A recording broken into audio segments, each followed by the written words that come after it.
Chapter 581. Zhao Rushi was just pretending. Not really twisting him.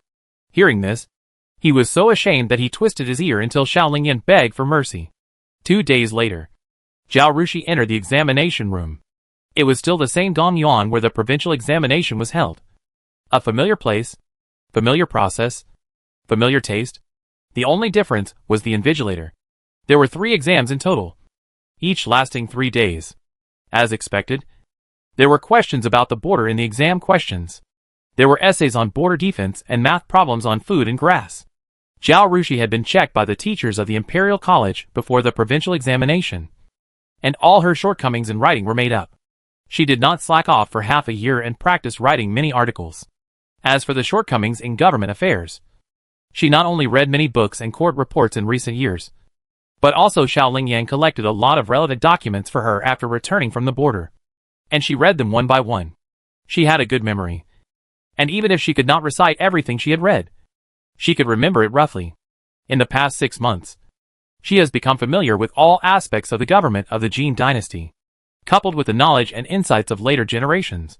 Her articles are original, profound and extensive, which often make Peng Goen and other teachers who help her mark her homework applaud. So during the examination, she wrote articles very easily, without the anxiety and tension of the male candidates. Zhu returned to the capital a month ago. She was like a parent who sent her child to the college entrance examination in modern times. She carefully prepared things for Zhao Rushi for each exam, sent her to the examination room, and then went there in person to pick Zhao Rushi up. She also invited a doctor who was good at conditioning the body to the mansion under the pretext of checking the old lady's pulse. After checking the old lady's pulse, she asked him about the medicinal food suitable for Zhao Rushi to eat during the exam. Princess Shangda and Madame Cui were as nervous as she was. They also said precious medicinal materials suitable for nourishing the body, worried that Zhu would not come back or that no one in Sweeping Marquis' mansion could make tonics. They specially sent 2 cooks who made medicinal food. However, Zhu was worried that someone would take this opportunity to drug Zhao Rushi, so she did not dare to use the cook sent by Princess Shangda and declined. "Mother, you don't have to do anything special. Just eat a light diet," Zhao Rushi said. "Also, pay attention to the kitchen and the backyard these days. And don't let people with ulterior motives do bad things. You don't have to do anything special. Just treat it normally. Don't worry about the house and the backyard. I'll ask someone to prepare your food in the small kitchen. You won't be with us, and I'll be extra careful. Don't worry," Zhu said. Zhao Rushi nodded. She wasn't particularly worried. If someone really dislikes her, it would be easy for them to come here and make trouble. Xiao Lingyan's secret guards are not vegetarians. However, apart from Princess Pingyang who is at odds with her, I think no one else dares to make trouble at this moment. The imperial examination is such a serious matter, and she is the new champion, the only female candidate, and has received much attention from the emperor. If something happens when she is taking the imperial examination, it would be good if the troublemaker is not caught. Once caught, the emperor will be furious, and someone might lose his head. Even if she fails the imperial examination, her life will not be affected. So this is a big risk with little benefit, and only a person with a bad brain would take such a risk. Although Zhao Rushi said so, the secret guards sent by Zhu and Xiao Lingyan were still very nervous. Ma Sheng was worried that someone would tamper with the horses and carriages, so he simply slept in the stable with Lu Bo. Don't say it. What they did was not in vain. In the morning before Zhao Rushi was about to leave for the second exam, someone sneaked into the small kitchen and wanted to put drugs in the soup cooked by the cook. At that time, there was a maidservant who was stewing soup, but it was the most sleepy time, so she dozed off and didn't notice someone sneaking into the kitchen. If the secret guard hadn't discovered it, a small stone would have hit the man's hand, and the maidservant would have screamed after discovering it. And the old woman and the guards, who were on night patrol, ran in and caught the man. And the man might have succeeded. After receiving the report, Zhu Shi told them not to alarm Zhao Rushi, and asked Gao Weiqiang to bring the man in for interrogation, and also told the cook to wash the kitchen pots and pans several times. She watched with her own eyes, and made a few simple breakfasts again, and asked Zhao Rushi to eat before going to the examination room. Only then did she have time to ask Gao Weiqiang about the results of the interrogation. It was Wangpa, the housekeeper. Her son was set up by someone some time ago, and owed a large gambling debt. That person used this incident to force her. As for who that person was, he covered his face every time they met. Wangpa didn't know anything. Only that he was a man. Zhu almost swore after hearing this. There is no way now. Let's lock Wangpa up first and deal with her after the girl finishes the exam. Zhu said. Madam, Ma Sheng is back, and he wants to see you. Kai Dai came in and reported. I was just looking for him. Let him in, Zhu said. Seeing Ma Sheng, Zhu asked, did you send the girl to the examination room smoothly? She was afraid that something might go wrong in this link. She went in smoothly, Ma Sheng said. Zhu was relieved. But before the girl got off the carriage, she asked me if anything happened at home. She asked me to come back and ask you and deal with it, Ma Sheng said again. Zhu looked at Gao Weiqiang and smiled bitterly. I knew I couldn't hide it from her. She told Ma Sheng about Wang Posi's affairs. Ma Sheng knew that the secret guards must have discovered Wang Posi's whereabouts, which exposed the matter. He bowed to Zhu and said, if Madam is relieved, please hand Wang Posi and her son over to me and let me handle this matter. Wang Posi's son was also a servant in the mansion, and he and Wang Posi's husband took care of the flowers and trees in the mansion. When Wang Posi was arrested, Gao Weiqiang sent people to arrest Wang Posi's son and husband at the first time. Zhu knew that Ma Sheng was more capable than before, and trusted by Zhao Rushi after staying with him. She also knew that she could not get anything out of Wang Posi. She had no other choice but to beat Wang Posi to death, or sell her off. She agreed immediately, and ordered Gao Weiqiang to hand her over to Ma Sheng. Gao Weiqiang was very curious when he saw Ma Sheng escorting Wang Posi and her son out. But he did not ask too much. He envied Ma Sheng's current status. He was escorting his wife back this time, and he would return to Zhao Yuanchuan after the girl finished the exam. As a guard of a prefectural magistrate, he is now quite impressive. But he can see clearly that the girl is more capable than the master. Even if she is a girl, her future is much brighter than the master's. Don't you think the master's future is all due to the girl's help? Chapter 582, Stab Them. Ma Sheng didn't know Gao Weiqiang's idea. He took Wang Posi and her son to a mule cart and asked Ma Wusher to drive the mule cart aimlessly around the capital. He thought that if no one came to ask for them after walking around the capital, he would hand Wang Posi and her son over to Zhou Chunlai and deal with them after the girl finished the exam. But Xiaoling Yan's secret guards did not disappoint him.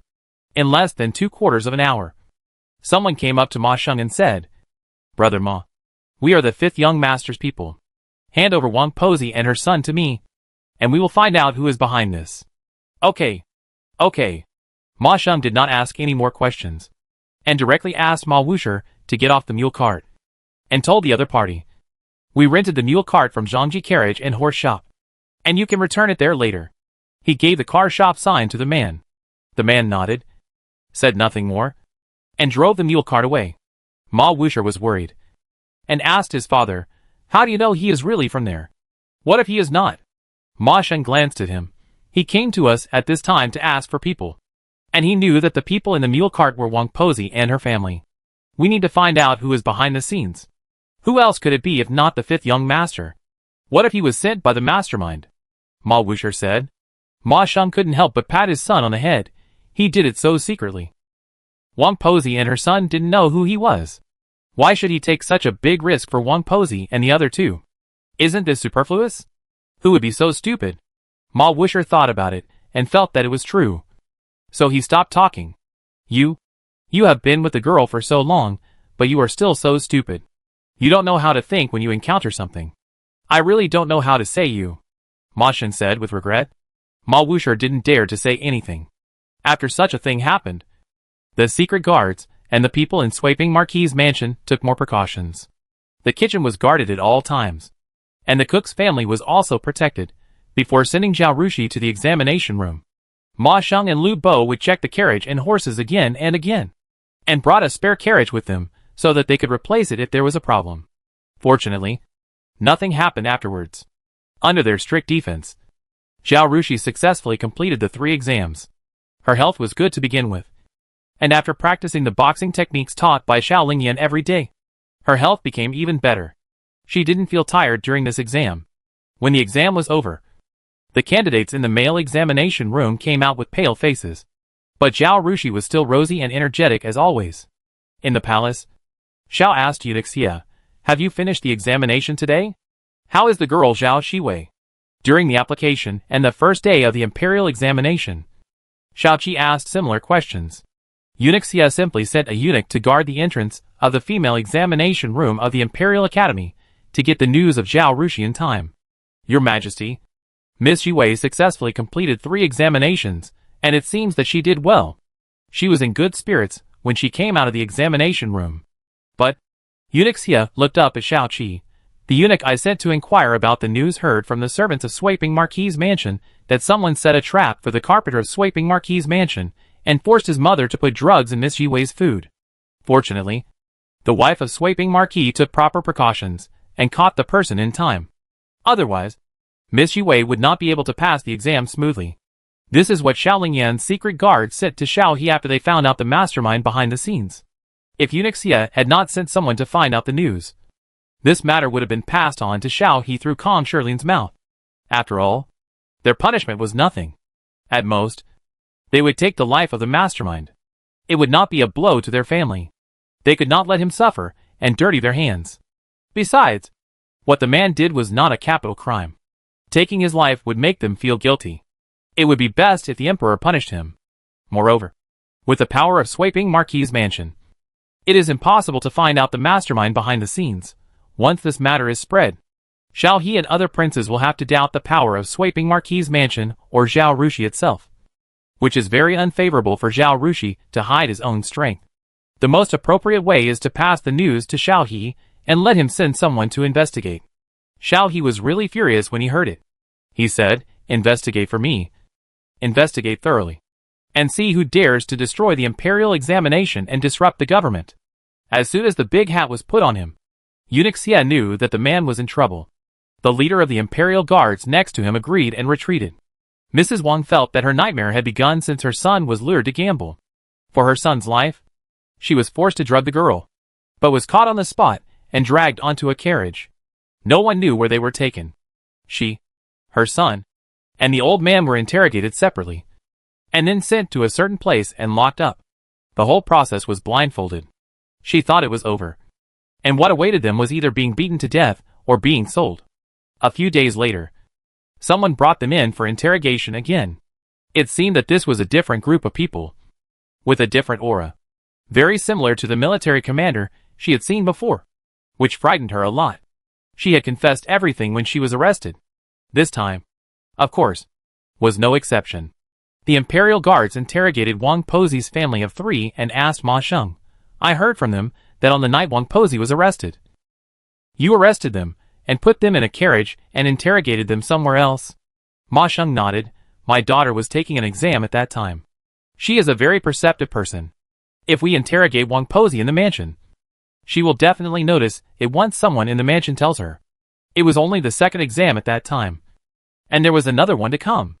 In order not to affect the daughter's exam, the lady asked me to bring Wang Pozi and her family to the shop for interrogation. The lady said that nothing is more important than the daughter's exam." This explanation makes sense, and the imperial guards did not doubt anything. The main reason is that the Swaping Marquis' mansion has simple relationships, does not participate in taking sides, and has no involvement with any powerful officials or forces. Wang Pozi's case was nothing more than someone disliking Zhao Rushi or Zhao Rushi blocking their way, so they resorted to underhanded tactics. "What did you find out?" the imperial guards asked. Their methods were naturally much more sophisticated than those of Ma Sheng and his men, but they came to investigate a few days after the incident, and the mastermind behind the scenes had already erased any possible traces, making their investigation more difficult. If Ma Sheng and his men investigated immediately, they might be able to find some clues. Ma Sheng was waiting for him to say this. He told the imperial guards all the clues that Xiaoling Yan's secret guards had found. People have different abilities. Although he was only a guard of the Bo Mansion and Zhao Rushi's housekeeper, who could tell for sure how good his abilities were, he was able to find out so many things. Even if the imperial guards suspected him, they could not suspect much. Chapter 583 Report to the Emperor. After hearing Ma Sheng say that he had set up a gambling trap for Wang Pozi's son in the casino, he followed the clues and found Princess Pingyang. He also found out that Princess Pingyang had been provoked by her husband's cousin, Madame Dong. A while ago, Madame Dong's son was a student at the Imperial Academy and would take the Imperial examination this year. he was likely to pass the exam. Madame Dong had also met Princess Xiangyang. The corners of the Imperial Guard's mouth twitched. The consequences of being exposed were serious.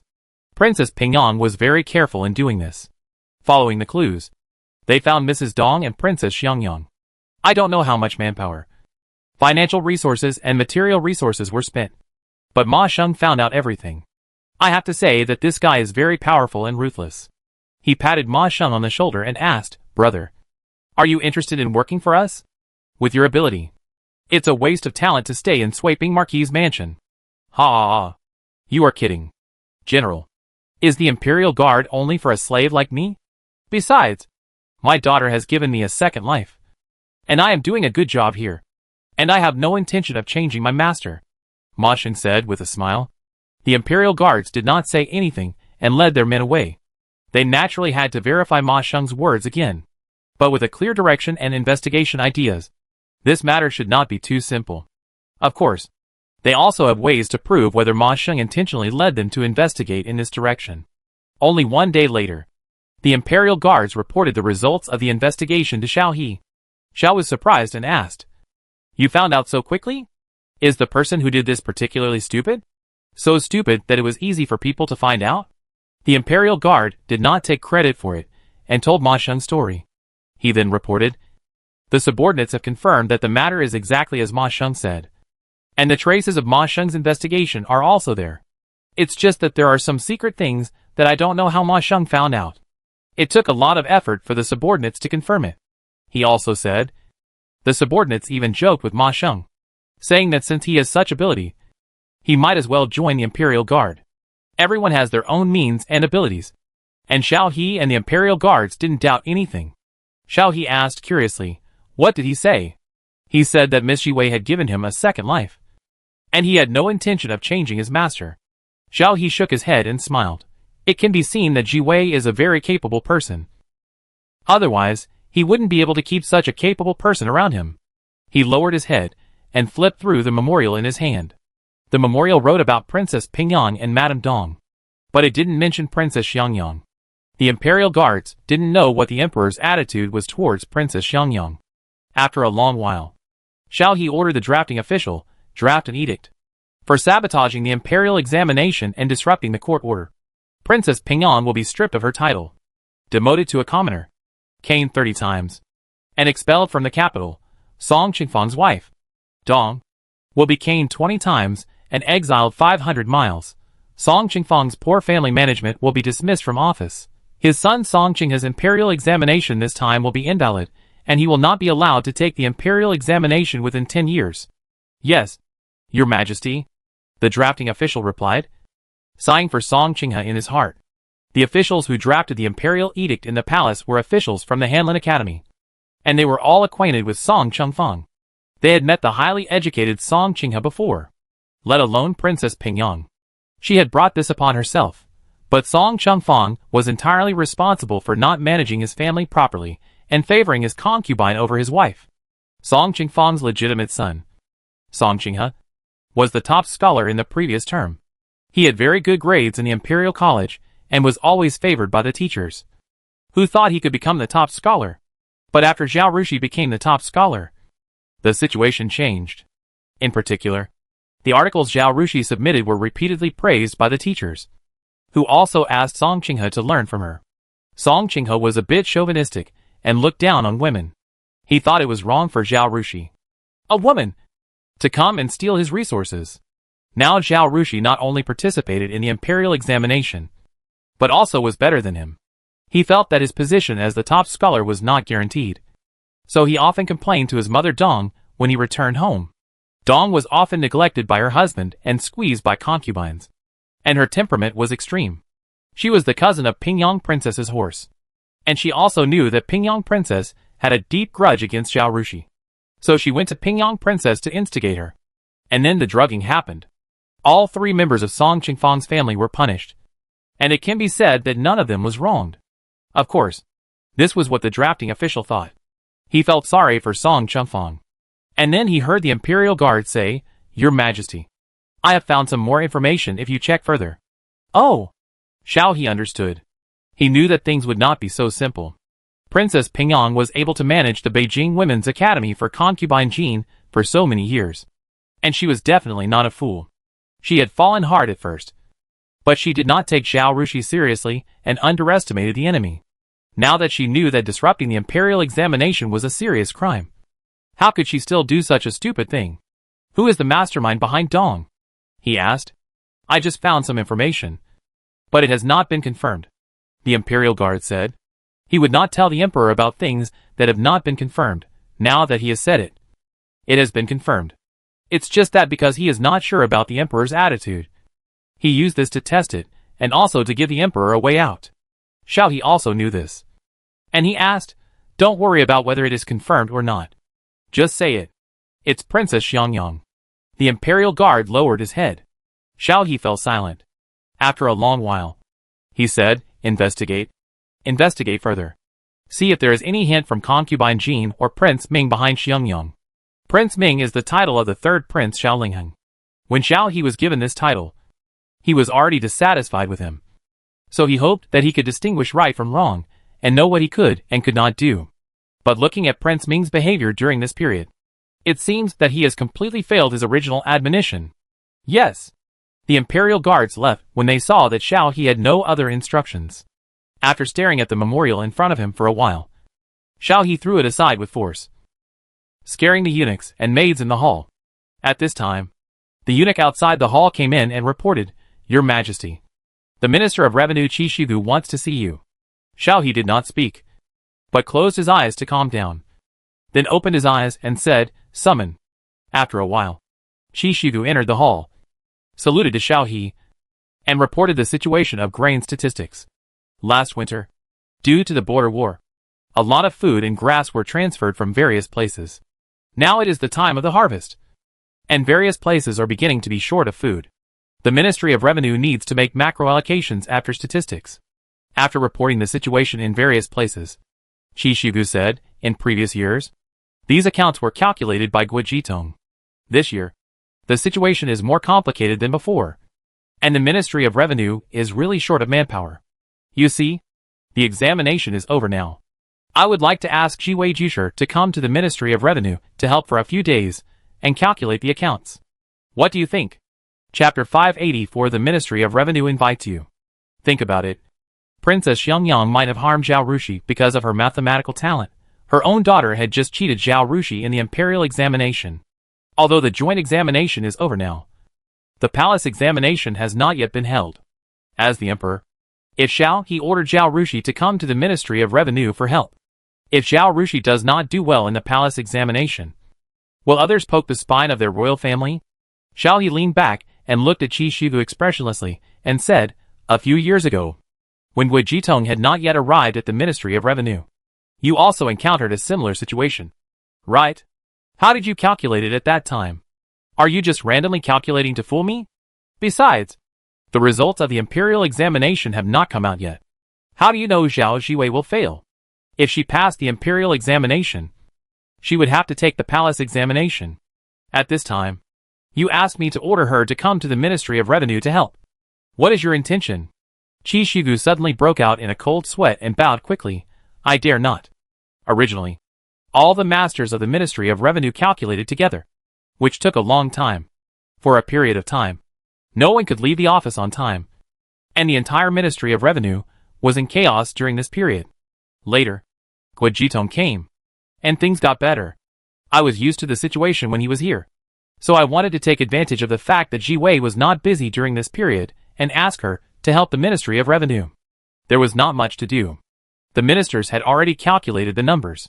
Ji Wei came to help review them. It would only take 1 or 2 days, and would not delay her participation in the palace examination. In addition, I did not ask the emperor to issue an order.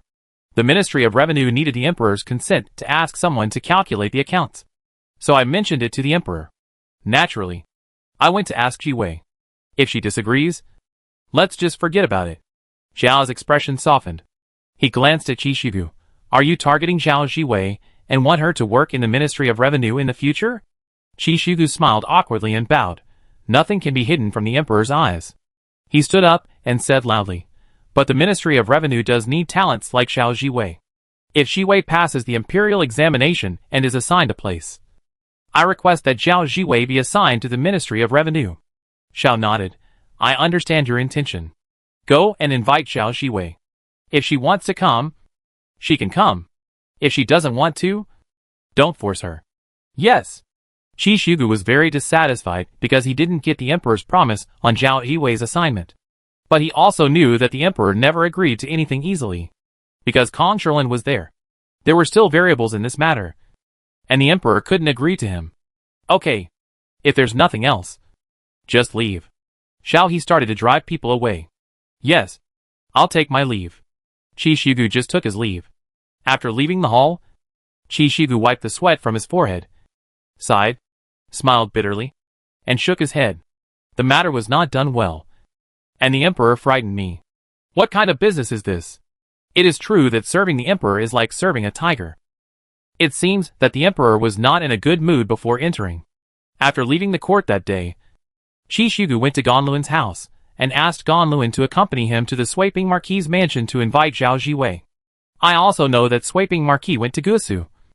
And even Swaping Marquis' underage son went with him. There are only 2 masters in the Marquis' mansion now. The old lady and Miss Ziwei. It is not good for 2 grown men like us to go there.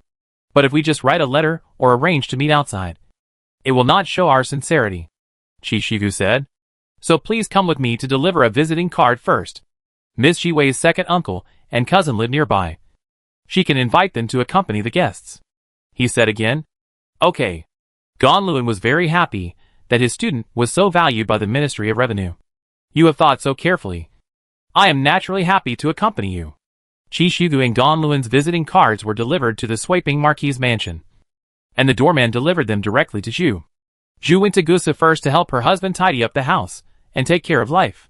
She also met with the wives of local officials and did some diplomacy.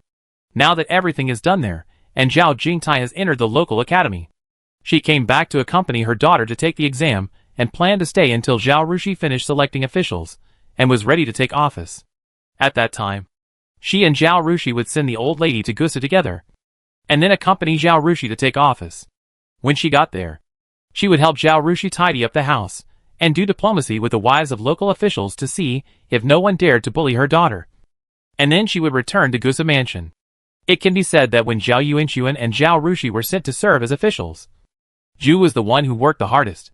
Seeing the visiting cards from the Minister of Revenue and Lord Dawn, she was extremely glad that she was still in the capital. Go to the second house and tell the eldest and second young masters to come over to entertain the guests at 3 p.m. tomorrow. The eldest young master's teacher Lord Gon and the Minister of Revenue, Lord Qi, will visit at that time. She instructed Kai Dai.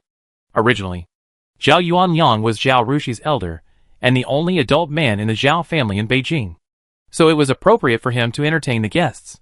But he is unreliable. Zhu thought that it would be better for Zhao Jingli to accompany the guests than for him to accompany the guests. Zhao Rushi had done accounts for the Ministry of Revenue before, which was considered a favor to the Ministry of Revenue. Now Qi Shugu and Ganluan sent visiting cards to visit, so they must have something like this to trouble Zhao Rushi. Even if Zhao Jingli, who was accompanying the guests, was not very old, I think the 2 adults would not feel neglected. But Zhao Jingdan lived with Zhao Jingli, so it was not appropriate to invite Zhao Jingli, but not Zhao Jingdan. Anyway, they were all their own nephews, and it would not be good for them to support one and neglect the other, which would easily give people a reason to criticize them. So they might as well invite both of them to accompany the guests. Go to the young lady first and tell her about this matter. Also, tell her that I'm inviting the eldest and second young masters to accompany the guests. You should listen to the young lady's instructions. Mrs. Zhu stopped Kaidai, who was about to leave, and said, Yes, madam. After hearing Katie's report, Zhao Rushi's guess was the same as Zhu's. Okay. Just do as madam said, she said indifferently, and continued to write her own words. Miss, take a break. Madame Yuan saw that Zhao Rushi didn't even raise her head, so she hurriedly seemed to be nagging, but actually reminded her. Before, it was because of the exam. Now that the exam is over, you don't relax, and you keep writing and painting every day. I feel distressed when I see this. Nanny Yuan was usually a little scared of Zhao Rushi, and she had long since stopped lecturing her. The reason she was lecturing now was entirely because of Zhu's instructions. Zhu felt sorry for her daughter, who had to work all day. So she told Nani Yuan to keep an eye on her, and not to be too diligent. Zhao Rushi finally reacted, looked up at Kaidai, and said with a smile, "Good sister, don't go to my mother to complain. If I am scolded by my mother, I will have to settle the score with you. Then don't work too hard. If the lady knows, not only you, but we will also be scolded." Kaidai smiled. Yeah, I know." Zhao Rushi put down the pen very obediently, stood up and said, "I'll take you out, and I'll walk around too." Chapter 585 Plan. Although she worked hard to earn points, she was very careful to combine work and rest. After writing and painting for a while, she would go out to walk around in the garden or practice a set of boxing. She didn't want to suffer from cervical spondylosis at such a young age. Qi Feng followed Zhao Rushi to send Kaidai out of the courtyard. The master and servant walked to the garden. While enjoying the beautiful scenery of spring flowers, Qi Feng asked, "Miss, last time, Lord Qi said many times that he wanted you to work in the Ministry of Revenue. Dali Temple is not suitable for you. According to me, it is best for you to go to the Ministry of Revenue. You have also heard from Madam that it is not easy to work in other places. You are unfamiliar with the place and cannot understand the local dialect. It will take at least half a year or more than a year to gain a foothold there. It will take a lot of effort. But when you gain a foothold, you will have to return to Beijing. Others don't know, but Qi Feng knows that Zhao Rushi can't stay in other places for long. Although she doesn't know why Zhao Rushi is still running away at this time. The girl will be 16 years old in the summer, and will get married next year at the latest. She continued to persuade him, it's much better to be an official in the capital. Your home is here, and Lord Qi favors you and relies on you. With the Emperor and Mr. Kumu around, no one dares to bully you. There is another reason she didn't say, and she didn't dare to say it out loud. But she knew that her daughter knew that the King of Qi was also in the capital. If she went to other places, it would be difficult for the girl to meet the King of Qi. Qi Feng was really worried that when they came back from other places, the King of Qi would have married. You know, the King of Qi is 1 or 2 years older than the girl, and he is also old enough to get married. Zhao Rushi sighed, "Qi Feng, I have my reasons for going out of town. You don't have to worry. I will make arrangements." She paused, turned her head, and looked at Qi Feng, smiling, "Including your marriage with Wang Tong." Qi Feng blushed immediately and said angrily, "Miss, if you continue like this, I dare not tell you the truth. I'm not teasing you. I'm telling the truth." Zhao Rushi said seriously, "Believe me, I will make arrangements." Qi Feng suppressed the coquettishness on her face and nodded solemnly, "I believe you. Wherever you go, I will go." "Yes." Zhao Rushi continued to walk forward. "I will be back after 1 year, or at most 1.5 years of overseas assignment. Don't worry." Xiao Lingyan couldn't let her go out to play, while he was being painfully urged to get married in the capital.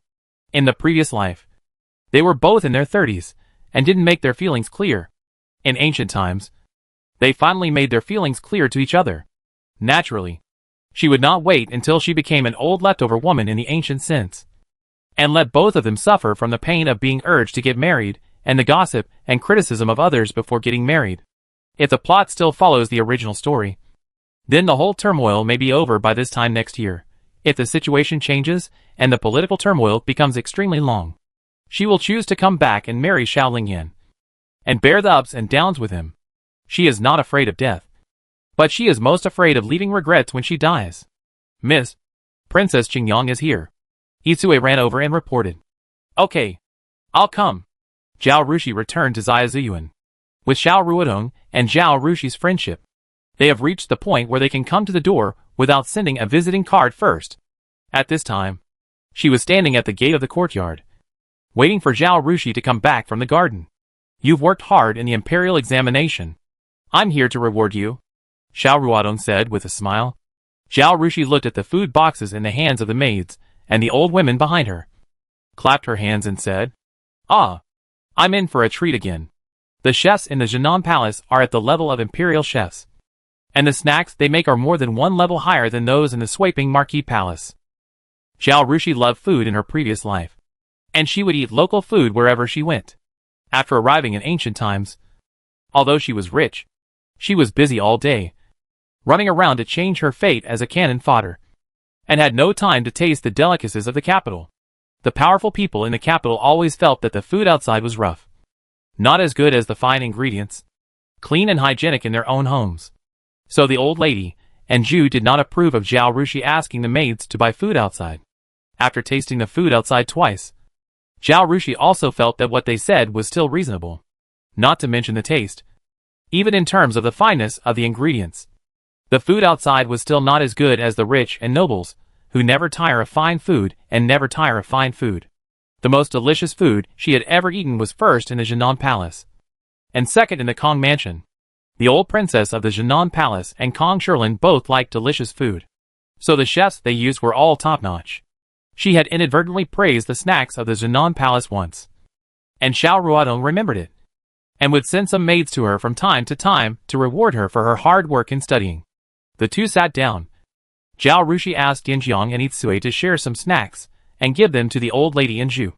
And then she washed her hands and started to eat heartily. "What are your plans after passing the imperial examination?" Xiao Ruodong asked. "I want to be an official outside the capital for a year and see the sufferings of the people below." Zhao Rushi did not hide it from Xiao Ruodong. Xiao Ruodong sighed softly. "I envy you. I also want to go out for a walk to relax." She sometimes felt very depressed staying in the capital. "Go. Come with me," Zhao Rushi said. "Anyway, my mother and my grandmother have to go to Gusu, and my mother is worried about me being alone in office. You come with me, just in time for me to keep you company. When I am not busy with government affairs, I will accompany you to travel and enjoy the mountains and rivers. If you get bored, come back." After a pause, she said, "Don't worry. I'll ask Master to ask the Emperor to assign me a place closer to the capital. It will be very convenient for you to come and go." Xiao Ruotong's eyes were as bright as stars. "Really? That's great. I must convince my mother to let me go with you to take up the post. The princess loves you so much. She shouldn't stop me. If you are worried, just ask her to bring more guards for you. Dajin is very peaceful now.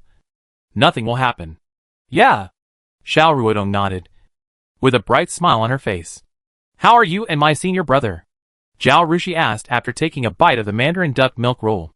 Xiao Ruotong's smile faded slightly, and she lowered her eyes to look at the teacup in her hand. "We have no chance to meet." Zhao Rushi thought for a while, and said, "My senior brother has been working in the Dali Temple since he became an official. I don't know if he is interested in being sent out. It would be great if he was willing to be sent out. Go to the same place with me, and be my boss." Xiao Ruodong's eyes lit up, and she looked at Zhao Rushi. "Is it okay?" "I don't know." Zhao Rushi shook her head. "Wait for me to ask my master and senior brother. Then don't tell him that I want to go with you. If you do, maybe he won't go," Xiao Ruodong said. "Don't worry. Am I that stupid?" Zhao Rushi gave her a glare, and they both laughed. Chapter 586 A Commotion. Mississippi. The maid guarding the Chuehua gate followed Nani Yuan in and reported, "Miss Mu Ba has handed in a visiting card, saying she will come to visit in half an hour." As she spoke, Nani Yuan handed the visiting card to Zhao Rushi. Xiao Ruodong hurriedly said, "You receive her. I will leave in a while. Xiao Ruodong often comes, but Mu Qingqiang rarely comes. And if you calculate the time, Mu Qingqiang will get married soon. The friendship between the two is here." Zhao Rushi does not bother to be polite with Xiao Ruodong, but still explains, "She is getting married. I guess she came to me to talk before the wedding. After the wedding, she can't go out often. If I'm sent abroad, I'll see her even less." Xiao Ruodong sighed. "When you entered the academy, you were still such young girls. But in just 1 or 2 years, you all got married." She looked up at Zhao Rushi. "I always heard you talk about the 4 books and 5 classics and your idea of becoming an official. But I never heard you arrange a marriage. I heard from my mother that you even refused the marriage proposal from the Jingping Palace. What are you thinking? You can't not get married, right? You will be 16 in 2 months. Will you become an old maid if you are sent out?" Zhao Rushi walked to the table and wrote a reply while laughing. "I won't get married. It's just right for me to grow old with you." "Nonsense. Do you believe that my mother and your mother want to tear us apart?" Xiao Ruodong said. The two laughed. "Uh-huh."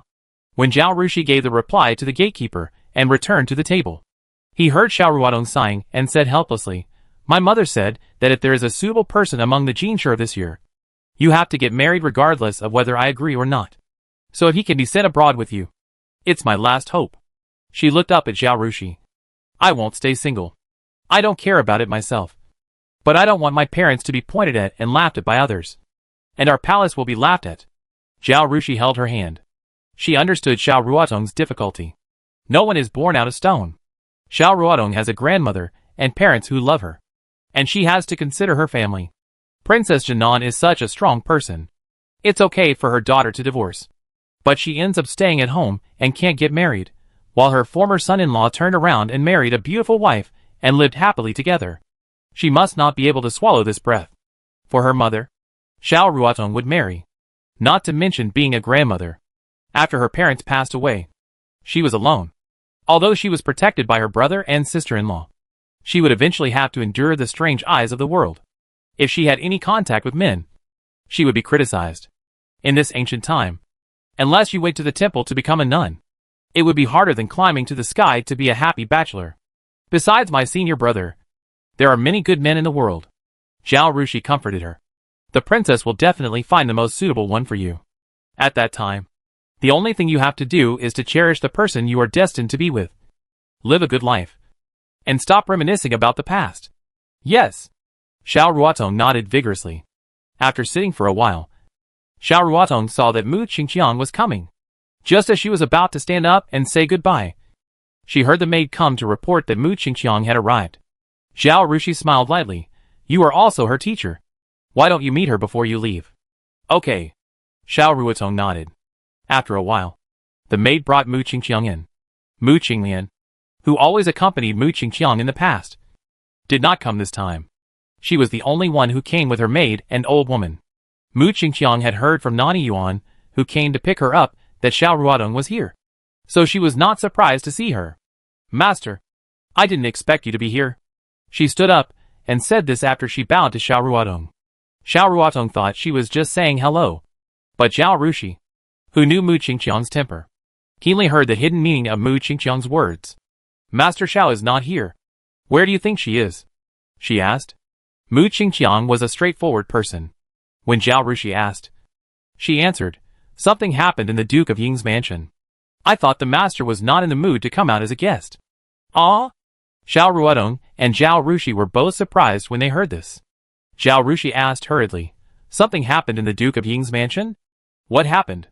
Mu Qingqiang was not a gossiper. Not to mention that Xiao Ruotong, the person involved, was here. But she was not willing to lie. Her face flushed, and she pursed her lips and said nothing. After several interactions, Zhao Rushi knew her temper very well. She pointed at Mu Qingqiang's maid and said, you tell me. The maid looked at her own girl and saw that she did not object. So she stepped forward and told her the story.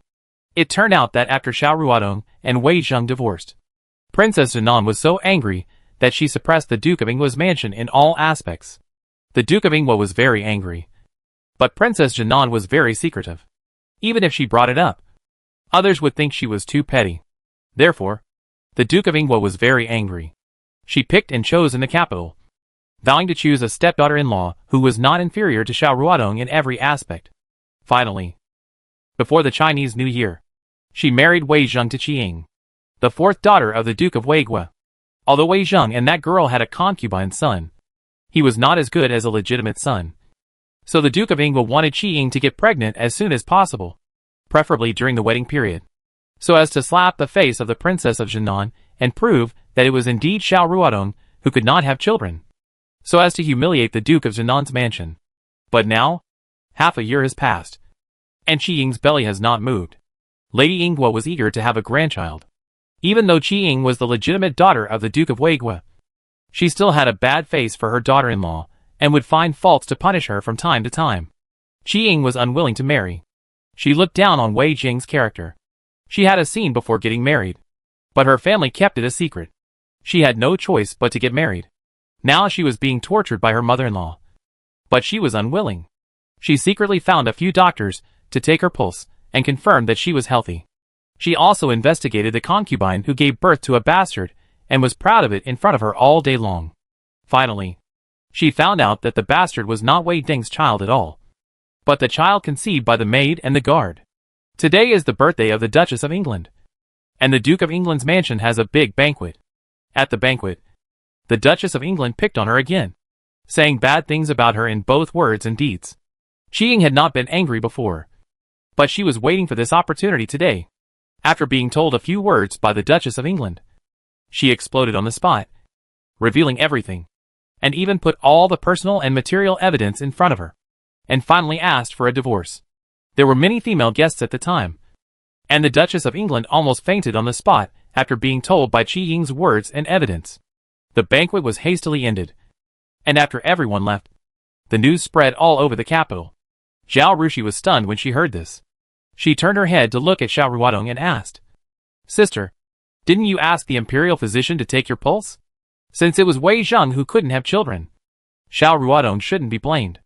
Chapter 587 Fear of Marriage. After hearing what the maid said, Xiao Ruodong looked very calm. It seemed that she had finally let go of everything about the Duke of Ying's mansion. She shook her head and said, "I've checked, and I do have problems."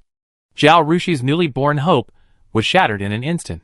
You can find a few more doctors. There are many powerful doctors in the folk, and maybe one can cure your disease.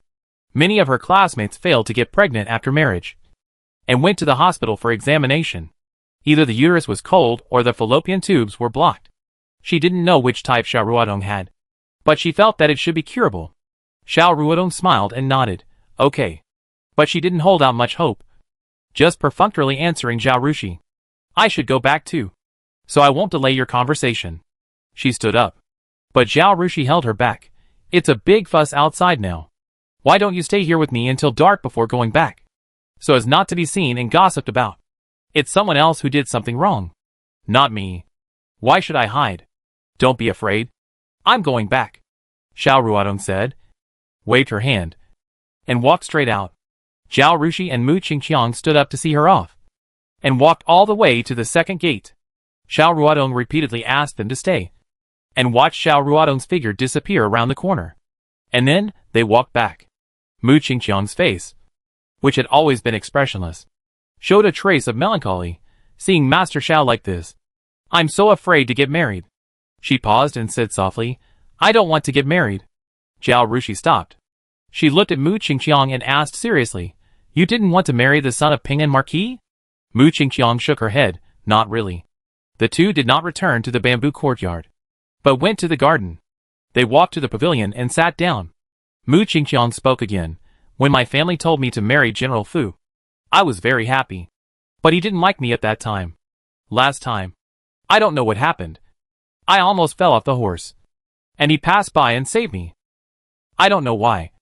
After he returned, he sent someone to send me a letter, asked me to go out for a horse ride twice, and then sent an official matchmaker to my house to ask for marriage. Our family had intended to form an alliance with the Ping'an Marquis' mansion, but he didn't agree last time. This time he intended to marry me, so there was no reason for my family to refuse." When Mu Qingqiang said this, there was no expression on her face, as if she was talking about someone else's business. But Zhao Rushi saw from her slightly red ears that she was shy, and couldn't help asking, "Do you like him?" Mu Qingqiang finally showed a little shyness on her face. She said, "I admire soldiers." Zhao Rushi raised an eyebrow. "Isn't that good?" She felt guilty towards Fu Yunkai. She had said some hurtful words to stop Fu Yunkai from doing useless things. Now seeing that Fu Yunkai married Mu Qingqiang, who was genuine and admired him, she was very happy for Fu Yunkai. Mu Qingqiang shook her head, "But I am afraid to live in Ping'an Marquis' mansion." "Madame Ping'an Marquis." She frowned. "I can't get along with her." Zhao Rushi thought about the cultivation and temperament of Lady He, the Marquis of Ping'an, and sighed. Indeed, there are few people in the whole capital who can get along with He. It's like this when being a stranger, and it's even harder to be her daughter-in-law. I guess Zhao Ryu thinks so too. Without the title of Lady of Ping'an, Zhao Ryu should not be willing to endure his torture. So she chose another way. Immediately, she thought about Zhao Ryu coveting her boyfriend, and Zhao Rushi's good mood disappeared. She collected her thoughts and comforted Mu Qingqiang, whose marriage can be perfect. "General Fu is willing to marry you. I think he knows you and likes you, so he sent someone to propose marriage.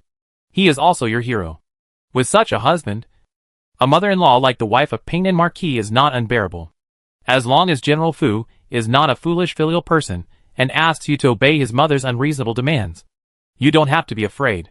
Just stick to your principles. As the wedding is approaching, Mu Qingqiang is a little afraid of marriage. So she came to Zhao Rushi to confide. After hearing Zhao Rushi's analysis, she slowly calmed down. She nodded and said, I think so too. I will abide by my duty and filial piety. As for the rest, I will ignore whatever she says. If she goes too far, I will go back to my parents' home. Anyway, my mother said that I will marry someone if my family asks me to. When I encounter trouble, my family will support me. Zhao Rushi laughed. The mother who can raise Mu Qingqiang's character must be as protective as the princess of Jinan. If you argue with, quarrel with, or fight with someone like he, she will lower your IQ and eventually defeat you in the field she excels in.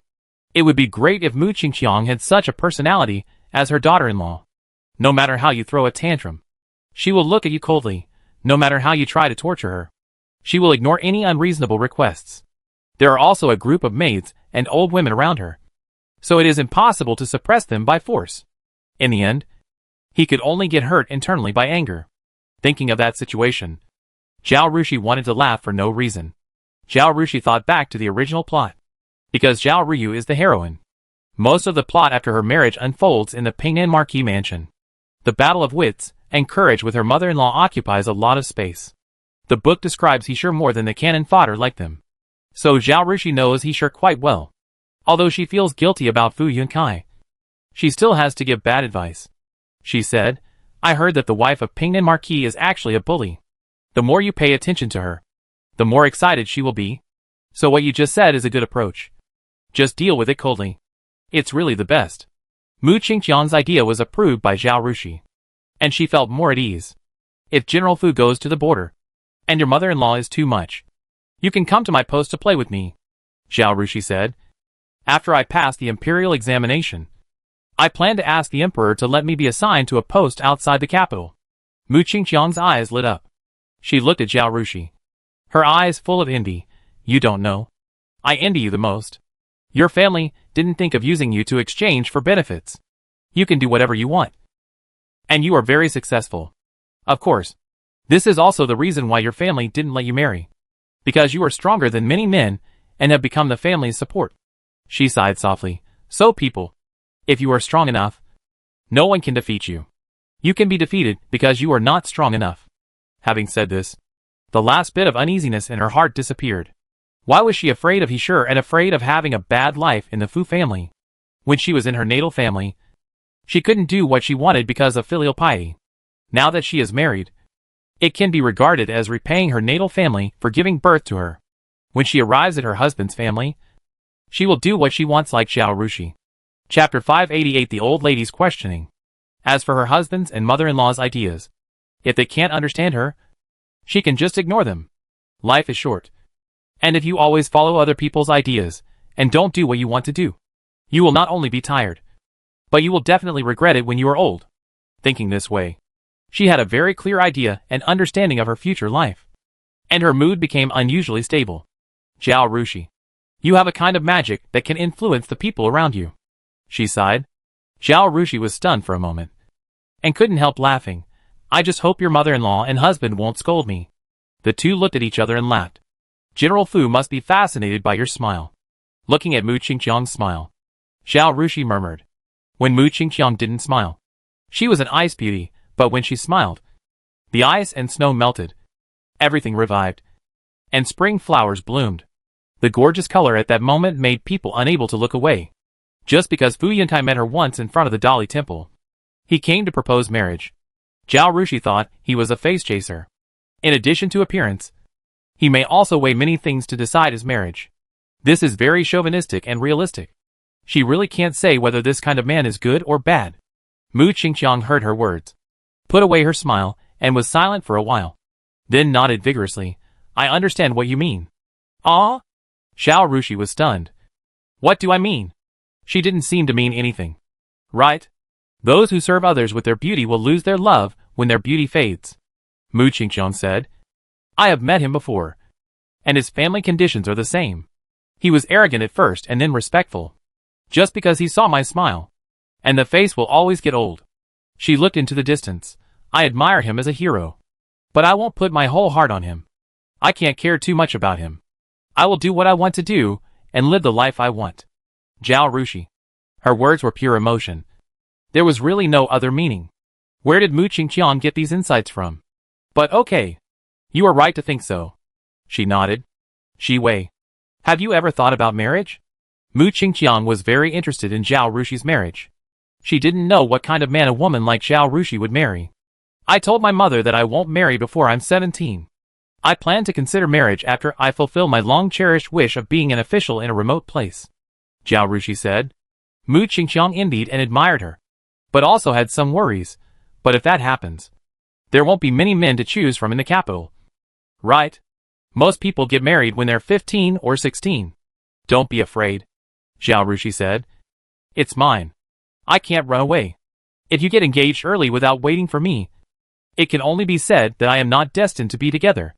Mu Qingqiang was shocked by Zhao Rushi's free and easy and domineering attitude. She looked at Zhao Rushi with admiration. The next day, when it was almost time to leave the government office, Xiao Jingli and Zhao Jindan came to the main room. The two first paid their respects to the old lady and Zhu. When the old lady saw the two, she couldn't help asking, are Weijia and Yujia well behaved recently? They are old enough to worry about their marriages. But they must not make a fool of themselves. Li Ge, you are now the head of the second house. You need to pay attention to them and discipline them. You should at least think about your fifth sister, even if it's not for yourself. Xiao Jingli was worried when he mentioned this. Some time ago, the old lady frequently took Xiao Ruwei out to socialize and actively arranged a marriage for her. Xiao Jingli was very grateful. Unfortunately, there was no harvest. He said, I also persuaded the fourth sister. She has promised me that after the palace examination this year, she will see if there is anyone suitable among the new Jinshi. If there is, she will consider marriage. The old lady took Xiao Ruwei out for a walk, but failed to sell her. Xiao Ruwei herself was also very desperate. At first, Xiao Jingli arranged marriages for her, but she didn't appreciate it. She also complained that the old lady and Zhu didn't help her. Now after these two experiences, she finally recognized the reality and her faith, and agreed to Xiao Jingli's marriage to the newly promoted Jinshi. The old lady also knew Zhao Ruwei's situation. What she wanted to say was, Zhao Ruyu, how is Sister Yu now? Is she still involved with the second son of the Pingnan Marquis mansion? I heard that she doesn't go to the Beijing Women's Academy anymore. She dresses up all day and goes out to do something. Her expression became serious, and she looked at Zhao Jindan. Brethren, I know you are not close to me. I was too lazy to say this. But your mother is gone. Your father doesn't care about things. And your brother is still young even though he is the head of the family. She told the story of two families in Beijing where girls did something shameful and affected the marriages of their brothers and sisters. And their fathers and brothers couldn't hold their heads up in public. The two families I mentioned are both well known. You can go and ask around. I won't say anything that will affect the marriages of your eldest sister, second sister, third sister, fourth sister, and fifth sister. In your heart, these cousins are probably not as important as your sister, who is not related by blood. Hearing this, Zhao Jindan raised his head and wanted to speak, but was stopped by the old lady with a gesture. Don't rush to argue. Just listen to me. If you think what I say is acceptable, then listen to it. If you think it is not acceptable, don't step into our big room door in the future. I don't have a grandson like you who disregards family affection. This was a heavy word. Zhao Jingyan's eyes were red, but the old lady was unmoved. The reason why Zhao Ruyu could still be a demon in the second house, in addition to Zhao Yueliang's irresponsible father, was that Zhao Jingyan protected her and was reluctant to let her leave the Zhao family. You yourself are also going to take the imperial examination. Your brother is now studying mathematics with Mr. Gan, and I think he also wants to use this skill to get a job. Whether it is to directly seek a job or to take the imperial examination to become an official, people who take this path are the most concerned about reputation. If there is a scandal in your family, you two brothers will be ruined. Not to mention your fourth sister. Her marriage is already difficult. And if she is implicated, she can only be a nun in this life. For a sister who is not related by blood, you harmed your own brother and sister. You don't know the difference between relatives and strangers, and don't know the importance of the matter. Brethren, I am really disappointed in you. You may think that this has nothing to do with you, because your eldest brother is the head of the second house now. Sister, you should ask your eldest brother first if there is anything. But if he hadn't been concerned about you, your eldest brother would have driven Zhao Ryu back to the Su family long ago. She has enjoyed the wealth and glory of your fifth sister for more than 10 years. Isn't it her duty to return to the Su family now? Why are you suffering for her? Besides, the Su family is not starving. Your fifth sister can live like that. But your sixth sister can't? Chapter 589 Surprise. You can't bear to part with her. But your eldest brother is in trouble. It's hard for him to discipline Zhao Ryu. And he will have to worry about her dowry. Your family doesn't have much property to begin with. The family needs food and drink. And all kinds of expenses. You don't know how expensive firewood and rice are if you don't manage the household. It's already difficult enough for you and your brothers to get married when your fourth sister gets married. The family can't afford it at all.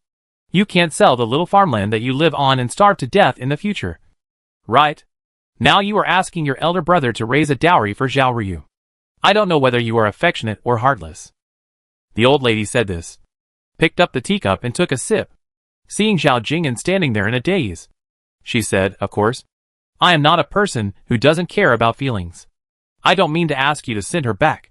But since you keep her, you should discipline her well, and don't let her make a fool of herself and harm others. I have said so much. You can decide for yourself what to do. Xia often visited the Sweeping Marquis's residence, especially after Zhu was sent out with Zhao Yuanxuan. Xia came every now and then, fearing that the old lady or Zhao Rushi would have something happen and no one would take care of them. When Su Shui was free, she would also come along. The old lady had a good impression of Xia and Su Shui, and she liked the mother and daughter more after getting along with them. She didn't want to harm the Su family, but Zhao Ryu couldn't be disciplined. She believed that even if Zhao Jing'an didn't do anything, as long as these words reached Zhao Ryu's ears, Zhao Ryu would definitely restrain herself. Zhao Jing'an felt that he had a lot to say just now. But now, he couldn't say a word, because every word the old lady said made sense. He had no way to refute it. He subconsciously looked at Zhao Jingli, wanting his elder brother to speak for him to smooth things over. But thinking of what the old lady said just now, he lowered his head in shame. Zhao Jingli also had complaints about Zhao Ryu during this period.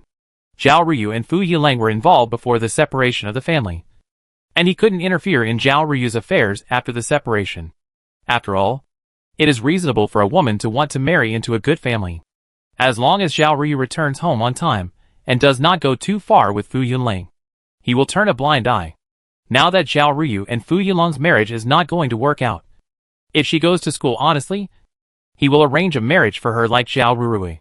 Although it is difficult to give a dowry. If the family has it, give more. If the family does not have it, give less. At least you can get it. But now Zhao Ryu does not go to school anymore. Dresses up all day long. And no one knows what she does when she goes out. So he is naturally unhappy. But he is a boy, not a girl, nor an elder. So it is really hard to say some things to Zhao Ryu. Now that the old lady can point out this matter and let Zhao Jing'an discipline Zhao Ryu, he thinks it is the best. Zhao Jing is now the head of the family. But after all, he is just a teenager under the age of 16. The burden of the family is on his shoulders. While his younger brother Zhao Jing'an, who was born on the same day as him, does not worry about anything. He is not without complaints. Therefore, he lowered his head, did not even look at Zhao Jing'an, and did not speak to smooth things over for him. Seeing that everyone was silent, the situation became awkward. Thinking that the two brothers would have to entertain guests for Zhao Rushi in a while, Xu said, Jing'an, your grandmother doesn't want you to drive Yujier out. It's just that she is the one you want to keep. So you have to take the responsibility of disciplining her. You can't just ignore everything and throw everything to your eldest brother. Your eldest brother is only a cup of tea older than you. Can you bear to see him worrying like an old man every day? Zhao Jing'an looked up at Zhao Jingli, and saw that Zhao Jingli hung his head and didn't speak. He replied with shame, yes, Aunt. I remember. He bowed to the old lady again. Grandma. You are right. Jing'an was ignorant before. But after Grandma's teaching, Jing'an will definitely change. The old lady nodded. It's good that he can reflect on his mistakes and change them. Don't worry. We will also help you to keep an eye on your marriage. I hope you can marry a good wife. Although the family was separated, and even signed a severance agreement with the third house. But the second and third houses were not doing well, and Zhao Yuanxuan, as an uncle, should take care of them. Therefore, it is very important to marry a wife with both virtue and morality for these two brothers. Otherwise, there will be a lot of trouble. Okay, you go to the front yard first. It's time. The two adults should be here. Zhu smiled. The two said goodbye and left, walking to the front yard in silence. Zhao Jingdan thought about the things in the family, since his mother's death, and the life of the second room after the division of the family. The more he thought about it, the more ashamed he felt. He couldn't help but say to Zhao Jingli, "Brother, have I caused you a lot of trouble?" Zhao Jingli sighed and patted Zhao Jingdan on the shoulder. "Let's not talk about anything else. Just worry about the sixth sister. There is something that my grandmother said is very true. Because of your concern, I really can't interfere in the affairs of the sixth sister. Otherwise you, and she will feel that I can't tolerate her. It's not easy for me to run this family, and her situation makes it even more difficult for me. Although he is the eldest brother, his temperament is very similar to Zhao Yuanxuan when he was young. He always regards his younger brothers and sisters as his own responsibility. But he is still a teenager, and he has not reached the point of tolerating everything. He is brave, and will say what he should say. Well, I will talk about her when I go back later," Zhao Jingdan said. The two went to the library in the front yard and saw Zhao Rushi sitting there practicing calligraphy. Hearing Qingfeng's greeting, Zhao Rushi looked up and said with a smile, "You guys should read first. I don't know when Lord Qi and Master Gon will arrive. Qi Shigu is the Minister of Revenue. There are many things to do in the government office. He is usually very busy. He often cannot leave the government office immediately after leaving the government office. So he has no fixed time to come. Okay, let's read books. Fifth sister, please do as you please," Zhao Jingli said. Zhao Rushi nodded, and then concentrated on practicing her calligraphy without saying anything. When she finished writing a paragraph, took 2 steps back and began to summarize what was good and what was not good about her calligraphy. She heard Zhao Jingdan. Ah! She turned her head and looked in the direction of the sound, and saw Zhao Jingdan standing not far behind her, staring at her calligraphy. "Is this written by you?" Zhao Jingdan murmured. Zhao Jingli came over with a book and said, "Nonsense. Didn't you write it while watching the fifth sister?" He walked closer and took a look at Zhao Rushi's writing, with a surprised look on his face. "Hey, I haven't seen you for a while. Your handwriting is completely different from before." From the provincial examination to the imperial examination, Zhao Rushi spent more time reading books and less time practicing calligraphy and painting. Zhao Jingli occasionally came over and saw her reading books. He hadn't seen her practicing calligraphy for a long time. It can be said that since Zhao Ruodong taught Zhao Rushi calligraphy that time, Zhao Jingli had never seen her calligraphy. So he was so surprised at this time. Chapter 590 Strong Contrast. Zhao Jingli knew that Zhao Rushi's handwriting was good. When he came to learn mathematics from Zhao Rushi, he watched Zhao Rushi practice calligraphy every day. He watched Zhao Rushi's handwriting improve day by day. But at that time, although Zhao Rushi's handwriting was good, it was still copying Mr. Ming Song's handwriting, and he did not have his own style. Now, looking at the dragon flying, phoenix dancing, and free-spirited words on the rice paper, Zhao Jingli was also very surprised. Well, once when I was practicing calligraphy, Princess Qingyang came over, looked at my handwriting, and gave me some pointers, and I suddenly realized it, Zhao Rushi explained. Amazing. Zhao Jingli gave Zhao Rushi a thumbs up. At first, he was a little unwilling, but now he has become numb to Zhao Rushi's achievements. Whether it is painting, calligraphy, mathematics, or imperial examinations, Zhao Rushi is dazzling, and she has reached the top in every aspect. Even many great talents in the capital can't compare with her, let alone him. The distance between him and her is looking at her in the distance. This word is not appropriate. High mountains to look up to is the true portrayal of him. But Zhao Jingdan, who rarely came to Swaping Marquis' mansion, was shocked by Zhao Rushi's calligraphy. He asked, "Did Princess Qingyang see your calligraphy later? What did she say?" Zhao Rushi nodded, "Yes. I saw it just yesterday," she said. "Unique." Zhao Ruodong praised a lot. Zhao Rushi couldn't repeat it, so he simply summarized it into these 4 words. Zhao Jingdan. Not to mention Zhao Jingdan. Even Zhao Jingli was surprised. Xiao Ruodong is very famous in the calligraphy world. And even her master Qin often says that he is not as good as her. She said that Zhao Rushi's calligraphy is unique. So doesn't that mean that Zhao Rushi's calligraphy can become a calligraphy school? Is this the same as her painting? And can it be considered as the founding of a school? Zhao Jingdan was about to say something when he saw a servant running in quickly, shouting, "Miss! Master! Master Qi and Master Gon are here." Zhao Rushi got up quickly and walked out, saying, "Let's go and greet them." Zhao Jing'an had to swallow the words that were on the tip of his tongue. He followed the two out, looking at Zhao Rushi's tall and slender back, thinking of his grandmother's words just now and what Zhao Ruyu did.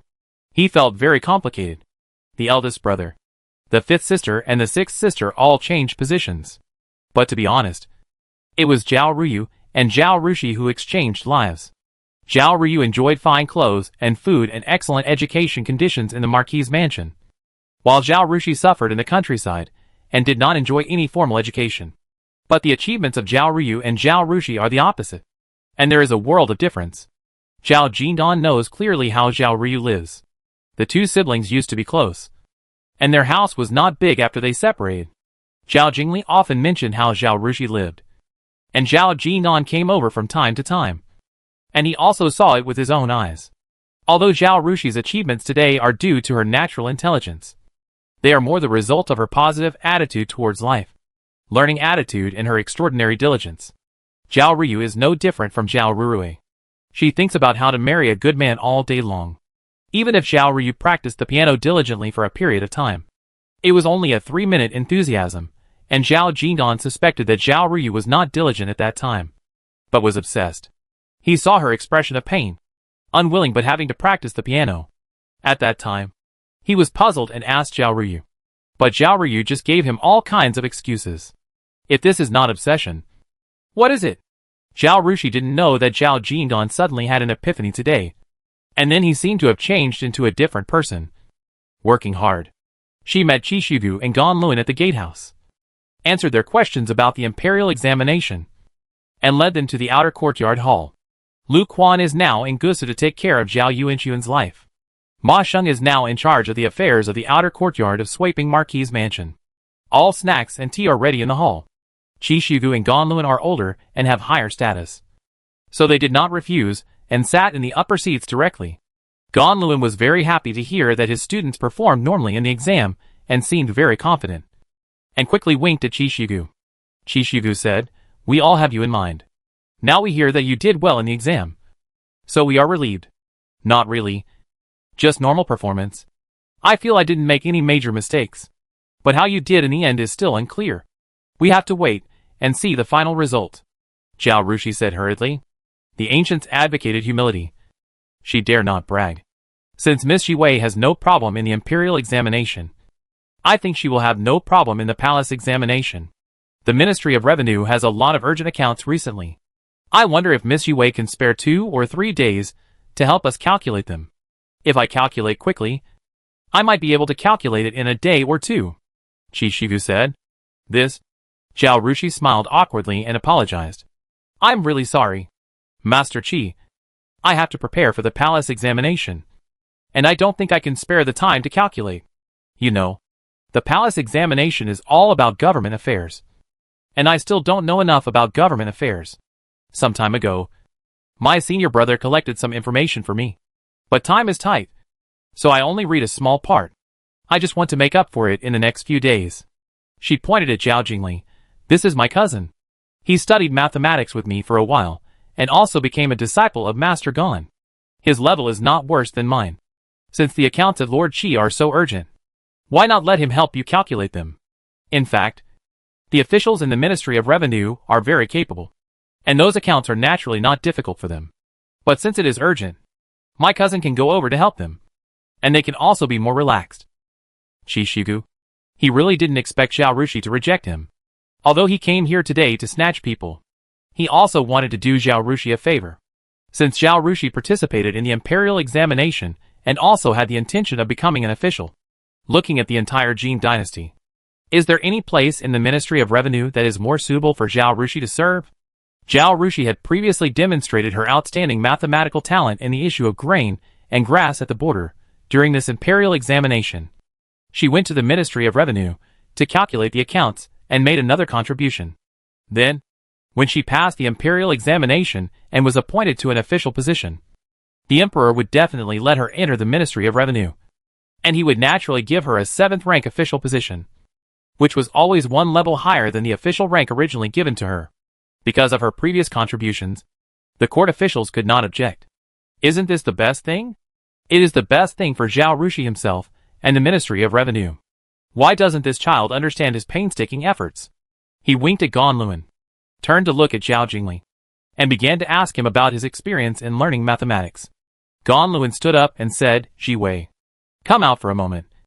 I have something to tell you." Chapter 591. Where is the gap? Zhao Rushi knew that Ganluan was trying to persuade him, so he apologized to Qi Shigu and followed Ganluan out. Sitting down in the side hall, Ganluan said, "You silly child. Lord Qi is a man of talent and is creating opportunities for you. Otherwise, which Jinsher would not start from the 7th or 8th rank." Ganluan broke down Qi Shigu's good intentions and analyzed them for Zhao Rushi. Zhao Rushi smiled bitterly. How could she not know Qi Shigu's intention?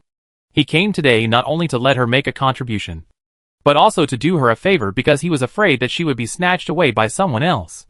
"Master, I am afraid I will let down Master Qi's kindness," Zhao Rushi said. "If I can really pass the imperial examination, I want to see the beautiful mountains and rivers of our great Jin while I am not burdened by my family. So I want to ask for a transfer to another place to be an official. Please explain this to Master Qi for me." Why do you want to be sent out?" Ganluan was surprised. But no matter how he persuaded, Zhao Rushi was still stubborn. Ganluan had no choice but to go back to the hall with Zhao Rushi. In the hall, Qi Shigu had tested Zhao Jingli once and found that although his mathematical ability was not as amazing as Zhao Rushi's, it was also very good. He was thinking about how to place Zhao Jingli, although there was no principle of relatives and friends being close to each other in the capital. Close relatives should try to avoid working in the same government office to avoid mutual protection and partiality. If Zhao Rushi is old and has been in the Ministry of Households for a long time, and soon retires, and a young man from the Zhao family enters, it would be fine. But Zhao Rushi and Zhao Jingli are the same age and enter the Ministry of Households at the same time, which is not easy to arrange. Seeing Zhao Rushi and Ganluan coming in, he couldn't think about this matter. He looked at Ganluan, wanting to know how he persuaded him. Zhao Rushi is the most important thing he wants. Ganluan smiled bitterly and said bluntly, "Ji Wei said he wants to be transferred out." As soon as these words came out, everyone was shocked and looked at Zhao Rushi. As the eldest brother, Zhao Jingli frowned disapprovingly and said, "Why do you want to be sent out?" Zhao Rushi had just talked to Ganluan until her mouth was dry, and she really didn't want to tell Zhao Jingli again. She waved her hand and said, "My grandmother, parents, and my master all agreed. I just want to go out and take a look, and understand the sufferings of the people down there." Everyone was speechless. The elders didn't object. So what was the point of them saying it? Zhao Rushi laughed again and said, "This is just my plan. It's too early to talk about this now. Maybe I won't be on the list. It's meaningless to say all this. Bah, bah, bah. Children's words are innocent. The bad ones don't work, but the good ones do," Ganluan said immediately, and glared at Zhao Rushi after saying that. "Don't talk nonsense." Zhao Rushi was stunned, then laughed and quickly admitted his mistake. "Master, I was wrong." Ganluan looked at Qi Shigu. Qi Shigu was a little unhappy. He was a Shanshu, and he was old enough to be Zhao Rushi's grandfather. He came to Zhao Rushi's house to give him credit and invite him to work in the Ministry of Revenue, which was considered to be a great courtesy. Zhao Rushi not only did not appreciate it, but also rejected him directly. He said, "Your elders have no objection, so we outsiders can't say anything." He stood up and said, "I have something to do in the government office, so I'll take my leave first." Ganluan also stood up and said goodbye. Zhao Rushi also knew that he was a little ungrateful, and it was reasonable for Qi Shigu to be unhappy. She respectfully escorted the two men to the gate, and watched their carriage leave the alley before turning around.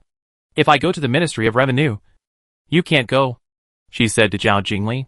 Qi Shigu was testing Zhao Jingli at first, but when he turned around and knew that she refused to recruit him, his face changed. And he didn't mention letting Zhao Jingli work in the Ministry of Revenue when he left. If Zhao Jingli and his brother didn't understand the ins and outs of this, they might blame her in their hearts. Although she wanted to be sent out, and didn't deliberately give Zhao Jingli a position, she didn't want Zhao Jingli to misunderstand her. Zhao Jingli did have some complaints in his heart just now, but those complaints soon dissipated. Zhao Rushi had his own ideas and wanted to be sent out. He couldn't give up his ideas just to avoid offending Minister Qi and fulfill his wish. Right? His mathematics was taught by Zhao Rushi. Today's opportunity was also given by Zhao Rushi. How could he have any bad ideas? Shame! He had never thought of the saying that two close relatives could not be in the same government office. Hearing Zhao Rushi's words, he was stunned for a long time. And then he said with red eyes, "Fifth sister. You don't have to be like this." Zhao Rushi waved her hands quickly. "No. I wanted to be sent out anyway. I won't be sent out because of you. Nor will I be sent out because of you. Don't think too much." Although she said so, Zhao Jingli still felt guilty. Especially the complaints in his heart just now, which made him feel ashamed. You continue to study mathematics well. Don't worry. As long as you have the ability. Even if you stay in the countryside, someone will ask you to be an official if you don't have the ability.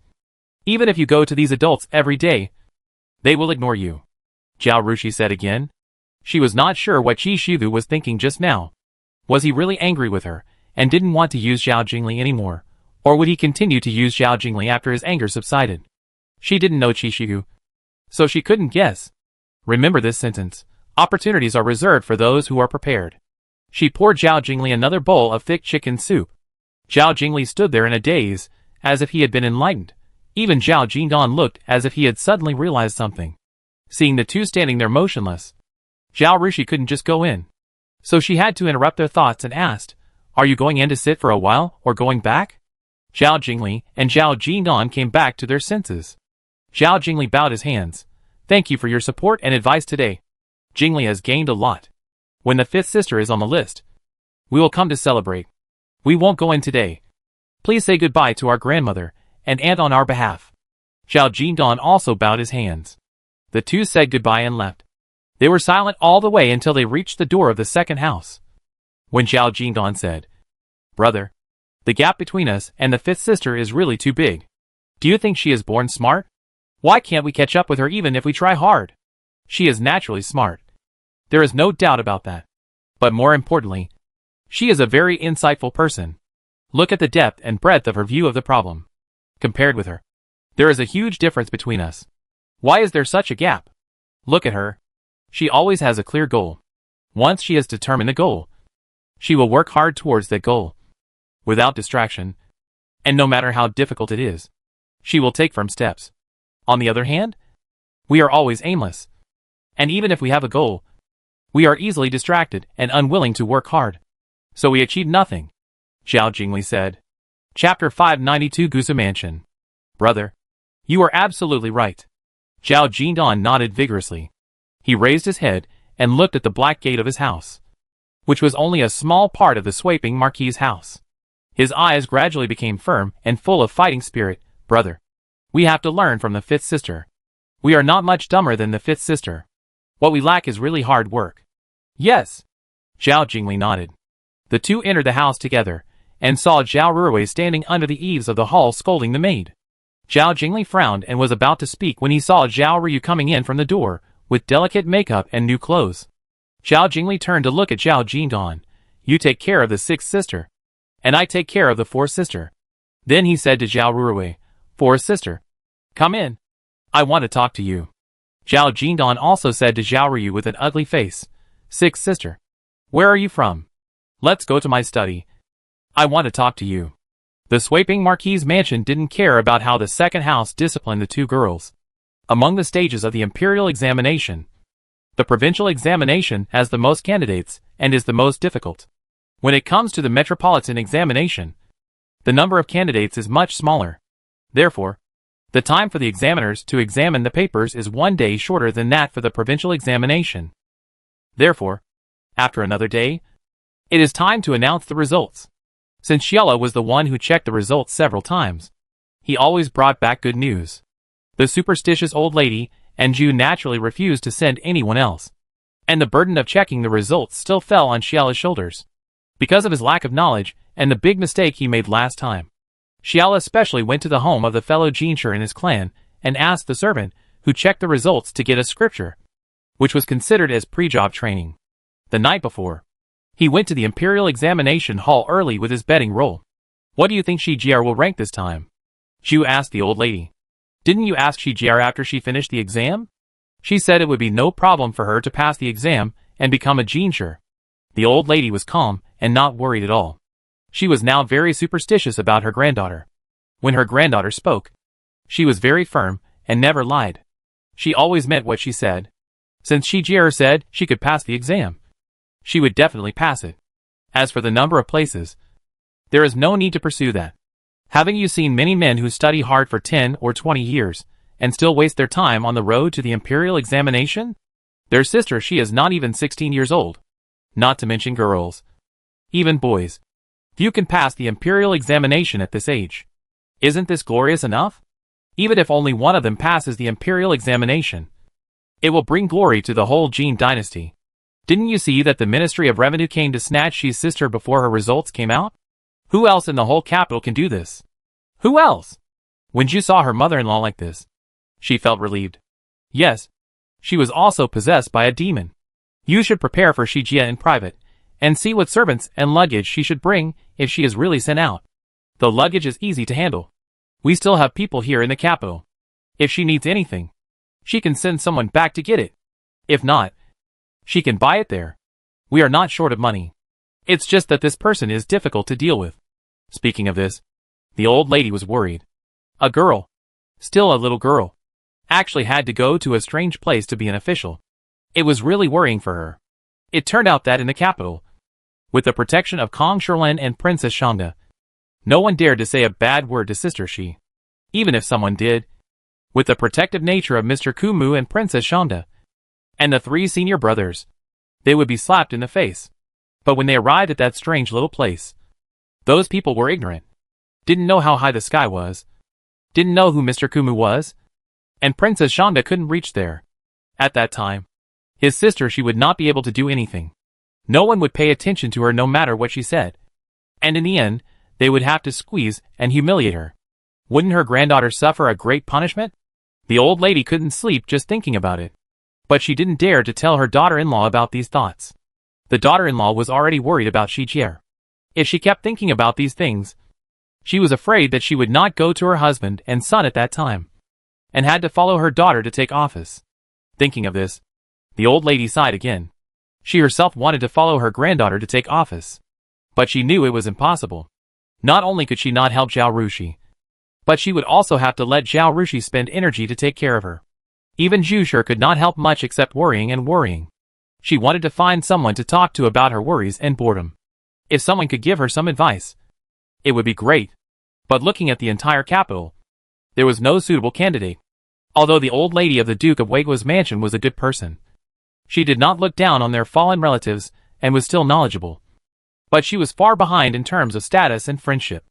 Moreover, there are many people in the Duke of Wei's mansion, and her words might be spread out and cause trouble. Therefore, the old lady had to worry about it alone, and only talk to Jean Mama. And neither of them could think of any good solution. Not only the old lady and Zhu were worried about Zhao Rushi in the capital, but Zhao Yuanxuan was also worried about his daughter in Gusa Mansion. He was a little absent-minded when doing his work in the government office today. Zhang Shun, the prefect of Gusa Mansion, learned from his wife that Zhao Yuanxuan's daughter would participate in the imperial examination when Zhu left Gusu and returned to Beijing. And he understood Zhao Yuanxuan's feelings very well. Seeing that it was time to leave the court, he took the initiative to say, "Lord Zhao, it's time to leave the court. Do you want to come to your house for a drink?" When the Sweeping Marquis's mansion investigated Zhao Rushi's background, although Zhang Shun did not meet Zhao Yuanxuan, but met with Zhao Yuanxuan's uncle Zhu Huyu, he was still very familiar with the fact that Zhao Yuanxuan and he exchanged their daughter Zhao Rushi.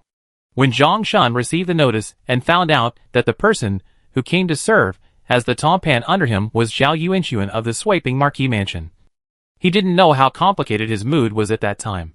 This former marquis, who later became a baron, was really powerful and directly knocked down Wei Qiu, a third-rank official. This is something that officials like Zhang Shun who came from a poor family and climbed up step by step from the bottom. Could not imagine.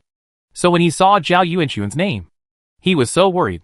He wrote a letter to his mentor in the capital and found out that Zhao Yuanxuan had no achievements and was directly appointed as the deputy of the right temple of the Dali Temple. A 6th-rank official in less than half a year. He was promoted half a rank and came to such a good place as Gusu to become a top man. A powerful official on par with him. This is simply a man with great connections. He became even more fearful. If this uncle was a domineering person who liked to seize power, how should he, the prefect, deal with it? His uncle still had evidence of his corruption in the grain transport. Zhang Shun thought of 101 miserable endings for himself. Chapter 593. A powerful person. After Zhao Yuanxuan took office, Zhang Shun found that Zhao Yuanxuan was not only humble and polite, but also respectful to him as the prefect. He was very dedicated to his duties. Not only did he not rely on his background and status to make decisions, but he always humbly asked for advice. He also kept silent about the grain transport. Moreover, Zhao Yuanxuan was not only humble, but also very diligent in his official duties.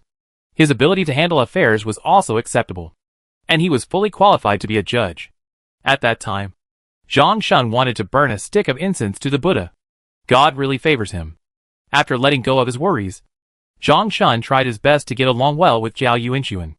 Just kidding. With this person's backing, it's just a layer of gold plating, and he will be promoted soon. There are only benefits and no harm in being friends with him. Although he is tight-lipped and doesn't mention his backing, Zhang Shun believes in his own judgment. Seeing that Zhao Yuanxuan is restless all day, Zhang Shun naturally wants to help Zhao Yuanxuan relieve his troubles. Zhao Yuanxuan also wanted to have a good relationship with Zhang Shun, and he would be restless if he went back. So he agreed, asked the servant to go back to the mansion to tell Zhao Jingtai, and then he followed Zhang Shun to his home after leaving the yamen. Zhang Shun was born in a poor family. After becoming an official, he was promoted by his mentor, and because of his own ability and outstanding political achievements, he was transferred to the wealthy Gusu to serve as the prefect. But he was still very cautious in his official duties. Even if he embezzled the grain transport money, he just followed the crowd. If others didn't take it, others would worry that he would report him. Not only can you not survive here, you might be tricked, blamed, and lose your head. He cherishes his life, but he also has principles and limits. So even if he follows the crowd and embezzles money, the amount he embezzles is not much. He still lives in the prefecture's backyard behind the government office. When Mrs. Zhang heard that her husband was going to drink with the Judge Zhao, she quickly asked the kitchen to send the originally prepared food to the front yard, and told the kitchen to make a few more hard dishes. After 3 rounds of drinking, Zhang Shun asked, "Is Zhao worried about your daughter's imperial examination?" "I heard from Madam. Your Madam said that your daughter is very good at studying, and her articles were praised by the teachers of the Imperial Academy. And she was also the first-place winner in the provincial examination in Beijing last year. For such a talented person, there is only a difference between the first place and the second or third place. So Lord Zhao does not need to worry about it." Zhao Yuanxuan shook his head. He was also mysteriously confident in his daughter, thinking that his daughter would have no problem in the examination, and that becoming a jinshi would be as easy as taking something out of a bag. As Zhang Shun said, the only thing to worry about is the first place and the second or third place. The content of his worries is the same as that of the old lady in Zhu. Alas, Lord Zhang, you don't know? With Zhang Shun's unremitting efforts, Zhao Yuanxuan now regards him as a good brother and can confide some of his thoughts. "My daughter is different from ordinary women. If she passes the imperial examination, she will want to be sent out. It is also because of you that I can have everything go smoothly here, and no one makes things difficult for me. If my daughter is sent out, I don't know how people will make things difficult for her." He was also sent out, and only then did he realize how difficult it is for a new official to take office. His superiors are on guard. His colleagues are ostracizing him. And the old officials in the government are as slippery as loaches.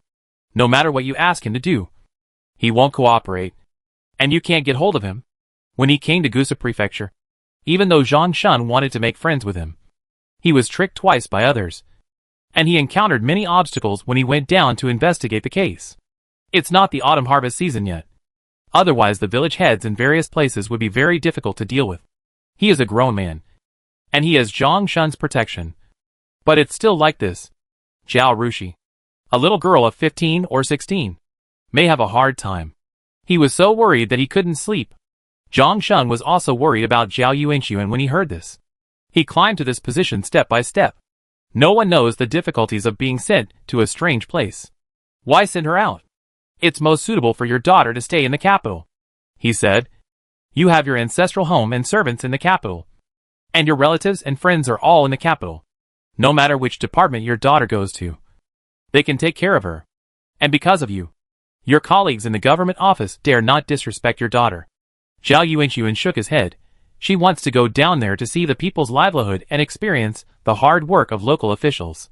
He knew exactly why Zhao Rushi wanted to be sent down. He came to Gusa for this reason. Zhang Shun. Sure enough, the wealthy and powerful people in the capital have different ideas from the common people. They had no choice. But they just wanted to experience life. He sighed. It's a pity that you and your daughter have a principle of avoidance and can't serve as officials in the same place. Otherwise, it would be best if you could let your daughter come to us. He thought for a moment. Many of my peers and fellow townsmen are prefects and county magistrates in various places. If Lord Zhao can make some arrangements and let your daughter go to the place where my good peers and fellow townsmen are in charge, I will write to them to take care of her. Even if your daughter is a county magistrate, with a prefect speaking a word, the people below will not dare to bully her openly. How do you think this works? I remember Lord Zhao's uncle works in the Ministry of Personnel. Right? It shouldn't be difficult to find a suitable place for your daughter. He said this with a certain temptation. If this can be done successfully, this uncle is really very well connected. Zhao Yuanxuan was overjoyed when he heard this. And he stood up and saluted. That's really great. Thank you, Lord Zhang. After sitting down, he asked again, I wonder where those of Lord Zhang's peers and fellow townsmen who are honest and easy to get along with are serving as officials? Are there any closer to the capital? Although Zhang Shun came from a poor family, he was very good at studying.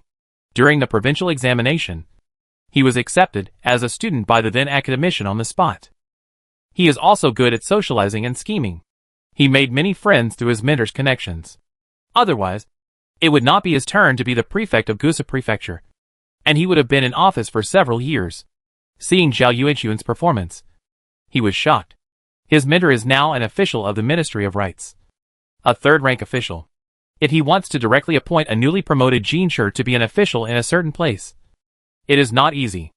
It requires a lot of financial resources and countless connections. If the emperor finds out, there is a risk of being punished. So my mentor never does such things. But looking at Master Zhao, it seems as simple as eating and drinking. He couldn't help but be more attentive to Zhao Yuanxuan, and immediately asked someone to get a pen and paper, wrote down a few places, official titles and names, and handed them to Zhao Yuanxuan. Master Zhao, please see if these are appropriate. Seeing that Zhao Yuanxuan was about to stand up and salute again, he quickly stopped him. You and I are brothers. There is no need to be so polite. If Master Zhao doesn't mind, I am a few years older than Master Zhao, and Master Zhao can call me Brother Yifan, and I will call you Jianling. Yifan is Zhang Shun's courtesy name, and Zhao Yuanxuan's courtesy name is Jianling. Zhang Shun's change of address quickly brought the relationship between the two closer. Zhao Yuanxuan naturally agreed. Chapter 594. Second place in the Imperial Examination. Madam. The girl passed. In the capital, Xiaolu ran into the gate of Swaping Marquis's mansion without any obstacles, and ran directly to the front of the old lady's yard. The old lady and Zhu had been waiting anxiously. But Zhao Rushi was still as steady as a rock, facing the pond, and Dianjiang in red clothes beside the pond, painting a picture of spring leisure tour. Her paintings are mainly majestic landscape paintings, but she doesn't like to narrow her path too much. Some time ago, she didn't practice landscape paintings to the extreme, and felt that there was still room for improvement. So she has been painting landscape paintings when she has time. But now she feels that she has reached a bottleneck in landscape painting. So she simply turns around and tries other painting methods. This picture is still her landscape painting method, but the momentum is different, and the feeling of leisure and laziness in spring is painted by her. The little girl in the painting looks lively, and is reaching out to pick an iris next to the pond. The painting method she uses for figures is a combination of Chinese and Western. With both the three-dimensionality of Western painting methods and the ink and brushwork of traditional Chinese painting, Gong Chung had an epiphany after seeing her paintings, and added Western three-dimensional painting methods to his original paintings, making the horses more three-dimensional and lively. Zhao Rushi originally wanted to leave this figure painting method to Wu Zong. Now that she has a reputation for landscape painting, she does not need to continue to innovate in figure painting. Wu Zong is famous for his figure paintings. If he also adds Western techniques to the original foundation, his paintings can be further improved. But since the border turmoil, Wu Zong has been increasingly busy since he replaced Zhang Chanshan to handle the affairs of the Dali Temple. It seems that he has no time or energy to paint. At this time, Zhao Rushi wanted to try it out, so he drew this painting method. Congratulations to the host. Wisdom value plus 1000. System broadcast. This is not a conscious control, but an unconscious statistical score part. Zhao Rushi's move was considered innovative, and the system still gave her 1,000 points. But now that she was rich and could earn a lot of points every day, Zhao Rushi didn't care much about the 1,000 points. She looked up from the painting and was about to call Yinjiang back when she saw Kaidai running in breathlessly, shouting, "Girl, you won! You won the second place!" Second? Zhao Rushi frowned slightly, but soon relaxed. She always got the first place in modern times, and the articles she wrote during this period were always praised by Peng Goen and others. Her expectations for herself were higher, and she subconsciously hoped that she could get the first place in the exam. However, Dajin is full of talents, so it is not surprising that some people write better than her. The old lady and the lady want you to come over, Tai-Dai said again. Okay, I'll come right over. Zhao Rushi put down her brush, washed her hands, and asked Itsue to wash the brush she had used. Wait for the paint on the drawing paper to dry. Put away the painting, and then went to the old lady's courtyard, because Zhao Rushi was still among the top. Xiala waited until the last red list came out before returning to report the news. And the Yamen runners, who came to report the good news, were just around the same time. When Zhao Rushi went to the front, Zhu had just sent away the Yamen runner who came to announce the good news, and was talking to the old lady with a smile on her face. Seeing Zhao Rushi come in, the old lady hurriedly pulled her hand and said, "You know, right? You got the second place." "Yes, I know," Zhao Rushi said. She asked again, "Did my uncle pass?" Zhu Hehuai was originally a Jiren, but he didn't pass the last session. This year, he took the joint examination with her. I passed. Zhu's face was full of joy. I passed the 37th place. The ranking is not bad. Thanks to you. Otherwise, I don't know how I would have done in the exam. Zhu's two uncles helped a lot when I was checking my background. They are good people, and have always been good to Zhu. Zhao Rushi wanted to repay them. He knew that Peng Goen and others would comment on the articles sent from outside from time to time, so he mentioned it to Peng Goen in a letter. Peng Goen specially found Zhu Hehuai's articles to correct them, and met with Zhu Hehuai once.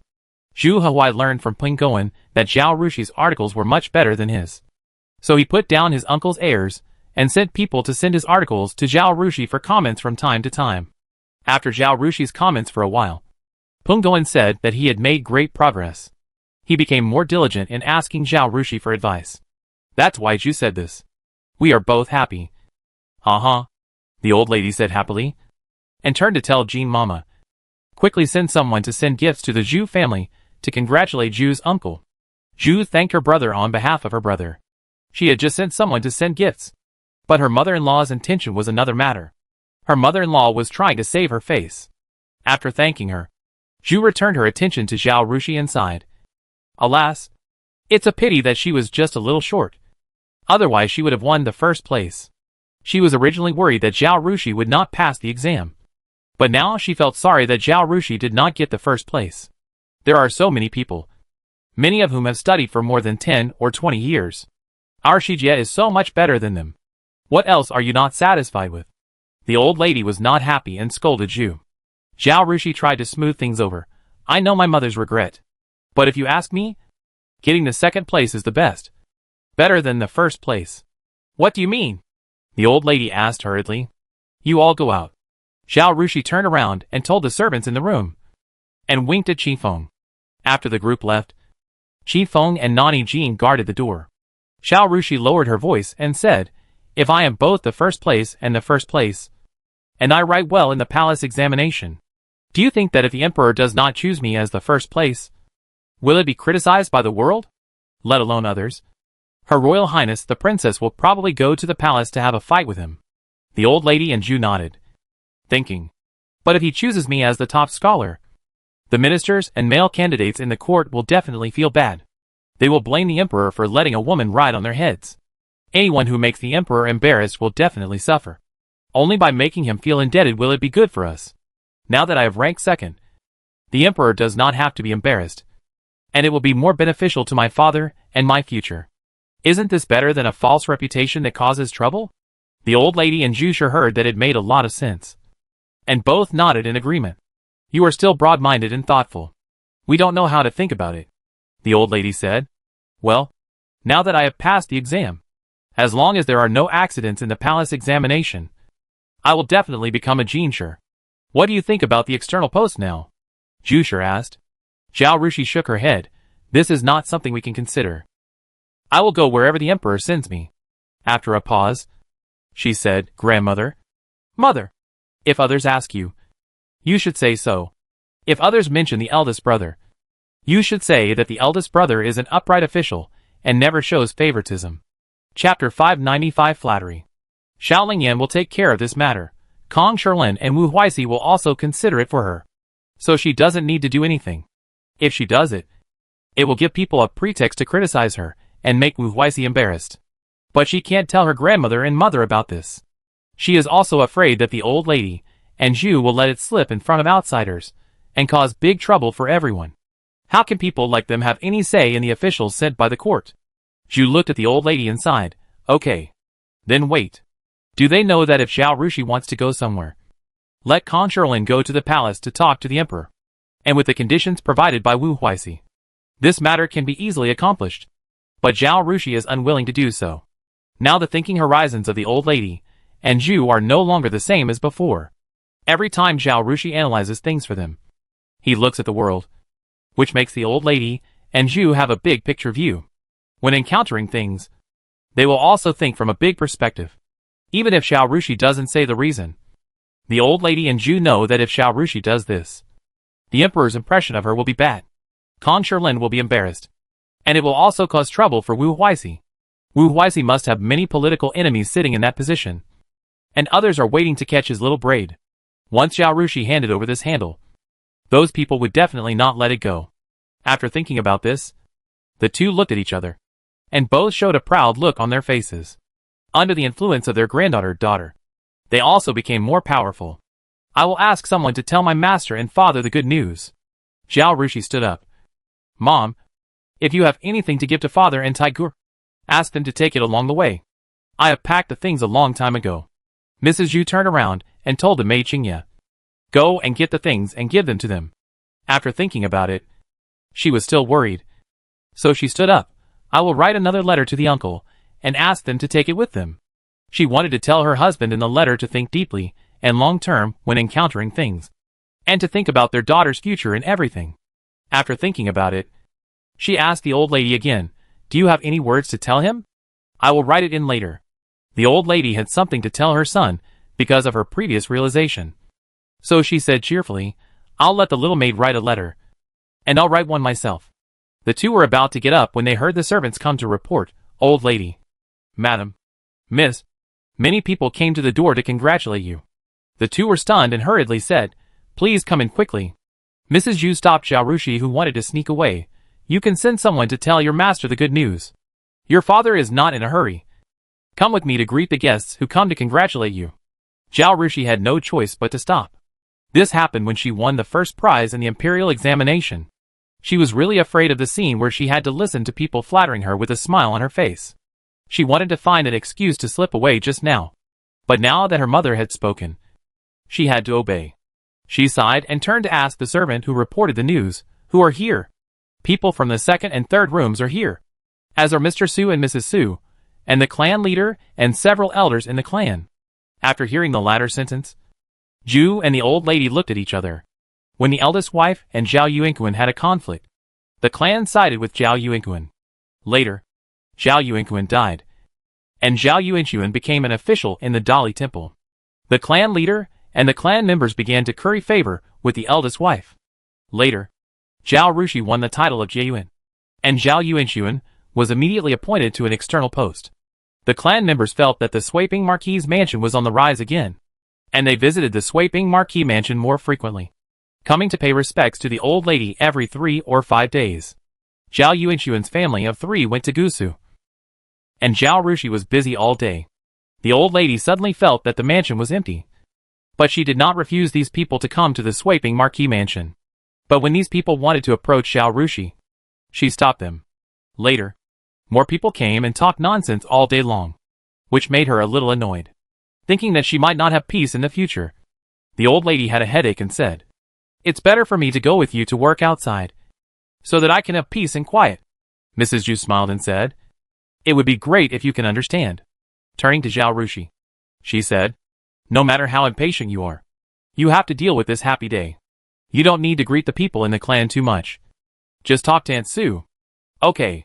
Zhao Rushi nodded in response. There was no male host in Suiping Marquis' mansion, and even the young male host Zhao Jingtai, who was not yet an adult, was not at home. Ma Sheng asked Zhao Yuanliang and his son to entertain the male guests. The female guests were welcomed into the hall of the inner courtyard. When Zhao Rushi and the other 2 went there were many people sitting in the hall. Under the guidance of the old lady and Zhu, Zhao Rushi greeted the female relatives of the clan one by one. "Oh, sister, she is smart. Better than many men. When sister, she just returned to the mansion. I said that this child has a full forehead and is definitely blessed. Look, not only you are capable, since you returned to the mansion. There have been so many good things in the Bo mansion. Not only the Bo mansion, but our Zhao family is now benefiting from sister Shi's influence. Who wouldn't praise our Zhao family when they go out? Girls can get second place in the imperial examination." The clan leader's wife praised Zhao Rushi as soon as she saw her. Zhao Ryu listened to it and rolled her eyes. I don't know who was making fun of Zhao Rushi behind her back, saying that Zhao Rushi was from the countryside and might bring shame to the Zhao family in the future. Zhao Rushi had a bad life in her previous life, and these people stepped on her the most. It seemed that if they could surpass the legitimate daughter of Suiping Marquis, their daughter's value would skyrocket. Typical of those who can't stand seeing others do well. She turned her head and looked at Zhao Rushi steadily. When Zhao Rushi felt her gaze and looked back, she quickly looked away and avoided it. When the others heard the words of the clan leader's wife, they also flattered her. Zhu knew that her daughter didn't like these things, so she stepped forward to help. She is a child. She can't stand being praised. Let's sit down and have tea. This Mandarin duck milk roll is the recipe that the princess of Qingyang County brought from the Jinan Palace. Let's try it and see how it tastes. Everyone's attention was immediately attracted to the Mandarin duck milk roll. While eating snacks, they praised Zhao Rushi's connections. But Zhao Rushi was no longer there. Xie and Su Shui were not members of the Zhao family. Although they were married to the Zhao family, they were still excluded, and they didn't need to squeeze in to flatter Zhao Rushi at this time. So they all stood outside the crowd. Zhao Rushi asked them to sit in another corner and asked the maid to bring snacks and tea. "And when will Chongwen's wedding be held?" Zhao Rushi asked. "The end of next month," Xie said helplessly. When she was looking for a date, she chose a recent date, but it still didn't happen before the imperial examination. Chapter 596 Master's Call. Before the palace examination was over, Zhao Rushi naturally wouldn't tell anyone that she wanted to be sent out. But she had revealed this idea to Su Shui. Su Chongwen will get married at the end of next month, and Zhao Rushi is afraid that she won't be able to catch up. After the palace examination, once the list of successful candidates is announced, the appointment will be made soon, and it will be impossible to get it before the end of next month at the latest. It doesn't matter. Brother Chongwen is living a good life, which is better than anything else, Zhao Rushi said, looking at Su Shui. Xiaoshu, when she gets married, she hopes that I can come back to attend the wedding. Su Shui blushed all of a sudden. Zhao Rushi asked Mrs. Xie, "What do you think of Shishua's marriage?" Su Shui is not much younger than Zhao Rushi, and logically they should have been engaged long ago. However, the Su family has been thriving in the past 2 years. Su Shui has gone from being an ordinary student at Binding Women's Academy to a famous writer of vernacular novels in the Qiming Xuanbao. With Zhao Rushi's inspiration, She has written 2 outstanding works suitable for both men and women. The improvement of her family's economic conditions and her daughter's own talent made Mrs. Xie pickier, and she always wanted to find a better family for Su Shui. I want to see if there are any suitable candidates among the new Jinshi this year, Xie said. Zhao Rurui and Zhao Ri were impatient to deal with the words of comfort from the women in the clan, and sat here to listen to Zhao Rushi and Xie's chat. Zhao Rurui's hand holding the handkerchief tightened when she heard Xie's words, and she raised her eyes to look at Su Shui, as if she was weighing her competitors. Most of the new Jinshi were over 20 years old, and people of this age would not be unmarried. Even if they were, they would have some problems. The remaining 17 or 18-year-olds who were not married were more or less engaged. There were only a few unengaged people in each class. Among these few, there were only a limited number of good candidates. Therefore, with one more competitor, her marriage became more difficult. When Zhao Jingli arranged it for Zhao Rurui disdained such a marriage. Now that she has been beaten and taught a lesson by society, she realized that the marriage that Zhao Jingli arranged for her was really a rare opportunity. After she refused, he was chosen by another family within 10 days, and they had already been married. There was no way she could regret it. After Zhao Ryu became beautiful, she was afraid of getting in trouble. When she didn't want to attract people's attention, she would dress herself up to look ugly. When she came to congratulate today, she put on makeup, which reduced her beauty from 80% to 90% to only 50% to 60%, and wore a set of old clothes with dark colors, making herself inconspicuous. Since her life story was revealed, she didn't go to the Su family again, after unilaterally cutting off this relationship. No matter what occasion she met Xie and Su Shui, she pretended not to see them, didn't approach them, and didn't care what others said about her behind her back. Hearing what Xie said, she finally raised her eyes and looked at Xie and Su Shui seriously. But she only looked at them twice, and then she looked away again, no longer looking at Xie and Su Shui.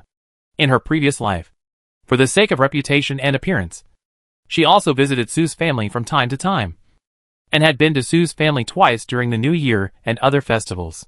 But Xie saw that Zhao Rushi was not living well after returning home, while her adopted daughter was praised by everyone in Sweeping Marquis's mansion, and was in high spirits. In contrast, Xie felt more pity for Zhao Rushi, and was always indifferent to her. Su Yongyi and Xie were not her biological parents, but only her aunt and uncle. They were not nice to her. Did they want her to be cold to them? So she simply became cold-hearted.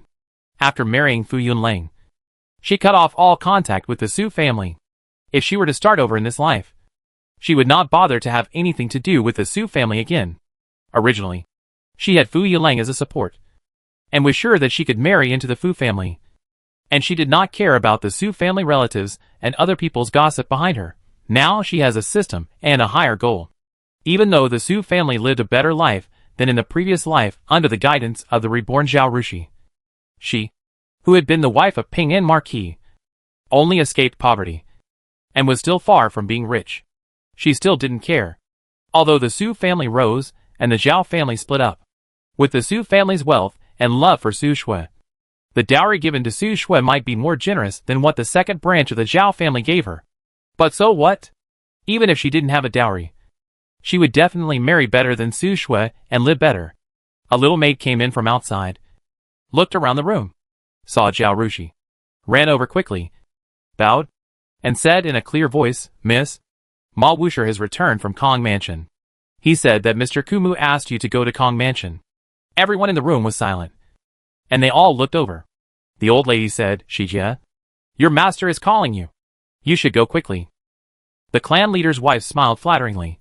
"I must have heard your good news and congratulated you." Zhao Rushi glanced at Xie. Xie said hurriedly, "Go quickly. Business is important." Zhao Rushi then excused herself one by one and led Qifeng and Yinjiang to the second gate. Ma Wuxia was waiting there. When he saw Zhao Rushi, he hurriedly said, "Mr. Kumu also sent someone to check the list. When I sent the letter, he already knew the good news that the girl passed the exam. He said he had something to discuss with the girl and asked her to go over immediately." Zhao Rushi nodded, guessing what the master was going to say to her. "Is the carriage ready?" she asked. "Lu Bo and my mother are waiting for the girl at the door. My father is entertaining guests in the front yard and can't leave for the time being. So I called Uncle Gao to go with the girl." The uncle Gao mentioned by Ma Wushi is Gao Weiqiang. Because of the incident during the imperial examination, the people in Sweeping Marquis' mansion have raised the issue of Zhao Rushi's guards to a new level. She must be accompanied by several guards when she goes in and out. Zhao Rushi said nothing more and let a few people out. As expected, she saw Gao Weiqiang and others standing next to the carriage with horses. She got on the carriage, and a group of people rode on horseback to escort the carriage. They went out of the alley together and headed straight to Kong Mansion. When they arrived at Kong Mansion, Zhao Rushi led Luo and Qi Feng to Kong Shirling's study room. No matter the master or servants in Kong Mansion, they would congratulate Zhao Rushi when they saw her on the road. Obviously, the good news had spread throughout Kong Mansion. "Are you here?" Kong Shirling put down the pen in his hand when he saw Zhao Rushi entering the door, and stretched out his hand. "Have you painted these 2 days? Show it to me." This is for her to hand in her homework. Some time ago, Zhao Rushi was going to take the imperial examination, so she stopped doing her homework for a while. The results have just been announced, and the homework is coming. Fortunately, Zhao Rushi was prepared and took out the picture of spring in the pond she painted and handed it to Kong Shirlin. Chapter 597 You have to sacrifice to gain. Kong Shirlin took the scroll, but didn't rush to open it. He motioned Zhao Rushi to sit down and asked her, "I heard that the Minister of Revenue, Mr. Qi and Mr. Gon, had come to you. Did you refuse to go to the Ministry of Revenue to help? I still have to take the palace exam. They can think of asking me to help at this time." Zhao Rushi looked helpless. Kong Shirlin stretched out his hand and pointed at Zhao Rushi in the air, with an expression that said, "Don't you fool me, little guy," he said. "Are you not going to the Ministry of Revenue?" He was very clear-headed and experienced. When Qi Shugu went to Zhao Rushi's house to ask for help, Zhao Rushi refused. He knew the intention of the two peoples back and forth. However, the results of the imperial examination had not been announced at that time, so he did not ask Zhao Rushi to come and ask. Hee. Nothing can be hidden from your bright eyes, Master. Zhao Rushi poured a cup of tea for Kong Shirlin. Kong Shirlin knew that this little apprentice was young and a girl. She looked well behaved, but in fact, she had more integrity than anyone else. He was not in a hurry to ask. He took a sip of tea and asked, "Where do you want to go?" "I want to be posted out," Zhao Rushi said. She knew that Kong Shirlin asked her to come over to ask this question, just to find out her thoughts, so that he could inform Wu Huixi or go to the emperor directly to tell him. It is better to inform him early than to make arrangements at the last minute. However, the eldest brother always took care of her. Even if she didn't say it, he would definitely ask before sending an official. Not to mention that she had rejected the Ministry of Revenue's recruitment. Of course, if she passed the first-class imperial examination, there would be no need to ask anything. That would allow her to enter the Hanlin Academy directly. Even if the master didn't call her today, she would still come. Kong Shirlin nodded. He was not surprised at Zhao Rushi's answer. In the past 2 years, Zhao Rushi had been telling him and his 3 senior brothers how good Jiangnan was. If he could be an official in other places in his lifetime, experience a completely different experience from being an official in the capital, and appreciate the customs of Jiangnan, it would be worth being a human being and an official. Because of her boasting, not only Gong Cheng and Wu Zong, but also Wu Huixi were a little tempted. Of course, no matter how tempted Wu Huixi was, he would never be sent to an outpost. The highest position of an outpost official was the 3rd-rank governor, and he was the 1st-rank minister of the Ministry of Personnel. Unless he was demoted, this temptation would only be a regret. Now it was Zhao Rushi's turn to be an official, and her desire to go to Jiangnan to be an official was an expected answer. But there was a question that he was worried that the little girl would not understand. "Girl, you have to think about it carefully. I have asked Lord Peng. With your talent, it is absolutely no problem for you to be in the top 3 of the palace examination. But the first-class Jinshi are all admitted to the Hanlin Academy. If you want to be sent out, I have to go to the palace to greet the emperor and ask him to select you as a 3rd place." Zhao Rushi nodded. "I know. Even if you didn't ask me to come here today, I would come to tell you before the palace examination and ask you to greet him. The 1st-class Jinshi, the 2nd class, and the 3rd class must enter the Hanlin Academy as Shujishi. This is the traditional rule. After staying in the Hanlin Academy for 1 or 2 years, she would be transferred to various ministries or sent out. In other words, if she chose to be sent out, She would have given up the honor of being a first-class genshur, otherwise. It would be against the rules, and make the emperor embarrassed.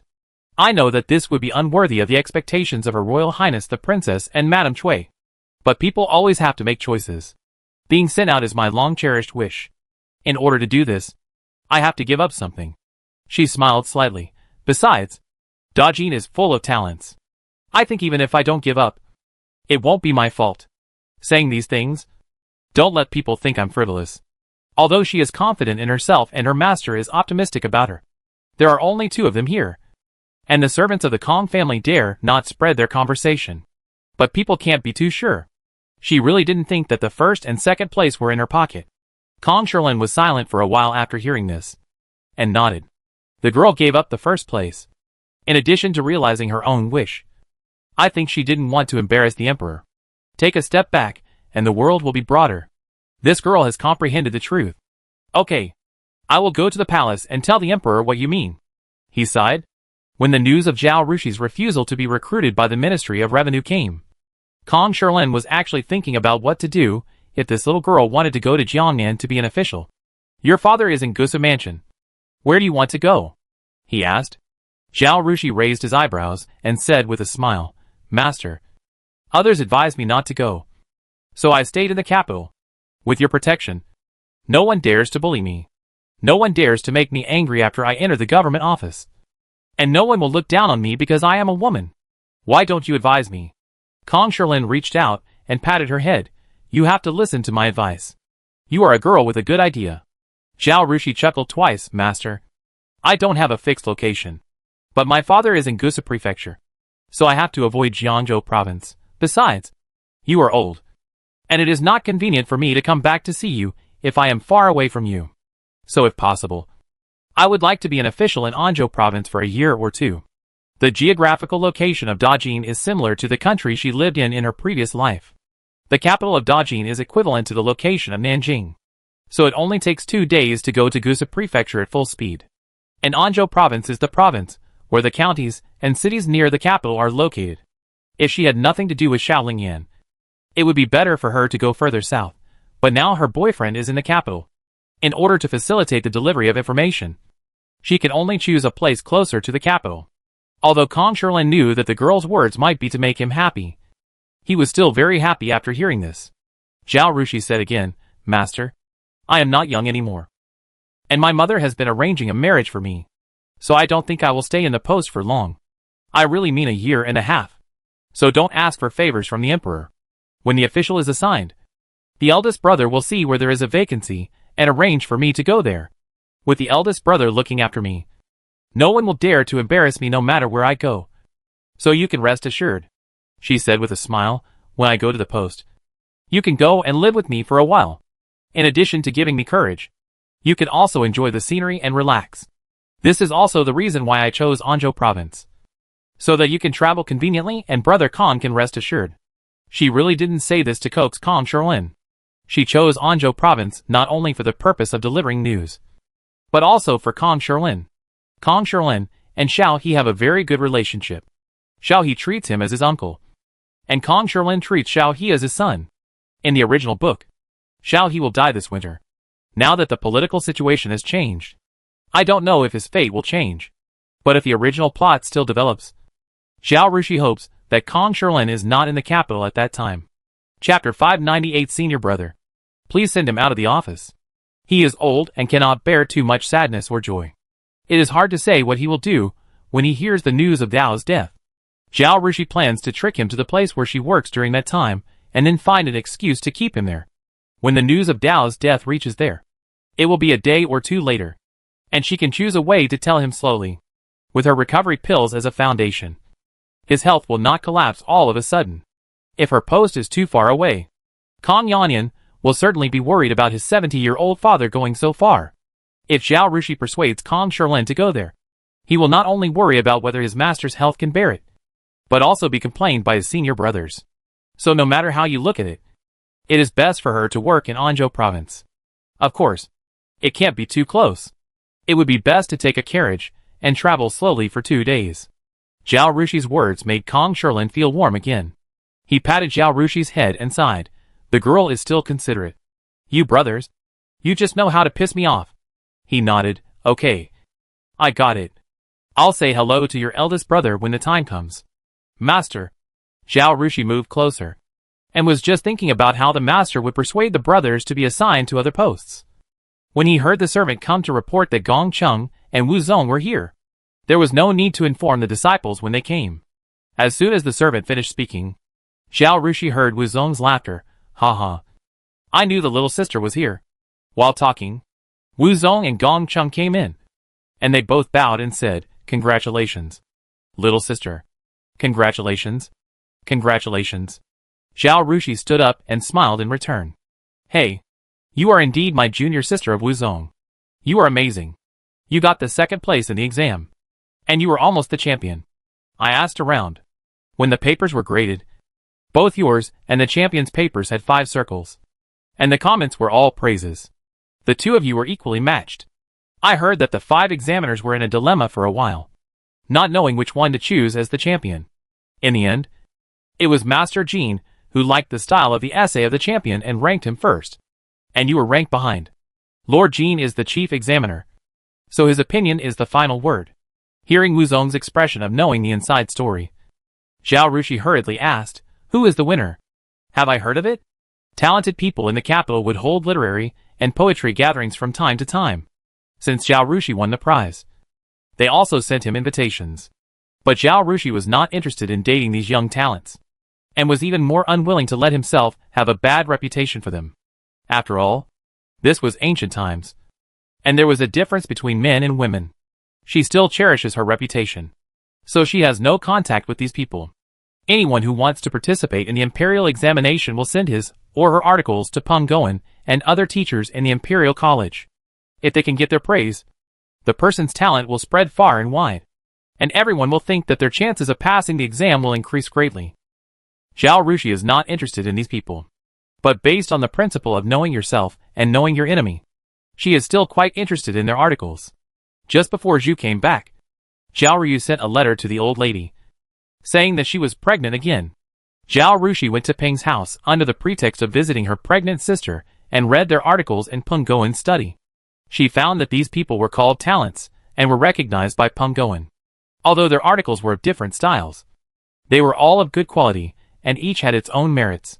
He is a talented man from Jiangnan named Duan Chen, who was also the champion of Jiangnan last year.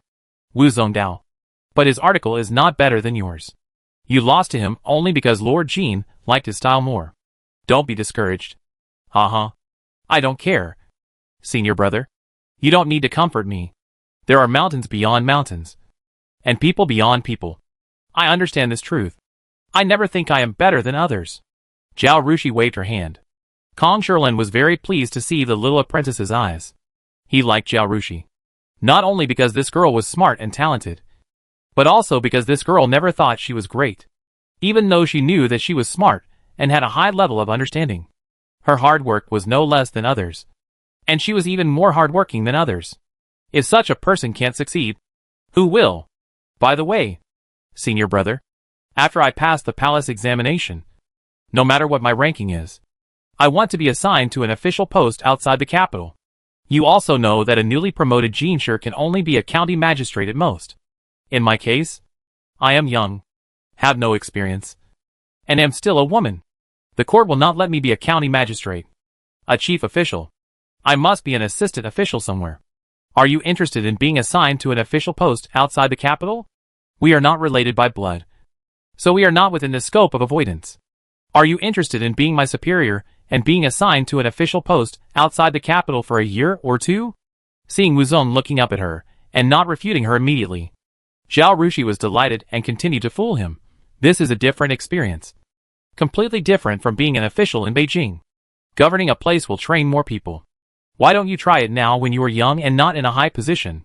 When you are in the position of the eldest brother, and you are old and don't want to move, won't it be a pity to look back on it? Although she was concerned about Shaolingyan during the border war, she did not ignore the people around her.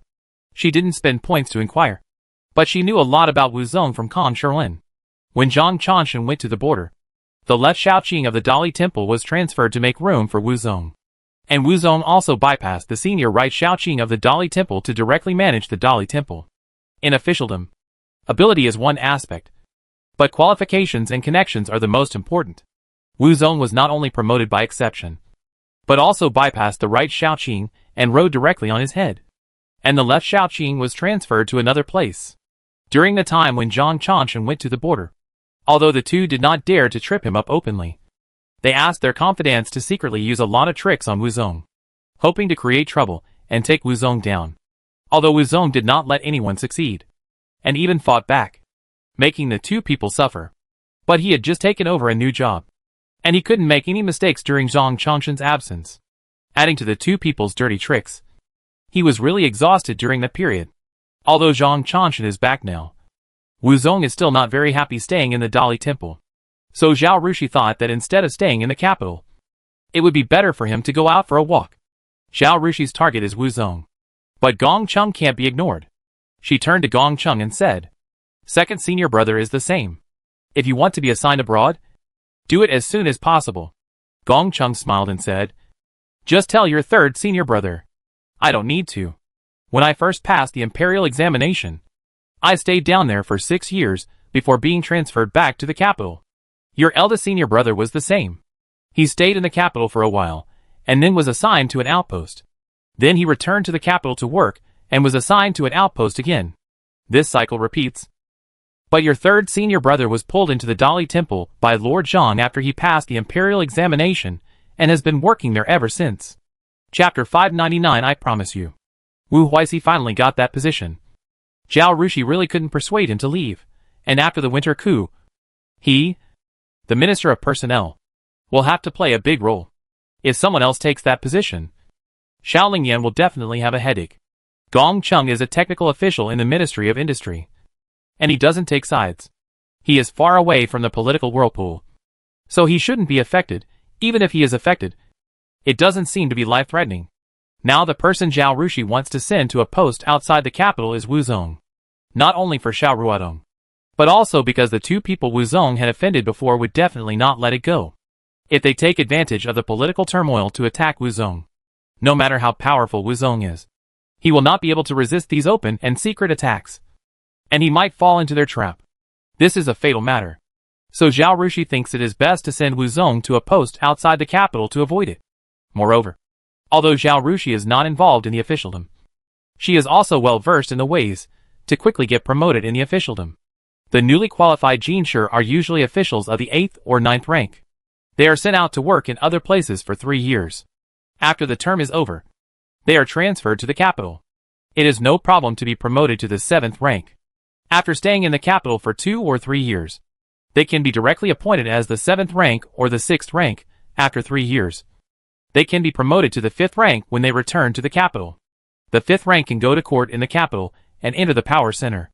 If they are sent out again, they can directly become the prefect of the 4th rank. With the experience and foundation of being an official in the capital, and the experience of being an official in other places, it is natural to move up to the 3rd rank. It is extremely difficult to get promoted if you stay in one place. But with such ups and downs, you can get promoted very quickly. Wu Huixi was able to get promoted to the 1st rank position of Minister of Personnel at the age of 40. Although it was related to his ability and political achievements, it was also closely related to his repeated efforts. Wu Zong is now a 4th rank official, because he has no experience of being sent out. It is extremely difficult for him to get promoted to a 3rd rank official. Even with the Emperor's appreciation and Wu Huixi's support, it is useless. This is his fatal shortcoming in his career. So it would only benefit him to be assigned to a post outside the capital. Third senior brother. What do you think? Zhao Rushi looked at Wu Zong eagerly. A good drum doesn't need a heavy hammer. And there are some things that she doesn't need to make too clear. She believes Wu Zong knows everything. Now it all depends on what Wu Zong thinks. Whether he is willing to leave the capital. Wu Zong and Kong Sherlin looked at each other and nodded. Okay. Ah? Zhao Rushi didn't expect Wu Zong to agree so straightforwardly, and was a little confused for a moment. She immediately came to her senses and said happily, "Third senior brother. Did you agree?" "Yes." Wu Zong nodded. Gong Chung then smiled and said to Zhao Rushi, "Your third senior brother has already discussed this with Master. Everyone is worried about you going to a strange place alone. The old officials in those places are not easy to deal with, and will definitely bully you. So after considering it, your third senior brother decided to be sent to an official position outside to take care of you. Zhao Rushi was deeply moved. Wow! What kind of god master is this? Senior brother? How can he be so good? Kong Sherlin nodded. But your third brother's official rank is too far from yours. Even if he is sent out, he can't be your direct superior. You have to be mentally prepared for this. I know. As long as the third brother protects me, nothing will be a problem. Zhao Rushi waved her hand and smiled with her teeth showing. Ah, senior brother. You are so kind. I am so happy. Everyone saw that she was as happy as a child, and they couldn't help but laugh. Okay. I called you here to ask you about this. Just focus on the palace examination. And don't worry about the rest. I and your brothers are here to help. Kong Sherlin waved his hand and took out the scroll. Let me see your paintings. Zhao Rushi was quick to pull out his scroll and hugged it. Master, I suddenly have some kind of insight. I'm not satisfied with this painting, so I won't give it to you today. I'll go back and paint another one and send it to you. Kong Sherlin didn't understand. But it was a good thing for his apprentice to have some insights. And he admired his pursuit of excellence. So he didn't say much. And nodded, okay. No rush. It's not too late to paint after you have understood what you have understood. Zhao Rushi hugged her painting and nodded vigorously. Third senior brother was so good. And he became the big boss who wanted to protect her. She should keep this painting method and wait for him to understand it himself. After Zhao Rushi left, Kong Sherlin called Wu Huixi to discuss for a long time the next day, and went to the palace in the evening. However, he did not mention this matter.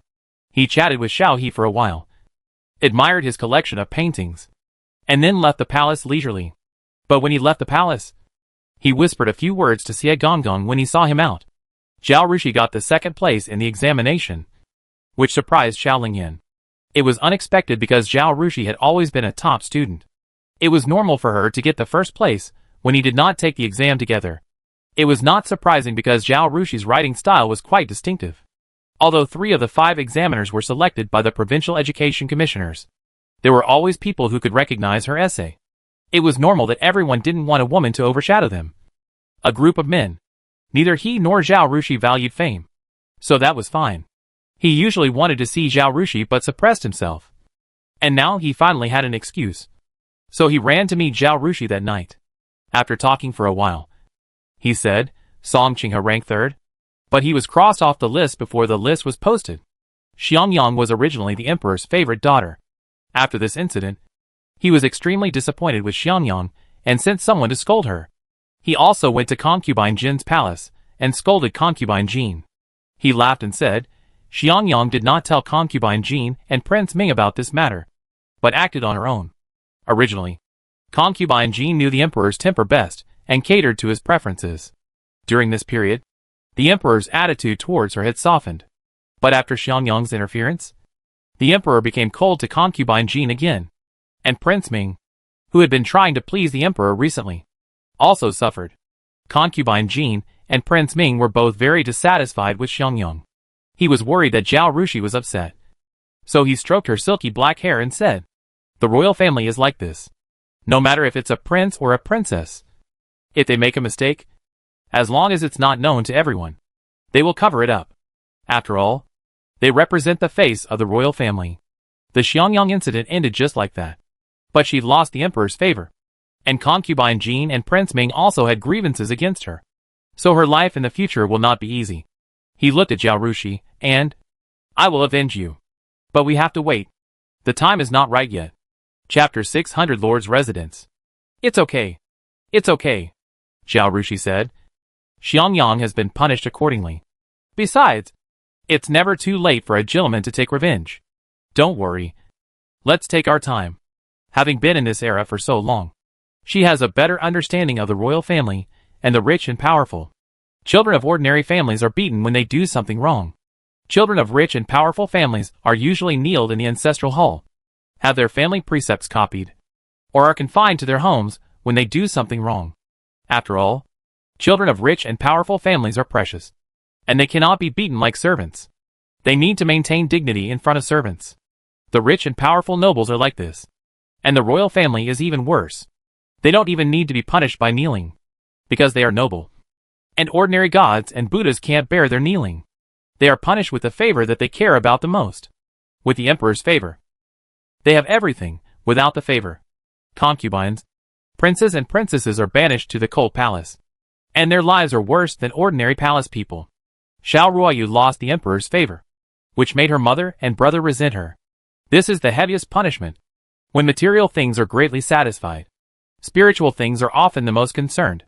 Xiao Ruoyu lost the thing she cared about most. So this punishment was acceptable.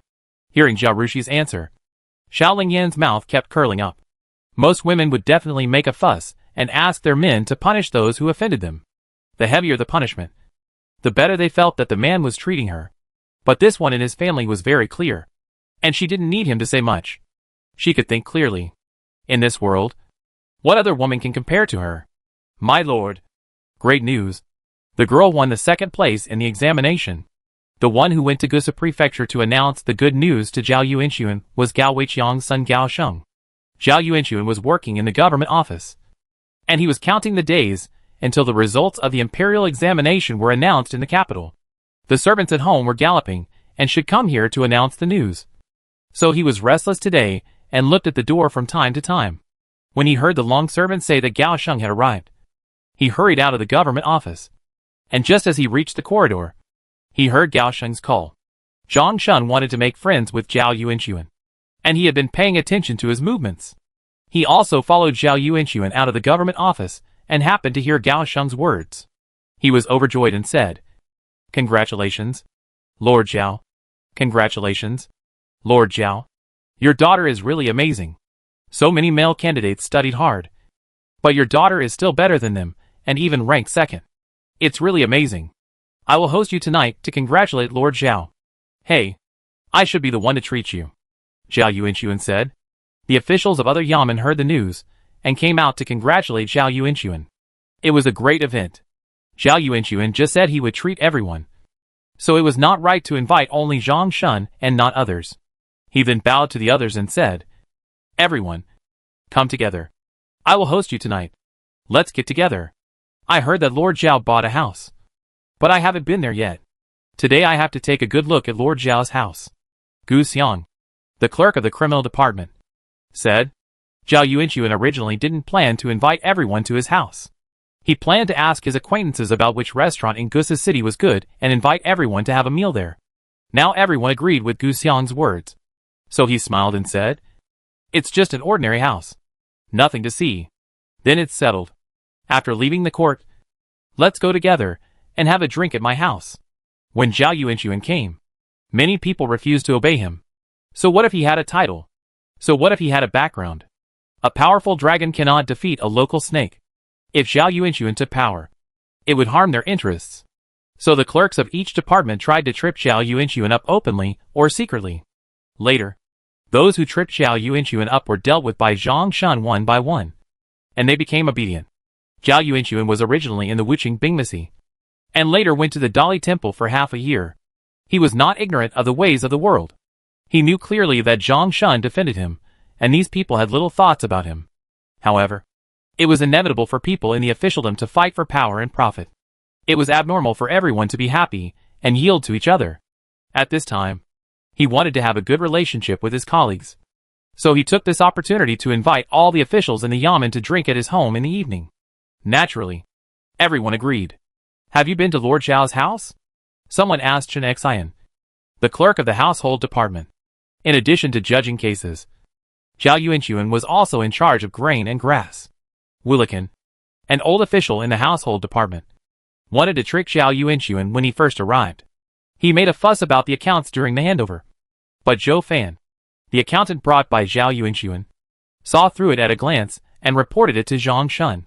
Zhang Shun directly dismissed Wulikan and promoted Chen Xian. Chen Xian knew that the new Tongpan had a strong background to make the prefect so flattering. He was very attentive to Zhao Yuanxuan, and was the first person to show goodwill to Zhao Yuanxuan after he arrived.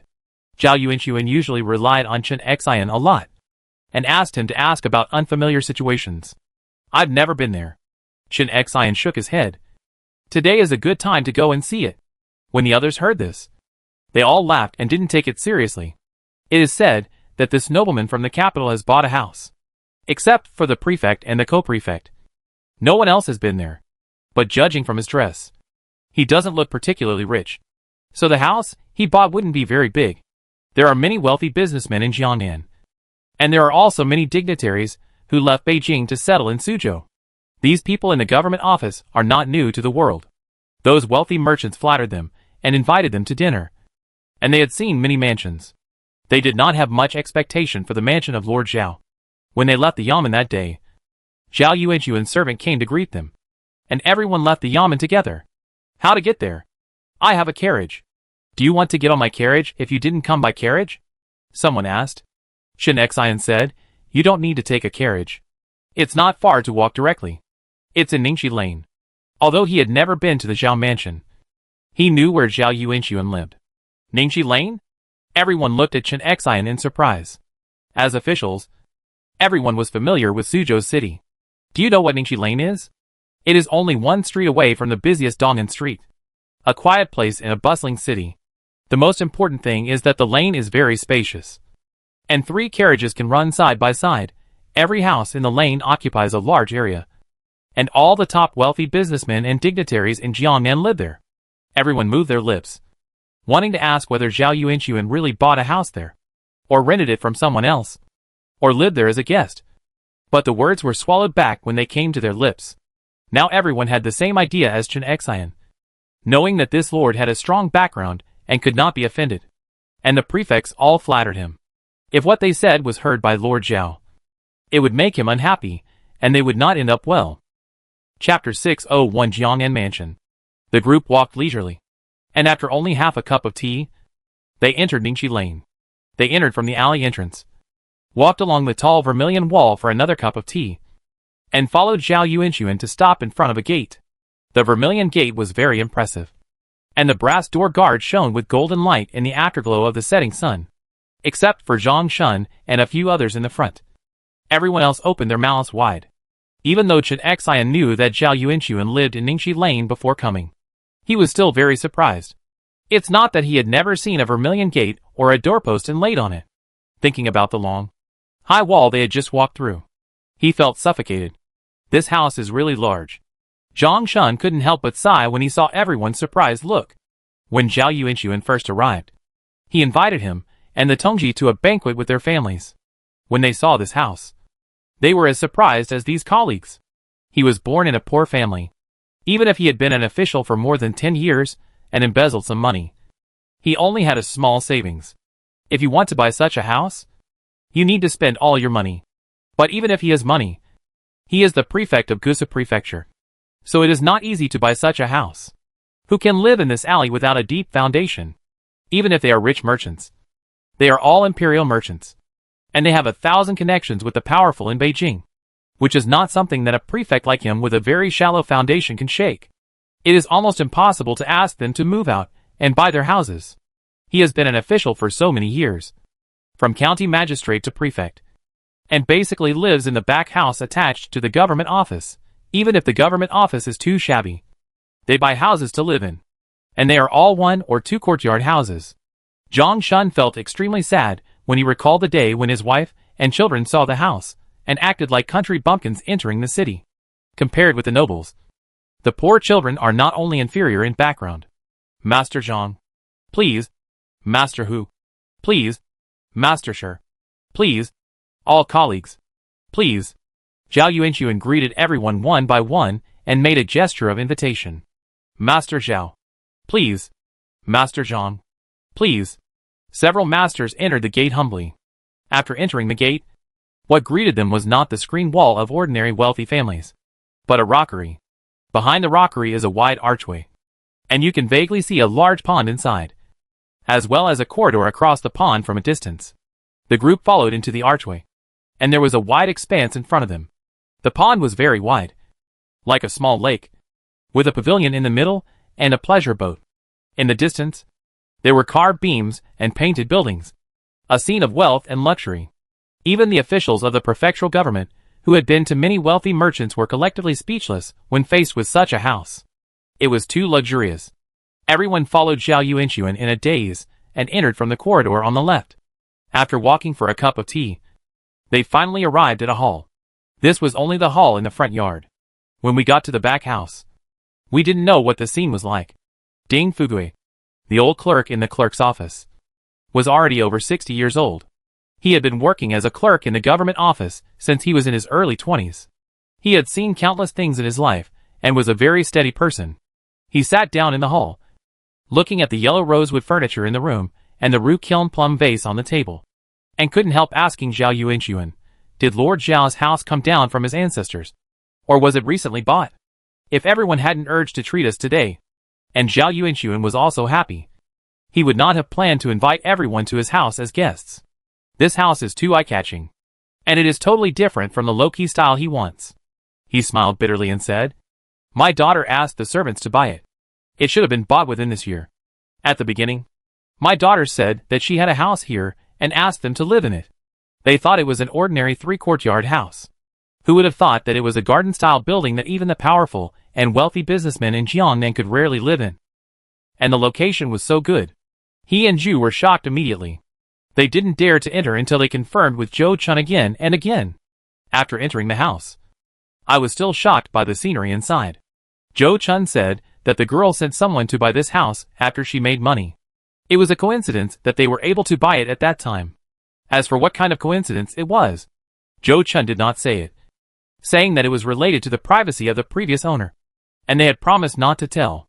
Zhao Yuanxuan and Zhu thought that this house was too good and wanted to live in it. Zhou Chun said that if they did not live in it, it would be empty and someone would have to take care of it, which was a waste. Thinking that they had such a good house, but did not live in it, and they had to spend money to buy or rent other houses. The couple hesitated for a while, and then lived in it. But they only live in a corner of the house. Ah! Everyone's eyes widened. This answer was really beyond their expectations. Master Zhao. You mean? Zhang Shun looked around the house with his fingers. This whole house was bought by your daughter? Is it your eldest daughter, or your second daughter? Zhao Yuanxuan's wife Xu wanted to make friends with them, and from time to time invited his wife to play at home. And the two of them even made an appointment to go shopping twice. During the chat, Mrs. Zhang naturally found out the population and situation of Sweeping Marquis Mansion. Zhao Yuanxuan had 4 daughters. The eldest and second daughters were married to the sons of the officials in the capital. The third daughter was born out of wedlock and married a newly promoted Jinshi. The fourth daughter, Zhao Rushi, was the one who won the second place in the imperial examination. If this house was the property of the eldest daughter and the second daughter's in-laws, and was temporarily lent to Zhao Yuanxuan, it would be normal. The Jin dynasty did not prohibit the sons of merchants from participating in the imperial examination. If his third daughter married the son of a wealthy merchant in Jiangnan, it would be normal to have this house. Zhang Shun only excluded Zhao Yuanxuan's fourth daughter.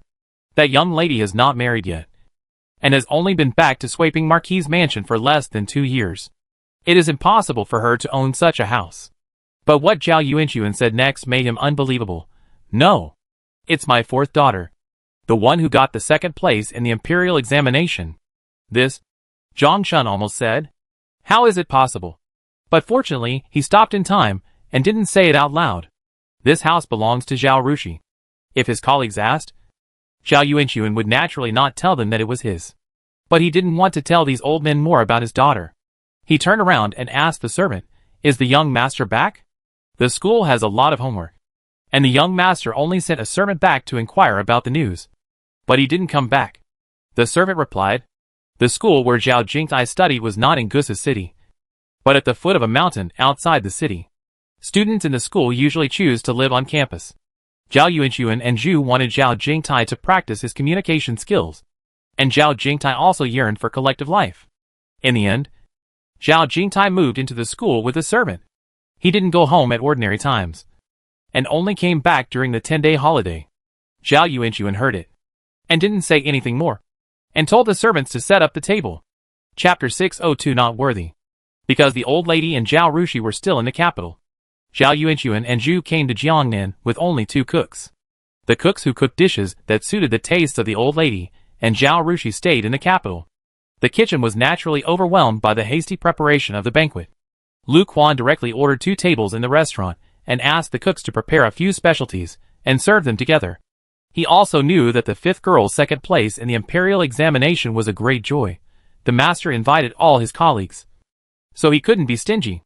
Therefore, they ordered the best dishes, and the dishes cooked by the chef fully showed the refinement and preciousness of the noble families in the capital. Naturally, everyone was very satisfied with the meal and applauded.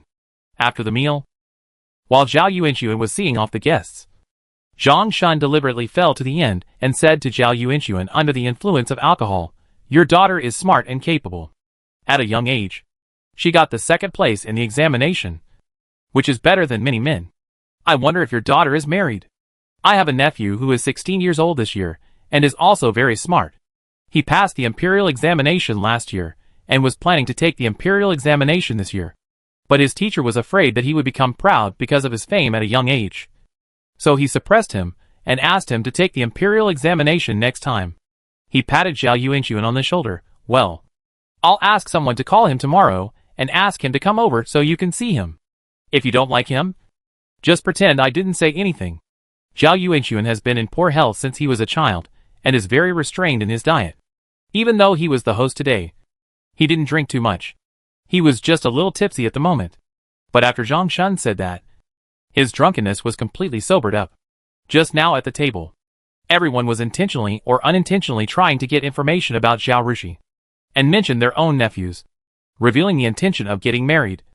But he laughed it off. Zhang Shun was smart, and he waited until now to bring up this matter, so he couldn't just brush it off. "Mr. Zhang's nephew is naturally outstanding. But you don't know about my daughter. I can't decide her marriage. First of all, there is her master." At this point, Zhao Yuanxuan smiled. "It's Mr. Kumu. I wonder if Mr. Zhang has heard of him. He is over 70 years old, highly respected, and treats my daughter as his own. He has always been very concerned about my daughter's marriage, and has been asking around to see if there is a suitable one." Zhang Shun was surprised. "Mr. Kumu? Could it be the painting master Mr. Kong Shilin?" "That's right." Zhao Yuanxuan nodded. "In addition to Mr. Kumu, my mother and my wife are the ones who care most about my daughter's marriage. Especially my mother, who is reluctant to let my daughter marry far away, has already said that she would find a husband for her in the capital. My daughter will be 16 this summer, and the elders have not yet decided on the one they have carefully selected. So I want to apologize to Lord Zhang. This matter is really beyond my control." Zhang Shun just mentioned it, without much confidence. She is a powerful person in the capital, rich and powerful. How can officials like them, who come from humble backgrounds, reach her? Not to mention that his nephew is only a Jiren, and he cannot compare with Zhao Yuanxuan's daughter in terms of fame. Not to mention identity, status, and money. But seeing such an outstanding girl in front of him, and the daughter of his subordinate, he really couldn't help but give it a try. What if it works? If his eldest son hadn't already married and his youngest son was still young, he wouldn't have brought his nephew out.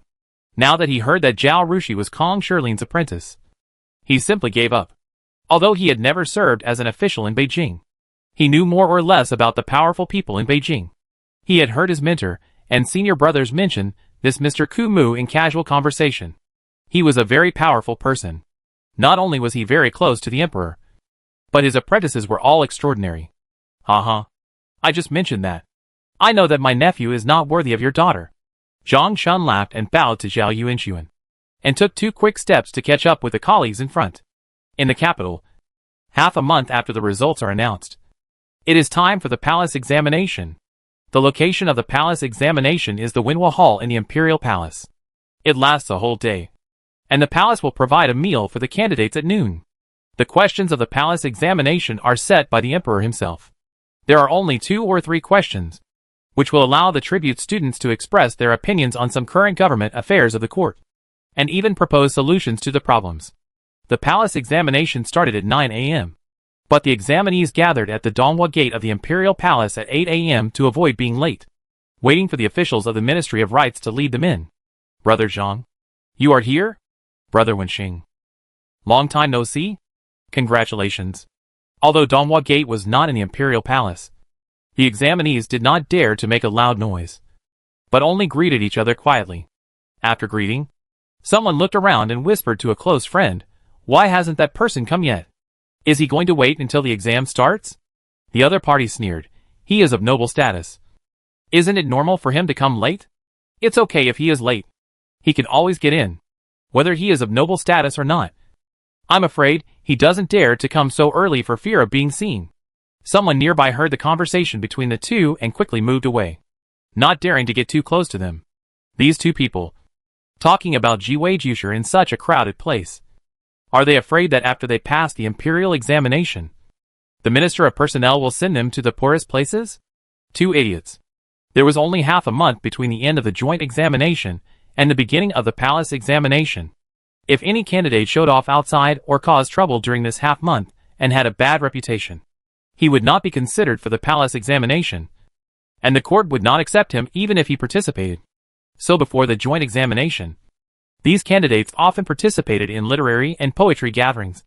But during this half month, they stayed at home and dared not go anywhere, fearing that something unexpected would happen. Sometimes you don't look for trouble, but trouble will find you.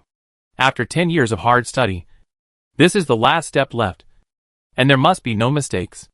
Therefore, this was the first time for many people to meet after the imperial examination.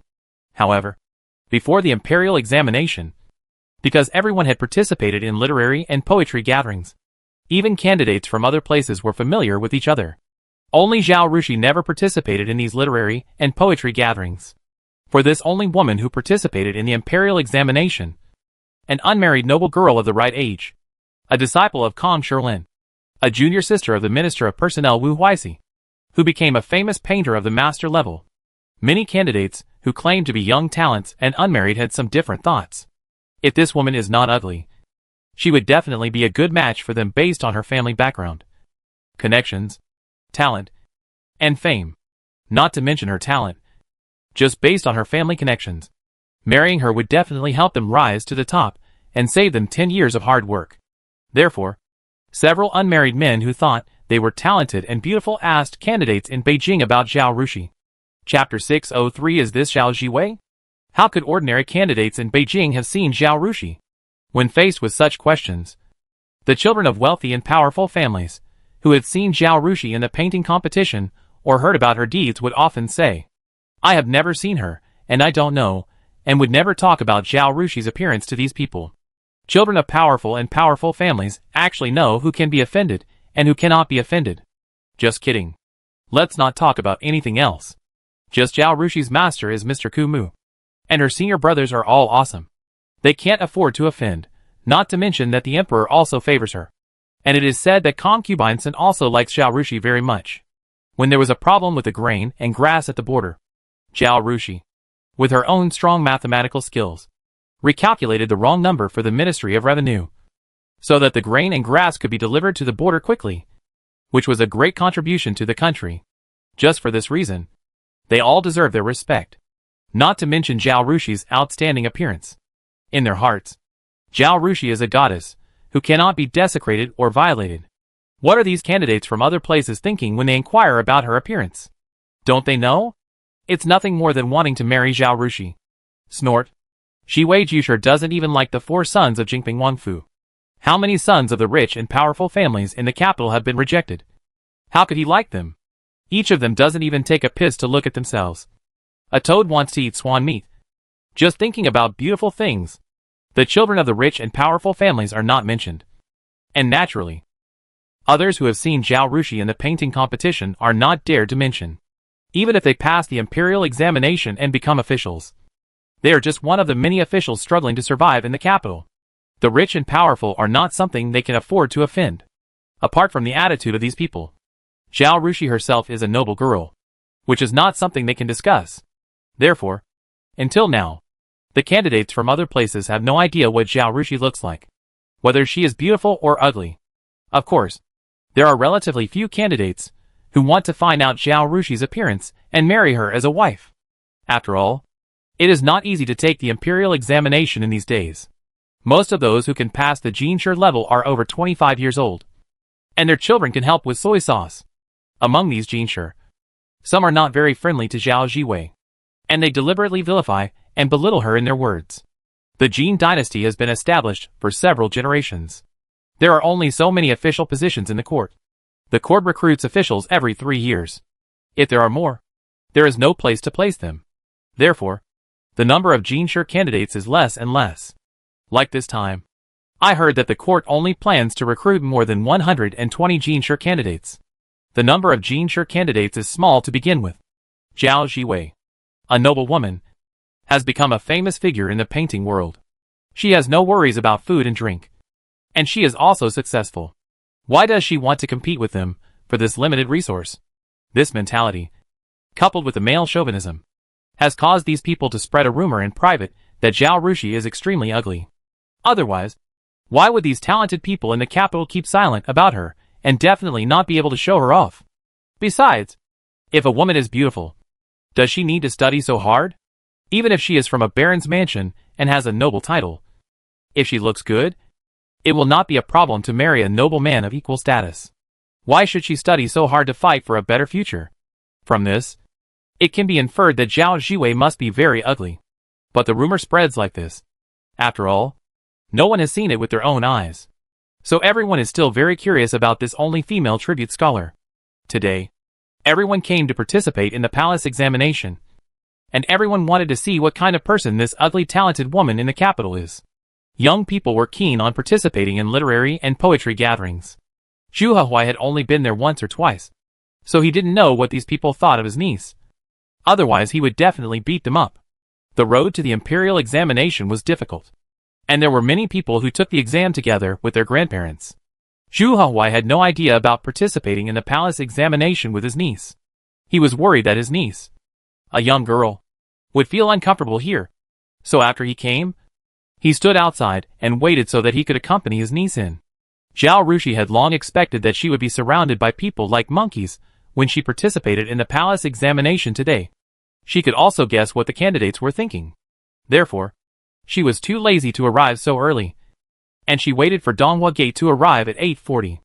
Anyway, Suiping Marquis' mansion was not far from the palace. And now she had a pocket watch, so it was convenient to check the time, so she didn't have to worry about being late. When she arrived at Donghua Gate, before she got off the carriage, Zhu Huai saw the sign of Suiping Marquis' mansion on the carriage. He hurried over and called out, "Jiwei." He was Zhao Rushi's close elder, and usually called her Shijie at home. Now when he was outside, he was very careful about his manners. "Uncle." Zhao Rushi saw Zhu Huai's eyes light up. And after Luo Shi put the stool away, she helped Luo Shi get off the carriage. Although she could jump off the carriage swiftly and lightly with her current skills, she didn't want to be known as unruly and rude in addition to her reputation as a talented woman. She didn't intend to be unique. She didn't want to accommodate others. And she didn't want those male tribute scholars to think that she cared about their comments. Therefore, she still dressed like a woman today, and her clothes were the same as when she went out normally.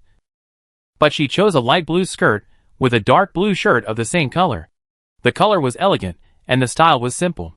The jewelry on her head was also simple, with a hairpin inlaid with sapphires and 2 pearl flowers. The whole person looked fresh and elegant without losing stability. The most important thing is that she didn't feel awkward walking among a group of male tribute students, who were either wearing green or blue clothes. "Uncle, how long have you been here?"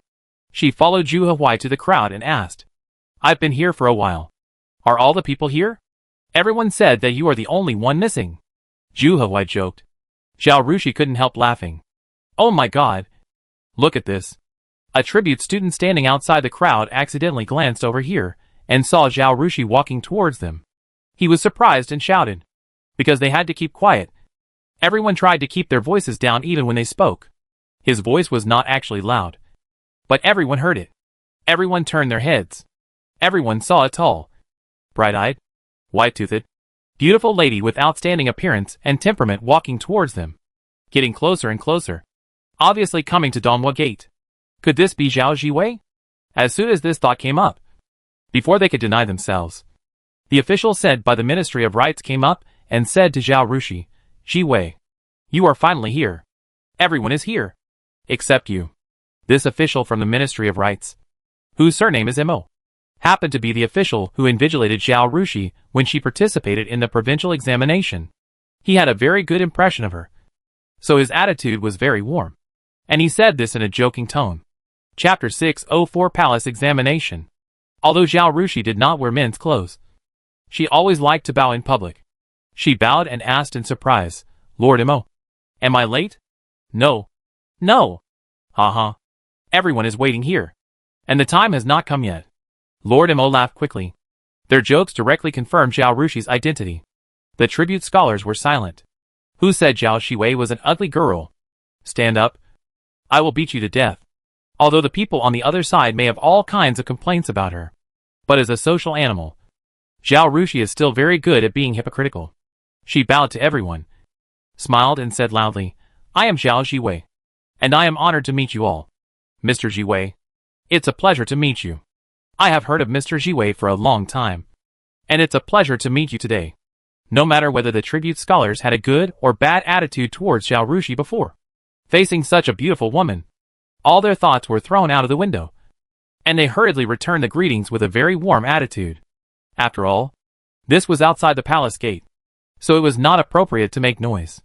After everyone had returned the greetings, the Lord Mo from the Ministry of Rites said to Zhao Rushi, "You are the second place in the examination, so you should line up in front and stand behind the first place."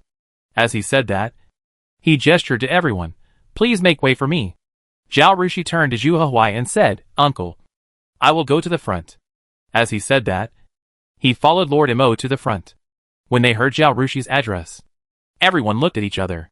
One of them hurriedly asked Zhu Huai, "Brother, are you the uncle of Jiwei Jusher?" "Yes." Zhu Huai smiled. "My dear uncle." He bowed again. "I will also go to the front. Please pass by." He ranked 37th, and was also in the front. Seeing him go forward, the two who had just gossiped in private looked at each other. "When we were talking just now, he was not next to us. Right? He should not be. Our voices were low, so no one should hear us." Although the two said so, they always felt uneasy in their hearts. Zhao Rushi stood in the second place under the escort of Lord Mo. The man who stood at the first place with his head held high heard the noise, and turned around to look at Zhao Rushi. This man was about 18 or 19 years old, with a handsome face. The most outstanding thing was his elegant temperament, which made people forget the world at first sight. He bowed to Zhao Rushi and said, "I am Duanshan from Jiangnan, and I am honored to meet Master Jiwei." Zhao Rushi knew that this was this year's champion Duanshan. She bowed in return and said, "Nice to meet you." Duanshan nodded, and said nothing more. He turned around and stood quietly, waiting for the time to come. After a while, Lord Mo signaled everyone to follow him into the Donghua Gate. After entering the gate and walking a distance, they arrived at the Winhua Hall. The seats for the palace examination were the same as those for the county examination, and were arranged from high to low according to the ranking. Each person had a table and a small stool, and the seats were quite spacious. Duanshan sat in the middle of the first row. Zhao Rushi sat to his right, and the remaining four sat on the left and right. The hall was very spacious, and 6 people could sit in a row. Those with lower rankings sat in the back in order. This year, the number of candidates admitted to the imperial examination was not large, so there was still room for them in the hall. In previous years, when there were many candidates admitted, there was no room in the hall, so they had to sit in the corridor outside the hall. Zhao Rushi sat in the middle of the first row. Even though the color of her clothes today was similar to that of everyone else, her gender was there, and the people sitting around her couldn't help but look at her. Zhao Rushi didn't care, and she looked calm. She studied the ink stick and ink stone on the table, dripped water into it, and slowly ground the ink. All the pens, ink, paper and ink stones for the palace examination were prepared by the Ministry of Rites, so you don't have to bring them yourself. Seeing this, everyone calmed down and quickly ground ink to prepare for the palace examination. After a while, someone shouted, "The emperor has arrived." Then Xiao He led a few ministers in and said a few words of encouragement. After he sat down, an official handed out the test papers. Although the palace examination was called the emperor's invigilation, the emperor was busy with all kinds of affairs, so how could he stay here as an invigilator all day? Seeing that everyone started to lower their heads to write, Xiao He led the eunuchs and the imperial guards away. Only the officials of the Ministry of Rites were left. Zhao Rushi was always focused on the exam. After sitting down, her attention was on the exam, and she did not pay attention to the dynamics of the emperor and other ministers above. After she got the test paper, she first glanced up and down, There were 3 questions in the palace examination. One about government reform, one about taxation, and one about criminal law. Although Zhao Rushi did not engage in politics in her previous life, she came from the modern world, and she could not help but understand the national policies and systems of the ancient times, and compared them with the policies of various dynasties in her world, and the policies of modern countries. She had thought about the 3 questions on the palace examination paper, and discussed them with Xiao Lingyan. She also had her own ideas and opinions on them. When Peng Guoan and others were giving questions to the students of the Imperial College to practice, she also wrote related articles. But the focus was slightly different. Especially for the first question. She had something to say to the ruler. If Xiao He was more diligent, he would read all the 100 articles for the palace examination. Even if he was not so diligent, he would still read the articles of the top 20 or 30. After all, the Jinshi who passed the palace examination were all disciples of the emperor. He also wanted to understand the current students' thoughts and views on certain government affairs through their articles. The ranking of the palace examination is often similar to that of the joint examination. The top 10 in the joint examination are the top 10 in the palace examination. The emperor will definitely review the articles of these top 10. After all, he will look at how well the person writes when choosing who will be the top scholar, the second scholar, and the third scholar. In every dynasty, the emperor would confer titles on the meritorious officials who followed the emperor to conquer the world in the early days of the founding of the country. The world was conquered by everyone together, and it is only right that we should enjoy the glory and wealth together. But after a few generations, the emperor would feel that these aristocratic families were intertwined and bound him, which was very troublesome, and the new nobles had no foundation, and their life and death were controlled by the emperor, so they were much more useful. The emperor could often become the one who had the final say and did whatever he wanted without any shackles. Therefore, every generation of emperors wanted to kick out the aristocratic families and use more new nobles. This is an irreconcilable contradiction. If the coup in winter is irreversible, and the third prince Xiaolingheng is still the emperor, then the Jin dynasty will have to start a bloody and violent purge of the aristocratic families. Zhao Rushi supports reform, but she does not agree with this approach. She thinks that with Xiao Lingyan's ability, since he changed his and Xiao Lingpu's fate last winter, there will be no problem this winter. Xiao He does not look like he is terminally ill and will not live long. As long as the tragedy in winter does not happen, he will live well. So Zhao Rushi hopes that her article can be handed to him and explain her views to him. Chapter 605 by Shanggong. There was plenty of time, so she first listed her thoughts one by one and wrote an outline. Then picked up the pen and started writing on the draft paper.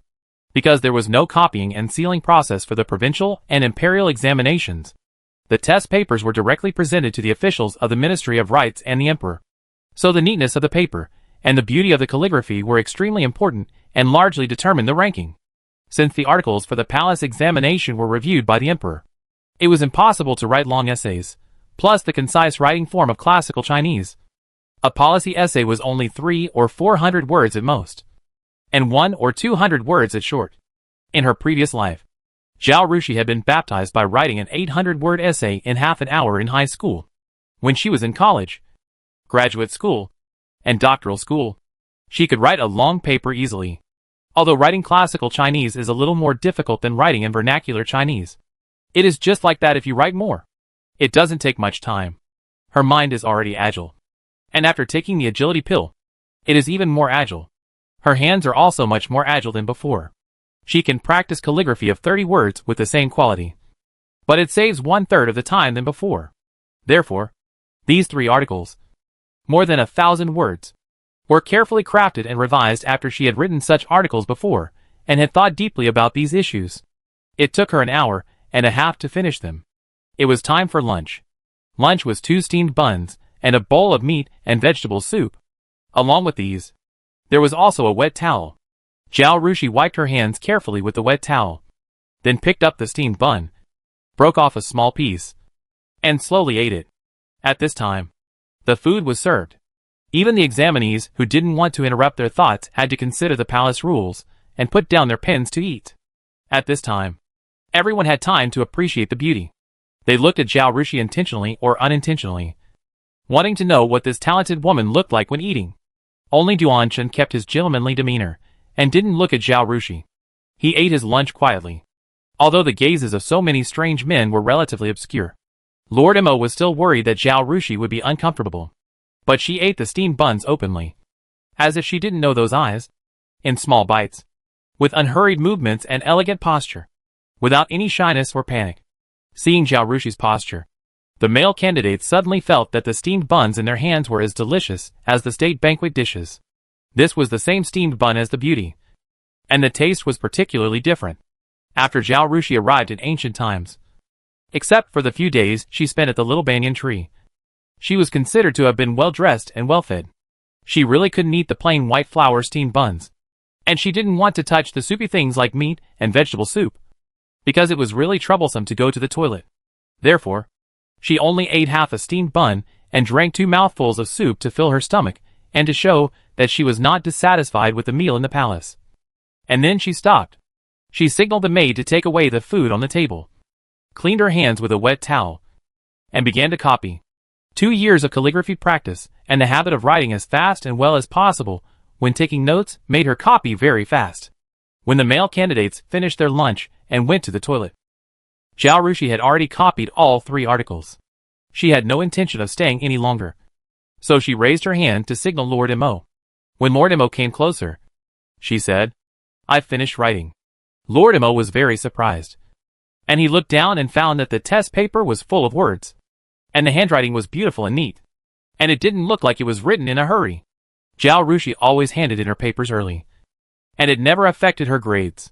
Although Lord Mo was surprised, he was not surprised. He said, "Take it up and put it on the table in front of Lord Shangshu, and someone will take you out of the palace." As he said this, he gestured to the female official. Originally, the palace examination was held in the same hall regardless of gender, so there was no need to prepare special invigilators for Zhao Rushi. But the palace examination lasted for 1 day, and she could go to the toilet during the test. The Ministry of Rites still applied to the emperor, and Shao He sent a female official and 2 palace maids from the palace to stay in the palace with officials from the Ministry of Rites and the Honglu Temple in case of emergency. The male examinee in the palace had just finished lunch and had just sat down, thinking about the last article, when he saw Zhao Rushi stand up, put the test paper in front of the Minister of Rites, bowed, and then went out accompanied by 3 palace maids. Everyone was stunned, looked at each other, and almost asked a question, but realized that the exam was still going on, so they shut up in time. My God, is this Yue layman so powerful? How did he finish and hand in the paper? Everyone's eyes were on the champion Duan Chen.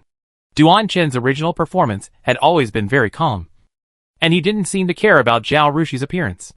But seeing that Zhao Rushi had handed in the paper so early, he couldn't help but look at his own paper. Although he had already made a draft, he had only copied 1 question. He couldn't help but look at Zhao Rushi's back as he walked away. A little stunned, feeling everyone's gaze, he retracted his gaze and regained his calm expression. But the speed of copying was obviously a bit faster. Ji Weijusher is a great talent, and he has brought honor to us women.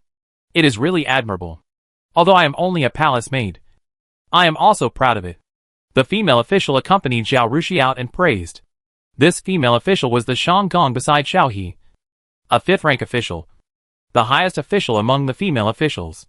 Although she had an official rank, had certain rights in the palace, received a court salary, and had palace maids to serve her, she was still selected from the palace maids and was a slave. So she still called herself a slave to Zhao Rushi. "Your servant, Mrs. Bai, is too kind," Zhao Rushi said. "Mrs. Bai is very talented." Ji Wei dare not say that she is powerful in front of Mrs. Bai. It is not easy to become a female official in the palace. The talent must be outstanding, and the mind and means are indispensable. The appearance must also be outstanding. It must be both talented and beautiful. This Mrs. Bai looks like she is only 25 or 26 years old. She can climb to the top of the female officials. It can be seen that she is a very powerful person. Concubines rely on family background, appearance and luck to get promoted, while female officials rely on their talent and ability. If she were a man, she would definitely be no worse than those tribute scholars in Wenhua Palace. Thinking of this, Zhao Rushi felt sympathy for Bai Shanggong and was grateful to God. Although she was allowed to travel through time as cannon fodder, it was not the beginning of hell mode. if she traveled through time as a woman who entered the palace because of her literary talent. No matter how talented and hardworking she was, she would probably be just like Bai Shandong. Even if she climbed to the highest level of female officials, she would still be a slave, without freedom, and her life and death would be controlled by others.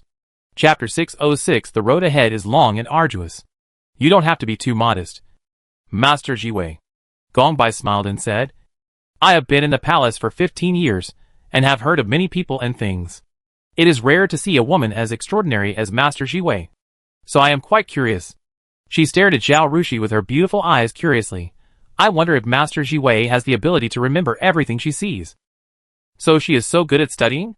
Both of them are talented women. Gongbai is curious about Zhao Rushi. And how could Zhao Rushi not be curious about her? But this is the palace. And we have to be careful with everything we say and do. And many topics are taboo. Zhao Rushi suppressed her curiosity and said with a smile, I can't say I have a photographic memory.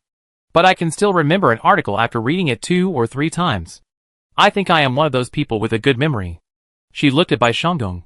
I think Bai Shandong's memory is not bad. Bai Shandong looked at her and laughed.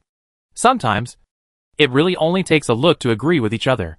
After that, the two stopped asking about each other and started talking about the books they had read. Although Lady Bai was busy in the palace, she read a lot of books. Zhao Rushi also read a lot of books for writing policy papers. The two got along better and better, and unknowingly arrived at Donghua Gate. Lady Bai stopped and said to Zhao Rushi, I have always admired the talent of Mr. Jiwei, and I specifically asked the Emperor to give me this opportunity. It really paid off. I am lucky to meet Mr. Jiwei. It's a pity that I can't leave the palace and can't have a deep relationship with Mr. Jiwei. It's really a pity. She bowed to Zhao Rushi in a proper manner. Bai Wei wishes Jiwei a bright future and ever-increasing blessings. Zhao Rushi also bowed. I am so lucky to meet Lady Bai today. Rushi also wishes Lady Bai a long life, good health, peace and happiness. Bai Wei helped her up and said, Your carriage is here. Get in. Zhao Rushi looked back, nodded to Bai Wei, and turned away. There are many things that cannot be said. This Bai Wei is also proud. So Zhao Rushi does not need to show any sympathy or regret to her. They met by chance and may never meet again in the future. So there is no need to say goodbye reluctantly. But both of them will remember their appreciation for each other. In the Swaping Marquis mansion. Although Zhu had gone through the previous exams, she was nervous when it came to the palace exam. In the second half of the afternoon, she could no longer sit still and kept pacing back and forth at the second gate. When she heard the servants say that Zhao Rushi was back, she hurried out to greet him and asked, You're back? Did you do well in the exam? Zhao Rushi smiled and took her mother's arm, walked towards her grandmother's yard, and said with a smile, Anyway, I'll hand in the paper after I finish what I want to write. So I did well in the exam. As for the results, I don't know. Hearing this, and seeing that her daughter looked normal and nothing happened, Zhu's heart finally settled down. This was not the first time her daughter had entered the palace. She had been summoned by the emperor when she helped the Ministry of Revenue to settle accounts. Zhu herself didn't know what she was worried about. Zhao Rushi looked back and saw that Zhu had only brought Kai-Dai with her. Qifeng and Luo who came back with her were also her confidants. So she told Zhu about Bai Wei's matter. Finally, she asked curiously, How did such a female official enter the palace? Since she is talented, I think her family is also good. Then why did she become a maid in the palace? Could it be that her family committed a crime, and she was sent to the palace as a slave? You? Zhu laughed when she heard it. You are always smart and understand everything. Why are you so stupid again? The palace will not want the daughter of a guilty official. What if these people want revenge? Yes. Yes. Yes. I just didn't understand it for a while. Zhao Rushi knew she was wrong as soon as she said that. Her thinking was influenced by the routine of buying servants. However, these talented palace maids, although not the daughters of criminal officials, are in similar situations. Their families have fallen into poverty, and they can't survive entering the palace as a palace maid. At least they don't have to worry about food and clothing. And they can also get a salary. If they are lucky, they may be promoted to concubines. If they have money, they can ask someone to bring them out to help their families. Otherwise, they can only marry into a poor family. Not only will they suffer, but the children they give birth to will also suffer. And they can't help their families. In short, they are all people with miserable lives. Zhu sighed. Then their lives. Zhao Rushi didn't understand the female official system of the Jin dynasty. If they are favored by the emperor and become concubines, then there is no need to say. They will stay in the palace for the rest of their lives. When the emperor dies, they will go to the imperial temple. If they are not favored, they can apply to leave the palace when they reach a certain age. If they have a certain amount of savings, they can find a widower to marry after leaving the palace, and they will have someone to rely on for the rest of their lives. If they really don't want to get married, they can go back to their parents' home and become old maids. How you live depends on God's will, because they can't control how they live after leaving the palace. More female officials are unwilling to leave the palace, no matter how the throne changes. As long as they are not despised, they can stay in the palace steadily, manage some affairs in the harem, have power and servants to serve them, and take in a few apprentices, and their lives are still comfortable. Zhao Rushi sighed. These women are talented and beautiful, and they have a certain amount of money after staying in the palace for so long. But after leaving the palace, they still have to rely on men to live. It can be seen that the status of women is still just an appendage of men, and their independence has not been recognized by society. How many independent women in modern times live alone, not only living a very good life, but also being envied by others? There is a long way to go to fight for the corresponding social status for women. The time limit for the palace examination is based on dark. When the light in the palace becomes dim, and the words cannot be seen clearly, it is time to hand in the paper. After Zhao Rushi handed in his paper, Duan Chen also handed in his paper after a cup of tea.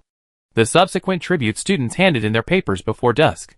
The remaining few people waited until dark and could not see, and then handed in their papers. The Ministry of Rites divided the test papers into two parts, one to the side hall on the left and one to the side hall on the right. The review of the palace examination was completed in one day. That is to say, the list of candidates for the palace examination must be released before the next day, and the review of the test papers is in the form of rotation. That is, each examiner has to read all the test papers, although there are only more than 100 copies, instead of more than 300 copies at the founding of the country. It is also a very arduous task. The time is short, and the task is heavy. In addition, considering that the joint examination is more rigorous than the palace examination, it consumes more manpower, material resources, and financial resources. The top 10 candidates in the joint examination are also strictly selected. Therefore, officials of all dynasties had a lazy way. That is, the ranking of the palace examination was basically arranged according to the ranking of the joint examination. At most, because a certain scholar's essay was particularly good or particularly bad, it would be moved up or down a certain position. The first-class Jin Shi was only selected from the top 10 in the joint examination. Among the top 10 in the joint examination, the top scholar, the second-class scholar, and the third-class scholar were selected, and the remaining 7 would also be listed among the top few of the second-class Jin Shi. Chapter 607 Calligraphy and Writing fly together.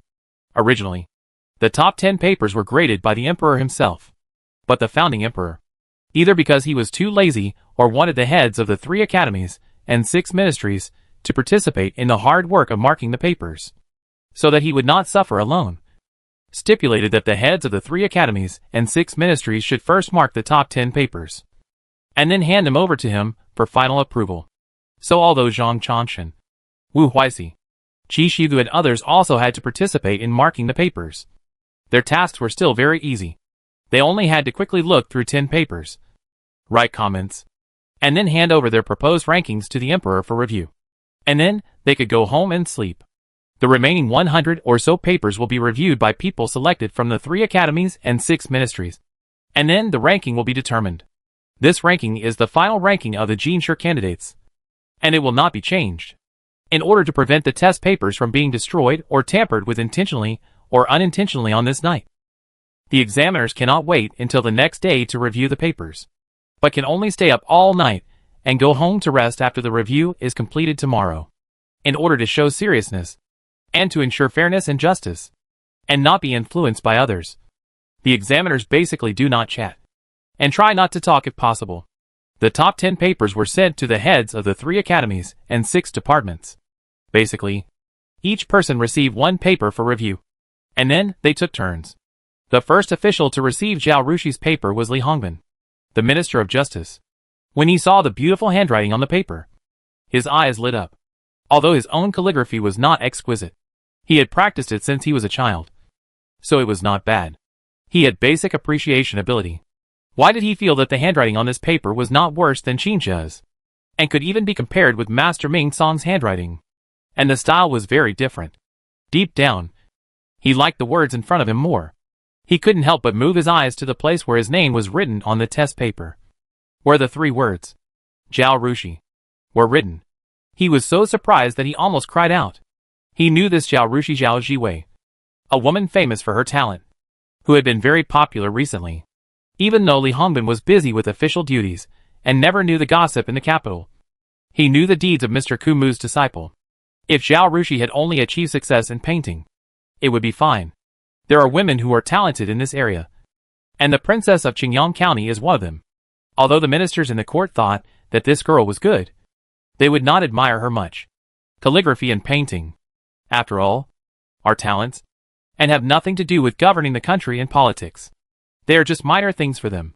But Zhao Rushi dared to fight with men in the imperial examination, and she also stood out from all the candidates with the result of Jie Yuan and the second place in the joint examination. The ministers in the court, who originally did not take her seriously, also gradually paid attention to her, and began to look at her, respect her, and put her on the same level as them. If it was any other competition, they might have thought there was something inside. But the imperial examination was the fairest and most just competition, and no one could deny Zhao Rushi's achievements. She stood on the same starting line as all the male candidates, and she succeeded.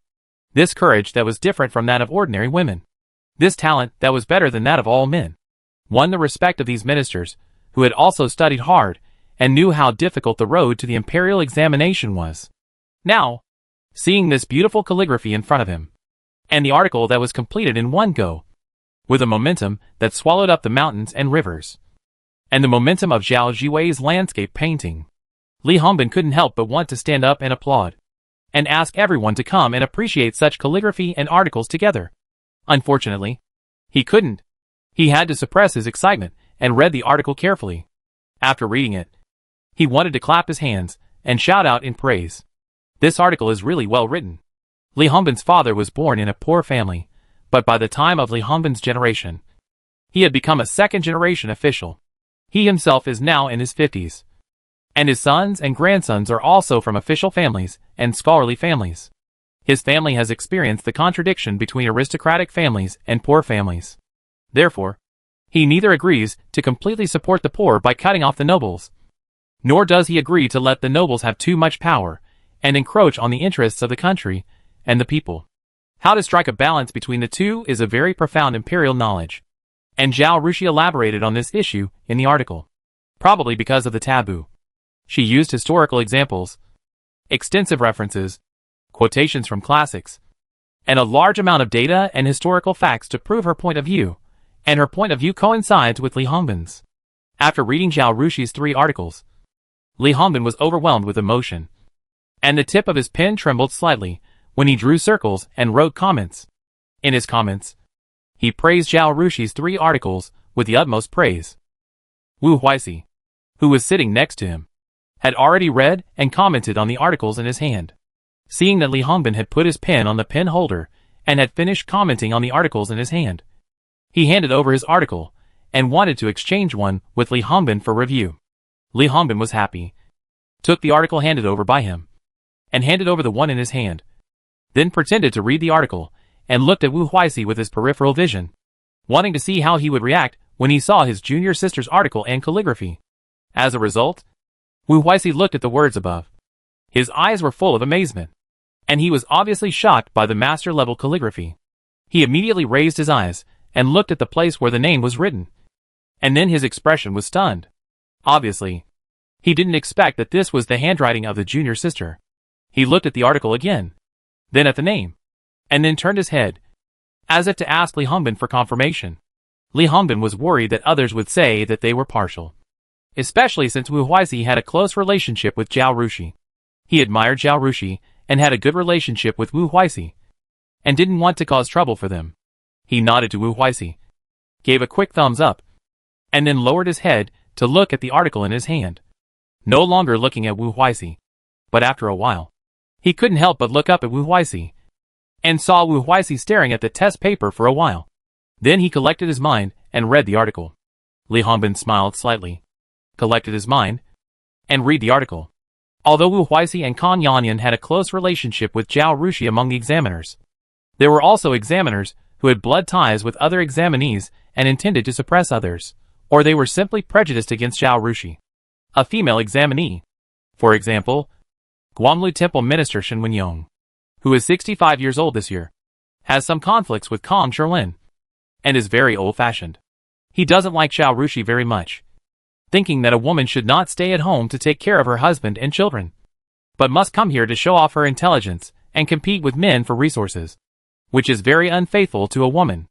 If he follows his idea, he must give Zhao Rushi the lowest score and write a lot of bad comments to make him feel comfortable.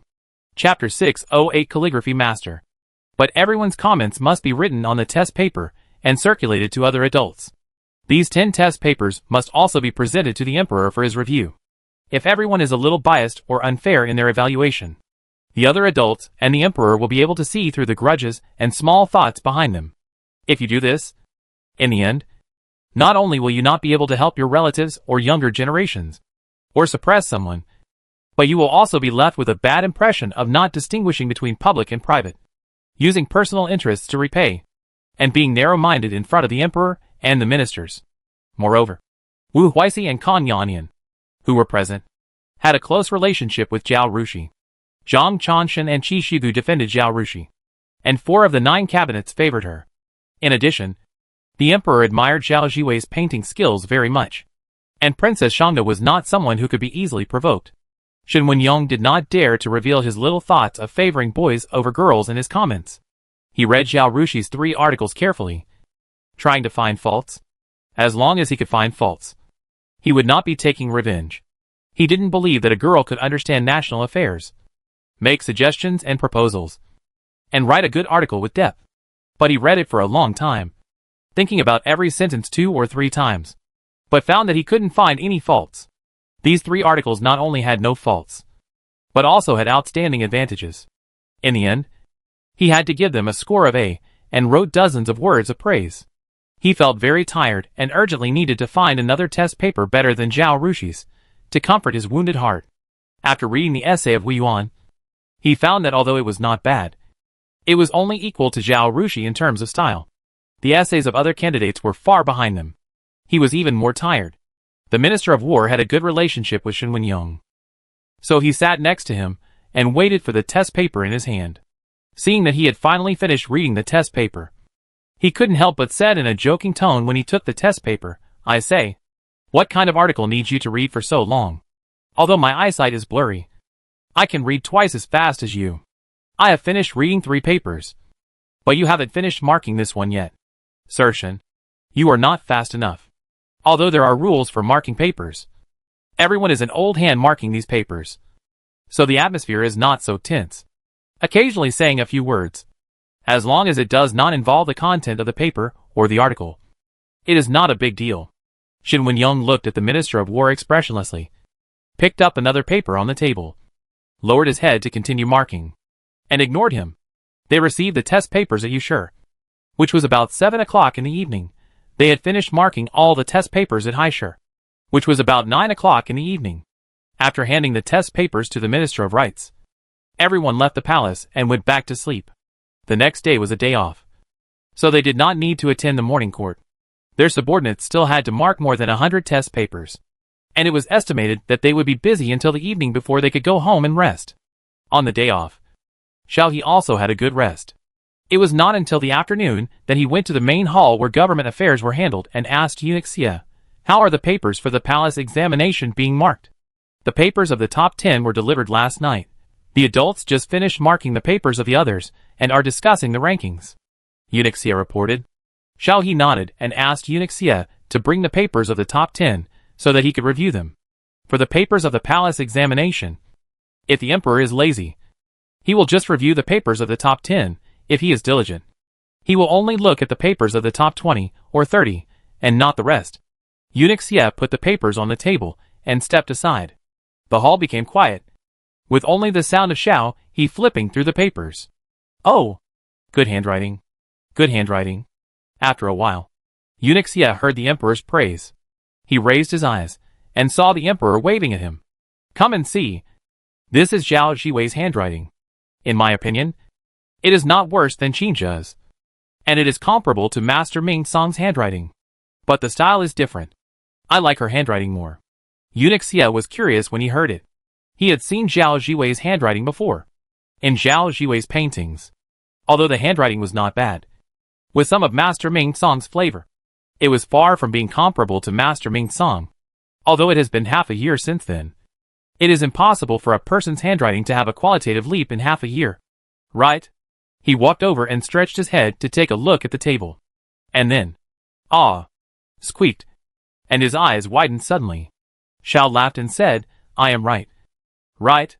The reason why Eunuch Xie and Eunuch Zhang were able to become the chief and deputy general managers and always follow Xiao is because in addition to loyalty, they have other abilities.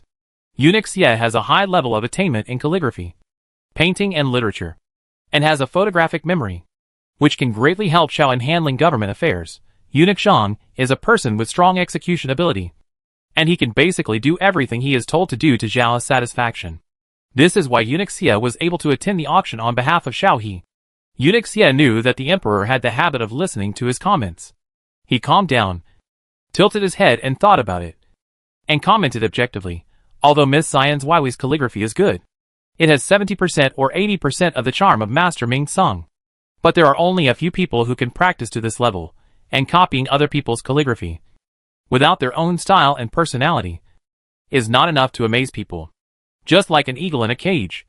Even if it is an extraordinary species, it has broken wings, is imprisoned, has no spirit, and will not amaze people. But now Miss Jiwei's calligraphy is like an eagle that has suddenly broken free from its shackles, spreading its wings and soaring high in the sky, looking down on all directions, and making people tremble. It has the shadow of Master Ming Song in its structure, but it is completely different from Master Ming Song's style of clear sky and bright sun. This reminds me of the paintings of Jiwei Jisher and Mr. Kumu. The difference between this book and painting is so similar. When Eunuch Xie said this, he bowed deeply to Xiao He.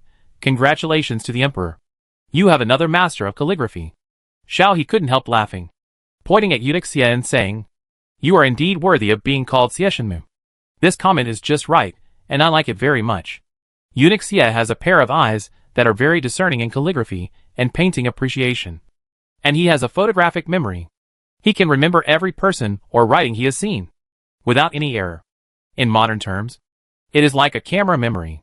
Therefore, he got the nickname Shenmu. After laughing, Xiao He sighed again.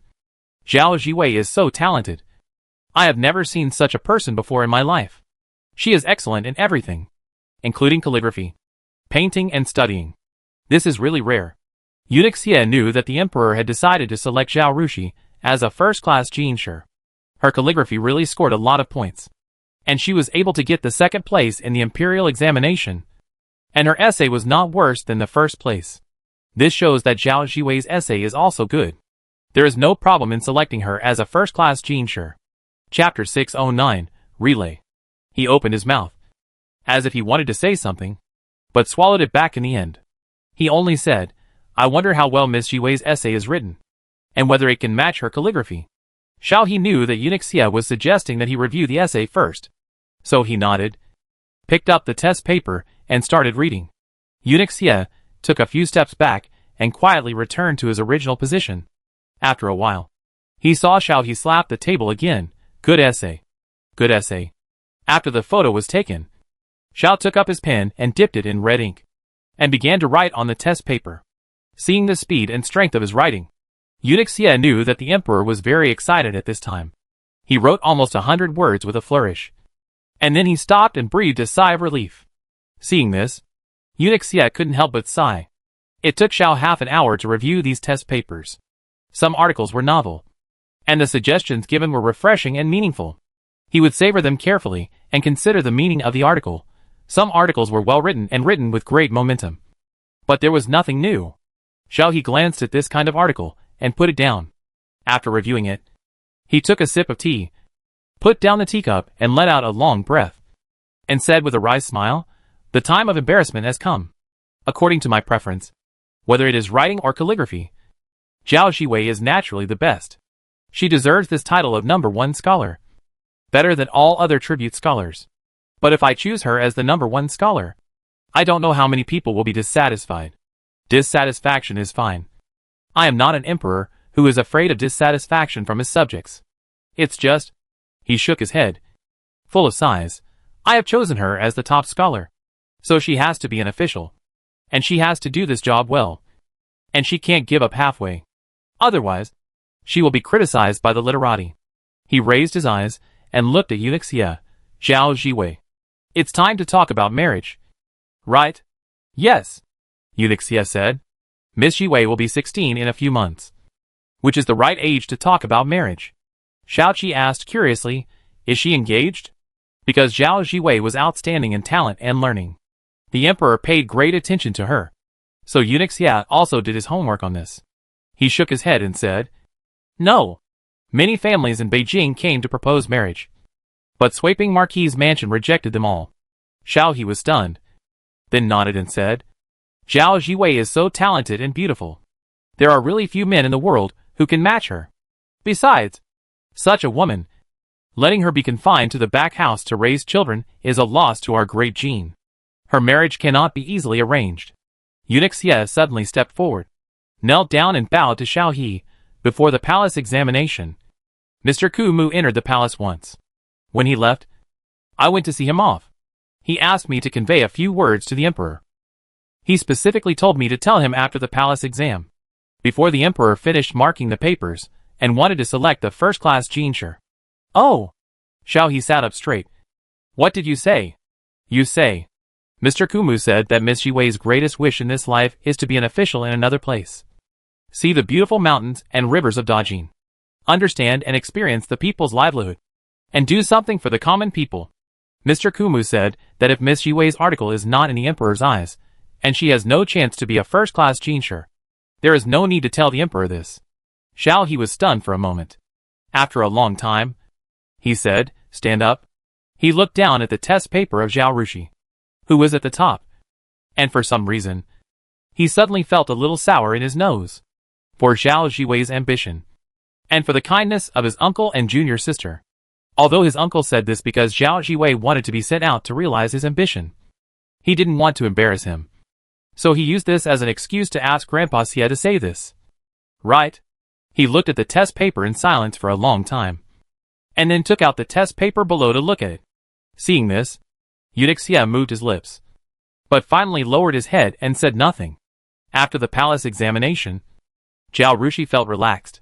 She wanted to sleep in, but she woke up on time at 6 o'clock. These days, without mobile phones and computers, it is difficult to be lazy and decadent. Zhao Rushi had to get up, practice 2 sets of boxing in the yard, took a bath, had breakfast, and practiced a few more pieces of calligraphy, earning 200 or 300 points, and then dawdled until 9 o'clock. She changed her clothes, led Qifeng and Yanjiang out of the door, and just as she reached the hanging flower gate, she met the doorman who came in to deliver the cards. "Miss, this morning, more than a dozen people sent visiting cards and invitation cards. They said that their masters were all tribute scholars and were participating in the palace examination with you," the doorman said, handing the cards to Yanjiang. If they were all invitation cards, Zhao Rushi would directly ask them to put them aside and let Qifeng deal with them after they came back.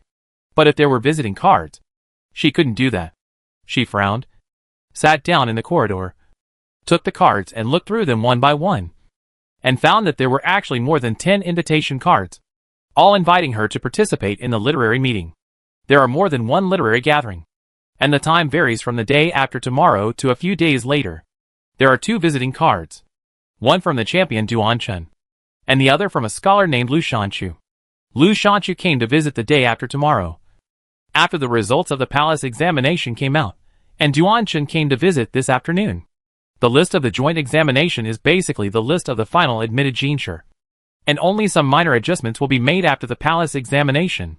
So Zhao Rushi once asked Xiala to copy a list of admitted Jinshi in the joint examination to understand the situation of this batch of Jinshi. She remembered that this scholar from Lushan was ranked 5th, and was also a contender for the first-class Jinshi. As for what this man looked like, she didn't pay any attention to him during the palace examination yesterday. If Duanshin hadn't been in front of her and turned around to look at her, she wouldn't have had any impression of Duanshin. The doorman didn't dare to leave without the girl's order, but watched from the side. Seeing the girl flipping through the 2 visiting cards, he explained, this Mr. Duan's visiting card was sent by him in person. With a very humble and polite attitude, the visiting card of Mr. Liu was sent by his housekeeper, who said that his master would come to the door in person in 2 days to confirm whether the girl is willing to meet him and whether she would mind him bringing friends. Sweeping Marquis' mansion was very concerned about Zhao Rushi's marriage, even though the concierge was an old man in his 50s. So he added at the end, the 2 young men are both 17 or 18 years old and very handsome, especially young Master Duan. He is no worse than Lord Wu from the Dali Temple. Wu Zong had been to Sweeping Marquis' mansion several times, and the concierge recognized him. Kong Sherlin was probably obsessed with looks, and the appearance of the several disciples he accepted was not bad. Among them, Wu Zong was the most outstanding, a very elegant and handsome man.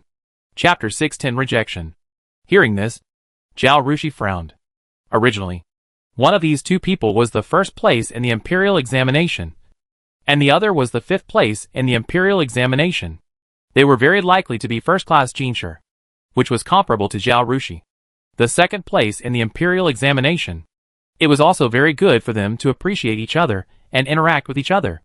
In addition, in ancient times, Jinshi paid special attention to the friendship between classmates. The so-called classmates are those who passed the imperial examination in the same year, because everyone entered the officialdom together. The starting point was similar. This is fate, and it is also a very important network of people, which is completely different from former classmates and friends, because they were both officials. They had a lot of common topics. They could write to each other to discuss problems they encountered in office, and they could also confide their frustrations and worries. And no one was sure whether anyone would be successful in the future. So they tried to make friends, support each other, exchange information, and make progress together. Therefore, these 2 people came to show their friendship. If Zhao Rushi was a man, it would be a good thing to make friends with him. But Zhao Rushi was a woman, so the situation was different. She didn't know what kind of person Lu Shanxu was, but she knew that Duanshin was a young and handsome man, although she didn't know whether he was married or not. Zhao Rushi always suspected that his motives for coming to her house were not pure, since she had no intention of having any relationship with these people in terms of love or marriage. It would be better not to contact them, so as not to make people think too much and add a lot of trouble. Moreover, she also cared about her reputation. Zhao Rushi handed the card to Yinjiang. Don't go out today. Reply to these cards one by one. Just say that I am busy and there is no man at home, so it is not convenient to receive their visit. I don't have time to attend literary gatherings. Yinjiang was trained by Zhao Rushi because of her cleverness. She has been working hard to learn to read, practice calligraphy, and learn mathematics in the past 2 years. Now she can handle things on her own. However, such things were always handled by Qi Feng in the past. Now that Qi Feng is going out with Zhao Rushi, this task is handed over to Yinjiang. Yinjiang's face turned red with excitement. She took the invitation and bowed to Zhao Rushi. Yes, I will definitely take care of this matter. Zhao Rushi turned to the doorman and said, I am going to Kong Mansion. If someone from the Ministry of Rites comes to look for me when I am not at home, you can go to Kong Mansion to find me. Yes, young lady. The concierge didn't know why the people from the Ministry of Rites came to look for his young lady, but he still accepted the offer and kept it in mind. After a meal, in a 2-story house in the south of the city, a servant hurried into a courtyard and stood at the door and called out, Young master, come in. A clear voice sounded in the house. The servant went in and handed over the things in his hand, a reply from the Sweeping Marquis' mansion. Duan Chen was holding a book in his hand. He was delighted when he heard the words, and quickly took the reply and opened it to read. Immediately, his face was full of disappointment. He asked, Are you sure you have inquired clearly? Is Zhao Jiwei really not engaged to anyone? A servant who was originally staying in the room hurried forward and said, I have inquired clearly. This Zhao Jiwei is a celebrity in the capital. She has caused a lot of trouble and her experience is quite legendary. So people in the tea houses in the capital talk about her with relish. I have inquired again and again in the past few days, and I am sure that she is not engaged. Duanshan pointed to the reply on the table and said sullenly, but she directly rejected my visit. Her father is an official in another place. And her brother also went to work with him. Without a male host at home, it is indeed inconvenient to receive male guests. The servant hurriedly made an excuse. It's not that I look down on you. Duanshan's ancestors were considered an upper-middle-class family in Jiangnan, and his father passed the imperial examination and became a county magistrate in a wealthy county in Anzhou province. Duanshan was smart since he was a child, and he became a disciple of a famous teacher in Jiangnan at the age of 7. He won the first place in the provincial examination at the age of 16, and the first place in the provincial examination at the age of 17. In addition, he won the first place in the county examination and the provincial examination. Not only was he a junior high school student, but he was also about to get the first place in the provincial examination. Duanshan has achieved such success at such a young age. His vision is very high. He doesn't like ordinary people. His family arranged a marriage for him. He didn't like the most talented woman in Jiangnan or the most beautiful woman in Jiangnan. When he arrived in the capital, he heard about Zhao Jiwei's achievements and deeds, and learned that she was not engaged. So he included her in the scope of investigation. When he saw her yesterday, he found that Zhao Jiwei was extremely beautiful, and she was in line with his aesthetic taste. He felt that this was his destined person. Today, he was so impatient to send a visiting card, and to show his sincerity. He even went there in person. Unexpectedly, he was rejected. Although he was arrogant, he was not unwilling to listen to advice. He didn't think that Zhao Jiwei refused him because she didn't like him. The reason why she refused was definitely the reason the servant said. He nodded and said, "You make sense. So, you take 2 people and stay at the alley entrance where Sweeping Bo's mansion is located from tomorrow afternoon to find out the whereabouts of Miss Jiwei. When the time comes, we can meet her outside and express our feelings. Young master has a way." When you quickly flattered him. The same situation happened in a small courtyard rented in the west of the city by Lu Shan. They were asking about Zhao Rushi, and many ladies in the capital were also asking about them. Among them, Princess Xiangyang Xiaoruoyu was the most concerned. Jin Fei really loved this daughter, and had been looking for a consort for her several years ago. But Xiao He always said that Xiangyang was too young and had not yet settled down, so it was not appropriate to get engaged early. So she did not let her get engaged. A while ago, when Xiaoruoyu came of age, concubine Jin asked Xiao He, who told her to choose a consort from the newly promoted Jin Shi, as Xiao He's favorite concubine for more than a decade. Concubine Jin knew Xiao He very well. She was born in a small family and had been in the harem for many years, so she had a certain understanding of political affairs. Since the generation of the previous emperor, they began to fear the aristocratic families, feeling that their rights were divided by the aristocratic families, and they were restricted in everything they did, and had to consider the interests of the aristocratic families. Therefore, the consorts of Princess Shanda and several other princesses were all from small families, or even common people.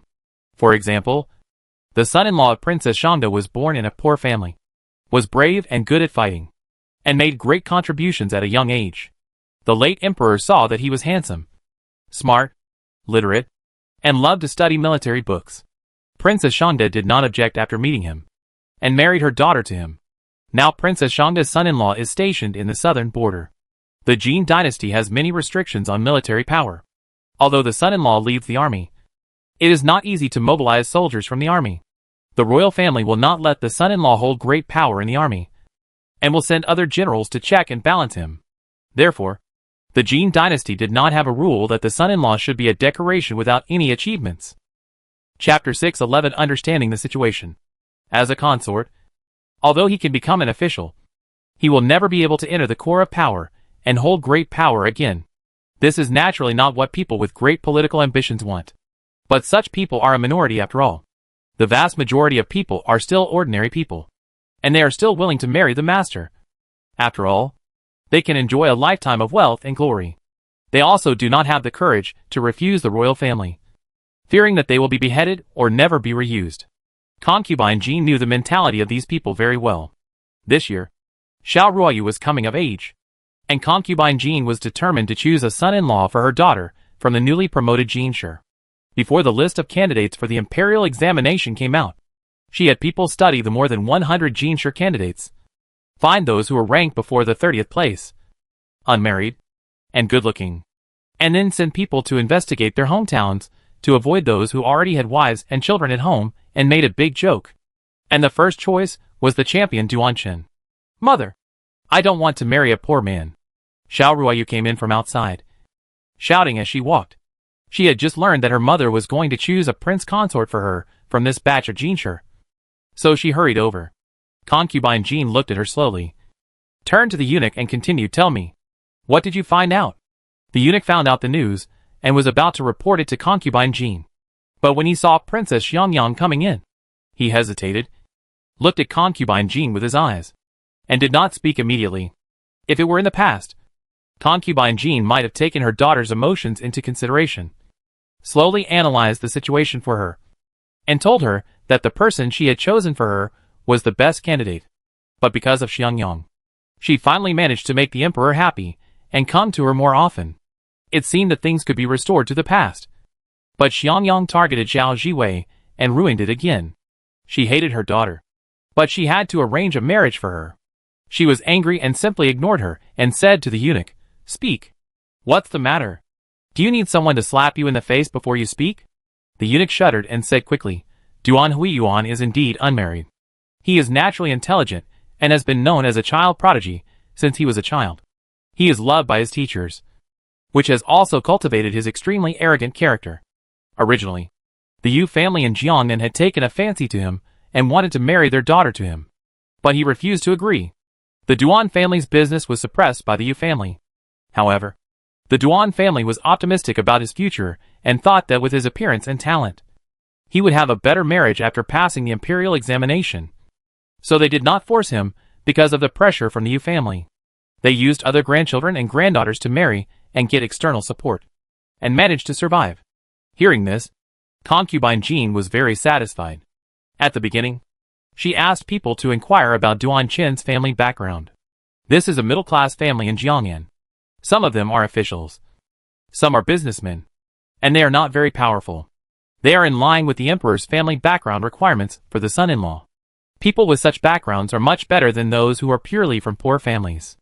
At least their living habits, behavior habits, and ways of thinking are similar to theirs. If Xiangyang lives with the peasants, he will probably go crazy.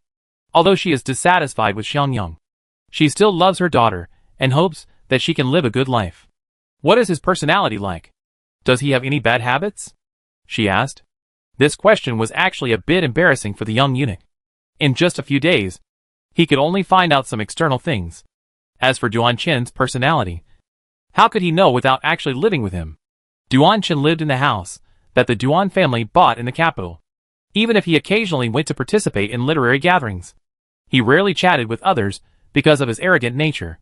Even at the home of his uncle, who was a fifth-rank official in the Hanlu Temple, he only went there 2 or 3 times, using the excuse of concentrating on studying. It is really hard to find out about such a person's personality. However, in front of the master, you can't say words like no or can't do it, he said. Since Duan Huiyuan has been concentrating on the imperial examinations, he rarely comes into contact with people and doesn't participate in literary gatherings. The information I have learned is limited. Duan Huiyuan should be a person with a relatively simple mind. Although he has high standards, he will treat people wholeheartedly as long as he approves of them. Jean Fei nodded. She was about to turn around and talk to her daughter when she saw the eunuch seem to be hesitant to speak. She said, "If you have anything else to say, say it all at once. Don't hide it." The eunuch had no choice but to say, "Duan Huiyuan rarely goes out. But he went out yesterday and personally delivered a visiting card to the gatehouse of Swaping Marquis' mansion. Later, Swaping Marquis' mansion sent him another card. As for what the card was, I didn't find out. In addition, Lu Shanchu, who ranked 5th in the examination, also sent a card to Swaping Marquis' mansion, and received a reply from Swaping Marquis' mansion at the same time as Duan Huiyuan." Concubine Jin's face darkened. Before she could say anything, she heard Xiao Ruoyu shouting, "It's her again! It's her again! Why is this woman like a flea? Always jumping in front of me. Mother, can you let her die?" Concubine Jean slammed the table and was furious. "I think you haven't punished her enough. Right? What's the matter of death or not? She is a Jinshi. How can you kill her just by saying so? Because of the drugging of Zhao Rushi. Xiao He just ignored the mother and her 2 children and did not punish Xiao Ruoyu directly. But concubine Jean had to express her opinion. Otherwise it would be that she was indulgent, spoiled her children, and did not know how to educate them. So she confined Xiao Ruoyu for half a month and punished her to copy several volumes of Buddhist scriptures. But Xiao Ruoyu didn't expect that she would say such words again after being released from house arrest after suffering such a loss. If this word got to the ears of the emperor, the 3 of them, mother and son, would never get out of the pit. Xiao Ruoyu also knew that she had said the wrong thing, and hurriedly said, "Mother, I was wrong. I didn't mean that. I was just too angry. So I said it in anger." As she said that, she glanced into the hall, until she found that the hall was full of mother's confidants. She breathed a sigh of relief. Concubine Jean also knew that she was favored in the past, and Xiao Ruoyu was also favored by the emperor. So she developed a spoiled and willful character. It is impossible to change her all at once. It takes a process. She sighed and said earnestly, "Ruoyu, don't you see what your status is? Is it necessary to compete with the daughter of a small noble family who is living outside? No matter how good you are at math. Can you go to the Ministry of Revenue to settle accounts? No matter how much she jumps around. Can she threaten your status like other princesses? Why do you have to make things difficult for others?" Xiao Ruoyu also knew that she had lost her father's favor and could not let her mother down again. She sat down, pouted and said aggrievedly, "Isn't it because my mother suffered a loss at her hands, and I want to make amends for her? I am also filial. It's just that this person is too evil. Obviously, her status is far from ours.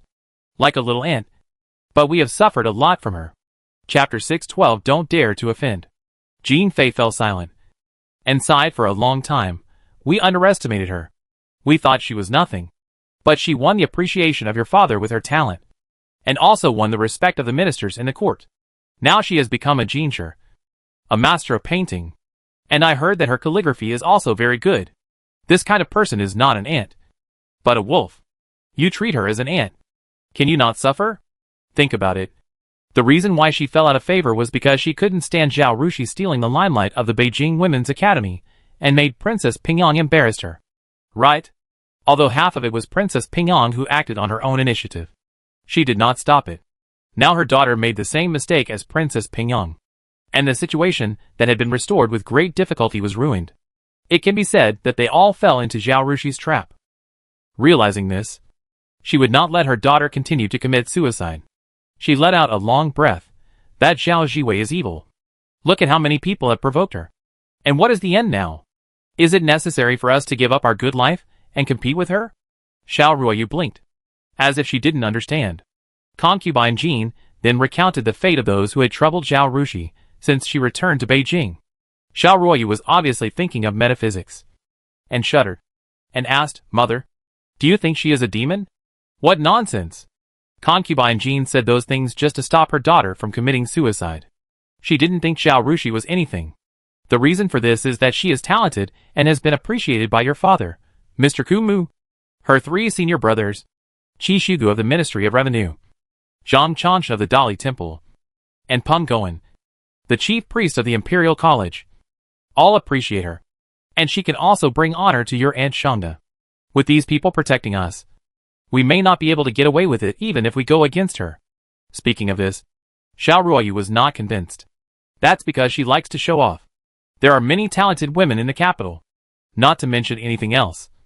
There are many talented students in our Beijing Women's Academy, but they don't like to show up and don't compete with men, she retorted. Concubine Jean sighed and shook her head. Xiangyang, although you are a princess, you can't be arrogant and deceive yourself. This Zhao Jiwei, not to mention the imperial examination, just talking about the 8 talents of music, chess, calligraphy, painting, archery, poetry and mathematics. She has 3 of them.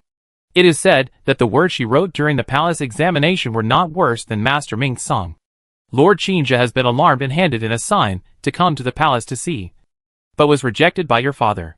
He said that after the ranking of the palace examination is announced, the test papers of the top 10 will be posted in front of the Imperial Examination Hall, so that he can see it then. Huh? Doesn't that mean it's not confirmed yet? Although Xiao Ruoyu was still unconvinced. She lowered her voice.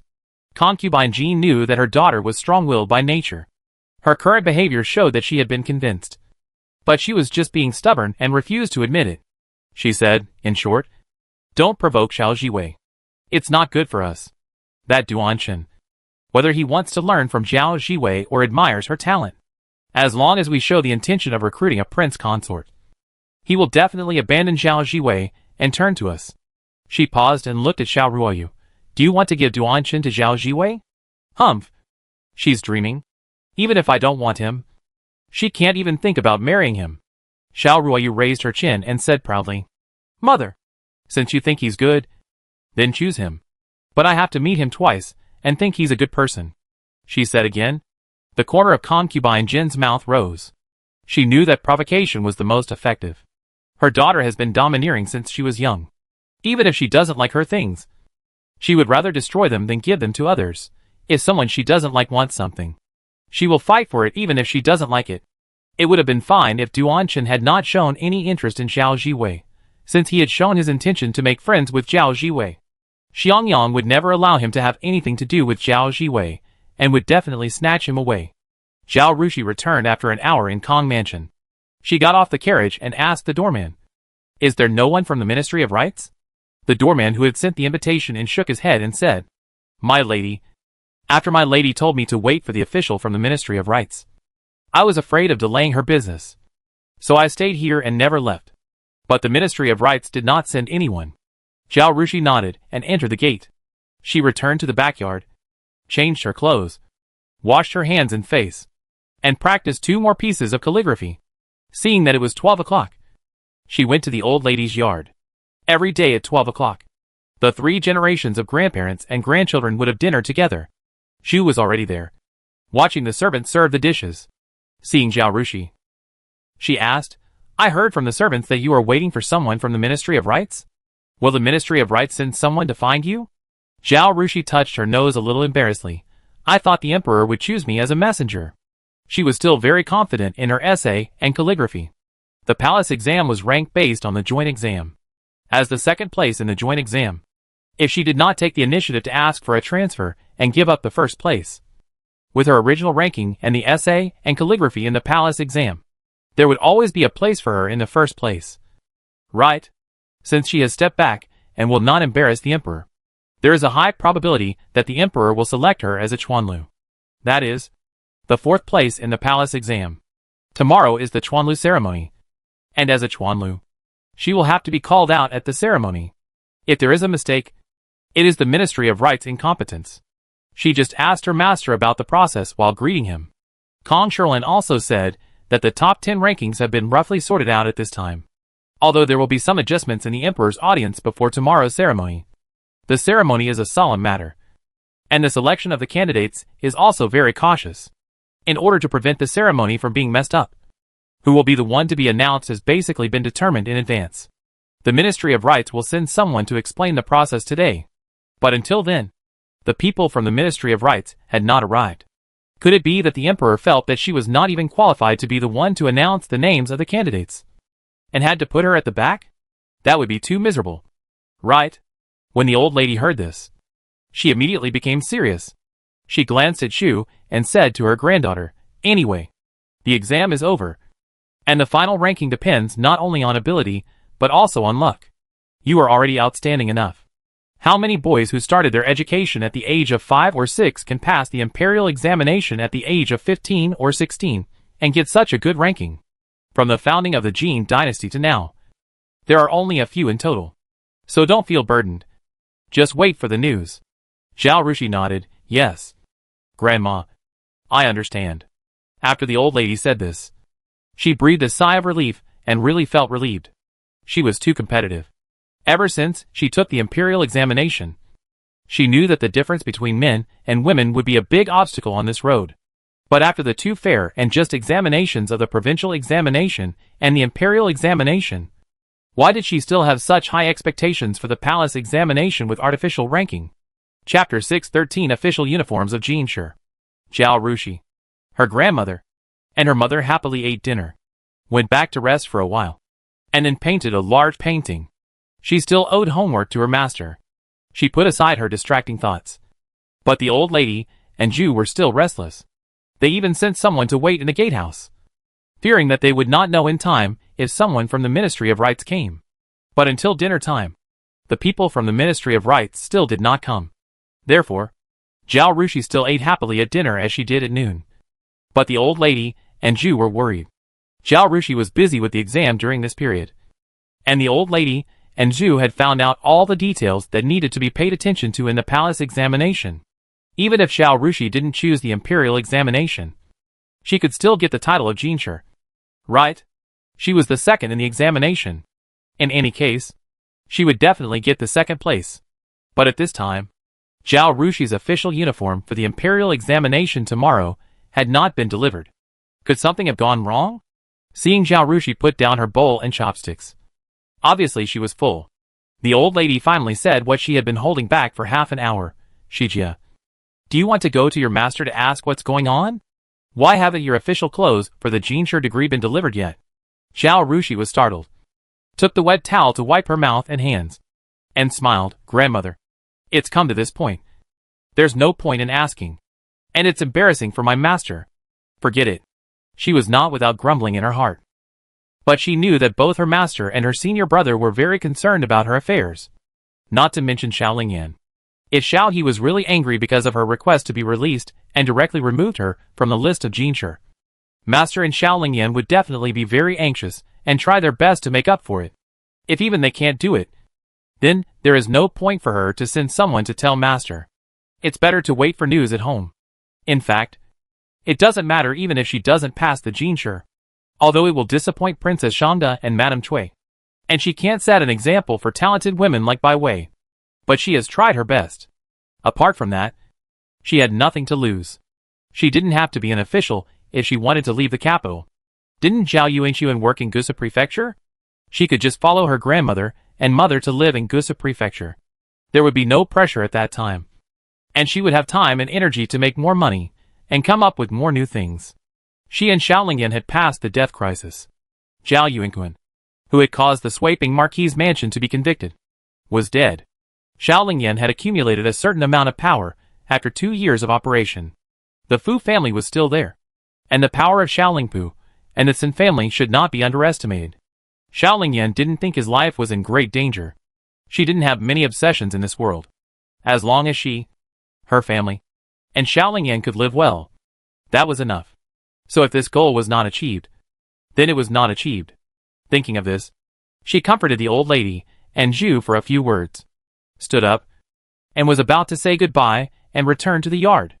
Kai Dai, who had been waiting at the gatehouse for an afternoon, ran in quickly, panting and shouting, Old lady, Madam, Miss, someone from the Ministry of Rites is here. Really? That's great. Quick, please come in. The old lady was overjoyed and stood up. Zhu was also very happy. Only Zhao Rushi's face was not happy, and her brows were furrowed tightly. She was the second place in the examination. As long as there was no big problem with her essay, she should not fall out of the top 10. After all, she had been writing essays for such a long time and knew how to avoid taboos. She would not step on the minefield and write an essay that violated taboos. The official uniforms of the Jinshi of the Ministry of Rites were sent in order of ranking. They sent the clothes now. Didn't it mean that she was a fellow Jinshi? And maybe even the last one? Sushi has always been the first in the exam since she was a child. Now she was transferred to the last place in the top 3 with the second place in the exam. What does that mean? This is more disgusting than not admitting her. What's wrong? Zhu noticed her daughter's face and asked hurriedly. Grandmother, Mother, you should be mentally prepared. Maybe I only got the last place in the top 3. Otherwise, I wouldn't have sent my official uniform at this time. Zhao Rushi gave them a shot of prevention. The smiles of the old lady and Zhu froze on their faces. The person who came was none other than the official of the Ministry of Rites. Mr. Mo. After everyone exchanged greetings, he apologized to Zhao. I'm really sorry. Mr. Zhao, the official uniform for the Jinshi we prepared for you was not satisfactory to the emperor. So he asked the embroiderer in the palace to redo it. So we sent it late. As he spoke, he signaled his attendants to open a box. revealing the official uniform for the Jinshi. There were no female Jinshi in the Jin dynasty.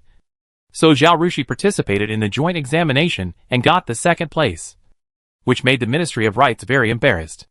At the beginning, the Ministry of Rites discussed for a long time and thought that it would be better to give Zhao Rushi the same clothes as the male Jinshi to show that they were treated equally, in order to avoid making a fancy women's clothing mixed in with a bunch of uniforms. It always feels weird. The Minister of Rites reported this matter to the Emperor, and the Emperor did not object. But today, he suddenly sent someone to say that it was inappropriate for Zhao Rushi to wear men's clothing, and asked the Ministry of Rites to change a set of women's Jinshi clothing. The Ministry of Rites had to send out more than 100 Jinshi official uniforms today, and it was already very busy. This time it was a mess. You know, the clothes are not made directly. It would be fine to make clothes directly. Ask a few capable embroiderers to make a set of clothes in an hour. But they not only had to make clothes, but also design them. And they had to design them to satisfy the Emperor, which was a hassle. In addition to clothes, there were also hats. Jinshi had to wear a 3-branch 9-leaf crown when attending the ceremony of the imperial examination. Women had buns and generally did not wear crowns. Wouldn't it be lost in the crowd if they wore the same hat as the male Jinshi? This problem was really a headache. After several officials from the Ministry of Rites discussed it, they asked someone to draw a picture and sent it to the Emperor, and then modified it according to the Emperor's suggestions. It took 3 rounds of back and forth before the style and color of the clothes were decided. Later, the embroiderer was asked to do it, so the clothes were not sent until now. Zhao Rushi's mood improved after hearing Lord Mo's explanation. She took the box and thanked Lord Mo. The worries in the hearts of the old lady and Zhu were also removed, and they warmly invited Lord Mo to sit down and have tea with a smile on their faces. If it was a Yamen runner who came, they could also reward him with a big reward. But Lord Mo was an official appointed by the court, and silver could not be given, so they had to ask the kitchen to make snacks to entertain him. In fact, they wanted to inquire about the ranking of the palace examination, but the final ranking would not be determined until tomorrow when he met the Emperor. Even if they asked, Lord Mo would only say that he didn't know. The two had to give up. The Emperor went to great lengths to ask the Ministry of Rites to prepare a dress, and Zhao Rushi's ranking would not be low. Chapter 6:14 Going to Court in the Dark. No. We have been busy all day, and there are more important things to do tomorrow. If Mr. Zhao has nothing to do here, we will take our leave. Mr. Mo declined quickly. The Ministry of Rites will be busy enough for the ceremony of announcing the imperial examinations tomorrow. After Mr. Mo said so, the old lady and Mrs. Zhu could not stay any longer. They packed a few cakes and some good tea leaves, and asked Lu Quan to send Mr. Mo out. As soon as Mr. Mo left, the two of them urged Zhao Rushi, "Put on your clothes. Let's take a look." Zhao Rushi had to try it. If there was a problem with the clothes, she could change them in time. They returned to the backyard, and Zhao Rushi went to the old lady's bedroom to change her clothes. The official uniform of the Jinshi of the Jin dynasty was blue. Due to the dyeing technology, the blue was not so bright, but slightly dark. Probably because they didn't want Zhao Rushi to be too special in the ceremony of the imperial examination, so that other Jinshi would become her foil. So her whole dress was made of the same fabric as the male Jinshi official uniform. But the style was female, simple and generous, with only cloud patterns embroidered on the cuffs and collar. The whole dress looked elegant and solemn, and extremely grand. Of course, if Zhao Rushi was short and small, or slightly fat, this dress would not look good on her, especially in front of a group of male scholars who were taller than her. She would look completely lacking in momentum. But she was taller than girls of the same age. And in addition to her nutrition in the past 2 years, Zhao Rushi also practiced boxing every day, and her height has increased again, reaching 1.68 meters. This height is very common among modern girls, who are generally well-nourished and drink milk from childhood. But in ancient times, it was considered tall among women. With such a figure, coupled with Zhao Rushi's temperament, her facial features are 3-dimensional. Her eyes are dark and bright, and her skin is fair. Wearing this slightly dark blue dress, her temperament is even more revealed. In addition, the officials of the Ministry of Rites also put a lot of thought into the headdress. The 3-branch 9-leaf crown of the Jinshi was directly reduced by 2/3 by them, and a crown-shaped hair ornament was made with the same pattern of the same color fabric as the male Jinshi. After Zhao Rushi combed her hair, It was directly pinned on the top of her head, similar to the crown worn by Western princesses. It neither blocked the bun nor matched the clothes, making Zhao Rushi's skin as white as snow and her eyes as black as ink. The whole person looked extremely noble and elegant. Zhu looked at Zhao Rushi, who came out of the room, smiling from ear to ear, and shouted 3 times, "Good, good, good." The old lady commented directly, "The clothes you made for her before were beautiful. But she was beautiful, and the clothes were beautiful. I don't know whether the clothes complimented the person, or the person complimented the clothes. The clothes sent by the Ministry of Rites directly complimented the person. At first glance, everyone would think that the person was very beautiful. But the clothes were not very good. If the clothes were better looking, I wonder what kind of beauty she would be. Oh, it really is worthy of the Ministry of Rites and the palace embroiderer. The clothes they make are good." Zhu was not convinced. What? The Ministry of Rites can only use this fabric. No choice. The style should be as simple and generous as possible, to be consistent with the style of male scholars. To be able to wear such an effect, it can only be said that our sister, she is beautiful and has temperament. Or you can try someone else. The old lady immediately changed her words. "You are right. It is indeed our sister, she who is so outstanding that she can wear ordinary clothes to such a good effect. Zhao Rushi. These 2 people are definitely granddaughters' daughters. It's a big deal." After praising them, the old lady asked someone to ruthlessly strip the clothes. "Hurry up and take off the girl's clothes and hang them on the rack. Send someone to watch over her tonight. If something goes wrong, be careful of your skin." Then she urged Zhao Rushi, "Go back to sleep quickly, so that you can have the energy to participate in the ceremony tomorrow." The ceremony? No woman has ever participated in it. Her sister, she is the first one. This will go down in history. The old lady felt happy just thinking about it. Zhao Rushi had no choice but to go back to Xiaozhu courtyard to sleep. As for the official uniform of the Jinshi, it was left in the old lady's courtyard. The old lady was worried and wanted to take care of it herself. No matter how Vu and Zhao Rushi persuaded her, she would not listen. Before 4 o'clock the next day, Zhao Rushi was dug out of her bed by Madame Yuan, Madame Jean, and Madame Zhou. Don't ask why Madame Jean beside the old lady and Madame Zhou beside Zhu were here. They just don't know. She dressed and washed in a daze until Zhu personally put a cold handkerchief soaked in well water on Zhao Rushi's face. And she woke up. "Mom, are you my real mother?" Zhao Rushi wailed. "No, I'm my stepmother." Zhu cruelly distorted the facts and attacked Zhao Rushi. "If you become a 5th rank official, you have to attend court every day and get up at this time every day." Zhao Rushi was completely awake. "I don't know who set this rule of holding court in the dark. It's really inhumane. Even if you are diligent in government, you don't have to work so hard. Right?"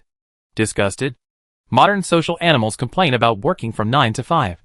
Why don't you try to be an official in ancient times? After hastily eating a few snacks, Zhao Rushi, who had the potential to be a tyrant, was stuffed into the sedan chair with a dry mouth and went to the palace. After the last experience, Zhu Huai got up early today and went to Sweeping Bo's mansion to ask Zhao Rushi to go with him, so as to avoid his niece being bumped into by others. These newly promoted Jinshi had to wait at Tiananmen Square today, and entered the Hall of Supreme Harmony with the princes and officials, standing on the left and right, and listening to the names and rankings of the Jinshi candidates being read out. Fortunately, the Sweeping Marquis's mansion was very close to the palace. The sedan chair stopped after walking for a while, under the light of lanterns. "Miss, we're here," Luo Shi called in a low voice. The front of the palace was different from other places. In order to keep it clean, the ministers did not dare to come here by carriage. If the horse pooped in front of the palace, it would be disrespectful to the royal family, and the person would be beheaded. Everyone usually took a sedan chair. If they took a sedan chair, the servants who accompanied them had to walk. This was very hard for Qi Feng and other maids. In addition, in ancient times, it was taboo for women to participate in politics. Women generally did not set foot in Tiananmen Square and the Hall of Supreme Harmony. Ministers were afraid that the emperor would misunderstand that they were extremely lewd and extravagant, so they did not dare to bring maids to the gate of the palace. Because of all the above, after discussing the 3 generations of women in Sweeping Marquis's mansion, they felt that Zhao Rushi was a woman, and it was inappropriate to bring only male attendants with her. But they had to consider the traditional rules. In the end, it was decided to let Ma Sheng and Luo Shi follow the sedan chair. Although Luo sure did not need to specifically cover up her female characteristics. She dressed in men's clothes, which was considered to be a concealed compliance with the rules. It is impossible to comply completely. Zhao Rushi, as a woman, came to the palace. It is reasonable for her to bring a female attendant. Chapter 6:15 Summoning. After getting off the sedan chair, Zhao Rushi saw that there were already some people in front of Tiananmen Square. But it was dark before dawn. And even with the lanterns, people were still shadowy. And it was impossible to tell who was who. Shi Wei, wait here first. I will go with my followers to look for you. And come back to find you later. Zhu Huai said. Okay. Zhao Rushi replied. It was because they didn't know the situation that it was so troublesome. Other officials were familiar with the situation, and knew where to stand and where to wait. However, there were more than 100 newly promoted Jinshi, all wearing official uniforms, which were completely different from the court uniforms of the princes and officials. They gathered in one place, and the target was obvious, so it was very easy to find. But before Zhu Huai took a step, she heard several voices coming from several places. Shi Wei, Shi Wei, Shi Wei Jishi. She looked in the direction of the voice in surprise, and saw Wu Zong in court uniform walking towards them. Not far away from them was a strange young man. The voice just now, Shi Wei Jishi, was pronounced by him. Seeing her looking at him, the man immediately bowed and said, I am from Lushan. Nice to meet you. Jishi Shi Wei. Zhao Rushi called out. Second senior brother. Third senior brother. And then returned the greeting to the man. Nice to meet you. Zhu Huai, Gong Cheng, and Wu Zong all looked at Lushan, and saw that he was a young man of 17 or 18 years old. The expressions on the faces of the three of them became alert. Like an old father who was afraid that the cabbages at home would be eaten by pigs. And their faces were full of unfriendly expressions. Lu Shanchu was obviously startled by the three people and quickly explained, I was just passing by. And I was afraid that Shi Wei Jishi didn't know where she was. So I said hello to her. Since Xu Jinshi and the two adults are also here, I won't bother you. I'll go first. Goodbye. Goodbye. After saying that, he ran away, seeing his back disappear in the darkness. The three people turned their heads and looked at Zhao Rushi together, as if they were going to give him a warning. Zhao Rushi took a step back and waved her hands like a palm leaf fan. I don't know him. This is not a place for class. The three looked at each other and gave up. Second brother. Third brother. Are you waiting here because you are worried that I can't find a seat? Thank you. Two brothers. Zhao Rushi's flattering smile was particularly sweet. Completely different from the cold and indifferent look when she greeted Lu Shanchu just now. Seeing this, Wu Zong and Gong Cheng finally felt a little relieved. Wu Zong said, Yes. It's dark here. We are worried that you will be bumped. Gong Cheng said, We asked the entourage to look around. And your new Jinshi is over there. As he spoke, he pointed to the northwest of the square and said, I'll have my attendants take you there. Zhu Huai was about the same age as Wu Zong, and they were both from aristocratic families, so they were more or less familiar with each other. Because of Zhao Rushi, Zhu Huai had a very good impression of the two. He smiled and said, Thank you, Lord Gong, Lord Wu. It's getting late, and they're probably going to call the roll. Since you know the place, I'll take Shi Wei there first. Okay, go ahead. Wu Zong nodded and explained to Zhao Rushi. The eldest brother was going to come too, but the emperor sent someone to call him in. Zhao Rushi bowed. Thank you three brothers for your concern. I will go with my uncle first. Waving her hand, she and Zhu Huai followed Gong Cheng's followers to the northwest. After walking for a while, she saw a group of people wearing official uniforms of Jinshi gathered in twos and threes, talking in low voices. Thank you. You can go back. Zhu Huai stuffed a handful of copper coins into Gong Cheng's followers, and said with a smile, Trouble you. After Gong Cheng's followers left, Zhao Rushi pressed down the lantern in Luo's hand, put her upper body in the shadow, and continued to walk forward with Zhu Huai through the crowd. Although the rankings are not known yet, the rankings of the palace examination are similar to those of the imperial examination, and there will not be much change. Everyone will stand according to the rankings of the palace examination. Zhu Huai walked to an open space and stood still, saying to Zhao Rushi, The people from the Ministry of Rites will come to call people later. You just stand here. Zhao Rushi nodded. And just as he was about to speak, he saw Zhu Huai saying to Ma Sheng and Luo, You go out. Take out the lanterns, and wait by the sedan chair. Ma Sheng quickly responded and left with Luo. Zhao Rushi understood Zhu Huai's intention, which was to keep her quiet, so that these people would not come around and say something nonsense. She stood there quietly, without saying anything. Zhu Huai obviously intended to accompany her here until she was called away by the Ministry of Rites. The top 10 people had to go in again, and the Emperor would summon them, talk to the top few people, and determine the top 3. The uncle and nephew were determined to be quiet, but this silence was destined to last for a short time. Soon someone said, "Hey, why hasn't Master Jiwei arrived yet?" Following his voice, everyone else turned around and looked around. If she didn't say anything at this time, it would be unkind. Besides, Lu Shanshu knew that she had arrived. Zhao Rushi had no choice but to say, "Jiwei is here." Zhu Huai quickly spoke up and exchanged a few words with a man. Duan Chen was talking with a man. When he saw Zhao Rushi, his eyes lit up. Just as he was about to come over, he heard the voice of Lord Imo. "The following 10 people. Please follow me." He said the names of the 10 people.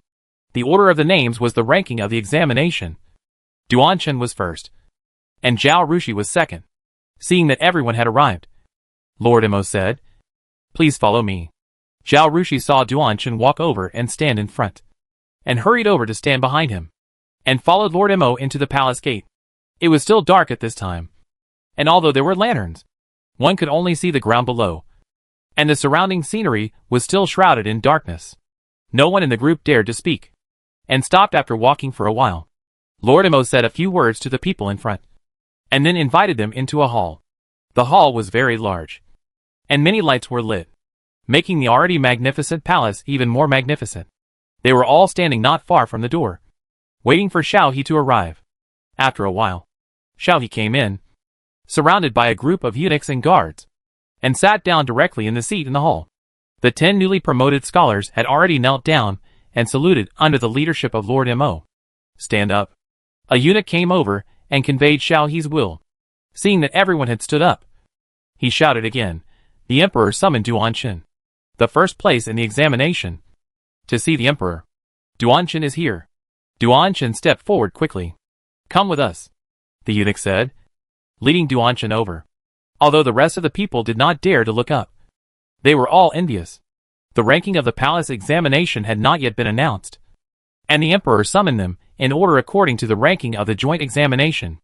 But this gave everyone an illusion that Duan Chen was still the first. Chapter 616 Female Number 1 Scholar. Xiao He sat far away from here, so Zhao Rushi and the others could not hear his conversation with Duan Chen. But not long after, Duan Chen came back. Everyone secretly looked at him and saw that his face was normal, and he didn't seem particularly happy or depressed. Only his face, which was slightly redder than usual, showed that he was both excited and nervous. Seeing this, everyone felt that the Emperor didn't seem so scary, and they felt much more relaxed. Zhao Rushi had seen Xiao He before, and she had heard Kong Sherlin talk about his mischief when he was a child, so she didn't feel nervous. When Duan Chen came back, it was her turn to go over. She followed the eunuch, saluted, stood up, and then waited for the Emperor's questions. However, Zhao Rushi stood there for a long time, and Xiao He didn't say anything. She didn't understand why, but she still didn't look up according to the rules, and stood there honestly and quietly. After a while, she heard Xiao He's gentle voice coming from the opposite side. "Zhao Jiwei, I have read your article 3 times. At this point, he paused, as if he was considering his words. You said in the article that the existence of aristocratic families is inevitable. Even if the original aristocratic families gradually decline, new aristocratic families will still rise. After 3 generations of humble families, they will become aristocratic families. So what the royal family should do is not how to eliminate aristocratic families, but how to check and balance them." Zhao Rushi's article did not raise this issue directly, but was very obscure, and there was not much content related to this issue. After all, this is a very sensitive issue. The Emperor felt a headache, and the noble families were panicking, but no one would talk about it openly. As a noble woman, it was not a good thing for Zhao Rushi to touch upon a minefield in her palace examination essay. So she stopped at that point in her essay. She knew that the top 10 candidates in the examination would have to meet the Emperor, and as the second place in the examination, she would also get more time to meet him than those who ranked below. If the emperor was interested in this issue, he would definitely ask in-depth questions about it at this time to determine whether this was her own idea and what solution she had. She said, "Your Majesty." "Yes." "Then, how do you think we can check and balance the hereditary noble system, the taxation and military service system, the criminal law reward and punishment system?" The emperors of all dynasties have imposed certain restrictions on the aristocratic families in these aspects. If the standards are relaxed, the land will be seriously annexed. The power of the aristocratic families will gradually expand, and the interests of the court will be encroached. If the standards are too strict, it will cause dissatisfaction among the aristocratic families, leading to political instability. Whether it is lenient or strict depends on the degree of control of the political situation by those in power. In other words, this is a question of you retreating and I advancing. You advancing and I retreating. Originally, Xiao asked this question just to see whether the ideas in the article were really Zhao Rushi's ideas, or whether Peng Goen and others had deliberately taught Zhao Rushi to write like this. How could a 15-year-old girl have a deep understanding and ideas about governing a country? He didn't expect Zhao Rushi to answer like this. In addition to being shocked, he fell into deep thought. Seeing that he didn't say anything for a long time, the eunuch Xia next to him looked at the clock in the room and called out, "Your Majesty." Xiao He was awakened at this moment. There were still 8 people behind him. Although the last few could be rushed through, it would still take time. The time for the grand ceremony of announcing the names of the best candidates was approaching soon, so he could not delay. He put aside this question and asked what he was most interested in. "Zhao Jiwei, who is your calligraphy teacher?" He had not heard that Qinjia had accepted another apprentice. Zhao Rushi shook his head. "I did not have a teacher. I originally just copied Mr. Ming Song's calligraphy. Later, the princess of Qingyang County pointed it out once, and suddenly I had an epiphany, and my calligraphy changed. Jinshi are disciples of the emperor, so before they take up an official position, new Jinshi can call themselves students in front of the emperor." "Haha. You are really a smart girl. Your master will be proud of you again." Xiao He laughed. He said, "Okay. You go first. Write a calligraphy for me when you have time, and I will treasure it in the palace." Zhao Rushi showed a pleasant surprise and said, "It is my honor that my calligraphy can be favored by the emperor." She bowed and left. Then Shao Qi asked the remaining 8 people, and the 10 people were led out by Lord Mo. Until this time, no one knew their ranking. Not long after retreating to the palace gate, the time came, and the princes and ministers entered the hall. The musicians of the music hall played music, and the 4th place in the examination, who was called at some point, became the official who announced the results and began to call out the names. The top scorer, Zhao Rushi. Zhao Rushi was startled, and Duanshin was also stunned. Both of them thought they had heard it wrong. This grand ceremony was the busiest time for the officials of the Ministry of Rites and the Honglu Temple, and they were afraid that some link would go wrong. At this time, the officials who arranged for the entrance of the hall had already received the final list, so there was no need to doubt it. Official Mo stepped forward and said, "Zhao Jiwei, hurry in. You are the champion." All the newly promoted scholars were shocked. Duanshin was even more surprised. Zhao Rushi did not hesitate anymore, and immediately stepped forward, followed the officials of the Honglu Temple into the hall, and stood in the first row of a column. Because officials had shouted along the way, Zhao Rushi's title of champion was not only heard by the scholars outside, but also by the officials in the hall, who were arranged in groups. Everyone looked at Zhao Rushi standing in the first row, and their expressions were the same. All of them were shocked. Zhao Rushi immediately felt the burning gaze. Second place Duanshin. Then the registration continued. The following rankings were not much different from the imperial examination, except that the original 6th place was selected by the emperor as a middle-aged uncle with a handsome appearance and a loud voice. The 3-year ceremony of the imperial examination has its own set of perfect procedures. After everyone entered the hall, the emperor came out, sat on the dragon throne, said some words of encouragement, and the newly promoted Jinshi was led out by the officials of the Ministry of Rites. At this time, it was the early morning court session. Xiao He looked around and said frankly, "Everyone may be muttering in their hearts, thinking that I am stupid and I chose a woman as the top scholar. How can men in the world feel about this? I just want to ask, is the dignity and face of men obtained by women's concession? Where is your mind? Where is your bearing?" Seeing that the hall was silent and the ministers were as frightened as cicadas, He continued, Zhao Jiwei. Your articles and calligraphy are all amazing. You deserve to be named the top scholar. If the great Jin, a great country, cannot tolerate a woman of extraordinary talent, and the self-proclaimed fair and impartial imperial examination has to give up its principles on women, I feel sad for the Jin, for myself, and for all the ministers. The hall was dead silent again. At this time, Qi Shigu stepped forward and said loudly, Your Majesty is wise, and the country is lucky. Chapter 6:17, Praising the officials in the imperial street. The ministers who wanted to flatter Qi Shigu were a step too late, secretly cursing Qi Shigu for being a flatterer, and hurriedly shouted in unison with the other ministers, Your Majesty is wise, and the country is lucky. Zhao's face was slightly relieved, and he raised his hand, Your Excellency, please stand up.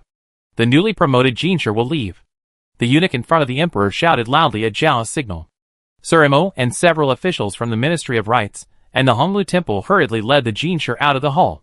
After leaving the palace, the second and third place Jinshi were led by other officials to the hall where the palace examination was held. A banquet would be held there in an hour. The first and third place Jinshi were led out of the palace by Lord Imo and others. They wanted to praise the officials in the imperial street. According to convention, the third place must be a young and handsome boy. But the first place winner Zhao Rushi is a beautiful girl. The second place winner Duan Qin is a handsome boy. And if Lu Shanchu, who is also young and handsome, is promoted to the third place, Xiao He feels that everyone in the Jin dynasty will say that he judges people by appearance and does not value real talent and knowledge. The censors who are looking for trouble will write several memorials to criticize him. For this reason, he simply left the unshaven third place in the examination as the third place. Therefore, the third place winner of this year was a burly man with a full beard and 8 feet tall, named Ding Lianjin. Looking at the two outstanding first and second place winners, Ding Lianjin felt like he was dreaming. He originally thought that he would not be able to enter the first class. On the way, Lord Imo asked Zhao Rushi nervously, I wonder if Miss Zhao has ridden a horse before the emperor appointed her. They did not know whether Zhao Rushi could enter the first class. Therefore, this was not considered. Men in the academy had to learn archery and imperial charioteering. So this problem had never been a problem. Now this difficult problem was in front of him. And Lord Imo was worried. If Zhao Rushi couldn't ride a horse, how could he complete the praise of the official? Even if someone was leading the horse in front and walking slowly, the girl might not dare to sit on the horse. If she accidentally fell off the horse and got hurt, it would be a joke for the emperor to select Zhao Rushi as the top scholar, which proved that the emperor's decision was wrong. When the time comes, the emperor will be angry and cannot openly blame Zhao Rushi. He will definitely vent his anger on these officials, and their official hats will be lost. Thinking of this, a thin layer of sweat broke out on Lord Mo's forehead. I will. Zhao Rushi also saw Lord Mo's nervousness and hurriedly said, Don't worry. I ride a horse pretty well. Lord Imo breathed a sigh of relief. That's good. That's good. Duan Qin and Ding Lianjin also breathed a sigh of relief. If Zhao Rushi didn't know how to ride a horse, they might have trouble with this show of praise for officials today. This was the most glorious moment of their lives. Duan Qin was fine. He didn't feel anything for the goddess. But Ding Lianjin felt it was a lifelong regret. The lucky list was posted when the list was finalized at the ceremony. And Kong Sherlin, who had someone inside, was the first to get the news. Ha! I didn't expect that my old Kong would accept a female disciple, and she would win the first place. It's really amazing. Hurry up. Hurry up and go to the tea house to book a seat. I want to watch the show of praise for officials in the imperial street. Congratulations, old master. Congratulations, old master. Kong and his servants hurriedly congratulated him. Then, the entire Kong family knew about it, and came to congratulate Kong Sherlin. Your Highness, Your Highness, Miss Zhao won the first place in the imperial examination. In the Shanda princess's mansion in the capital, a servant quickly rushed into the inner courtyard to announce the good news to the Shanda princess.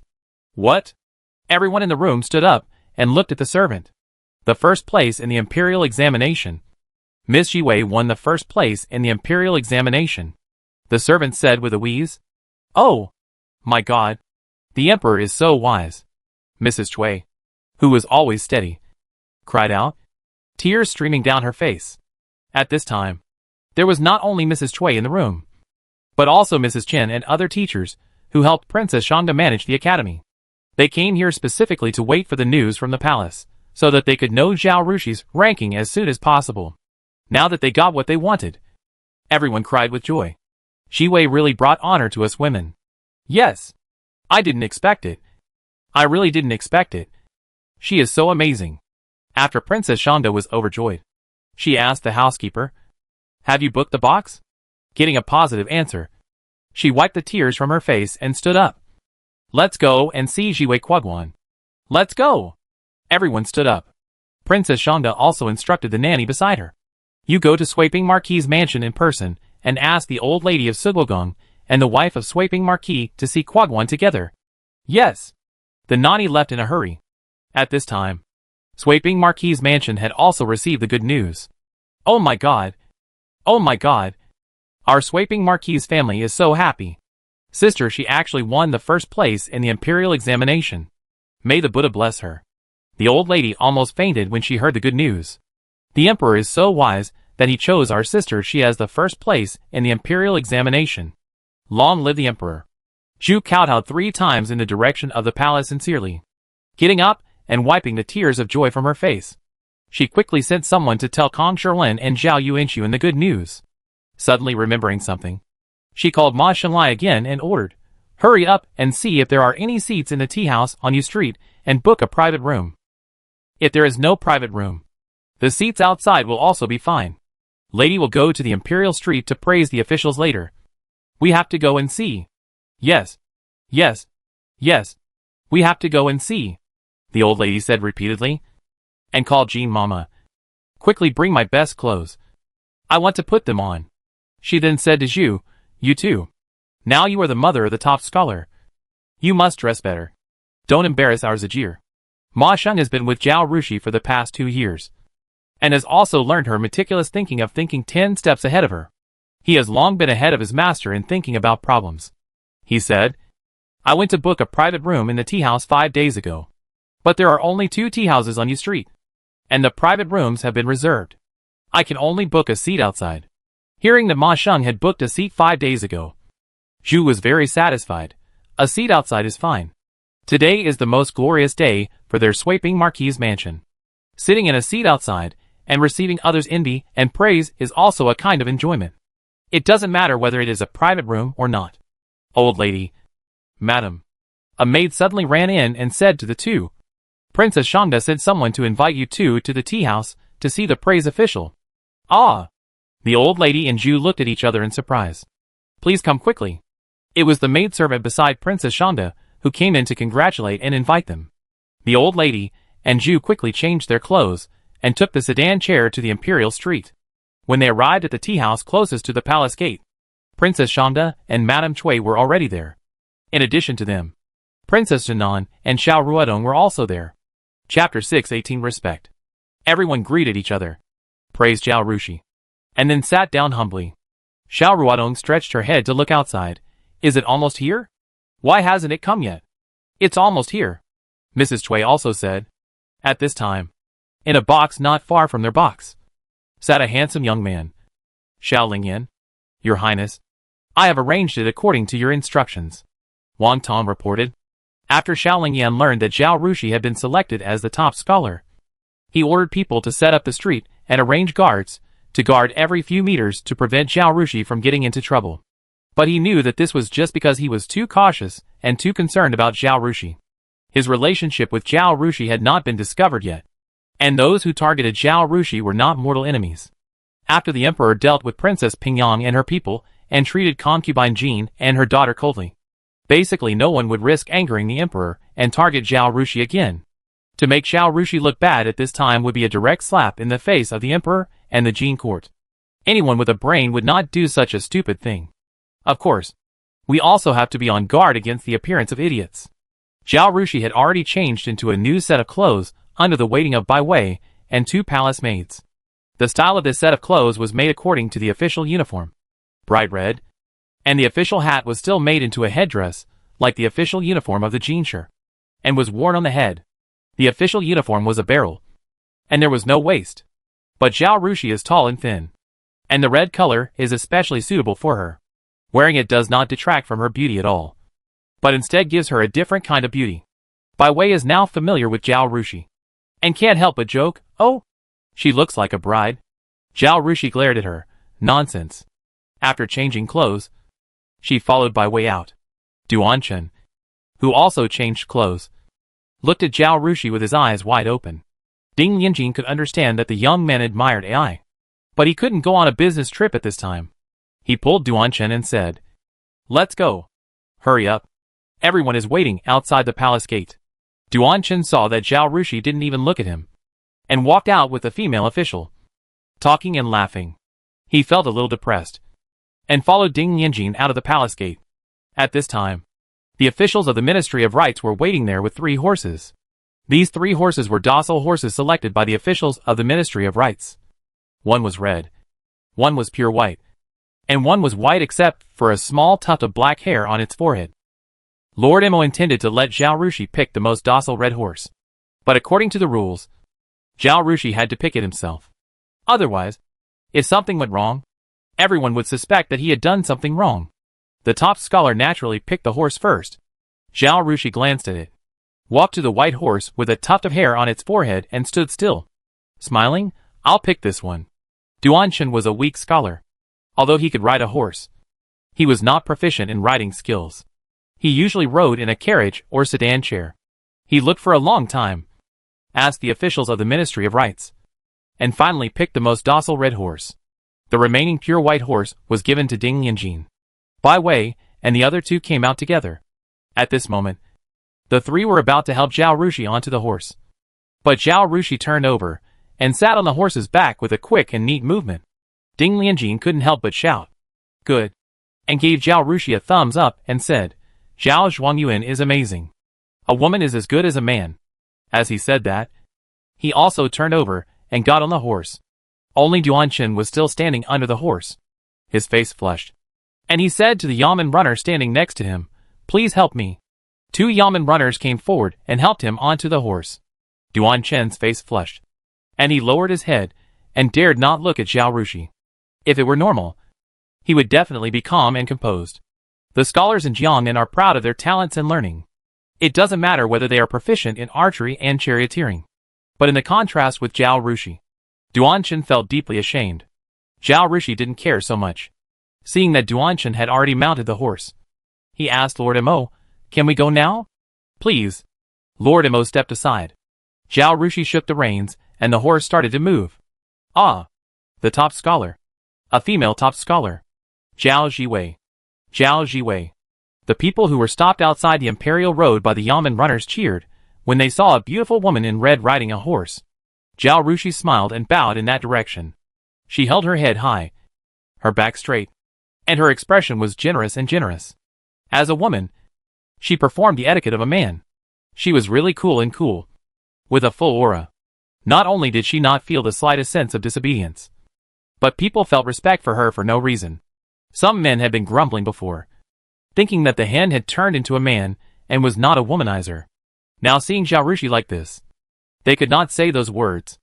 "Alas, it is still because we men are not good enough." They sighed. "She is capable and stronger than you men. There is nothing we can do about it." Many noble ladies in the tea house were also watching the fun. Originally, Zhao Rushi never attended banquets, and did not enter the Beijing Women's Academy. She went to Beining Women's Academy to study. She was out of tune with these noble ladies in Beijing. She was considered an alternative existence, and the noble ladies did not have a good impression of her. But now seeing her wearing red clothes, riding on a white horse, becoming the new champion and walking in front, the sense of honor as a woman immediately dispelled the original dissatisfaction, and a sense of pride arose spontaneously. The noble ladies said proudly, "See what the men have to say. They say every day that we women know nothing and can do nothing. Now you have nothing to say. Right? All of their scholars are not as good as Zhao Jiwei." Thinking of those men with a frustrated face and unable to say anything, I want to laugh. Zhao Jiwei, you really bring honor to us women. That's right. Originally, everyone blamed Zhao Jiwei wrongly, saying that she didn't attend banquets. But if she attended banquets every day, how could she pass the imperial examination and bring honor to us women? Being smart or not is one thing, But character and concentration are another. Anyway, I admire her very much. From now on, no one is allowed to say bad things about her in front of me. Saying bad things about her is saying bad things about me. Oh, I wish I were as capable as her. If you can be an official, you can stand up and do great things. How can your father and brothers dare to scold you at will? They can punish you and scold you. And even my mother will lose face. A woman said with envy. Yes. Yes. Others echoed. So, people have to have their own abilities. They said they were noble ladies. But many of them did not have a high status in their families. They were just chess pieces used by their fathers and brothers for marriage. If they were prettier, more capable, and married to a family with a higher status, they would be valued. Otherwise, they would be nothing. When they got married, their mother-in-law and husband were still the mountains above their heads. They had to rely on them to survive and look at their faces, thinking about themselves, and then looking at Zhao Ziwei. These girls who knew how to make new clothes, make jewelry, and find a good husband all day long also thought about the foundation of their lives. Chapter 619 Regret. I heard that Zhao Ziwei participated in the imperial examination with the support of Princess Shangda and Mrs. Cui from Biting Women's Academy. Not only did they run newspapers to encourage us women to write articles and make money, they also opened many textile factories and recruited civilian women to work. They did a lot for women. Hey, I know about women workers. My nanny's niece was scolded by her mother-in-law and beaten by her husband every day at home. My nanny would wipe her tears when she mentioned her and said that she had a hard life. Half a year ago, she went to work in a textile factory and earned half a tael of silver a month, which was more than her husband's. Her mother-in-law was afraid that this capable daughter-in-law would divorce, so she dared not beat or scold her at will. My nanny would always say that Princess Shangda was a good person and would be rewarded in this life. After saying this, everyone had a very good impression of Princess Shangda. It would be great if we could go to Biting Women's Academy. I heard that the people there are very simple, and the atmosphere in the academy is very harmonious. Unlike here, where people always compare this and that, form cliques, and intrigue. When talking about this, everyone's face was full of regret. It's a pity that we are not registered in Biting County, so we can't go. If it was Princess Shangda, well, I can't say that. Hee hee. Although she didn't say it anymore, everyone understood what she meant. If the Beijing Women's Academy was managed by Princess Shangda, the atmosphere in the academy would definitely not be like it is now. Outside the tea house, there was a group of people sitting by the window, led by a young man. He looked at Zhao Rushi, who was in high spirits outside the window, and suddenly poured the wine in the glass into his mouth. A young man beside him patted his shoulder and said, "Sijia, what's wrong? Haven't you given up yet?" Xiao Sijia glanced at his friend and said nothing. Xiao Sijia's friend was Mu Qingqiang's cousin, Mu Mingyuan. He and Xiao Sijia were classmates in the Imperial College, and they had similar personalities and became close friends. At the beginning, he went to watch the painting competition with Xiao Sijia, and he knew everything about the relationship between Xiao Sijia and Zhao Rushi. He sighed, looked at the red figure going away outside the window, and said, "She is indeed outstanding. Compared with her, all the women in the capital are just mediocre women. But such women are often arrogant. If she gets married, she will definitely not allow her husband to take a concubine. Just look at the princess of Qingyang County. She will not tolerate any sand in her eyes." As a good friend, Mu Mingyuan knows Xiao Sijia very well. Xiao Sijia is humble and sincere, diligent and studious. He never looks down on others because of his family background, nor does he tease people all day long like other children of noble families. As a friend, he is indeed impeccable in terms of character, personality, and family background. Few children of noble families in Beijing can compare with him. But he has a gentle personality and is passionate. When he sees a beautiful woman, he will feel pity and admiration. He will definitely take the maids, who have served him for many years, as concubines in the future. As a husband, he is not a good choice. Zhao Ziwei is very talented and has passed the imperial examination and entered the court as an official. Such a beautiful woman. If she marries Xiao Sijia, will she have to work hard outside every day and watch her husband drinking and having fun with maids and concubines at home all day? Xiao Sijia wants to marry Zhao Rushi, but he sees that she is outstanding and wants to collect her like collecting beauties from all over the world. Of course there is admiration, but it is unclear how long it can last. Didn't you praise a woman some time ago, saying that she was extremely beautiful, even more beautiful than Zhao Jiwei, and that she was a painting just standing there without saying anything, and that she was also very talented and had superb piano skills? I think you might as well ask her to marry you, Mu Mingyuan suggested. Xiao Sijia was stunned, then shook his head and sighed. I told my mother, but she didn't agree. She has already chosen a marriage for me and plans to come to propose marriage in the near future. There was a tangled pain in his eyes. I can't bear to make my mother sad. And I have known Yun Yang since childhood. She is a very good woman, gentle and docile, and writes beautiful calligraphy with hairpins. If I refuse this marriage, it will definitely hurt her heart. Mu Mingyuan. He really couldn't complain about his friend's sympathetic nature. It's better for such a person not to harm Zhao Yiwei. That's good, he said. As sons, we can't do anything for our mothers, but we can follow her wishes and marry a daughter-in-law who satisfies her. This is filial piety. Which woman in the world can be better to us than our mother? Xiao Sijia nodded. You are right. So marriage can only be said to rely on fate. He looked at the crowd gradually dispersing on the street and sighed. Jiwei Jusher and I are not destined to be together. Mu Mingyuan patted his shoulder. It is most important to cherish the people in front of you. Let's go.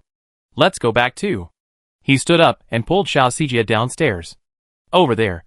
Zhao Rushi had successfully walked along the Imperial Street and returned to Donghua Gate.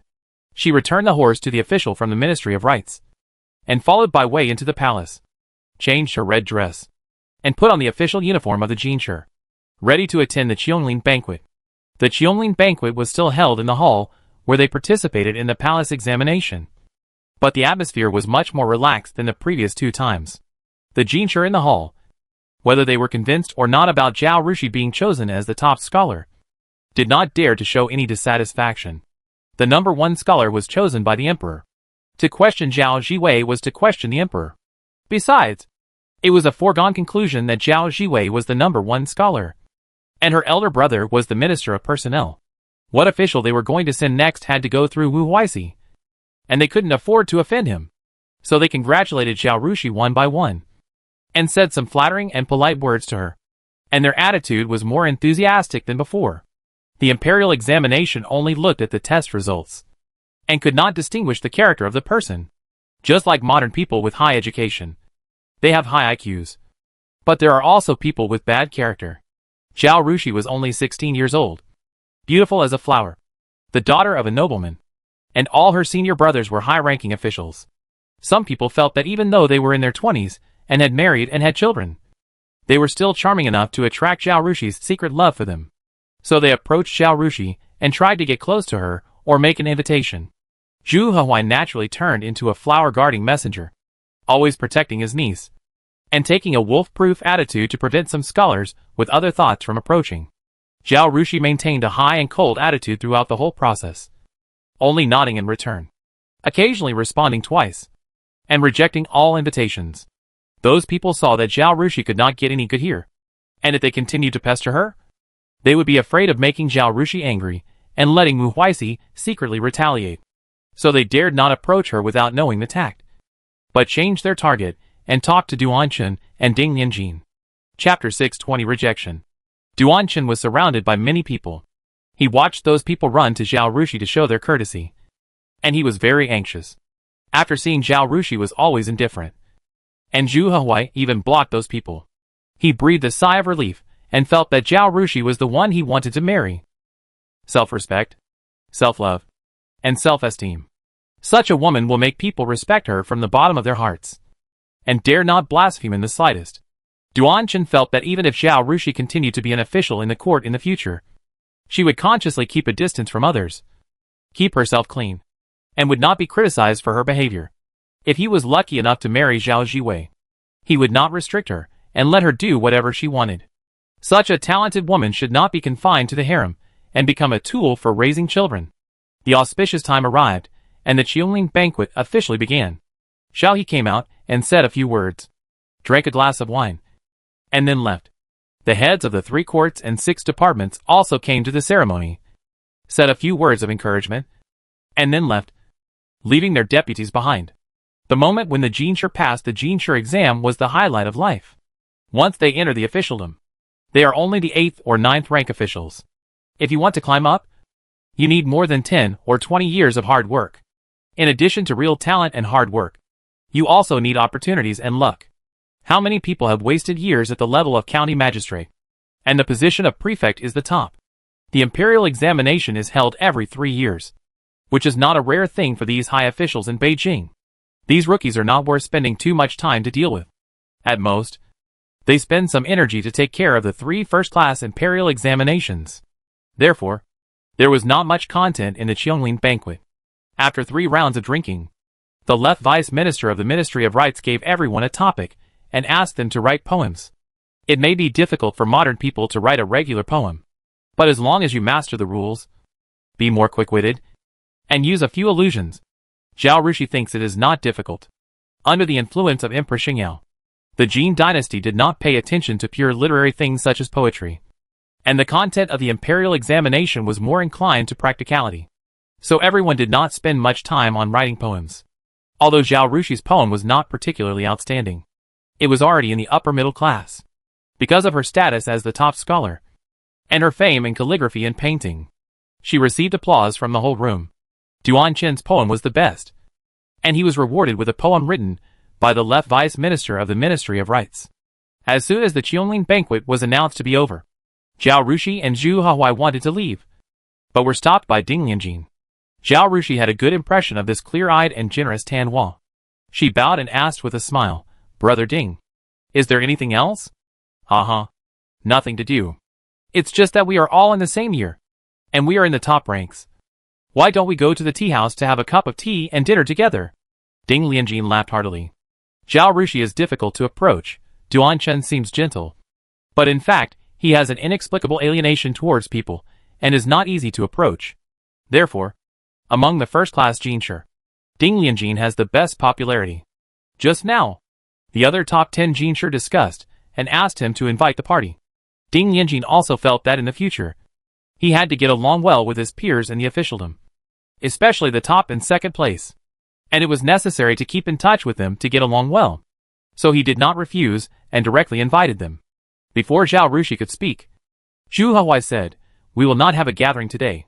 You guys have to stay in the capital to wait for your official appointments, and will not leave the capital so soon. I will host you and invite you to a gathering at the restaurant." Zhao Rushi nodded, indicating that she agreed with her uncle's words. They can have their gatherings. She will not go. She will find an excuse to refuse. Ding Lianjin is a magnanimous gentleman. Hearing this, he did not say much, but smiled and said, "Then let's get together another day. Goodbye." Zhao Rushi raised his hand and bowed to everyone, then followed Zhu Hahuai outside. "In that case, let's get together again another day," Duan Chen said to everyone, and without waiting for the other party to reply, he hurriedly followed Zhu Hahuai and Zhao Rushi out. "Let's go out too." Lu Shanchu had a little idea, and said something when he saw this, and followed behind.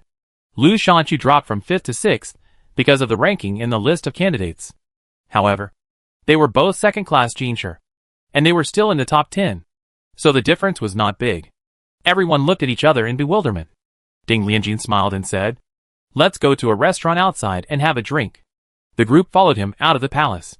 Duan Chen wanted to win the title of the top scholar and then express his feelings to Zhao Rushi. Who would have thought that the emperor would actually choose Zhao Rushi as the top scholar? And he fell behind Zhao Rushi and became the second.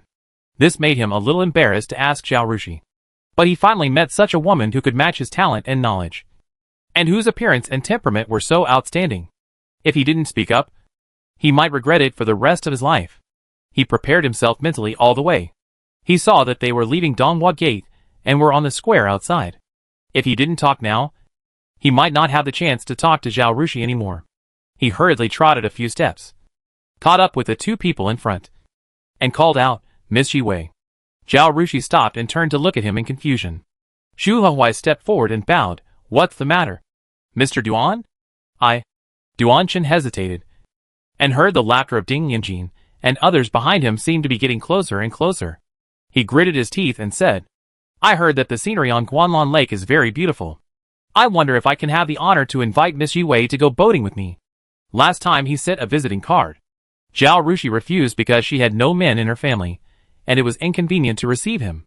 Now he invited Zhao Rushi to go boating. If Zhao Rushi was interested in him, she would naturally agree. Even if she was afraid of gossip, she could go with Zhu Huai. But if Zhao Rushi was not interested in him, she would definitely refuse. His words were implicit, but he knew Zhao Rushi must understand what he meant. After saying this, he stared at Zhao Rushi, nervously waiting for her answer. I'm sorry, Mr. Duan. I can't agree. I'm sorry. Zhao Rushi refused directly, without even an excuse, and did not give Duan Chen any chance to have any illusions. Why? Duan Chen was a little hurt by her resolute attitude.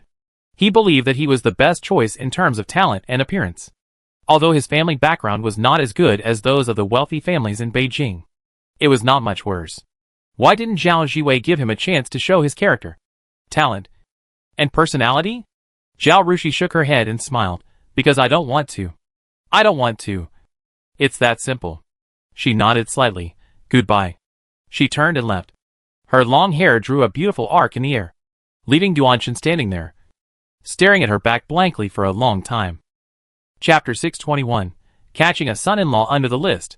Ding Lianjin looks like a sturdy man, but he is actually a very careful person. Seeing Duanshan chasing Zhao Rushi, he deliberately slowed down his pace to give Duanshan and Zhao Rushi some space to talk. Although he was chatting and laughing with others, his eyes were always focused on the people in front. At this time, seeing Zhao Rushi stop and say a few words to Duanshan and then leave, Duanshan stood there alone. He hurriedly took a few steps, patted Duanshan on the shoulder and said, Brother Duan, we are discussing going to Taibai Tower. What do you think of that place? Duanshan was rejected and was in a low mood. How could he have the mood to drink? He shook his head and forced a smile to Ding Lianjin. No. I was riding a horse and got a headache. I want to go back and rest. Explain to everyone for me. As he said that, he walked quickly in a different direction from Zhao Rushi. Besides Ding Lianjin, the group of people behind him, who were paying attention to Zhao Rushi and Duanshan's movements, also included Lu Shanchu, who had sent a visiting card to Zhao Rushi. As an unmarried person, Lu Shanchu also had the same thoughts about Zhao Rushi as Duanshan. It's just that Duanshan simply admires Zhao Rushi's talent, but Lu Shanchu pays more attention to Zhao Rushi's background and connections. Lu Shanchu's background is worse than Duanshan's, and his family is farther away from the capital, in the Ling'an area, compared with Duanshan, who has an uncle who is an official in the capital. Lu Shanchu has no relatives in the capital. He didn't get engaged until he was 17 years old. Both his family and himself planned to find a marriage in the capital after he passed the imperial examination, so as to get some help from official connections. Otherwise, no matter how talented and capable he is, without a background and connections, he will be at a disadvantage compared to other people with backgrounds. Whether in the initial assignment or the subsequent promotion, he was successful at a young age. So he was naturally arrogant and thought he was a pillar of talent, and it would not be a problem for him to be made a marquis or a prime minister in the future. What he lacked was the connections and foundation in the capital. Zhao Jiwei's eldest brother was the Minister of Personnel, which was the best connection. Even if Zhao Jiwei had no talent and was ugly, Lu Shanchu would still consider him. Not to mention that Zhao Jiwei was so dazzling in both appearance and talent. Therefore, since he found out Zhao Rushi's background, he had the intention to marry her. But he also knew his own limitations. Yesterday he found out that Duanshan had sent a visiting card to Zhao Jiwei. And from Duanshan's behavior just now, it can be seen that he obviously has unusual thoughts about Zhao Jiwei. But it seems that Zhao Jiwei does not have that intention towards Duanshan. Thinking about his own ranking is not as high as Duanshan. His family background is not as good as his. And he is not as good looking as him. Just now at the Qiongling banquet, Zhao Jiwei was even colder to him than to Duanshan. So Lu Shanchu was discouraged. If he continued to pester Zhao Jiwei would get angry and let her senior brother use his power to send officials, which would be a loss. Thinking of this, he tactfully did not speak up. He had heard that someone would choose a son-in-law from the list. Zhao Jiwei looked down on him. So naturally someone would look down on him. Brother Duan has caught a cold and has a headache. So let me apologize to everyone and meet with everyone another day. Ding Lianjin said to everyone. Then let's get together.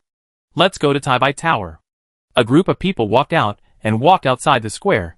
They were about to look for their sedan chairs and servants, or go back to their residence directly, when they saw a group of people surrounding Duan Qin, who had left before them, shouting, "Mr. Duan, I am the housekeeper of Mr. Peng's family in the Hanlin Academy. My master invites you to visit his home. Mr. Duan, I am the housekeeper of Mr. Li, the secretary of the Taichung Temple. My master wants to invite you to his home." Everyone was dumbfounded, and then looked around. One of them pointed at those people and stammered, "Is this a son-in-law from the list? Of course it is." The other one was full of envy. No matter which family you marry into, it can be regarded as having a foundation in the capital. Even if you are sent to work in other places in the future, you can ask your Yu family to help you with your relationship and smooth things over. It is much better than us, who are completely in the dark. Everyone nodded. They had no choice. They were all in their 30s or 40s, and they had just passed the imperial examination. They couldn't wait until now to get married. Right? What if they failed? In addition, they had more or less received help from the Yu family to get to where they are today. So, looking at this scene, they could only envy. Becoming famous at a young age really means a promising future. Someone thought of Lu Shanshu, turned to look at him, and said with a smile, "Mr. Lu hasn't gotten married yet. Right? If these people knew you were here, they would definitely come and harass you." Someone else saw that Lu Shanshu seemed to be interested, and immediately pushed him. Go! Go! At this time, someone had noticed their group. These people were wearing official uniforms of Jinshi, so it was hard not to notice them. Lu Shanshu was particularly young in the group, and when someone pushed him out, these people immediately recognized who he was and hurried forward to hold him. "Mr. Lu, I am the housekeeper of the official of the Ministry of Rights." When those who were entangled with Duan Qin but could not squeeze and heard this, they quickly changed their direction and came to Lu Shanshu. Anyway, the old master and the master of the family said that both Duan Qin and Lu Shanshu were excellent candidates for son-in-law. As long as they took one of them back to get married, they would have a generous reward. There were many legitimate and illegitimate daughters in the family, so they picked one out to marry them. When they became high-ranking officials, the family would also benefit. This was a very cost-effective deal. These people swarmed in and squeezed Ding Lianjin and others out. Ding Lianjin and his men were also startled, fearing that they would be affected, and hurriedly stepped back. They are married, and if they are dragged to get married without any reason, there will definitely be a fire in the backyard of their home. Seeing that Duan Qin refused to cooperate, his hat was pulled crooked, and his clothes were almost torn. And Lu Shanshu was the same. One of them suddenly thought of Zhao Rushi and said, "I don't know if Miss Zhao Jiwei is engaged. If not, in my humble opinion, it would be better for Master Duan and Master Lu to marry her." Everyone nodded in agreement. They were all in the top 10 on the list, and they all inquired about the backgrounds of the top 10 people, so as to determine who would be selected as the top scholar and who had the most promising future, so as to make friends in advance and warm up the cold stove. Among them, Zhao Jiwei has always been the person they wanted to make friends with but couldn't. Among the two people who were fought over by various families, Lu Shanshu was actually very tempted by these families. But he was not stupid. He knew that those who could come here to find a son-in-law were probably not good marriages. Either the family had no background capital, or the girl had more or less various problems. Either her mother was of poor origin, or she was not favored as a concubine, or she had some problems. Chapter 622 Concubine Jean summoned her. Otherwise, if she was a good girl from a high-ranking official family in the capital, she would definitely have no trouble finding a husband. If she couldn't marry into a wealthy family, it would still be okay to marry into a family of similar official rank. Marrying into a powerful person in the capital is better than marrying a newly minted scholar like them. A newly minted scholar has no foundation. If he is unlucky, he will be an official in another place all his life, and his Yu family will not be able to help him. If he gives in here, he might be forced to marry in the wedding ceremony as soon as he is dragged into the mansion and put on the groom's clothes. It will be too late to regret then. Duan Qin had someone in his heart, and he believed that Zhao Jiwei was the most suitable woman for him, even if Zhao Rushi rejected him. As long as the two did not get married, there was still hope. He looked down on these people who were not proud of themselves and behaved in a disrespectful manner, while fighting with others for the sleeves and hems of clothes. He shouted, "Duan is busy, and cannot be free today. Please leave your invitation and Duan will visit you another day. This was because his uncle saw that he was good-looking and a first-class scholar, and he would definitely be selected as a son-in-law. So he prepared a countermeasure for him in advance. These words were taught to him by his uncle Duan. If he didn't say so, these people would not let him go. No one at Lushan's place gave him any advice, and he had no way to deal with it. Hearing Duan Chen's words, his eyes lit up, and he immediately followed suit. Of course, he didn't say this to be perfunctory, but also to find out about the situation of these families later. If there is indeed a good family, and the girl is fine, he can visit them. After all, this is in front of the palace, and those people dare not do too much. If they really want to force the newly promoted Jinshi to go back, those imperial guards, who are watching the excitement with a smile, will definitely intervene. Do they still have the law in their eyes? They had no choice but to let the two go, and took out the invitation and stuffed it into their hands. Those who boasted that their family was of high standard and had only set their sights on Duan Chen. At this time, in line with the principle of casting a wide net, also stuffed the invitation to Lu Shanchu. The two took the invitation and just wanted to tidy up their sleeves that were almost torn, when they saw a group of people coming over. The leader, holding a whisk in his hand, walked up to Duan Chen and bowed, saying in a shrill voice, "I am the eunuch Wang in the palace. I have been ordered by concubine Jean to invite Duan Bang Yin to the palace for a chat." As soon as these words came out, Duan Chen and other onlookers were dumbfounded.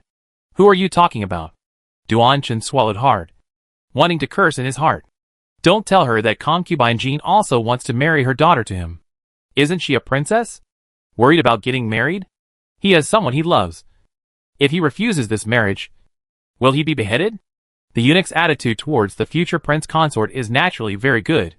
He repeated the sentence just now. This?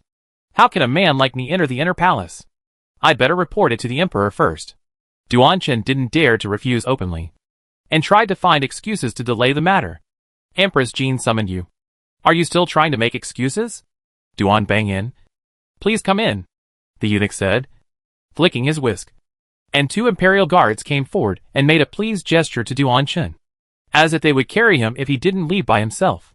Duan Chen turned his head for help, looking at Lu Shanchu and other Jinshi, and seeing that everyone was looking at him with envy. He couldn't help but feel a little desperate. Duan Bang Yin. Please, eunuch Wang said again, his eyes full of threats. Duan Chen also knew that he had to go today. If he didn't go, he would offend concubine Jean, and he and his uncle would suffer. And none of these peers could help him, who had the ability to pass the news to the emperor. He could only say, "Okay, I'll go with you."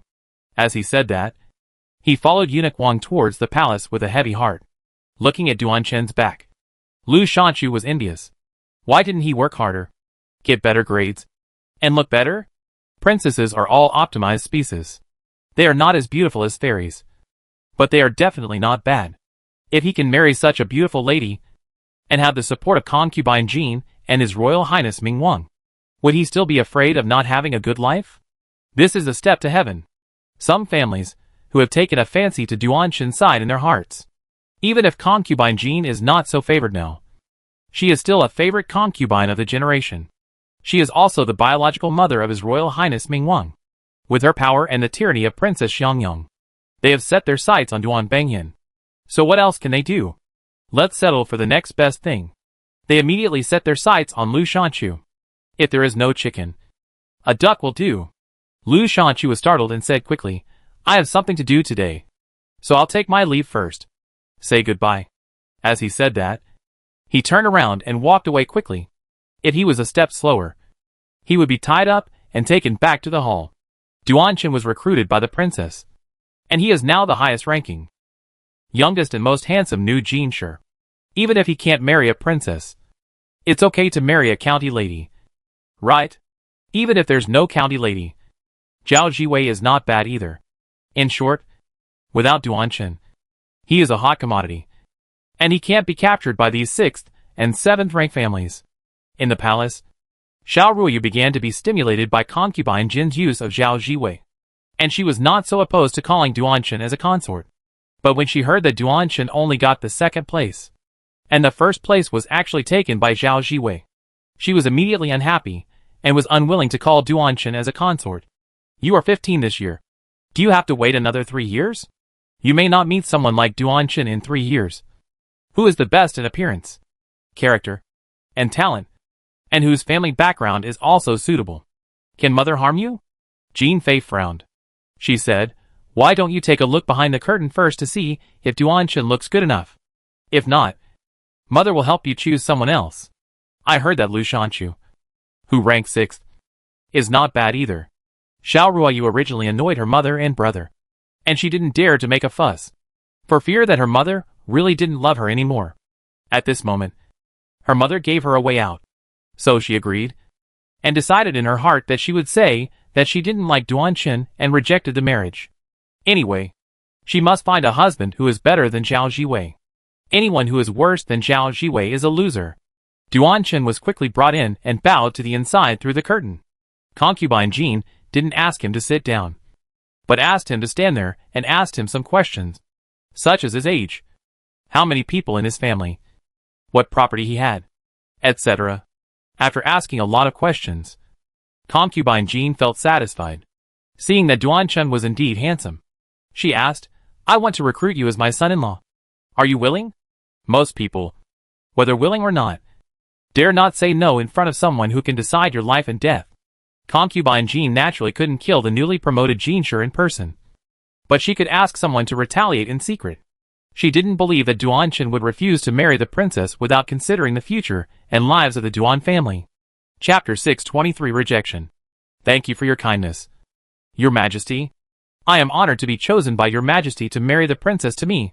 But there is one thing I dare not hide.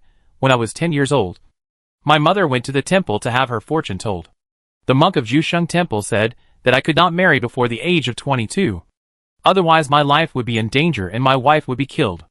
Xiao Ruoyu was not happy with this marriage in the first place.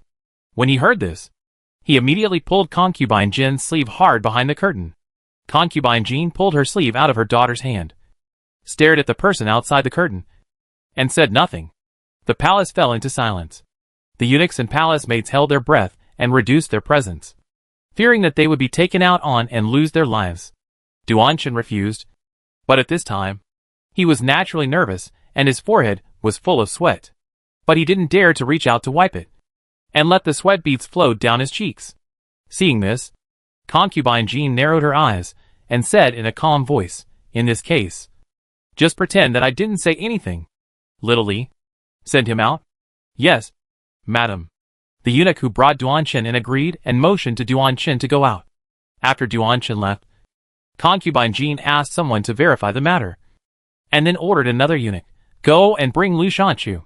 Xiao Ruoyu suddenly became anxious and shouted to Concubine Jean, Mother. When Concubine Jean saw the eunuch go out, she turned around and said to Xiao Ruoyu, this matter is not negotiable. If you don't marry the newly promoted Jeanshire, who else do you want to marry? How about I find you a farmer, and you go to farm?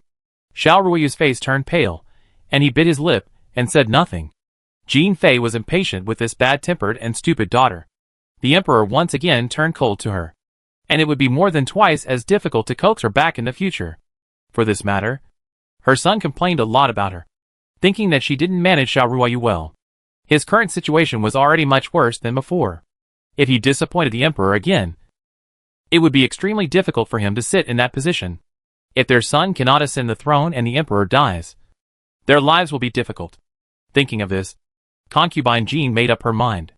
She said, as long as the woman who comes to Lushan later is not bad, you can marry her, and you are not allowed to be picky.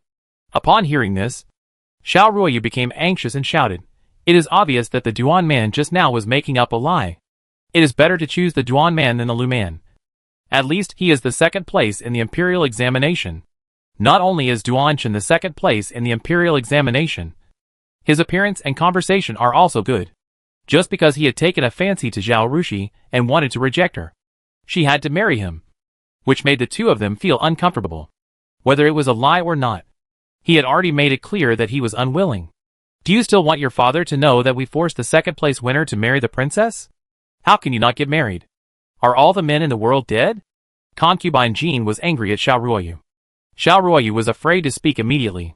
Lu Shanshu didn't expect such a good thing to happen to him. While he was sighing at Duan Chen's audacity, he happily agreed. Concubine Jean was very satisfied with Lu Shanchu's attitude. "This is the real appreciation," she said, "since you are willing. I will ask the emperor for permission, and the marriage will be granted soon." She also asked Lu Shanchu's address. When she learned that he lived in a small courtyard, she said, "You can rent a decent house. There is no need to buy one.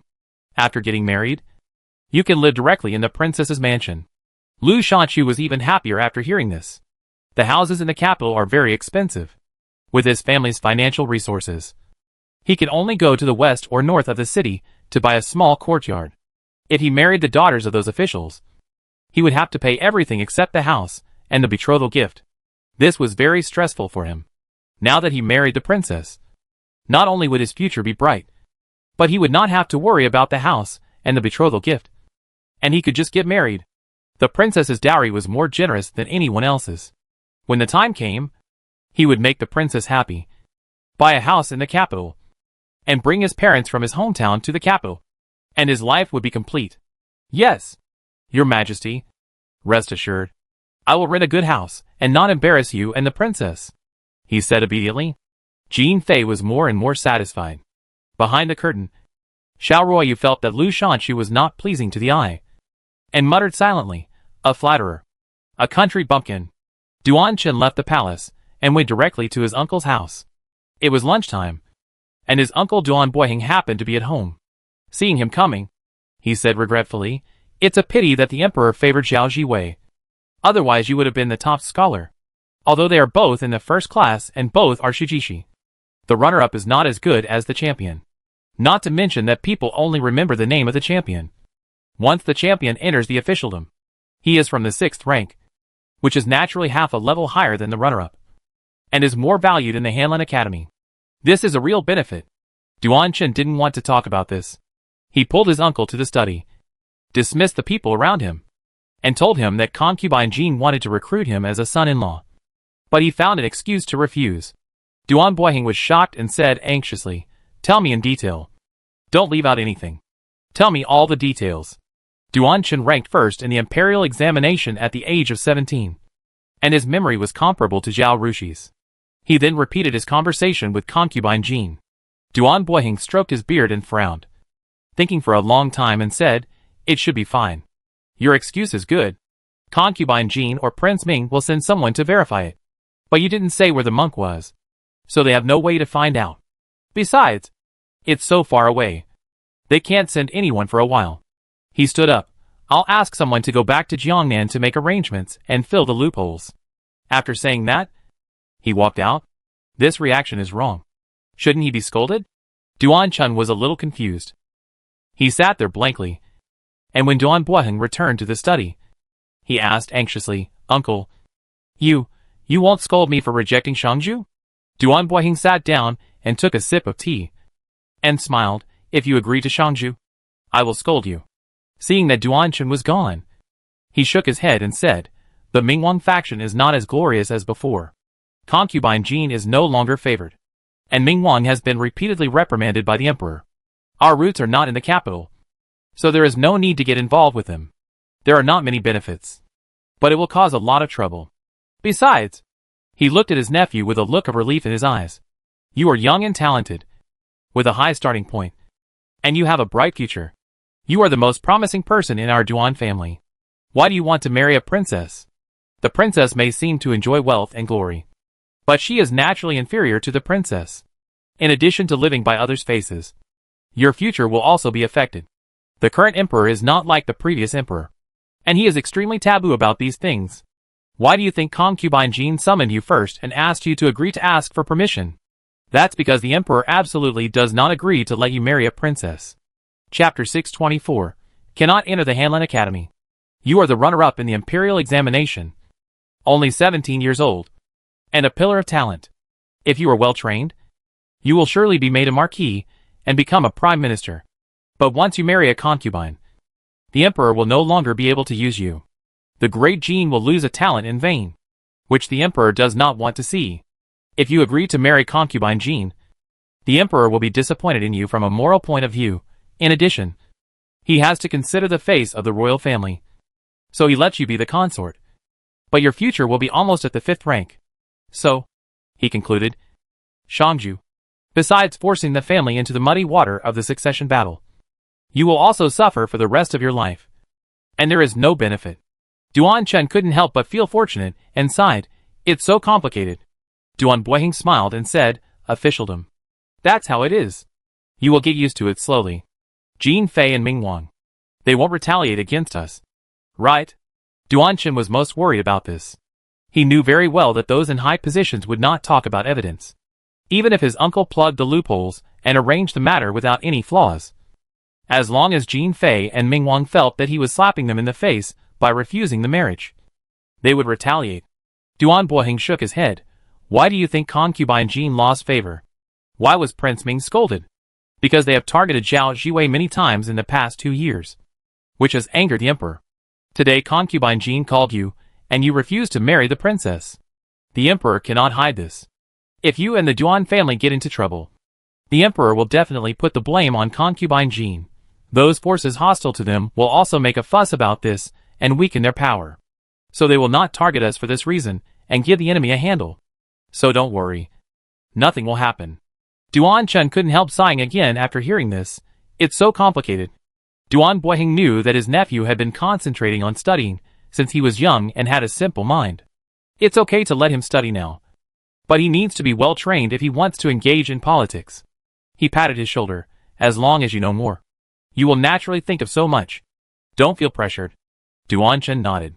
What are your plans for your marriage? Duan Boiheng asked. I want to marry Zhao Jiwei. Duan Chen lowered his head in a depressed mood. But I sent a letter to visit her a few days ago, but was rejected. Just now I invited her to go boating, but she still refused. Duan Boiheng's eyes lit up when he heard Zhao Jiwei. This is a good marriage. Much better than Shangju. The Sweeping Marquis Mansion and Mr. Kumu's faction are both royalists. So it's a perfect match. He said, it's okay. I'll ask your aunt to send someone to find out.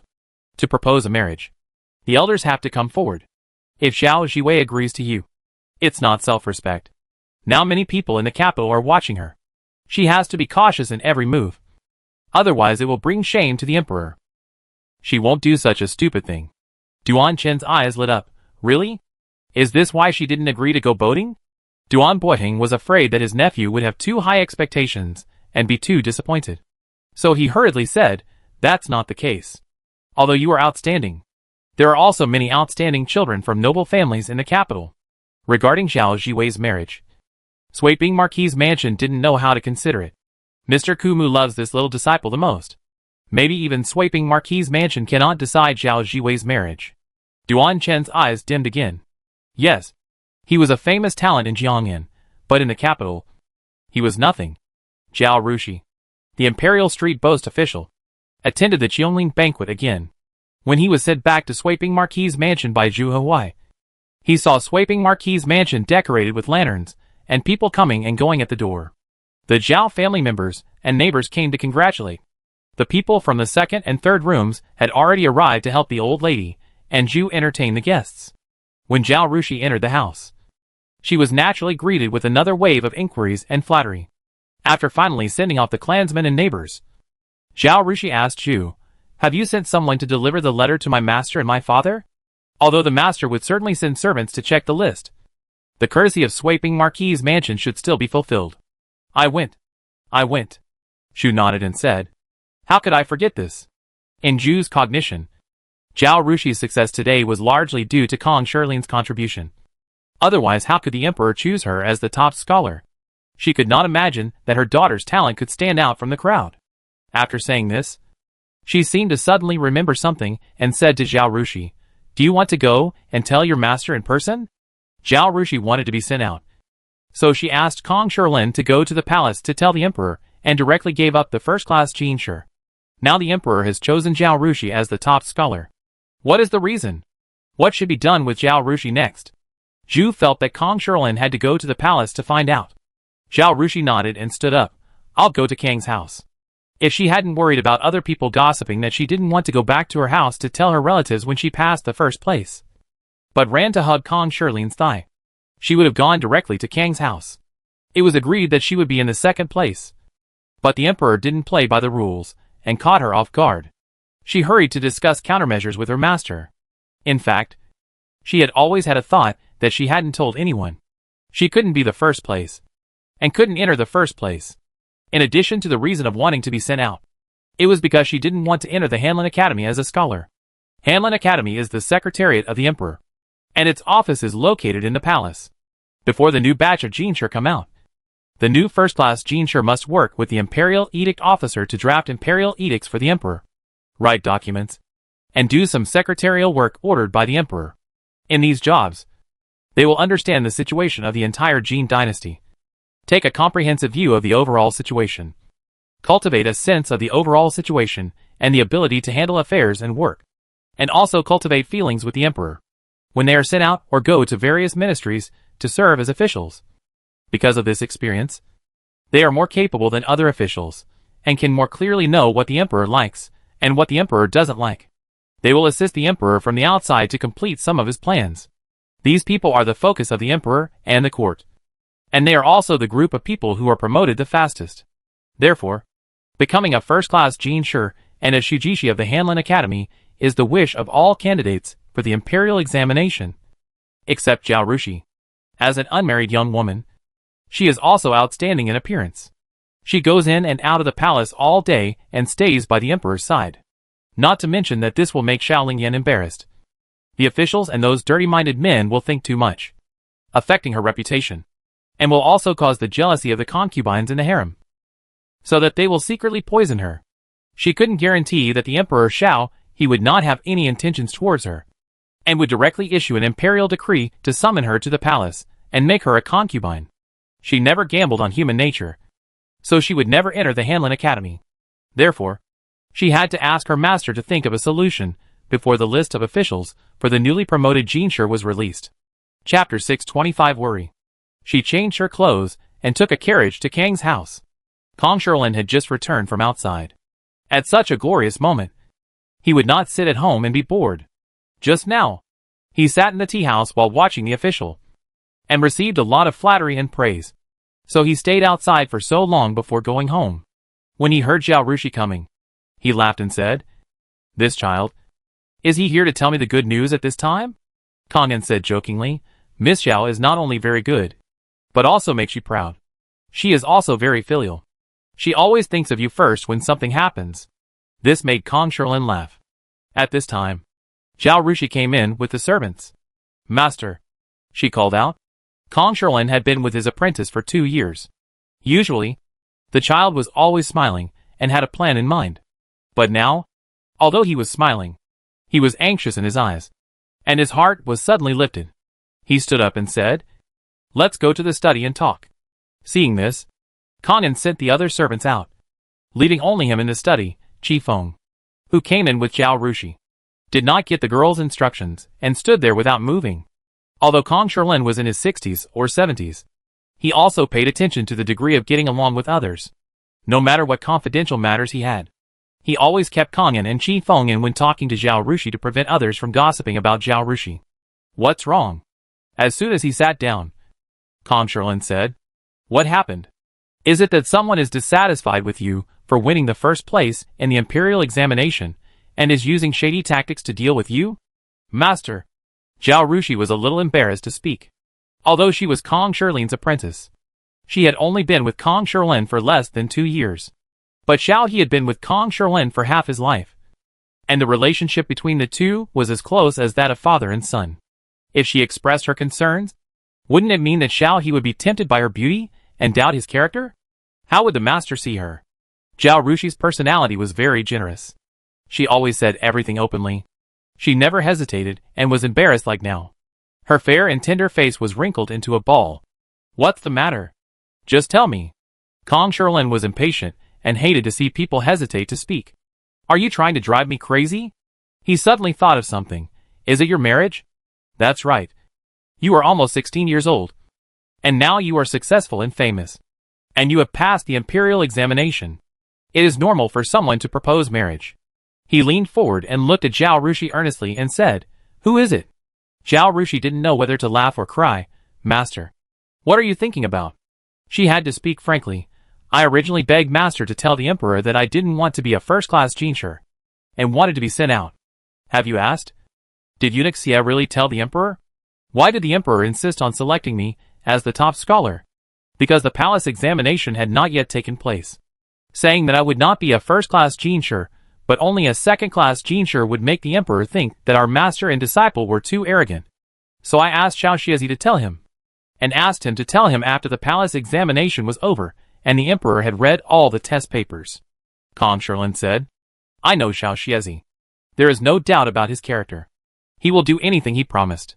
He must have told the Emperor that. As for the reason why you were chosen as the top scholar, I also heard that your calligraphy is too amazing, and your articles are also very well written. The Emperor loves talents, and does not want to bury talents because of those trivial things. So he insisted on choosing you as the top scholar. I think you also heard what he said in the court today. Zhao Rushi had no choice but to nod. I heard it. That's it, Kong Shilin said. In my opinion, you should be the top scholar. Then can't I be sent out? Zhao Rushi asked anxiously. Do you really want to be sent out? Kong Shilin said, with a look of disapproval. Although Zhao Rushi had persuaded him at first, he had never been in favor of Zhao Rushi's being sent out. He had the mentality of an old father. Wouldn't it be good to stay in the capital peacefully? With him protecting her, and a few senior brothers protecting her. No one dared to make Zhao Rushi angry. If she ran to another place, if someone who didn't know what was good for her, and had no sense of propriety bumped into her, they would be unable to protect her even if they wanted to. If something happens, not only will he not be able to bear the consequences, but the Jin dynasty will also lose a talent, a master of painting, a master of calligraphy, and the first female champion. Such talents are rare in a century, so they should be well protected under our eyes. Seeing the master like this, Zhao Rushi was anxious and had to speak out his inner thoughts. Master, have you ever thought that the first-class Jinshi will enter the Hanlin Academy? I am a young woman, going in and out of the palace every day, staying by the Emperor's side. What if the concubines in the palace regard me as a thorn in their side, and want to get rid of me as soon as possible? Look, I am just a little better at studying and mathematics, but I am an eyesore to concubine Jean and Princess Xiangyang. How many tricks have they used against me? If I stay with the Emperor again, will I still be alive? Kong Shilin was stunned, and his expression gradually became solemn. Xiao He is also in his 40s, and almost 50. He can trust his character. He is not a king who values beauty. Compared with beauty, he values talent more. So Kong Shilin didn't think about it at first. Now that Zhao Rushi mentioned it, he realized that this was indeed a problem. Xiao He had admired Zhao Jiwei since he bought her paintings. Now her calligraphy has amazed him again. And her articles are so well written and so talented, which made Xiao He insist on selecting her as the top scholar. Zhao Rushi is so beautiful, speaks sweetly, and has strong ability to do things. Who doesn't like such a woman? Kong Shilin had close contact with 3 emperors, and knew the nature of these emperors best. They thought that the world belonged to them, so the best women in the world should be theirs to enjoy. Although Xiao He was a good person and preferred talent to beauty, if a woman with both talent and beauty was in front of him every day, would he be tempted to take her into the palace? The position of the empress in the palace was still vacant.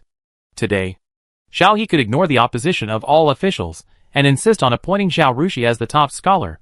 Would he also ignore the opposition of the world and insist on making Zhao Rushi the empress tomorrow? Kong Shilin looked up at Zhao Rushi. With his disciple's outstanding performance, she is naturally qualified to be a queen. But the question is she willing? Moreover, his disciple is only 16 years old, marrying a 50-year-old old man. Not only does she not want to, but he, as Zhao's cousin, is also unwilling. Isn't this an old cow eating young grass? Emperors have always lived short lives. If Zhao's lifespan is not long, will his disciple have to spend the rest of his life alone in the Taimyu? He asked, you repeatedly told me that you wanted to be sent out, and did not want to be a first-class official. Did you also consider this factor? Chapter 626 Mother. I want to marry Zhao Jiwei. Zhao Rushi answered straightforwardly, yes. Kong Shilin nodded, and didn't speak for a while. He had to think about what to do. After a while, he said, wait until the evening. I will go to the palace and talk to the Emperor. He comforted Zhao Rushi again, don't worry. The Emperor loves talents. Putting you in the Hanlin Academy will damage your reputation. As long as I remind him, he will not do this. Zhao Rushi nodded. Okay. Then I'll leave this matter to master. After Zhao Rushi said goodbye from Kong Mansion and got on the carriage, Qifeng asked, Miss, why don't you tell this matter to? She raised her hand to indicate the fifth prince. I'll tell you. Zhao Rushi shook her head. It's not appropriate for him to intervene in this matter. Only my master is the most suitable. If Xiao Lingyan knew about it, I don't know how anxious he would be. But he is his son. Unless their relationship is made public, what reason is there to stop Xiao He from putting her in the Hanlin Academy? But their relationship cannot be made public. Concubine Sin's position in the palace has always been awkward, and her relationship with Xiao Ge is extremely cold. So it is even more impossible for her to stop this. Only Kong Shilin is Xiao Ji's elder, and has a close relationship with him. He is also Kong Shilin's apprentice, and it is reasonable for him to ask Xiao Ge for his apprentice's reputation. Even if Xiao Ge does not agree, he will not blame Kong Shilin. In the palace, Concubine Sin was about to take a nap when she heard the maid come to report that His Royal Highness the Prince of Qi wanted to see him. What is he doing here now? Concubine Sin said this, and asked the maid to call Xiao Lingyan in. As soon as Xiao Lingyan came in, he said, Mother, I have something to tell you. Generally speaking, when Xiao Lingyan said this, he was asking Concubine Sin to dismiss the people around him, and to tell her something that could not be heard by others. Concubine Sin looked at her son's serious face, waved her hand, and the maids in the palace withdrew. I want to talk to you alone. Xiao Lingyan glanced at the big maid next to Concubine Sin. These people were the children who entered the palace with Concubine Sin. Their parents and relatives were still in the Sin family. They were Concubine Sin's confidants. But the matter was of great importance, and he did not want anyone other than Concubine Sin to know. Concubine Sin ordered the maid, You stay outside. Then she took Xiao Lingyan into the inner room. The struggle in the palace was too intense, and it was related to life and death. Concubine Sin had been in charge of the central palace for many years, and her palace was specially decorated. If someone talked in the inner room, outsiders could not hear clearly even if they stood at the door.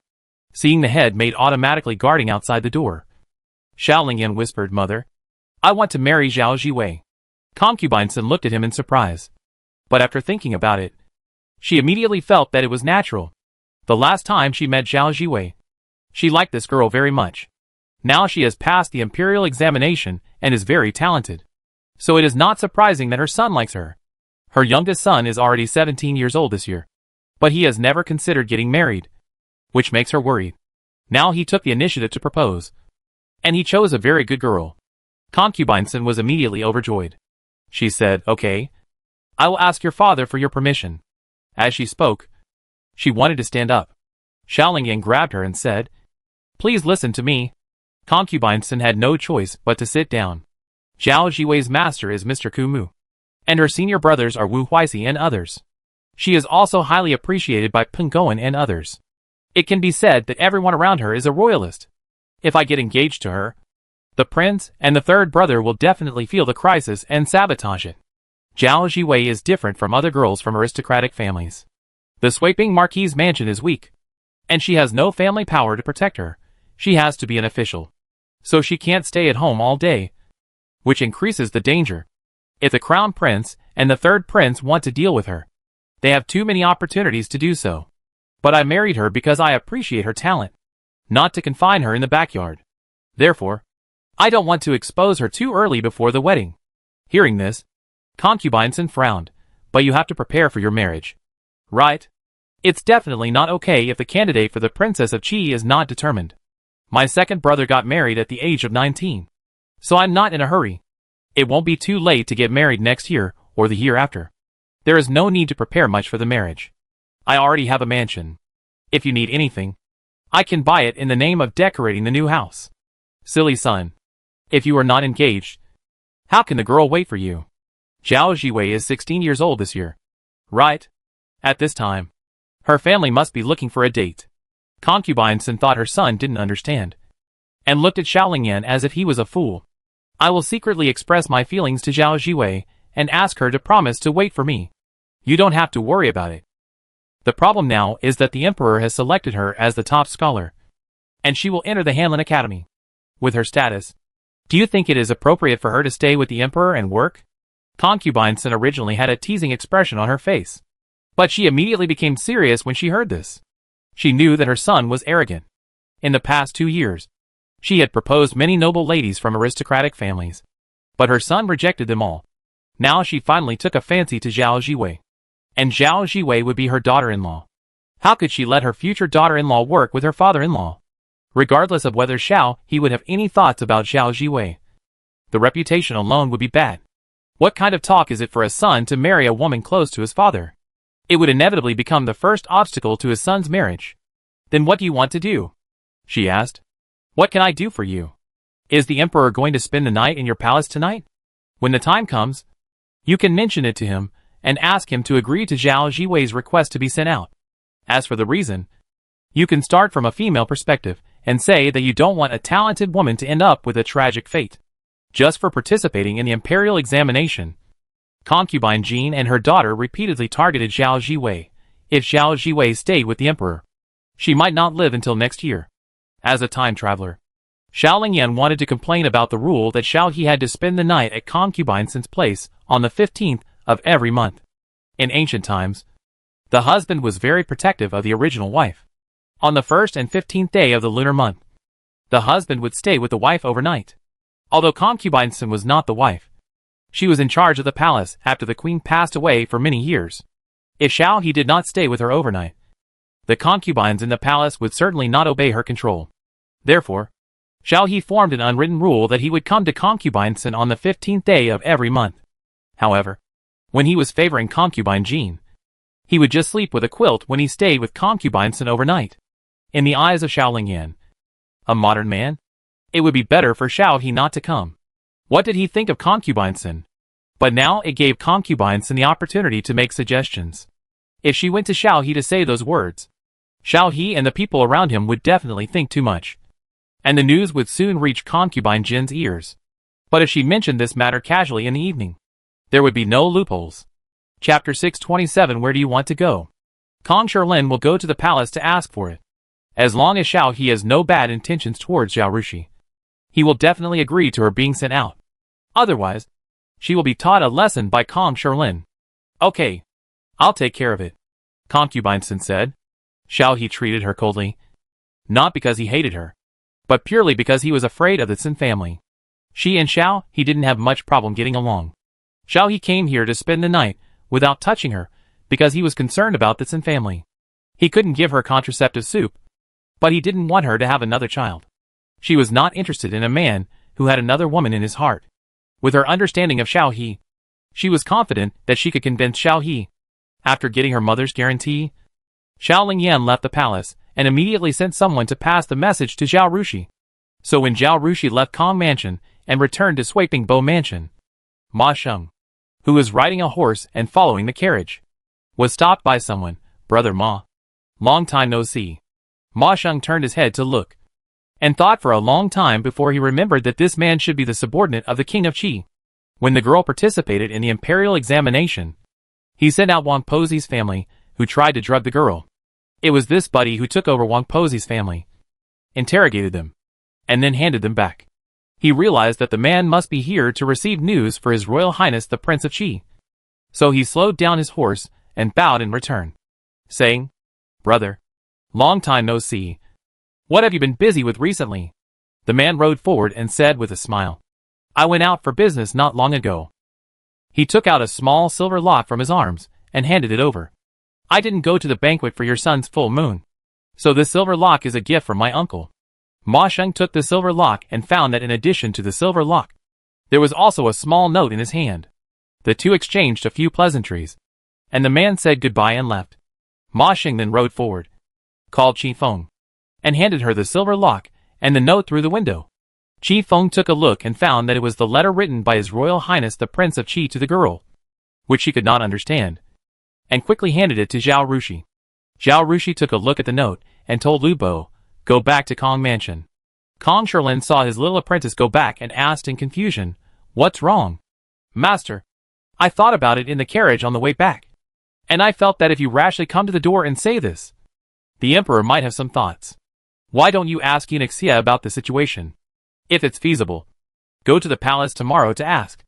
Anyway, the official has to go through the eldest brother, so it shouldn't be that fast." It's still in time to go to the palace tomorrow. Kong Shirlin thought about it and nodded.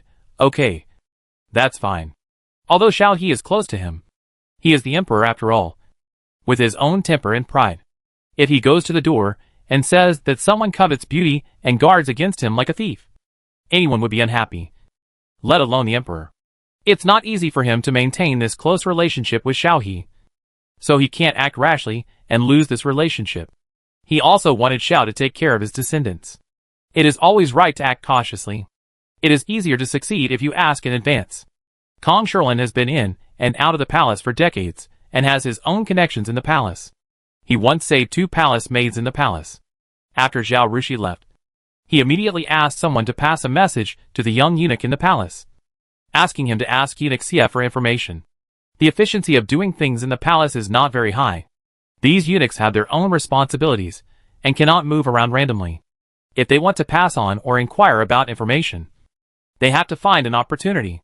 Therefore, it was not until the evening that the young eunuch replied to him, saying that eunuch Xia asked him to make a suggestion tomorrow. Kong Shirlin knew that the eunuchs in the palace did not like to make final statements. Since eunuch Xia said so, he must have guessed that Xiao He had no romantic feelings for Zhao Rushi, let alone the intention of taking her into the palace. Therefore, if he went to make a suggestion, Xiao He would not be angry and would most likely agree. So he was relieved. On the afternoon of the second day, he estimated that Xiao He had finished handling government affairs. So he went out and entered the palace. But before he could open his mouth, Xiao He said, "Cousin, you are here for Zhao Jiwei, right? Don't worry. You asked Xiao Xiazi to tell me that if Zhao Jiwei wants to be sent out, I will let her go. Although it is customary for the top scholar to enter the Hanlin Academy as a scholar, the rules are made by people. Zhao Jiwei's situation is special. If she wants to be sent out, I will meet her request." Kong Shirlin didn't know that it was Xiao Lingyan who asked concubine Sin to do something behind the scenes and did ideological work on Xiao He last night. He was stunned for a while before he reacted after hearing this, and quickly stood up and saluted. "Thank you, Your Majesty." Xiao He hurriedly helped him up and sighed, "I love talents. If Zhao Jiwei was a man, it would be great. I would keep her by my side and train her. It is not impossible for her to be granted a title and become a prime minister in the future. But she is a woman, a young girl. I can't keep her by my side and affect her reputation. Besides, she will have to get married in 2 years.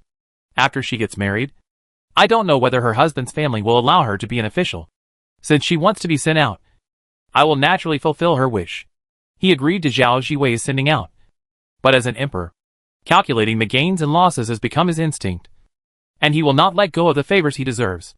With these words, not only will his uncle be more grateful to him, but Zhao Jiwei will also be loyal to him. At the same time, he has also repaid the dividends Zhao Jiwei gave him on the safe and textile factory. Anyway, he only has a heart of love for Zhao Jiwei and has no other thoughts. What kind of woman will become after entering the palace? He has been the prince for nearly 30 years and the emperor for nearly 20 years. He has seen too much. If Zhao Jiwei is taken into the palace, even if he gives her a queen position, it will be considered to ruin her. After so many years in the Jin dynasty, it was hard to produce such a talented person. And she was a woman. She must be recorded in history. He was a fool to ruin her. History will definitely say that he was a tyrant. He was not a man who indulged in women. Although he favored concubine Jin in the past, it was because concubine Jin's personality suited his taste. He felt comfortable with her, and was too lazy to deal with other women. That's why he abandoned concubine Jin after she did something wrong. Kings are not afraid of being ruthless, but they are afraid of being affectionate, carrying the country and the people, but only seeing women. The Xiao family's kingdom will be destroyed sooner or later. Since it is a favor, he might as well do it directly. He asked, "Where does Zhao Jiwei want to be sent to serve as an official? What do you think?" Kong Shirlin knew Zhao's temper very well, so he didn't beat around the bush and said bluntly, "She originally wanted to go to Jiangnan, but now Sweeping Bo is in Gusu. She wants to avoid it. I think it's not bad to be sent to Anzhou province, which is closer to the capital. You know I can't stay idle. She is closer to me. I can go to her place to play when I'm bored. It's closer. You will feel relieved. Right, Xiao?" It turns out that the master and apprentice had already discussed it. Fortunately, He didn't want to keep Zhao Jiwei in the capital. Otherwise, he would be scolded by his uncle. Chapter 628 and late and hung up. Okay. I'll ask Wu Huixi to see if there's any shortage in Anzhou province. Glancing at Kong Shilin, he added, it's best to go to a place with beautiful scenery and good local customs. Back then, for Zhao Yuanxuan, Wu Huixi went to great lengths to make room for him. Now it's the turn of the little junior sister. Won't Wu Huixi have to do everything he can to make room for her? I think he doesn't even need to ask. Wu Huixi can come up with the best solution. Xiao He thought with a wooden face, but found that he had no resentment or anger in his heart. Finally, he admitted that even if Wu Huixi did not arrange for Zhao Jiwei, he, as the emperor, had to roll up his sleeves and personally go to the battlefield to find a suitable place for Zhao Jiwei, who said Zhao Jiwei was so talented, and he was also his cousin's beloved apprentice. How could he not take care of him? Kong Shilin was very satisfied. Okay. Then I will thank the emperor for the grace of Jiwei. As he said this, he pretended to stand up and wanted to pay a great tribute to Xiao He. Xiao was very tired and hurried forward to support him. After leaving the palace, Kong Shilin knew that Zhao Rushi was keeping this matter in mind. So he quickly sent someone to call Zhao Rushi and told her the result. Zhao Rushi finally breathed a sigh of relief after getting Xiao's personal promise. After solving this matter, Kong Shilin finally had the heart to settle accounts with Zhao Rushi, and asked with a stern face, when did your calligraphy become so good? Why didn't I know? Zhao Rushi scratched his cheek. After the imperial examination, the princess of Qingyang came to my house to play with me. When she saw me practicing calligraphy, she gave me some advice, saying that I was too obsessed with Master Ming Song's calligraphy. No matter how similar I copied Master Ming Song's calligraphy, I couldn't become a master without my own style. I later wrote as I wanted, writing casually. I didn't succeed at first, but I slowly found the feeling. She secretly looked up at Kong Shilin, as if she was afraid that he would be angry, because I always felt that I hadn't practiced enough, and I was busy during this period. I didn't tell you. Kong Shilin was not angry with his little apprentice. The little apprentice was so motivated that he not only created his own painting method and became a master of his generation, he also suddenly emerged in calligraphy and climbed to the top, becoming a figure comparable to the contemporary calligraphy master Qinzhe. He was so happy that he didn't have time to be happy. He was just depressed that as a master, he didn't know that his little apprentice had such a talent. Besides blaming himself, he felt a little disappointed, thinking that his little apprentice had a secret and didn't tell him. Now that he knew that Zhao Rushi suddenly realized and practiced good calligraphy after the imperial examination, he felt relieved. Okay, I don't blame you, he said. Then he stood up with great interest. Come on, write a piece of calligraphy for the master. Zhao Rushi stood in front of the table, picked a suitable pen, ground the ink, and then wrote a poem. This was a poem written by a senior poet. Zhao Rushi knew that his master liked this poem the most and mentioned 1 or 2 sentences of it on the painting more than once. Kong Shilin liked it very much when he saw it. Of course, he didn't like the poem, but Zhao Rushi's calligraphy. Looking at Zhao Rushi's calligraphy, Kong Shilin stroked his beard and nodded. Sure enough, your senior brother is right. Your calligraphy can be compared with Master Ming Song. He turned around and called Kong in. Wait until the ink is dry. Then you can take it to be framed. Zhao Rushi was quite satisfied with the calligraphy she had written. At least there was no failure. But she still felt pressured when she heard what her master said. Master, it's not necessary. Right? I'll write another one for you later. This one is still not very good, she said. She believed that she still had room for improvement. Kong Shilin looked at her meaningfully. You haven't gone to the front of the Imperial Examination Hall yet? Don't go home directly later. Go to the entrance of the Imperial Examination Hall and take a look. Zhao Rushi suddenly felt something was wrong. Kong Shilin was satisfied after receiving the letter and started to drive people out. Okay. I'll let your senior brother keep an eye on your official assignment. If it doesn't work out, you can just stay in the capital and find a husband. Get married and have children. Zhao Rushi suddenly looked bitter. Master, why are you like my mother? Nagging about it all the time? Kong Shilin blew his beard and glared. Do you think I want to be nagging about this? If you were engaged, why would I worry about this? Zhao Rushi sighed. I'll get married next year. Right? You don't have to nag me. I won't become an old maid. She stood up and said goodbye. She still wanted to go out. What? Everyone turned into a marriage-urging demon. Who could stand it? After leaving Kang's house, she asked Lu Bo to drive a detour to the Imperial Examination Hall and stopped far away. Then she saw that among the 10 test papers posted, the only one in a glass frame was hung in the middle and the highest place. There were many people gathered around the test paper. Some of them were wearing official clothes of Jinshi. Some were wearing clothes of the Imperial Academy. And some were scholars in the capital. Everyone pointed at the test paper in the frame and talked about something. Wuxia, go and see whose test paper is in the frame. And then listen to what those people are talking about. Zhao Rushi ordered. Ma Sheng is now the housekeeper outside the Bo mansion. And he is busy with many things. Now Ma Wuxia and Lu Oxia accompany Zhao Rushi on trips. Ma Wuxia agreed, got off the horse, threw the reins to his mother, and walked over there. After a while, he came back and reported, Miss, the photo frame is your test paper. Those people are discussing how well your essay is written. And your calligraphy is even more exquisite, which can be called a master. Zhao Rushi. This is probably the Emperor's order. Otherwise the officials of the Ministry of Rights would not dare to do such a thing as elevating a woman and suppressing other Jinshi. Is there no one dissatisfied with this practice? She asked. For example, how can a woman win the first place in the Imperial Examination?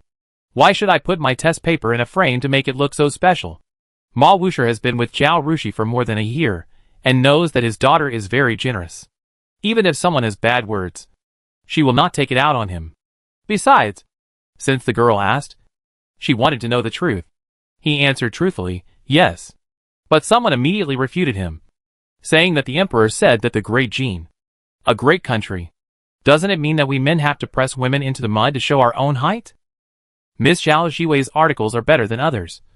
And her calligraphy is even better than Master Ming's song. If you pretend not to see these, and put other Jinshi in front of her, it will be a disgrace to all men. Chapter 629, What's the idea? It doesn't matter if you are poor, but if you don't admit it, you are a coward.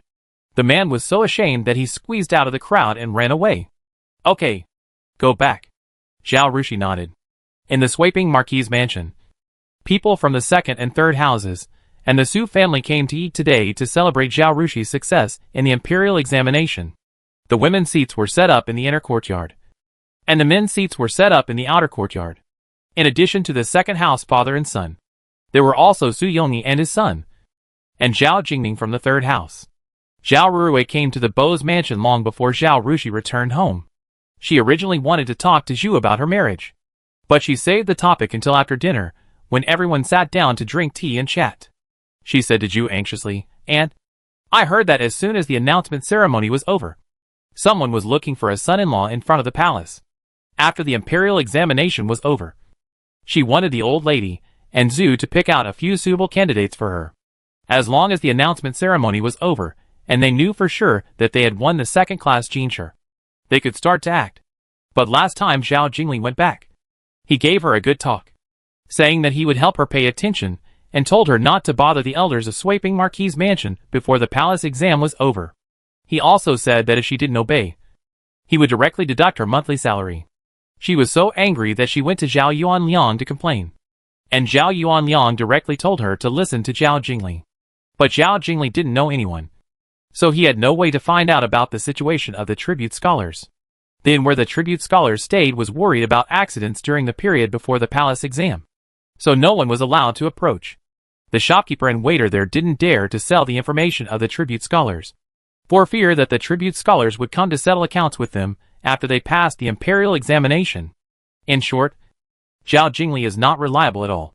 Zhao Jingli kept saying that she would wait until the Jinshi were done. But if they were done, what would she have to do? The good ones were all picked. During the ceremony of announcing the names of the successful candidates, she sent a servant to the square to watch. And sure enough, she saw those people looking for a son-in-law under the list, which made her even more anxious. When Zhu heard what Zhao Ruwei said, she looked at Zhao Rushi. Zhao Rushi hurriedly shook her head. I left the palace directly, and didn't know about this. She glanced at Zhao Ruwei, and was worried about her cousin's IQ. What kind of smart person can be caught by someone on the list of sons-in-law? Anyone with a little bit of brains knows that such a family is unreliable, and will find excuses to refuse, and then send people to inquire about the details and choose a good one to marry. So anyone who is caught is either too stupid or greedy for fame and fortune. The rest are good. Are you sure you want my mother to catch one for you? Su sure. Puff. Laughed, seeing Zhao Rurui glaring at her. She hurriedly said, Sister Rui. I'm sorry.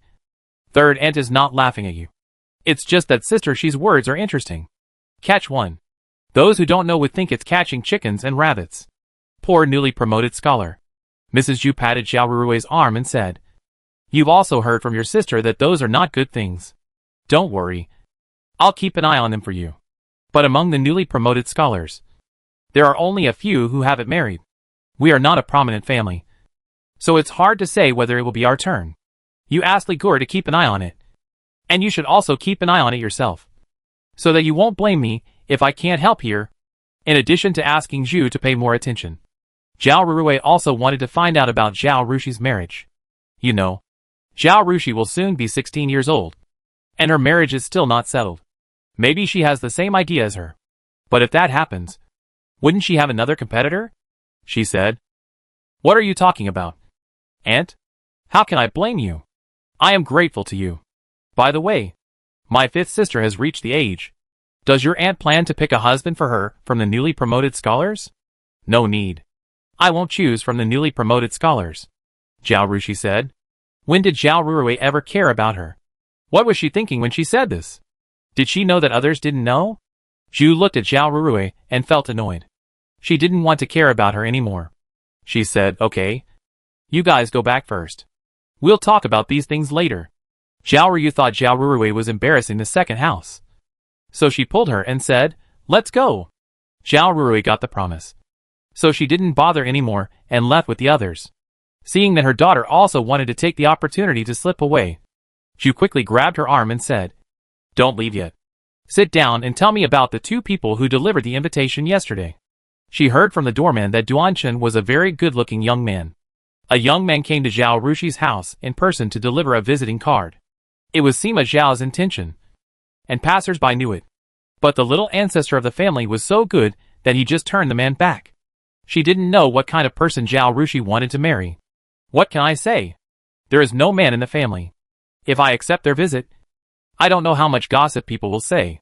Do you think it is appropriate to spread a bad reputation before the palace examination? Zhao Rushi said helplessly. What is your plan for marriage? Tell me, so that I can have a better idea and not be worried about the slightest disturbance. This time, Zhu was not so easy to fool. Zhao Rushi thought for a while. Next year, I will definitely bring your son-in-law back for you. Zhu? Okay. I'll go back and rest. I was so tired this morning. I'll have to work hard this afternoon. Zhao Rushi took advantage of Zhu's moment of distraction and slid away quickly. Hey, wait a minute. When Zhu came to her senses, she only saw her daughters back at the door. Thinking that Zhao Rushi would have to deal with the emperor and the ministers and Jinshi in the afternoon, she had to give up. Do you think she has taken a fancy to someone? Zhu asked Madame Zhou. Nanny Zhou also saw it, but she couldn't agree with what Zhu said. She said, Madam, even if the young lady likes someone, it's okay. The young lady has her own ideas. The young lady is the most talented and has such an outstanding appearance. What kind of person can catch her eye? It must be good. So, just relax and wait for the young lady to bring her son-in-law back. Anyway, she saw that the young lady's ideas were very correct, and she basically kept her word. Even if Zhu is not satisfied with the son-in-law she chose. So what? It can't change the girl's mind at all. The girl didn't grow up eating the food of Swaping Marquis' mansion. And she is capable. She has only been here for 2 years. How much benefit has she brought to Swaping Marquis mansion? The master's position depends on the girl. If the lady opposes her marriage, it will not only be ineffective, but will also make the relationship between mother and daughter awkward. Why bother? Anyway, the girl is so smart. She can't find an unreliable marriage and harm herself. Right? Instead of worrying about it, it's better to relax and just wait and see the results. Chapter 630, The Provincial Co-Governor. Seeing that Zhu wanted to say something more, she told Zhu about her thoughts. Zhu sighed and said, You are right.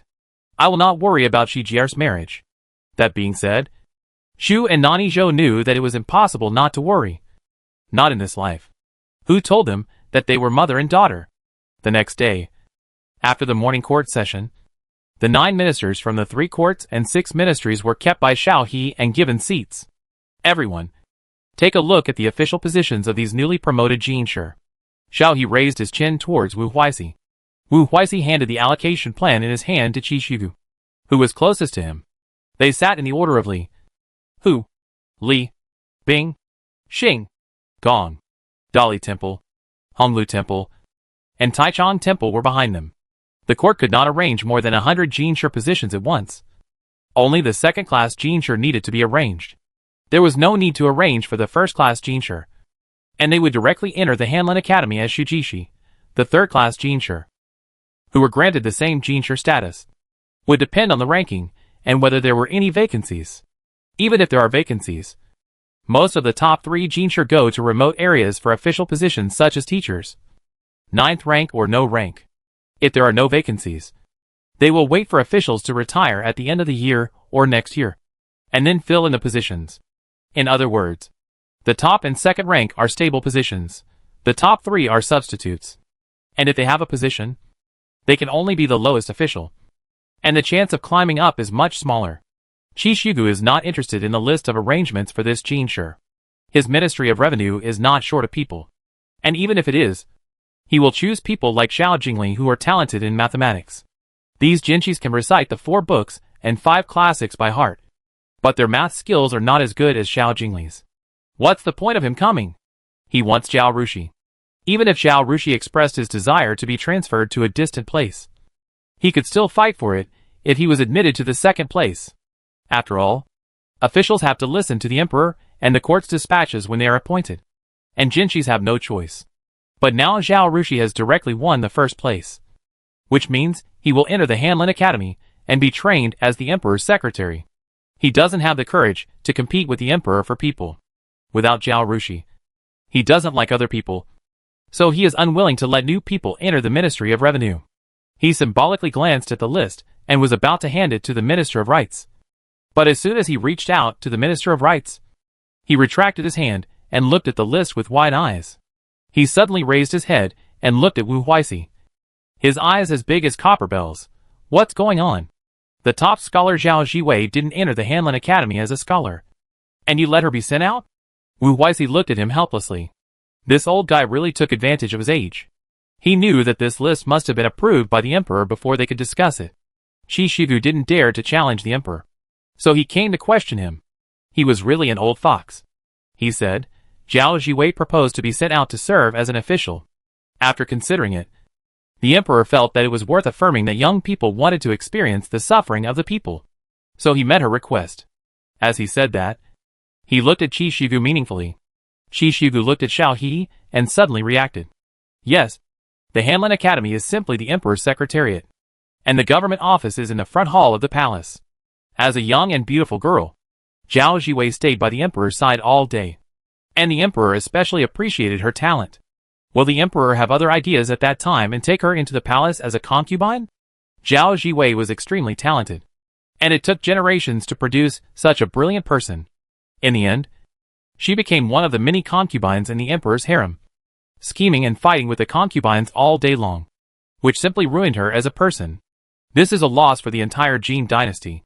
So Zhao Jiwei could not be a Shujishi no matter what. And she proposed to be sent out, and was unwilling to be a Shujishi, which was also a statement to the emperor that she was unwilling to be a woman around the emperor. Perhaps the emperor also understood this point, and had no intention of being a historical sinner. He truly appreciated Zhao Jiwei's talent, so he admitted Zhao Jiwei as the top scholar, but also followed her wishes and allowed her to be sent out. If I were to make a fuss here, I would not only harm Zhao Jiwei, but also make the emperor unhappy. It was really inappropriate. It was all because I was absent-minded just now, and I didn't react for a while, and my mouth was faster than my brain. He quickly excused himself. So that's the case. That's good. Very good. Young people, you should really go down there and experience the sufferings of the people. Only by knowing this can you know how to be an official, and what kind of official you should be.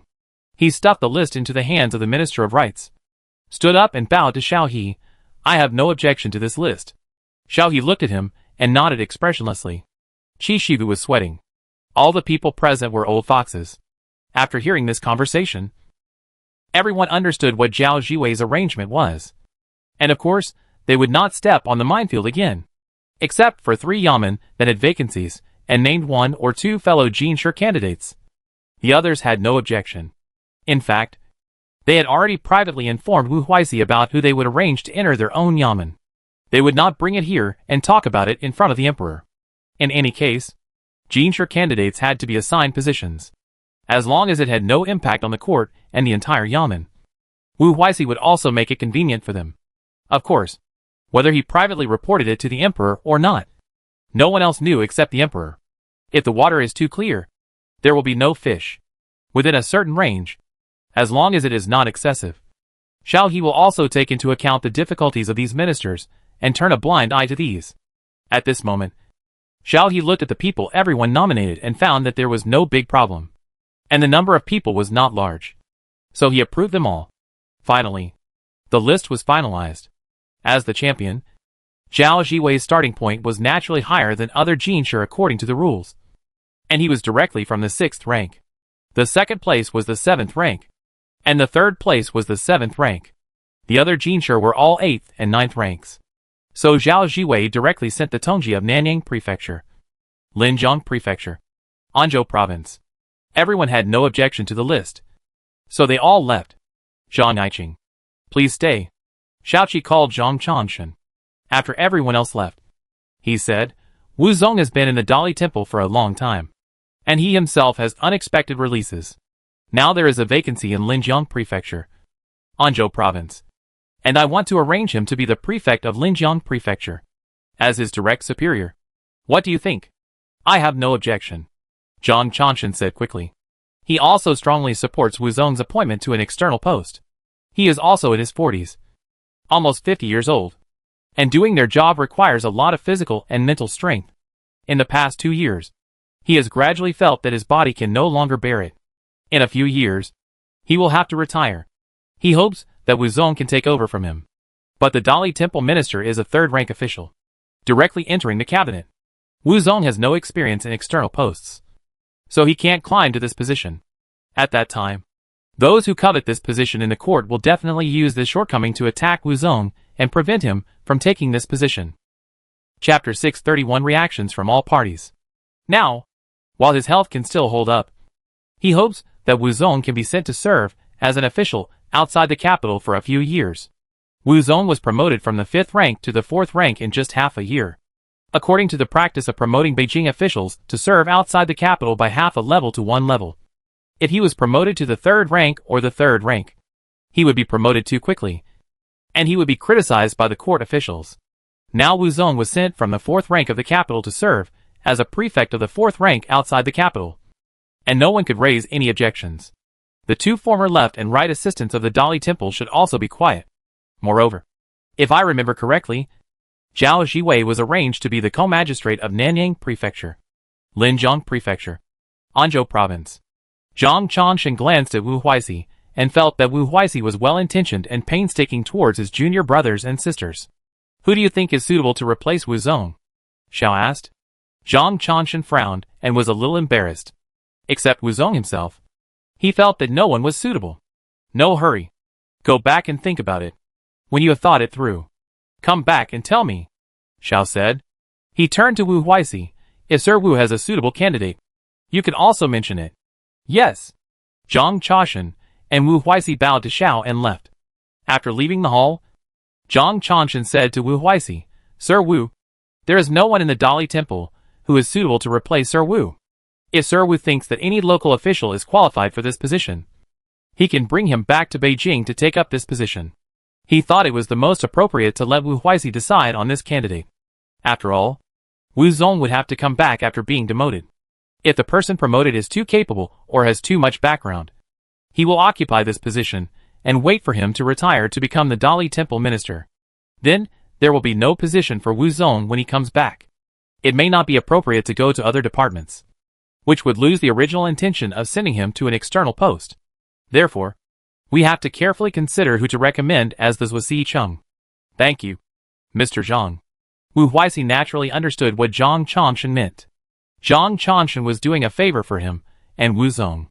This was also the usual practice for officials who were preparing to retire. Once they retired, their official career would come to an end. At this time, they had to do favors for others so as to leave a way out for their descendants. Wu Huixi and Wu Zong were still young. They accepted Zhang Chongshen's favor today. When Zhang Chongshen's son had any difficulties in his official position, or his grandson passed the imperial examination and was assigned an official position, they would be able to get help from Wu Huixi, Wu Zong and others. This is a mutually beneficial thing. The list of appointments for the new Jinshi officials was set and posted soon. Everyone was surprised to see Zhao Rushi's official arrangement and talked about it privately. But they were soon stopped by someone in the family who figured out the ins and outs of it. If it were any other male Jinshi, Xiao He and Wu Huixi's arrangement was not in accordance with the rules, and some officials would definitely jump out to oppose it. But this involved the emperor's private affairs, and other officials in the court did not want Zhao Rushi to really marry into the palace and become a concubine in the future. The princes would not want to have such a stepmother in the future. With Zhao Rushi's intelligence and talent, and the extent to which the emperor admires her, wouldn't the harem be hers in the future? When the emperor dies, she is still young. If she has a son, I don't know what kind of storm will be set off. It's hard to say whether the world will be ruled by the Xiao or Zhao surname. Such people should stay away from the palace and the capital and go out to play. Therefore, the whole capital was highly consistent in the matter of Zhao Rushi. Everyone kept silent, seemingly accepting the official arrangement for Zhao Rushi, the top scholar. The appointment of new Jinshi is different from that of the imperial court officials like Zhao Yuanxuan. New Jinshi often have to return to their hometown to report to their parents and worship their ancestors before taking office. So the term of office is relatively long, from 1 month to 3 months. For someone like Zhao Rushi, whose hometown is in the capital, and who is going to Anzhou province, which is only a day's journey away, the term of office is 1 month. Mother, give me 5 days. You pack up for grandma, and I will take care of the business. We will set off in 5 days, Zhao Rushi said. Zhu was shocked. How can you go in 5 days? Why are you in such a hurry? Due to the lack of information, inconvenient transportation, low medical level, and many bandits, it was hard to say whether the ancients could come back after going far away. So relatives and friends had to practice for them. It took 10 days or half a month just to practice for them. In addition, the goods were not circulated, and you had to bring your own bedding wherever you went. So you had to bring everything with you. It was also a hassle to pack your luggage, which also took time. Zhao Rushi was a noble lady from the capital, and she had to act like a noble lady from the capital even if she was to be an official in the local area. Everything she needed to use had to be exquisite, and she couldn't be like those rough men. She had to bring everything she was used to. She had to pack her things carefully. After calculating in this way, Zhu thought it would be good to be able to leave the capital in half a month. Zhao Rushi got a headache when she heard her theory. In her previous life, she dragged a small suitcase and left at any time. She had to count on her fingers and told Zhu, "We have to go to Gusa City. Considering the health of my grandmother, the journey cannot be fast. It will take 4 days just to walk. I have to stay there for 10 days. Right? There are still 10 days left. I have to arrive at the place of appointment in advance, clean up the house and get familiar with the environment, and it will be almost done." Zhao Rushi made this calculation, and Zhu became anxious. Originally, it would only take 1 day and 1 night for Zhao Yuanxuan to go from the capital to Gusu. But the old lady is old, and it is her first time to leave the capital. The carriage moves slowly, and she has to get up late and rest early to arrange food and accommodation. Wouldn't it take 4 days on the road? When she arrived in Gusu, she had to settle the old lady so that she could follow her daughter to take up the post.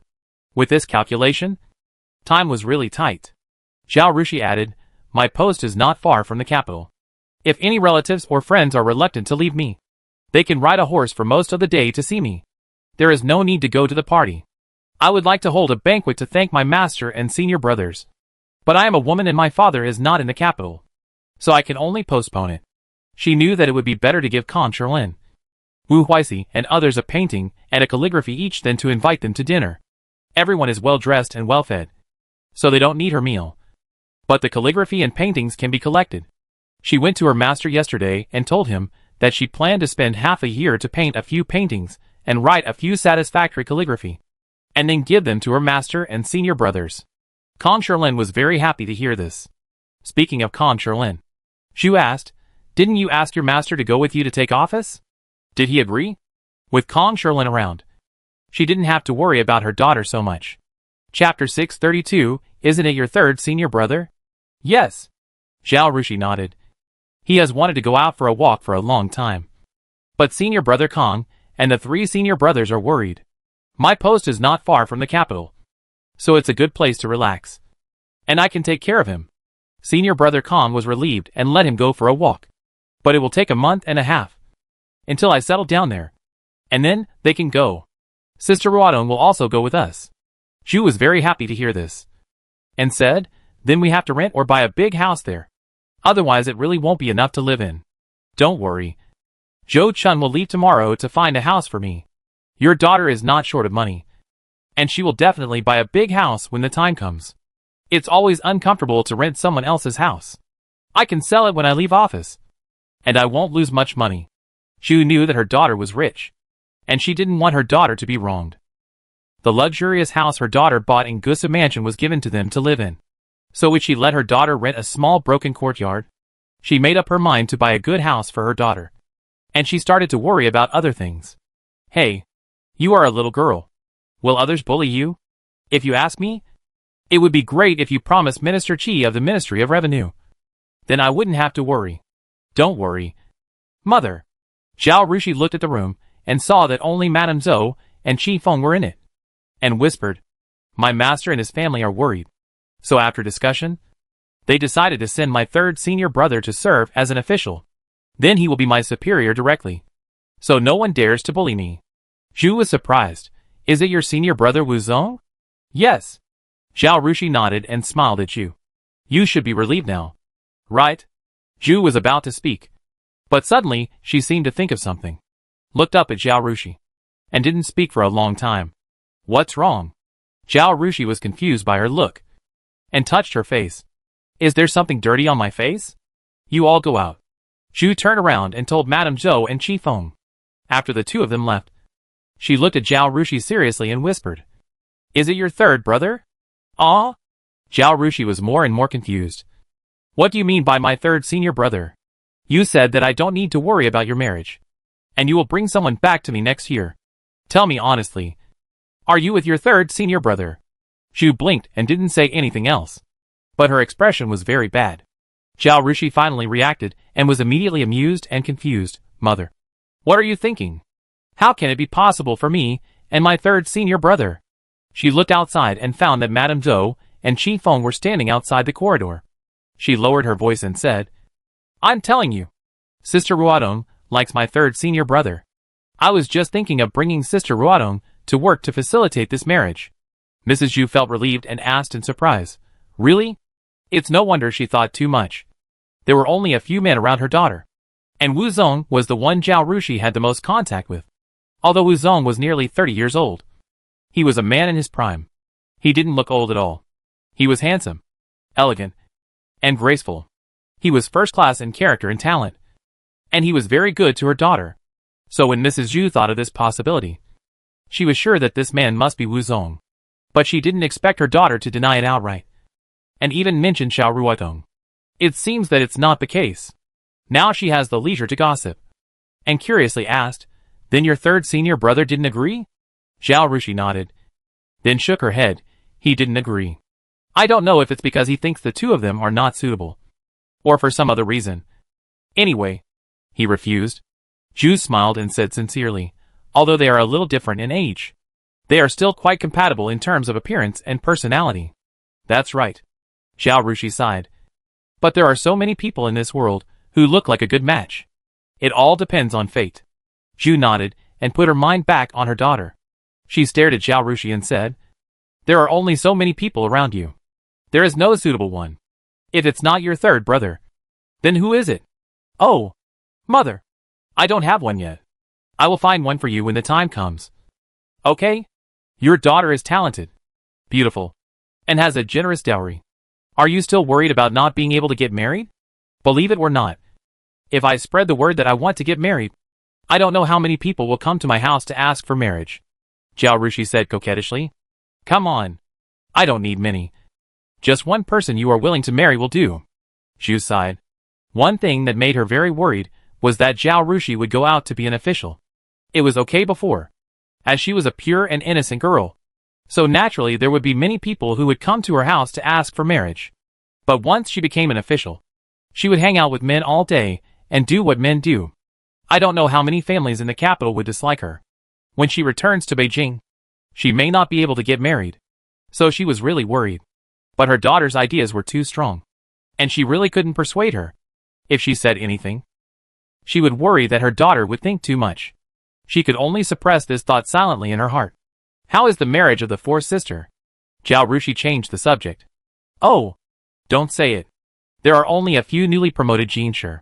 The second and sixth place are of suitable age and good looks.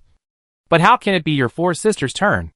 The family of the second place Duan said that a monk had helped him calculate, and it was not suitable for him to get engaged early.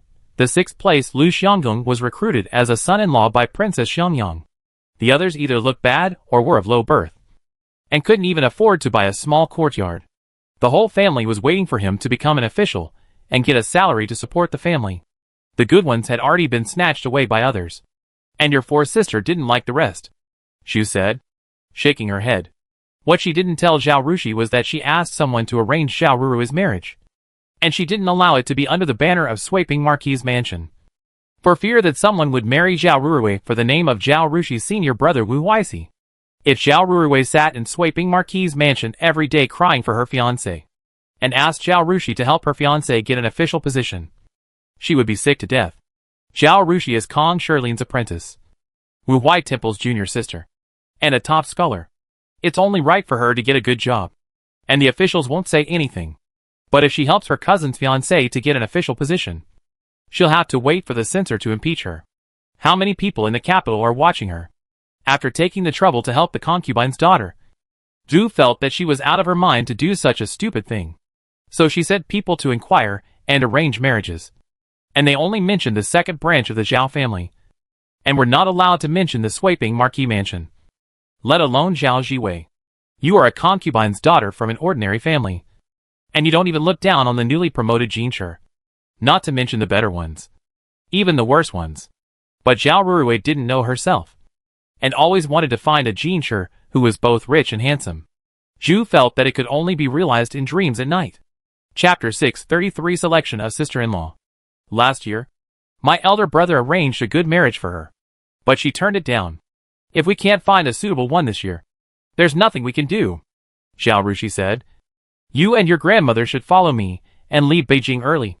And don't worry about this matter. Zhao Rushi had no sympathy for Zhao Rurui. She is greedy, has no self-awareness, and doesn't know how to be grateful. No matter how much you help her, it's in vain. Speaking of Zhao Rurui, Zhao Rushi thought of Zhao Ryu. I don't know how Zhao Ryu's marriage is going. Zhao Rushi has no system news now, and there is no place to ask. She passed the exam, and the system rewarded her with 10,000 points. In addition, she earns money every time she writes, so she now has a lot of points on her account. Now she misses their Tongzi very much. She doesn't know how it is upgraded, when it will come back, and what the system will look like without obstacles. I don't want to care about Rurui.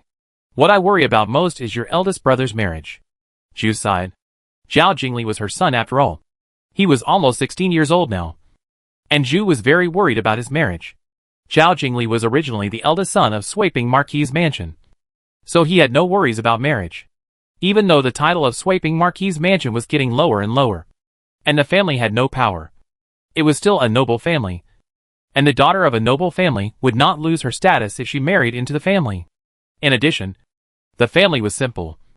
Zhu was a very kind and reasonable mother-in-law, and Zhao Jingli himself was quite motivated, a decent person, and had no concubines.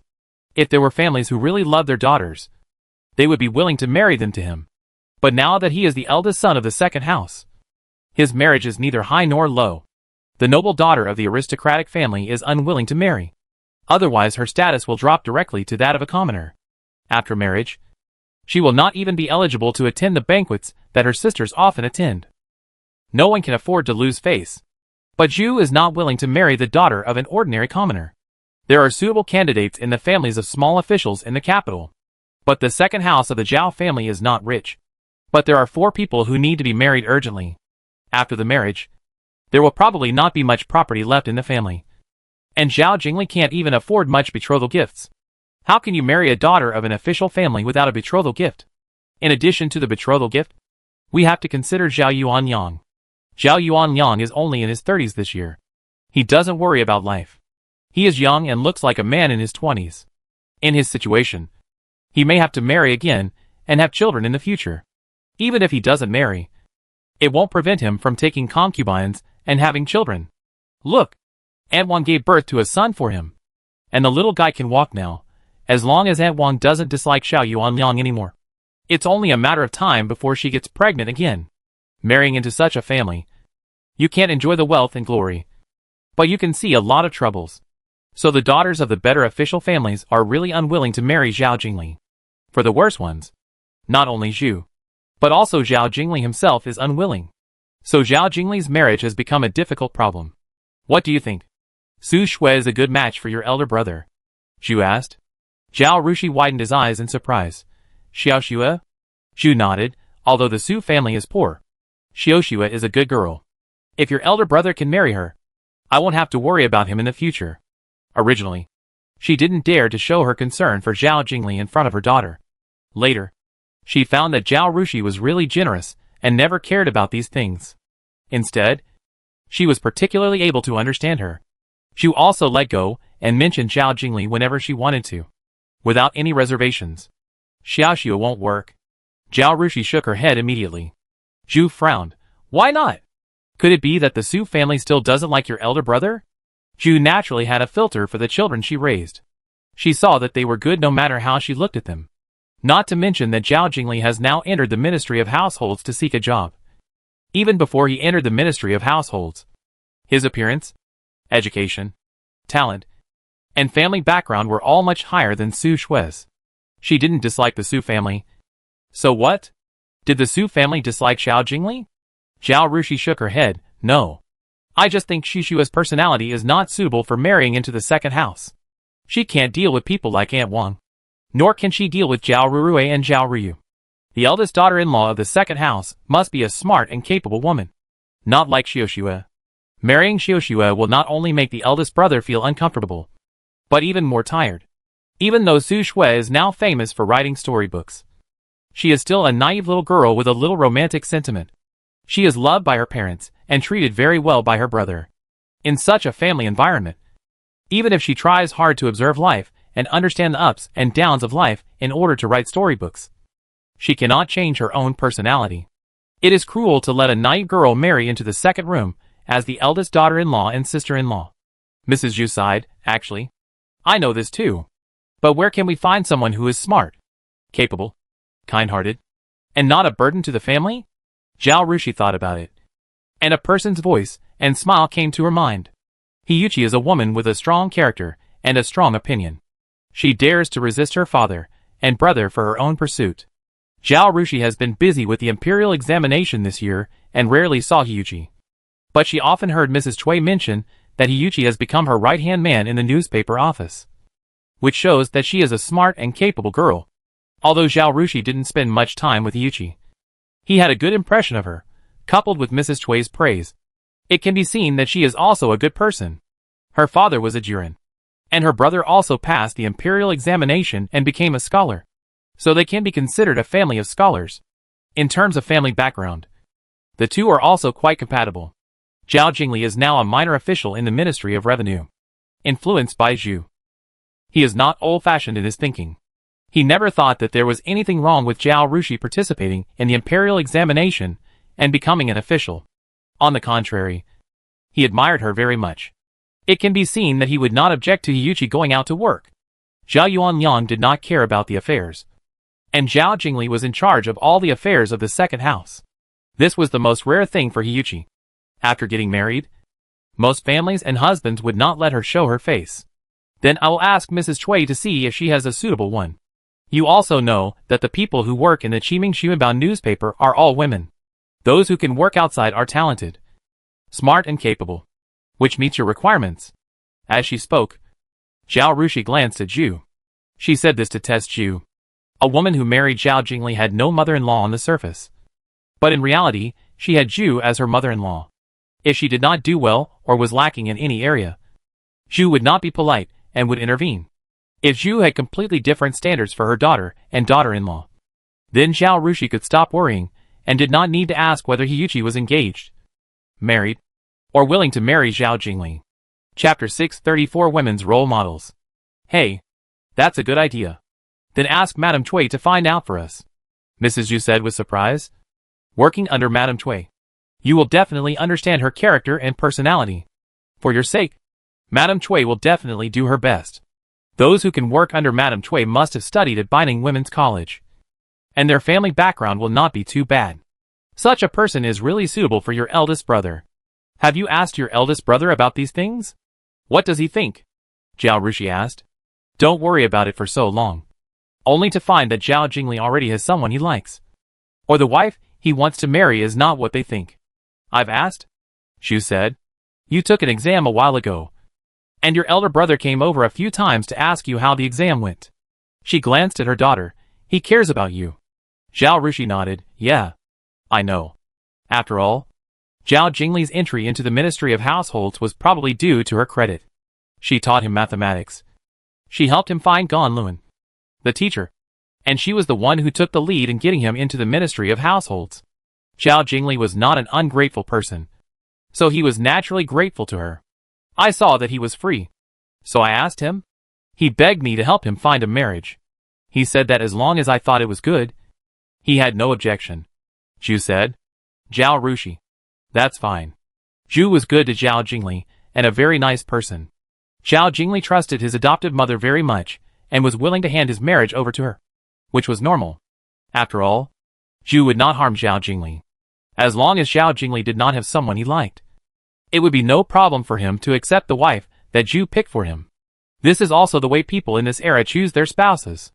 Zhao Rushi said, Okay, I will write a letter right now. She immediately went back to the yard and wrote a letter, and asked Qi Feng to deliver it to Mrs. Cui. After more than half an hour, Qi Feng came back and handed Zhao Rushi a reply letter. Zhao Rushi opened the letter and saw that there was only an address written on it, and nothing else. She raised her head and looked at Qi Feng in confusion. Qi Feng hurriedly said, After you passed the exam, many people wanted to study in Binding Women's Academy, so Mrs. Cui was very busy during this period.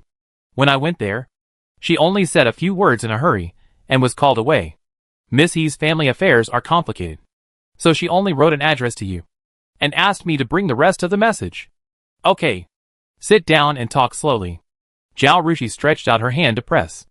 Qi Feng bowed and sat down and said, Mrs. Cui said that Miss He was locked up at home by her father half a month ago, and she was not allowed to go out to work, and she wanted to get engaged and married. The people from the newspaper office went to visit her, but were rejected by Mr. He, so they didn't know what her current situation was. She felt that Miss He met the requirements of the lady, so she suggested that if you are interested, go to see her as soon as possible. If her family is still only in the stage of helping her find a marriage partner, we can make it happen by proposing right away. Zhao Rushi looked at the clock in the room, picked up a pen and wrote a visiting card, and handed it to Qi Feng along with the address. Please have someone take it to Ma Wushi and ask him to run a trip. If the He family doesn't refuse, we'll go to the He family this afternoon. Yes. Qi Feng took the letter and went out. When Zhao Rushi had lunch and was about to rest, Ma Wushi came back and asked Qi Feng to bring in the news. When Mr. He heard that you were visiting Miss He was very happy and said that the He family would welcome you. Zhao Rushi nodded. You inform Lu Bo and Ma Guanjia that we will set off at 2:30 p.m. In the afternoon, Zhao Rushi went to Binding. Ma Wushi had come once at noon and was familiar with the place. He rode in front of the carriage and took Zhao Rushi directly to the He family. The He family was located 2 streets away from the courtyards of Kong Sherlin, Zhao Rushi, and Wuzong in Binding County. It was a 3-courtyard house with a mottled and old gate and walls. The He family was probably waiting at the gatehouse. When Zhao Rushi got off the carriage and was about to ask Ma Sheng to hand in the visiting card again, Mr. He and his wife Wang, He Yuqi's elder brother He Ji, and He Yuqi, a family of 4, came out from the gate to greet them. I am the junior student He Jinshu, and I am here to greet Mr. Zhao. When Mr. He saw Zhao Rushi, he performed the etiquette of a junior. This has always been the rule for scholars. The ancients called scholars friends, and students young friends. Once they entered school, even teenagers in their teens would call each other old friends, if they had never entered school. Even an 80-year-old man would still be young friends. As for scholars and juren, no matter how old you are, when you are in front of a jinshi, you are all the junior student, the younger generation. Zhao Rushi was not only a jinshi, but also had a higher education than the father and son of the He family. She was also successful and famous, and was assigned an official position by the court. Therefore, even though she was a woman, a little girl of 15 or 16 years old, and a classmate of Hiyuchi, the He family would receive her in this way, which was a respect for fame and power. Seeing her father being very respectful to Zhao Rushi, and her elder brother, who always looked down on others, was very terrified. Hiyuchi's eyes were surprisingly bright. She was very strong-willed, and had always been resentful that her father valued her brother, and looked down on her. She felt that women should stay at home honestly, support their husbands and raise their children, and abide by the rules of women. Although she fought against her father, and went to study at Binding Women's Academy, and with the support of her mother, she worked in a newspaper office. But she was still confused and conflicted, because she didn't know what way out women had in this world. Even if she won a stage-by-stage victory, and got her father and brother to allow her to work in the community, it was impossible to fight against the whole society. The final outcome was to get married and have children, and live a life like her mother and sister, taking care of her husband and children. Even though Zhao Rushi passed the imperial examination and recently passed the imperial examination, she was still confused and felt that Zhao Rushi was a special case. After all, except Zhao Rushi, no one else was a disciple of Mr. Kumu, the doting demon. The enlightened young lady of Swaping Marquis's house did not have the talent for painting, calligraphy, and reading that shocked the world like Zhao Rushi. Zhao Rushi's path is not replicable. All of them are still walking on the path of their mothers, and they can't see hope. But at this time, seeing her father and brother's respect and flattery to Zhao Rushi, she finally realized clearly that if a woman wants to gain the respect of the world, she only needs to be able to do a certain degree and achieve a certain achievement. Looking back, isn't it the same for men? Even if an incompetent man has the status and position given by society, people will only perfunctorily talk about him, and will not respect him from the bottom of their hearts.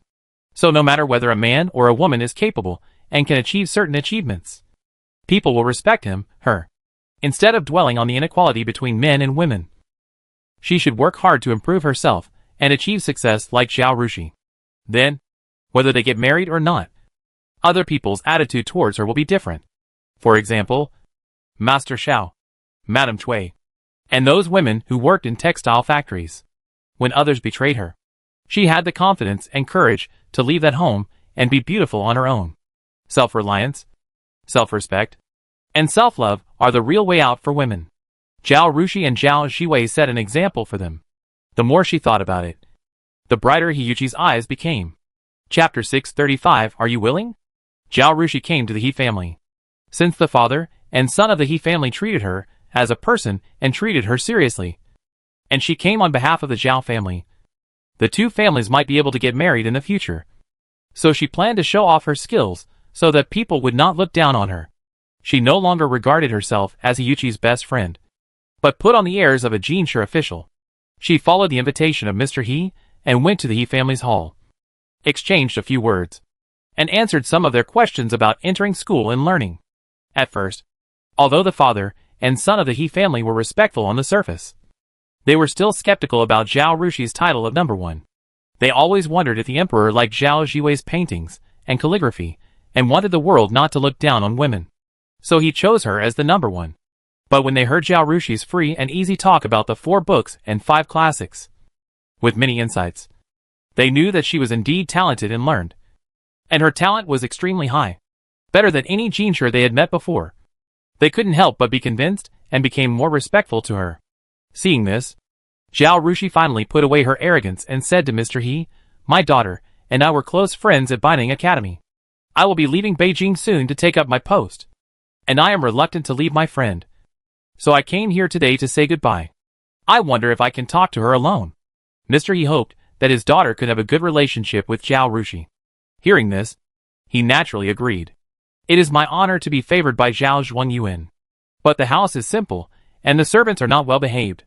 If I have been treated badly, please forgive me, Mr. Zhao.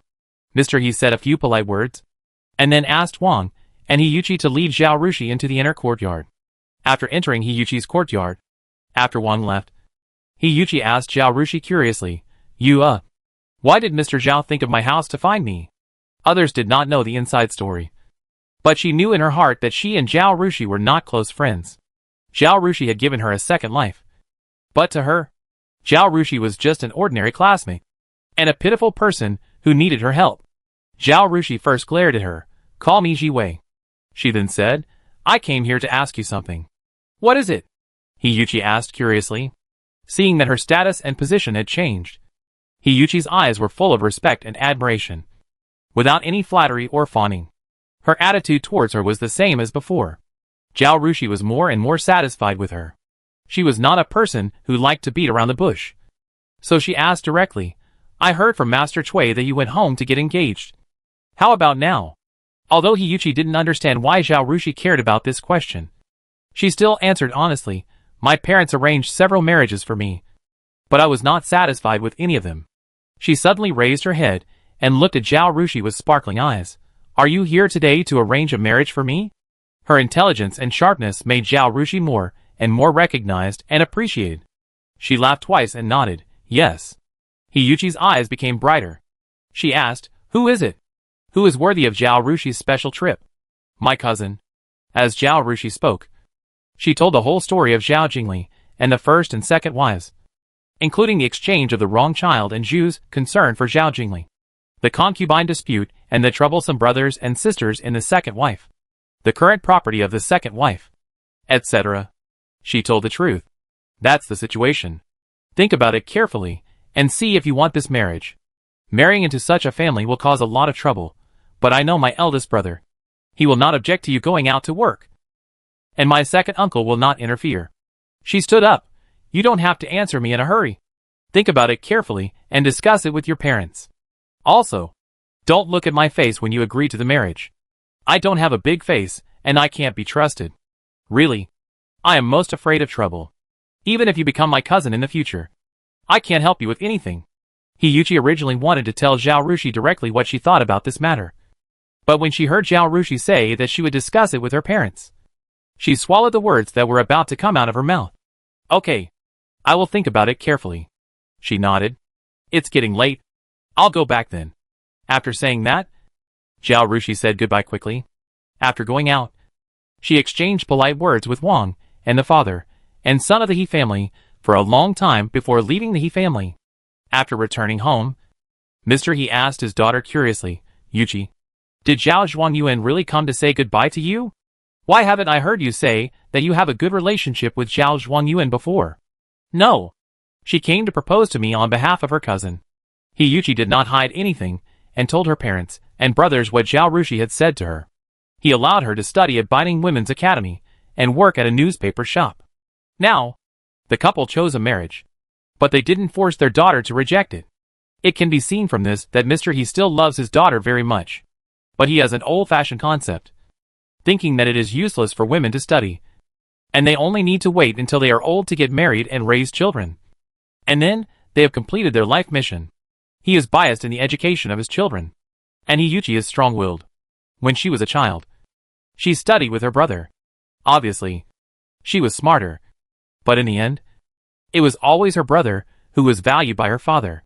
Her brother was not as talented as her, but her father spent a lot of money to hire a famous teacher to teach him, and forced him to pass the exam to become a scholar.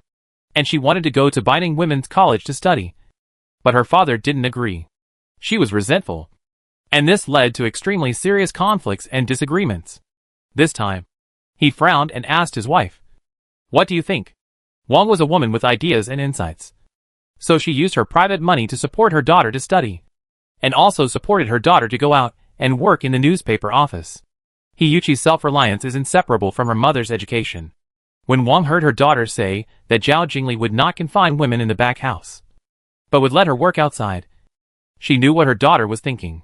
She and her husband had arranged a few good marriages for their daughter, but from such a family, they knew that she would not be able to work outside after getting married. So her daughter refused immediately. She ignored her husband and asked Hiyuchi, What do you think?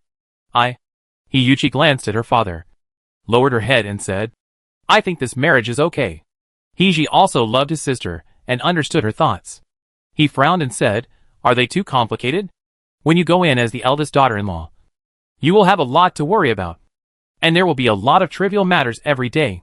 Once there is a problem at home, will Master Zhao Er and Zhao Jingli still support you to go out and work? Even if they support you, you have to work outside and take care of the family. How can you handle it? You have to think carefully about this marriage. Chapter 636 Meeting. He looked at his father. Dad, although Zhao Zhuangyuan's character is trustworthy, it is only one-sided. People always subconsciously favor their relatives and say nice things. We should ask more about it. It would be best if we contact Zhao Jingli, so as not to ruin my sister's life. Mr. He nodded. That's what I meant. Hiyuchi blinked, feeling very warm. Her father loved her after all. Wang said, I heard Zhao Zhuangyuan say that she will leave for Gusu in 4 days. And the old lady and the wife of Sweeping Bofu will go with her. Since it was Zhao Zhuangyuan who proposed this marriage, and the one who made the decision was Lady Sweeping, you should get the news quickly. And it would be best if we can decide in 1 or 2 days. Otherwise, once Zhao Zhuangyuan and the others leave, even if we are willing to do this marriage, we don't know who to talk to. We can't ask the matchmaker to propose to the second branch of the Zhao family. Right? Girls need to be dignified. And they can't rush into marriage. The man must ask the woman to marry him, so that the woman will not be looked down upon. Leaving Beijing so soon? Isn't there a 1-month deadline for taking office? Mr. He was surprised. When he was talking to Zhao Rushi, he already knew that Zhao Rushi had sent the Tongji of Nanyang Prefecture, Linjiang Prefecture, Anzhou Province. Sweeping Bo is serving as Tongpan in Gusu Prefecture. Zhao Zhuangyuan must visit his father first and personally report the good news before he takes office. Wang explained. Mr. He frowned and nodded. Okay. Then let's check it out in a day or 2. I'm not saying that she's too hasty, so there won't be any problems with the second branch of the Zhao family. Right? Hiyuchi said. Zhao Jiwei is not such a person. She told me everything about this marriage, both good and bad. If she wanted to deceive me, she would definitely only say good things and not bad things. That's true. Mr. He nodded, and immediately called a few capable servants to assign tasks. Several servants went to inquire separately, and then compared and summarized the information they inquired, and basically knew the true situation of the second branch of the Zhao family. After the servants left, Mrs. Wang brought the topic back. If the situation is true, do you agree with this marriage? Hiji looked at his father. Mr. He is the head of the family and must make the decision.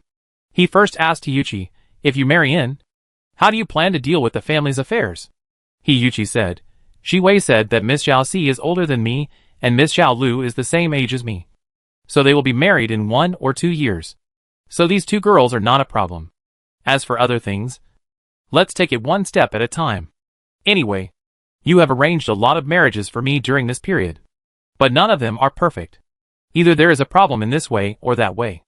At least there is no mother-in-law in the Zhao family, and I will be the master of the house as soon as I enter the house. If the eldest son of Zhao is sensible, clear-headed, and supports me to go out to work, I think this marriage is okay. After all, nothing is perfect, and we can only make choices. Mr. He nodded. He basically agreed with this marriage in his heart. The marriage he originally found for Hiyuchi was either a scholar or a jurin. Generally, those who pass the jurin at a young age are arrogant and think they have a bright future. Therefore, when they get married, they will try to climb up and marry the daughters of jinshi or small officials, so that they can get some help from their in-laws in the future.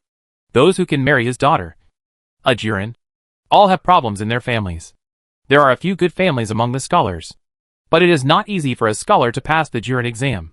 Mr. He thinks that his daughter is beautiful and her talent is not inferior to those scholars. If a scholar cannot pass the jurin exam, he is not worthy of his daughter. The status of a scholar's wife is lower than that of the family of a jurin or jinshi, and she will not be respected anywhere, whether it is a scholar or a jurin. The ultimate goal is to become an official. Zhao Jing had no official title, but he had entered the Ministry of Revenue and was highly valued. From this point of view alone, he was no worse than these jurin. Not to mention that he was originally trained as a prince by the Marquis's mansion. This kind of person, whether in terms of talent, cultivation, way of dealing with people, or the connections he had accumulated before, was not comparable to the Jiren and Shiotsuai in these small counties. If he had not become a fallen phoenix, Hiyuchi would really not be able to reach him. Moreover, Zhao Rushi and Zhao Jingli were the wrong children. Logically speaking, Zhao Rushi should hate Zhao Jingli, even if she didn't hate him. She wouldn't help him.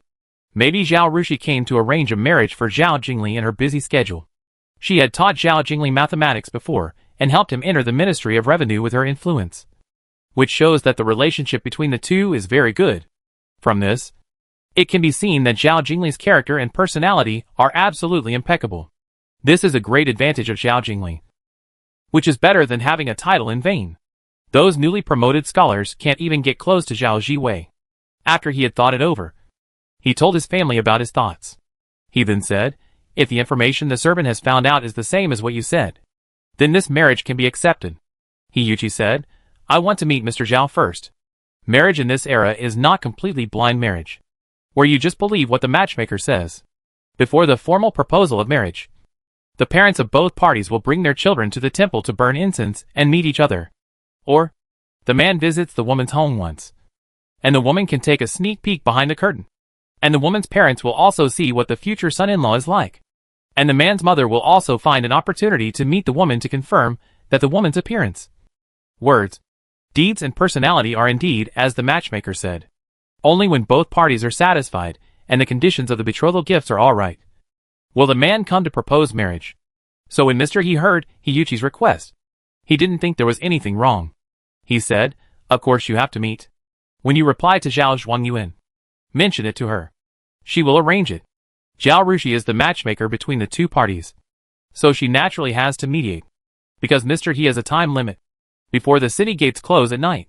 Several servants came back and reported the news they had heard to Mr. He's family. After the final summary, the He family found that everything Zhao Rushi said was true, without a single lie. Mr. He asked his daughter again and learned that she did not regret her decision. So he decided, Zhao Zhuangyuan is on a tight schedule and has many trivial matters before leaving Beijing. We should not delay her time. How about this? Tomorrow morning, you send her a visiting card, saying that our family plans to visit her at noon. It happens to be a day off tomorrow, and Mr. Zhao doesn't have to go to the government office, so Mr. Zhao can arrange for everyone to meet." The rest of the family had no objection. So the next day, Hiyuchi sent someone to send a card to Zhao Rushi. Chapter 637 Satisfied.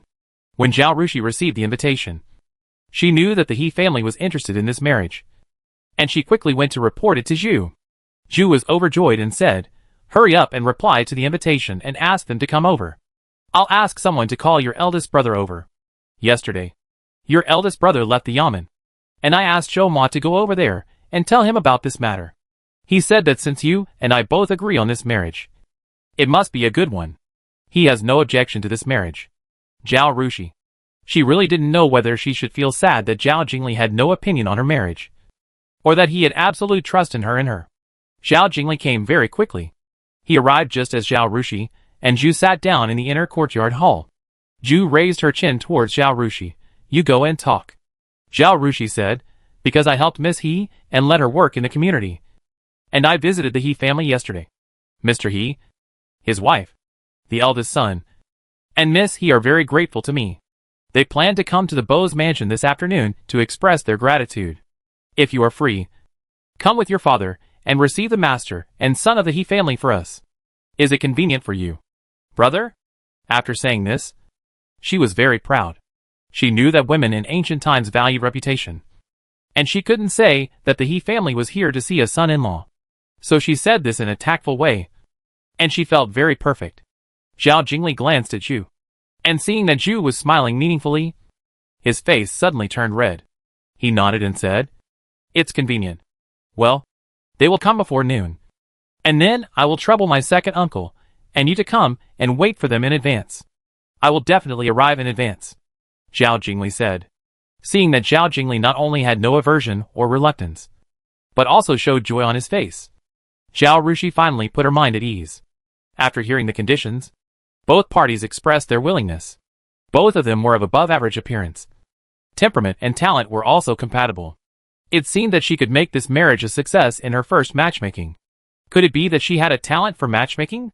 In the afternoon, Zhao Yuanliang and Zhao Jingli really put on new clothes, dressed up, and waited in the front yard of Sweeping Marquis' mansion in advance. Zhao Rushi and Zhu also waited in the front yard according to the time. The He family arrived at the agreed time and handed the visiting card directly to the door after getting off the carriage. The Zhao family hurried out to greet them. Zhao Jingli and Yuchi met at this time. Zhao Yuanliang married Wei because of her beauty. As their son, Zhao Jingli was naturally good-looking, a handsome young man with a graceful figure. Yuchi was not bad-looking either, although her facial features were not particularly stunning. She had bright eyes and white teeth, and was the type that was pleasing to the eye. He was tall, about the same height as Zhao Rushi. The two of them were satisfied with each other's appearance at first glance. Seeing that Zhao Jingli was polite and generous, Mr. He and Mrs. Wang also had a very good first impression of him. Mr. He, Mrs. He, please come in. Mrs. Zhu smiled. Although it was a visit, there was a difference between men and women. The men went to the main hall, and the women went to the side hall to sit. Zhao Jingli had no mother, and his two sisters should have come to visit him. But Zhao Ruruwei and Zhao Ruyu were too cunning, and would not sincerely visit Zhao Jingli. They were doing it for their own benefit, so it was good enough that they didn't make trouble. So Zhao Jingli didn't dare to let them know about his blind date. When he told Zhao Yuanliang about this, he kept it to himself away from everyone. He didn't let Zhao Jindan know either. So today, Zhu and Zhao Rushi were the women on Zhao Jingli's side who met Hiyuchi. Zhu was 100% confident in her daughter. As long as Zhao Rushi said Hiyuchi was good, she felt that she could marry her right away without even meeting her. Seeing that Hiyuchi was of average appearance, behaved generously, and was very sharp in her words and deeds, which was very much to her taste, she felt more and more that it was right to trust her daughter's vision. Her focus shifted to Wang. People say that when you look at a girl, don't look at the girl herself. Just look at her mother-in-law. The power of teaching by example is infinite. And facts have also proved that many girls will become more and more like their mothers when they grow older. Whether in appearance, figure, character, or temper. If a man sees his mother-in-law and feels that he cannot tolerate her in every aspect, it is better not to get married, because your wife will become like this in the future. Although this is not absolute, it has been proven to be very reliable in most cases. Therefore, after Zhu talked to Hiyuchi for a few words, she said, Shijier, Miss He finally came to our house. You can accompany her to walk around. Your second uncle is talking to Mr. He. I am afraid that Mr. He will be bored sitting there. You can just call your eldest brother and Mr. He to come and stroll around our garden. This means that she is satisfied with Hiyuchi and wants to create an opportunity for Hiyuchi and Zhao Jingli to get along. Zhao Rushi understood, agreed, and pulled the blushing Hiyuchi out of the door. She asked the maid to go to the main hall to call Zhao Jingli and Hiji out, and the four of them went to visit the garden of Sweeping Marquis' mansion. Mr. He, have you read the relevant books on the problem I told you yesterday? After reading the books, you'd better write a few articles, so that you can find out where you are weak and need to supplement your knowledge in this area. Zhao Rushi wanted Zhao Jingli and Hiyuchi to get along simply, so she talked to Hiji. Fortunately, Hiji followed his father yesterday and treated Zhao Rushi as a senior Jinsher, asking him many questions about academic matters. So the two of them had something to talk about. So it was not awkward. Zhao Jingli and Hiyuchi were not shy. And seeing Zhao Rushi talking to Hiji, they deliberately slowed down their pace, starting with Zhao Jingli. And the two also started talking. Zhao Jingli had no idea what kind of wife he should marry before. In the past 2 years, he watched Zhao Rushi become self-reliant and stand at the top of the imperial examination of the Jin dynasty as a woman. She was recognized and respected by all officials and students. Qi Shugu of the Ministry of Revenue and his master Gan Luan often praised Zhao Rushi and regretted that she did not work in the Ministry of Revenue. On the other hand, the two sisters Zhao Ruruwei and Zhao Ruyu did not think about improving themselves. They only thought about marrying a good husband and living a life of dependence on men. The contrast between the two was too strong, and his understanding of women gradually became clear. He himself was absolutely unwilling to marry women like Zhao Ruruwei and Zhao Ruyu. Zhao Ruruwei and Zhao Ruyu, after getting married, would only focus on the small piece of land in the family, and would make all kinds of calculations for their own room or their own children, and fight for things by all means. They were narrow-minded, short-sighted, and uneducated. Children raised by such mothers would not be useful. Before the family was divided, Wei and Su were typical examples. Chapter 638 Promise not to take a concubine. So when he heard yesterday that the person he was going to marry was the girl Zhao Rushi praised, he had great expectations for Hiyuchi. Now after chatting with Hiyuchi for a while, he found that this girl did not disappoint him at all. It turned out that trusting the fifth sister was right. This girl is as self-reliant as she is, with ideas and brains, broad vision, and does not care about the gains and losses in the present. He said that the family did not have much property, and he would give some dowry to his sister when she got married, and he would also leave a betrothal gift for his brother when he got married. Although he is the eldest son, he will not get much property after the family is divided. Hiyuchi does not seem to care about all this. She said that as long as a person is willing to work hard, he can live a good life and does not need to pay too much attention to the things left by his ancestors. Didn't the ancestors create this family business with bare hands? Zhao Jingli's blood boiled after hearing this. He said, I think the root cause of a family's chaos is taking concubines. Miss He, I promise you that I will never take concubines in the future. This sentence is equivalent to confessing to Hiyuchi. And Hiyuchi blushed when she heard it. She lowered her head and nodded vigorously. Okay. I will remember what you said today. Zhao Jingli was overjoyed and added, I will treat you well for the rest of my life. He was worried about his sister, and did not go far to talk. He was discussing academic matters with Zhao Rushi while listening to what Zhao Jingli said. Hearing that this boy had started to talk sweetly to his sister in less than 2/4 of an hour, he could not help but turn around and said, What's the use of just talking? It's still unclear whether he can do it or not. Who knows what will happen in the future?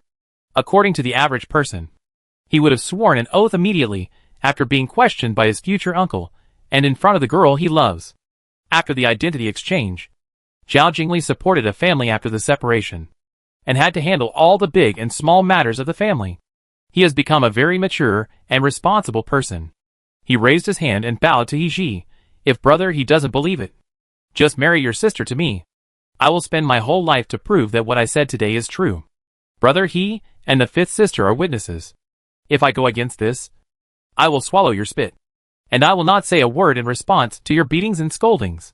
His attitude was extremely sincere. Not only did Hiyuchi, who was blushing, look up at him and was moved, but Hiji also changed his mind about him. Hiji had already married and had children, and he never told his wife that he would never take concubines in his life, because he could not guarantee that he could do it. That was why he felt that Zhao Jingli's words just now were just sweet talk, just to deceive his sister, a young girl who was not familiar with the world. But seeing Zhao Jingli's serious attitude and words, he believed it a little, regardless of whether Zhao Jingli could do it or not. At least at this moment, he was sincere about this marriage. It was enough to say such a thing. He loved his sister, but no matter who his sister married, the other party could not guarantee that she would not take a concubine for life, and even dared not to say it. In comparison, Zhao Jingli was better than them. Okay, I remember it. Hiji nodded. He looked at Zhao Rushi again, raised his hand to salute, and said respectfully, I heard that Zhao Zhuangyuan has the ability to remember everything he sees. Today's event. Please ask Zhao Zhuangyuan to be a witness, because Zhao Rushi's experience was too bizarre. As her reputation as a female champion spread throughout Jin, people talked about her being switched, growing up in the countryside for the first 14 years, and her adoptive father being a scholar. She had only been back in Beijing for 2 years, and studied at Binding Women's Academy. But she passed the exam and became a master of painting and calligraphy.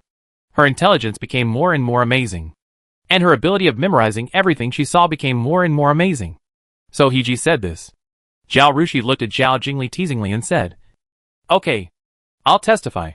He then laughed and said, If my elder brother takes a concubine, my sister-in-law can completely break his legs. Hiyuchi was moved by Zhao Jingli's words, and her original discomfort dissipated a little. Now that she heard Zhao Rushi call her sister-in-law, her face suddenly turned red again. She pulled Zhao Rushi's sleeve and whispered, What are you talking about? Thinking of break the legs? She couldn't help laughing again. Zhao Jingli had been in contact with Zhao Rushi for a long time, and he was used to his cousin's frequent words that were tough and interesting. He didn't react much to this, but when he heard Hiyuchi laugh, he couldn't help but look up at her. Hiji's face turned pale when he heard this. And he looked at Zhao Rushi, sighing in his heart that she was indeed a strange woman. And she was tough in her actions. And who would dare to marry such a woman? If he married her, would he be roared at by the Hedong lion all day long? After the He family left, Zhu asked Zhao Yuanliang, "What is the attitude of Mr. He?" "Very good. It seems that he is very satisfied with Li Gur," Zhao Yuanliang said. "He usually looks unreliable, but he really loves his children. He is just a lazy person and has no responsibility. So he seems useless and just throws the family to his son to manage. Now it is about whether the eldest son can marry a good wife. Today he is still very supportive. He specially wears his newly made moon-white long gown, which makes him look gentle and gentlemanly, giving people a good first impression. He is also a playboy, so he is good at socializing, which is as instinctive as drinking water and eating. Today, he used all his skills to entertain Mr. He, and his words and rhetoric were very sincere, which made Mr. He feel like he was in the spring breeze and felt like they were old friends. Mr. He held my hand and was reluctant to leave before leaving. He repeatedly invited me to his house to see his calligraphy and bonsai. I have made an appointment with him. After you leave Beijing, he will send me an invitation and I will go to his house to visit," he said. Zhao Rushi: "Yes, very much." She also saw how Mr. He felt sorry for not meeting her earlier and was reluctant to leave before he left. This second uncle of hers is really a talent. The eldest sister-in-law is like a mother. When Zhu married into the family, Zhao Yuanliang was still a young man. He kept saying sister-in-law and sister-in-law all day long, and even acted like a spoiled child and asked her for snacks. She knew the character of this brother-in-law very well. After hearing this, she had no expression and nodded. "That's good.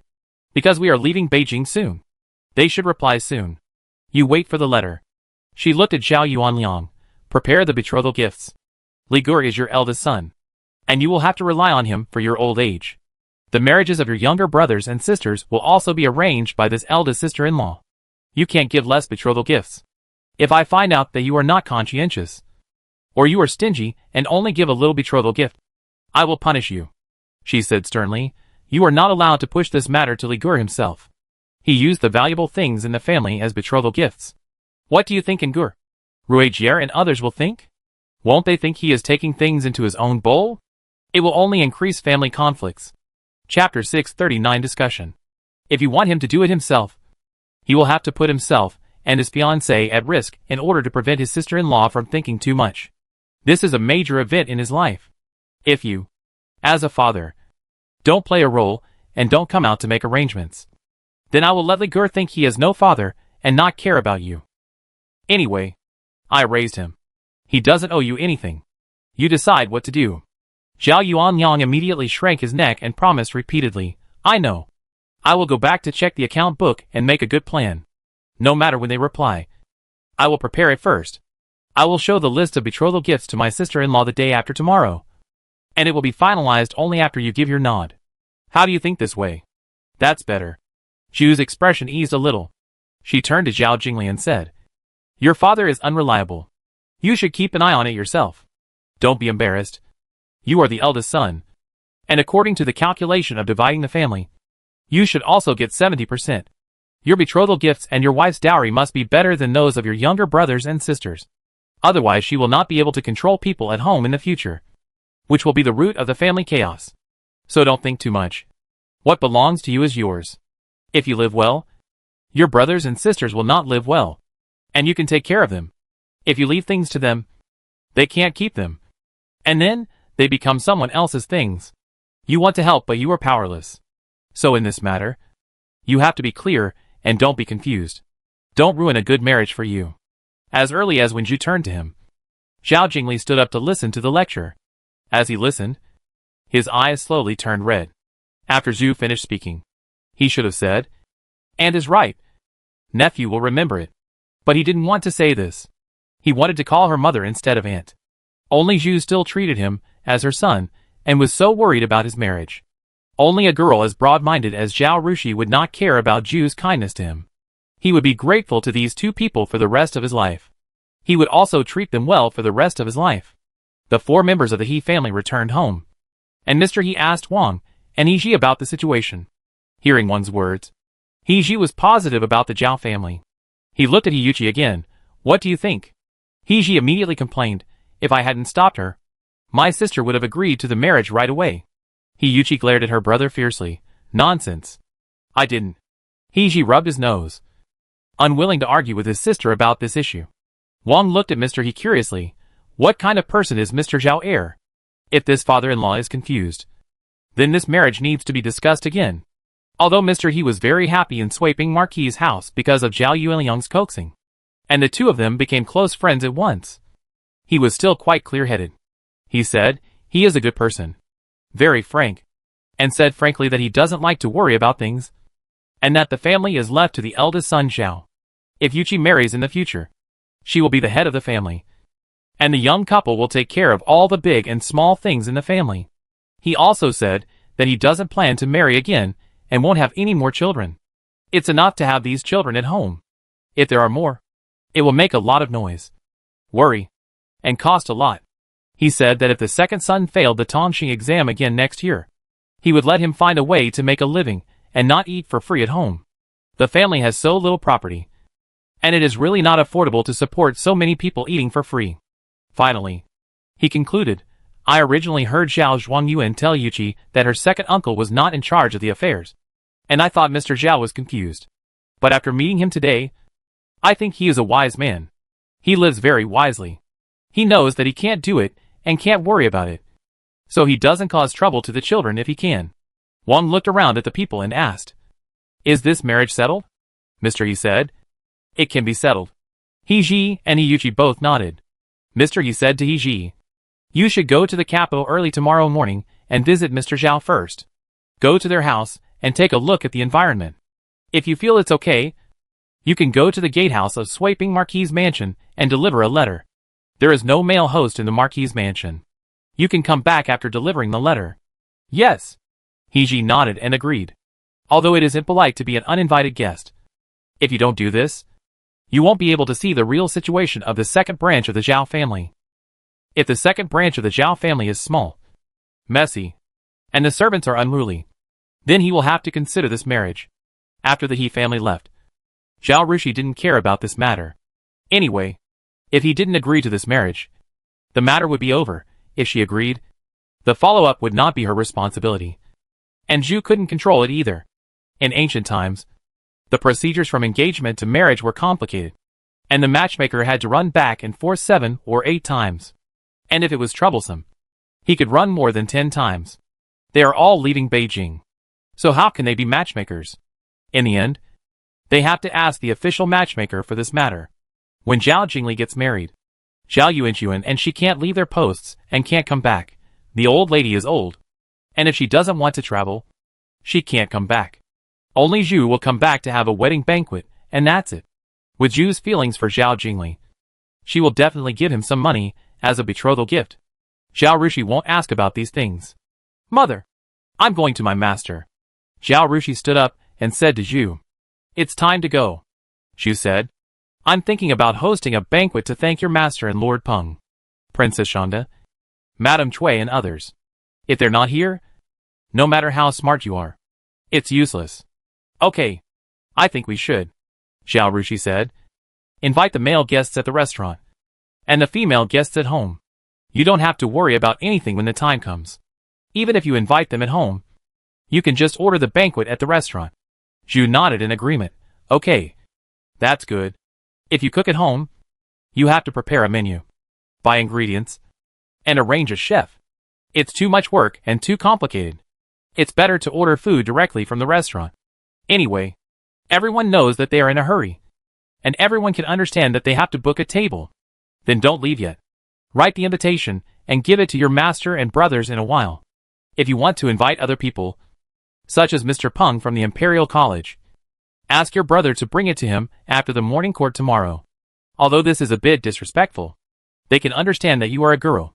Yes, mother, you are so thoughtful.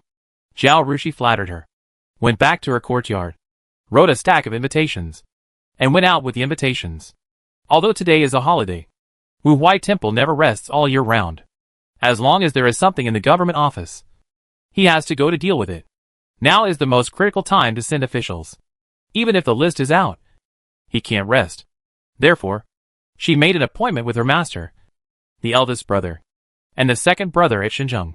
She wanted to learn some experience of being a local official from her brothers. As for Wu Zong, his appointment letter came down, and he had to take up the post in the near future. He had to hand over to his successor, and was very busy. Plus, he had no experience of being sent abroad. So Zhao Rushi didn't make an appointment with him today. Chapter 640, Seeking the Scriptures. Zhao Rushi arrived at Kong Mansion, and saw that her two senior brothers had not arrived yet. After giving the invitation to Kong Sherlin, she handed in the painting she had drawn and several calligraphy works for her master and senior brothers. The master and apprentice commented on them carefully. And then Wu Huixi and Gong Chung arrived one after another. Although there is no fixed number of provincial governors, there are usually two. Nanyang Prefecture originally had 2 governors. When you go there, you must share power with them. The governors are responsible for salt, grain, catching thieves, river defense, sea borders, river engineering, water conservancy, clearing military records, and pacifying the people. You are a female official, so it is not easy to assign you tasks such as catching bandits, river defense, sea borders, cleaning up military records, and pacifying the people. Otherwise, it would be suspected of bullying the new champion. Apart from these, there are only matters such as salt, grain, river engineering, and water conservancy. And those I excluded before are all hard jobs. Only salt and grain are lucrative jobs. These 2 items require accounting. If the prefect goes to the capital to inquire about your abilities, he will definitely know that you are good at mathematics. So it is unreasonable not to assign one of these tasks to you. Hearing this, Gong Chung, the most honest of the 3 brothers, smiled at Zhao Rushi. Wu Huixi also smiled and said to Zhao Rushi, "That is to say, you have offended your colleagues before you even left. Who told you to take the meat from others' mouths? Hey, brother, can you please not say it so disgustingly?" Zhao Rushi frowned and scolded. The 2 unscrupulous brothers immediately laughed loudly. As a result, Kong Sherlin slapped them on the forehead. "Are there any senior brothers like you? If you have any solution, please tell us now. Don't keep us in suspense," Kong Sherlin said. Wu Huixi and Gong Chung were used to the master's partiality. When they first entered the master sect, they were the master's little treasures, who spoiled them with everything, and all the good things belonged to them. When the master accepted new disciples, they changed from treasures to grasses. Before the junior sister entered the sect, Wu Zong was a treasure. After the junior sister entered the sect, he also became a grass. There's really no fixed way to deal with it. Wu Huixi bravely told the truth, risking another slap from his master. We can only adapt to the situation, and deal with it according to the situation. Seeing his master glaring again, Gong Chung hurriedly said, "But officials are not stupid. You, the new female champion, did not enter the Hanlin Academy, but were directly assigned to an external position. They will definitely inquire about your background to see if they can offend you. After finding out that our eldest brother is Wu Shangshu of the Ministry of Personnel, who dares to provoke you?" Wu Huixi interrupted and said, "It doesn't matter if they are stupid. Let your 3rd brother go to Nanyang Prefecture to inspect, and let them know your relationship. They won't dare to bully you even if they have the guts." Zhao Rushi curled his eyes. "Master, brothers, don't worry. I will find a way to stand up on my own, and try not to cause you any trouble. How can you rely on others to be an official in this world? Even if I am a little girl, as your little sister, I am not a vegetarian. Don't worry." Kong Sherlin and Wu Huixi nodded. Although the junior sister has been protected by them for the past 2 years, she is really capable, and does not need them to worry about her. They still recognize Zhao Rushi's ability. Otherwise, they cannot agree to Zhao Rushi's transfer. If she does not enter the Hanlin Academy, isn't the Ministry of Revenue waiting for her? They instigated a few times, and Qi Shigu dared to cry in front of the emperor and ask for her. "Hey, junior sister, why do I feel so uncomfortable listening to this? What is this? As your junior sister, I am not a vegetarian either. What does it have to do with me and my junior brother if you are not a vegetarian? We are honest people." Wu Huixi came to his senses and glared at Zhao Rushi. Zhao Rushi was speechless. "I say, senior brother, can you be a little thicker-skinned? He is like this, and he is still an honest person. An honest person should cry." Joking aside, the 2 senior brothers still taught Zhao Rushi their experience. The next day, Zhao Rushi prepared gifts, and went to Princess Shangda and Madame Cui. She could have gone there on the way to Hiyuchi that day. But going there on the way would not be sincere enough. So Zhao Rushi made a special trip. After meeting Mrs. Cui, Zhao Rushi went to see several teachers who had taught her the 4 books and 5 classics. Finally, she stopped Gonluan, who had just finished class, in the teacher's dormitory and gave him a gift. What is it? Gonluan's eyes lit up when he saw it was a scroll barrel. He walked in and quickly opened the barrel stopper to pour out the hanging scroll inside. It's a pair of calligraphy, given to the teacher to thank him for his teaching. Zhao Rushi smiled. These days, she has been giving out calligraphy works. There are so many people, not to mention Master Kong Sherlin and 3 senior brothers, who have been very kind to her. Others such as Peng Goen, Princess Shanda, Madame Cui, Gonluan and others have also helped her a lot. It is not easy to prepare gifts for so many people one by one. And it is not good to be partial to some and not to others. If the gifts are too expensive, the other party will be embarrassed to accept them. After thinking about it, Zhao Rushi simply wrote a few pieces of calligraphy and framed them into a hanging scroll as a gift. Anyway, she is now famous for her calligraphy. And writing is nothing for her, who has to practice for several hours every day to earn points. She always concentrates on practicing calligraphy to get high scores. And the works she writes are basically successful. It's okay to give it to others, no matter whether these calligraphy works are valuable or not. They are given as a token of her heart. I think everyone must be very happy to see the thing she gave. As expected, everyone who received the gift smiled from ear to ear. Gonluan in front of him was also like this. Oh, that's great. That's great. Is this for me? I'm telling you. If you dare to say it's not, I have to have a good talk with you. Looking at the calligraphy in his hand, Gonluan started to yell as if he was drunk. Zhao Rushi said like coaxing a child, this is for you. This is for you. It's for you. Just don't mind that my handwriting is not good.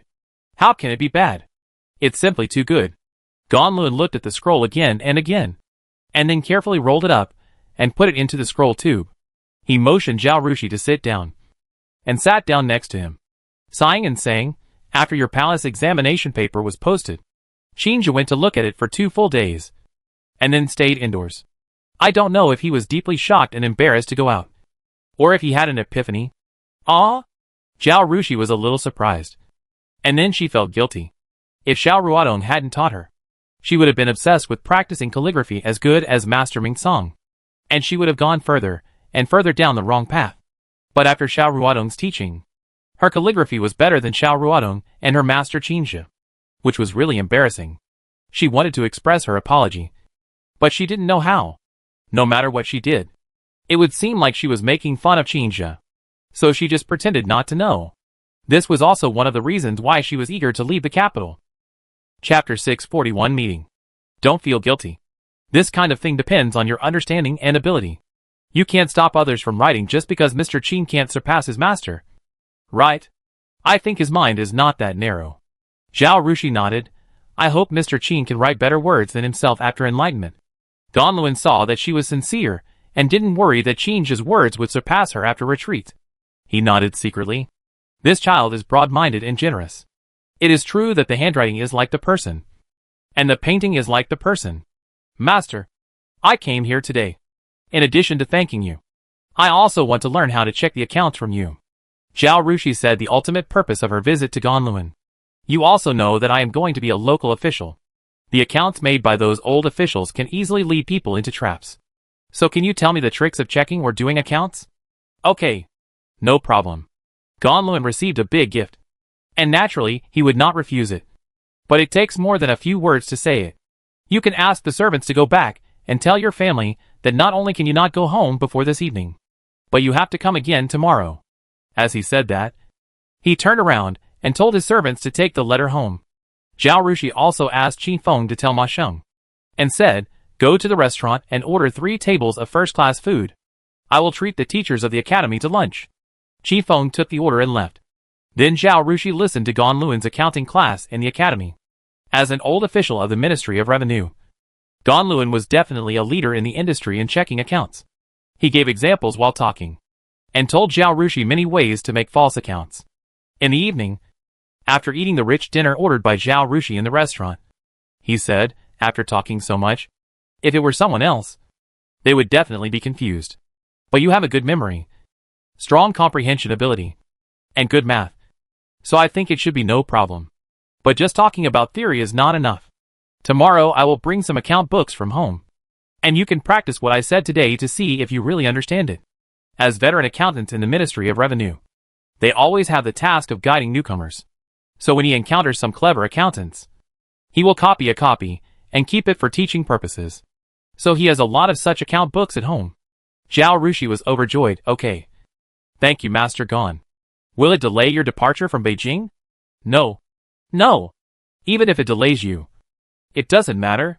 It's worth it to learn your skills even if I have to leave Beijing for a few days. Gonlun laughed, stood up and said, Okay. Then we will have classes here tomorrow.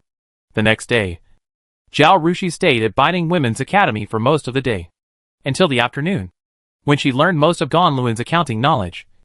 And then, they returned to Beijing with smiles on their faces. Alas, although Jingli is also talented in mathematics, he is still far behind Jiwei. After getting on the carriage, Gonlun said to his followers with emotion, But Jiwei is better at math than me, and I can't accept her as my apprentice. Mr. Kumu is really lucky. Haven't you always lamented that no one has inherited your knowledge of accounting? Although you have accepted several apprentices, they have only learned 60% to 70%. Now that you have Jiwei, you have a successor. I heard that after Jiwei is sent out, Mr. Kumu will go to her place to play. Why don't you go with Mr. Kumu to relax? The attendant said. Gonlun's eyes lit up immediately. This is good. I will summarize the omissions and explain them to Zhao Jiwei in detail, and tell her all the knowledge that I didn't talk about today. When Zhao Rushi's carriage drove out of the gate of Binding Women's Academy, Zhao Ryu was staying at home, opening the letter sent in by the servant with an expressionless face. She was very familiar with the handwriting on the letter. It was Fu Yunlang's. After 2 months of no contact, Fu Yunlang didn't know why he went crazy and sent someone to deliver such a letter. Fu Yunlang said in the letter that his mother had forced him to get engaged in the past 2 months. But he didn't want to, and was confined by his mother at home. So he couldn't come to see her. He always thought about her.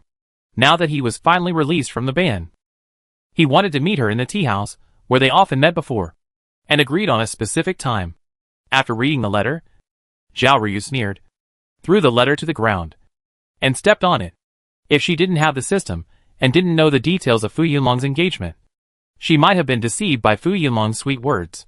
She suspected that Fu Yunlang was also so shameless in his previous life, and she fooled him around. With such a person, she thought he was her lover, and she would come to renew her relationship with him in her next life.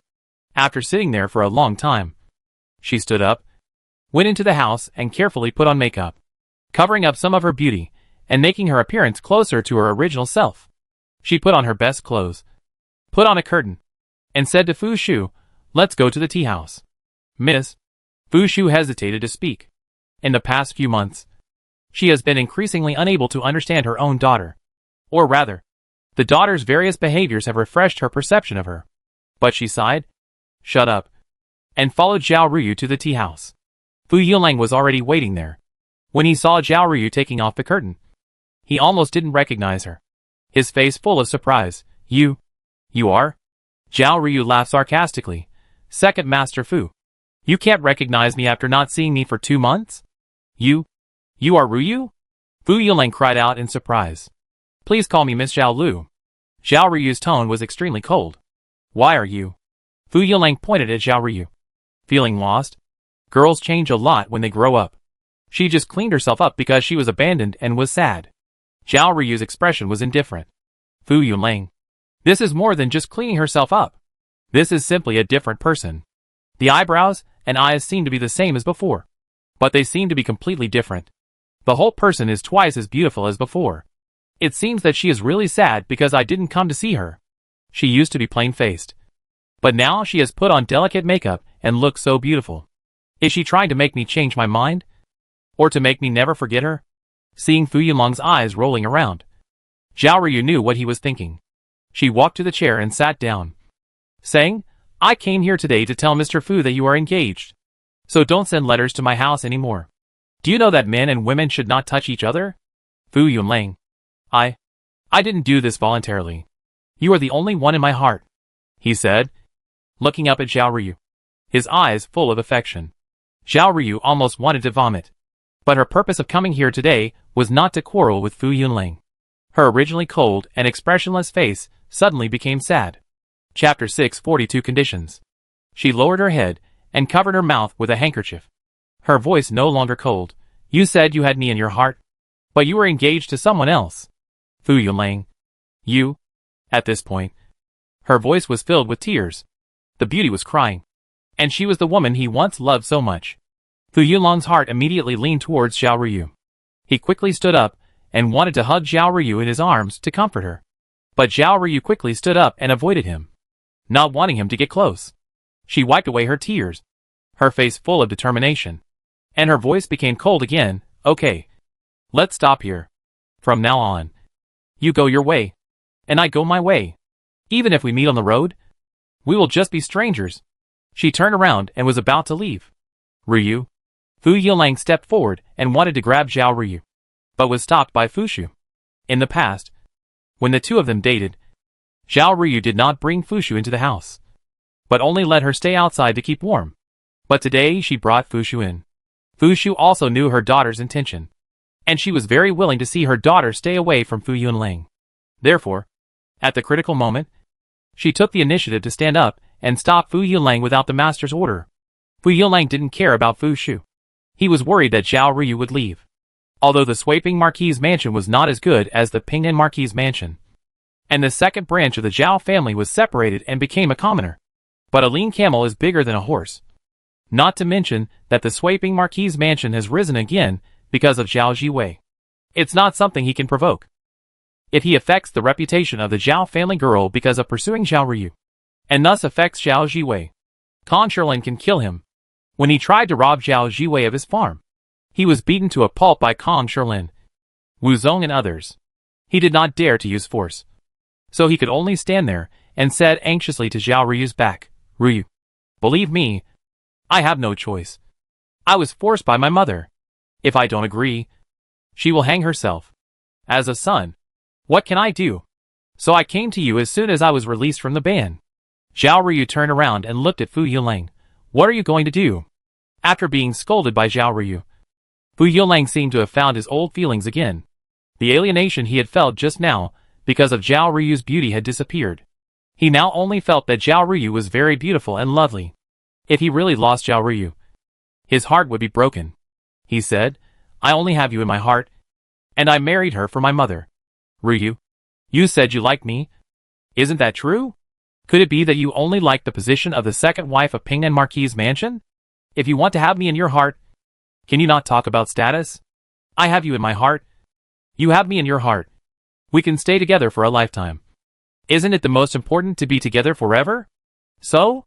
Zhao Ryu looked at him indifferently. Being looked at like this by her, Fu Yunling almost couldn't say anything. But he gritted his teeth and said, Be my concubine. I will treat you well for the rest of my life. My mother said. He showed a very ashamed expression. Your family is just a commoner, and you don't have a dowry. I am marrying you, and the future life will be very difficult. She loves me the most and doesn't want me to live a poor life. So she firmly disagrees with our marriage and arranges a marriage for me without telling me. He raised his head and looked at Zhao Ryu. His eyes were earnest. Ryu, if you care about me, will you marry me? I will treat you well and treat you and only you well for the rest of my life. Zhao Ryu had turned away when he just said be a concubine. But after hearing this, she seemed a little moved and wanted to turn her head. But she restrained herself. In Fu Yunling's eyes, she was moved. But she didn't believe him. But what he didn't see was that Zhao Ryu, who was standing with her back to him, had a gloomy face and cold eyes. Zhao Ryu was sad at this moment. In the previous life, they were a famous couple in the capital. A loving couple. So she still hoped to be with him in her next life. But after 2 lives, she saw clearly that he was indecisive, irresponsible, and had limited talents. He said vows of love. But in fact, he wanted to hug him left and right, and wanted everything. In her previous life, the Sweeping Marquis mansion had not been divided. Although she was the adopted daughter of the concubine of the Sweeping Marquis mansion, she was valued by the old lady. Zhao Yuanchuan and Zhu Shi also cared about her very much and gave her a generous dowry. The most important thing was that the Wei family was still there, so she could successfully marry into the Pingnan Marquis mansion and become the second wife. In this life, the Swaiping Marquis mansion was divided. The Wei family was destroyed, and she became the adopted daughter of the beheaded Weisher. She had a bad reputation, no dowry, and no title of a noble lady. Who would marry her as a wife? Even if she had a stunning face, she could only be someone's concubine. The fight for the throne between the princes was too fierce. It was either you or me. She was still frightened by the exile of the Swaiping Marquis in her previous life. She didn't dare to be a concubine to the prince. She just wanted to enjoy wealth and glory and peace and security in her new life. She sighed deeply. In Fu Yulong's eyes, Xiao Rui was moved, but still didn't believe him. He simply raised his hand. I swear, if I treat Xiao Rui badly, I will be struck by lightning and die a miserable death. Xiao Rui's eyes moved, and she finally turned around with a moving face, glaring at Fu Yulang with resentment and reproach. Fu Yulong's heart was moved, and a happy smile appeared on his face. He reached out to hug Xiao Rui. Xiao Rui quickly stepped back a few steps to avoid his hand. Fu Shu also stepped forward in time to stand between the two. Rui, don't you still believe me? What do you want me to do to marry me? Fu Yulong's face was full of resentment. Xiao Rui lowered her eyes and said nothing. Fu Yulang was anxious and said many sweet words, which made Fu Shu, who was standing between the two of them, blush and wanted to run away with his face covered. After Fu Yulang made another vow, Xiao Rui finally spoke. You can take me as a concubine, but you have to promise me a few things. Fu Yulang was overjoyed. Okay. You say. First, I don't want to discredit the Zhao family. After all, Zhao Jiwei is a famous scholar in the Jin dynasty, and the first female champion. If everyone knew that her sister married as a concubine, it would definitely affect her reputation. So when entering the mansion, only a sedan chair will be enough. And we will pick her up in the evening, without making a big fuss. Fu Yulang was overjoyed when he heard this. He was going to marry the girl from the Sin family. Taking a concubine would have made the Sin family unhappy. And if he made a big fuss, he didn't know how the Sin family would treat him. Zhao Ryu asked him to pick her up in a sedan chair. In the evening, quietly, which was really the best. When the girl from the Sin family found out, it was done, and there was no point in making a fuss. He finally suppressed the upturned corners of his mouth, nodded with a heavy and ashamed face, and said, Okay, I promise you. Chapter 643 I have my own ideas.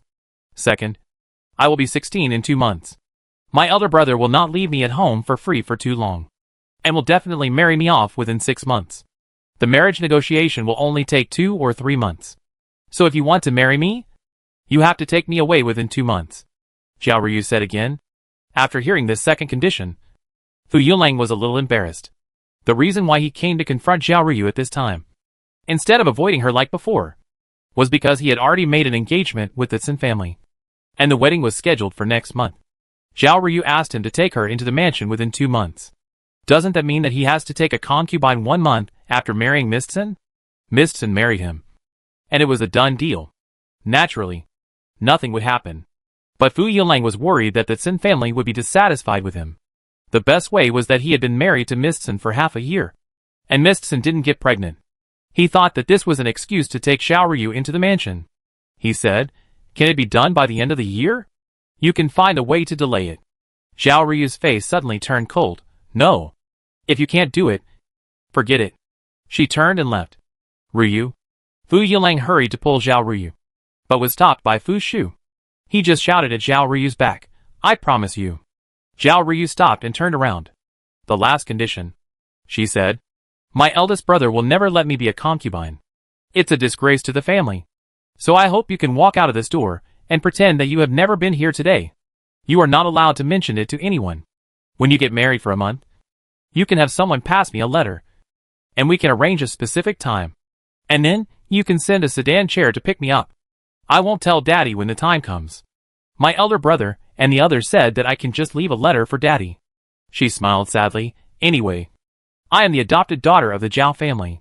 If I marry you as a concubine, I will have no family at home. I will not take anything from the Zhao family. The Zhao family can completely disown me. You have to treat me well. Otherwise I will be finished. Don't worry. I will treat you well. and treat you well for the rest of my life. Fu Yilang wanted to swear again. Zhao Ryu nodded slightly. That's it.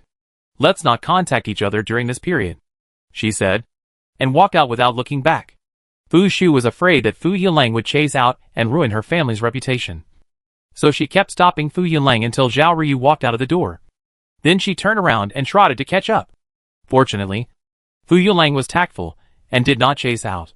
The master and servant went downstairs and got on the carriage. Fu Shu looked at Zhao Ryu, wanting to say something but stopping himself. She always thought her daughter was too stupid. With the reputation of the fifth daughter, it would be no problem for her daughter to marry a good family. At least her daughter was better than the fourth daughter. She was talented and beautiful. If she could find a chance to meet those newly promoted scholars, maybe the second-place winner Duanchen would marry her daughter for her beauty. The sister of the top female scholar was a talented woman from the Beijing Women's Academy, and she was beautiful as a fairy. She was more than qualified to be the second-place winner, not to mention the new scholars below. If she doesn't marry the new champion, there are many sons of small families and officials who are willing to marry her daughter, with the support of Sweeping Marquis Mansion and the fifth lady. No matter who she marries, no one dares to bully her daughter. But her daughter didn't know if she was possessed by a demon. She dressed up all day to provoke the fourth master of Jingping Palace, but turned around and agreed to be the concubine of the second master Fu. What she did was really incomprehensible to her. But no matter how she persuaded, the girl said that she had her own ideas and she didn't need to worry about it. Fu Shu sighed secretly and simply looked out of the car, looking at the street scene outside through the car seam, not wanting to worry about the girl's affairs anymore. Zhao Ryu closed her eyes, with an obscure expression on her face, and no one knew what she was thinking. Back at the mansion, the master and servant heard Zhao Ruwei scolding the maid as soon as they entered the inner courtyard. Turning around and seeing Zhao Ryu, Zhao Ruwei's mouth suddenly raised a mocking arc. Oh, you are dressed up so fancy. Where did you go to pick up men again? Zhao Ryu, can you be more decent? It doesn't matter if you ruin my reputation, but don't let it implicate the eldest lady of the Bo Mansion. Even if a little bad reputation spreads, you will have a hard time. Although the second house is small, there is still a distance between the inner and outer courtyards. Unless there is something special, Zhao Yuanliang and his son will not set foot in the inner courtyard. Therefore, Zhao Ruwei ridiculed Zhao Ryu a few times, not afraid of the three hearing. Zhao Ryu looked at her coldly, then ignored her and turned into her own courtyard. Since Zhao Ryu and Zhao Rushi's identities were exchanged, and the second house was divided again, Zhao Ruwei changed her attitude of fawning on Zhao Ryu and began to sneer at her. But Zhao Jinan protected Zhao Ryu in the past. Zhao Yuanliang still had feelings for this adopted daughter, and Zhao Ryu might even marry into the Ping'an Marquis Mansion as the second wife. So Zhao Ruwei didn't dare to do too much. Now that she knew that Zhao Ryu and Fu Yilang's marriage was aborted, and Zhao Ruwei's own marriage was not going well, she was upset and began to vent her anger on Zhao Ryu. Zhao Ryu used to talk back, but since her marriage was aborted, she became more and more silent, basically pretending not to hear. This made Zhao Ruwei's attitude even more arrogant. After entering the house, Fu Shu couldn't help but ask, "Miss, why didn't you tell the eldest master about the fourth lady bullying you all day long?"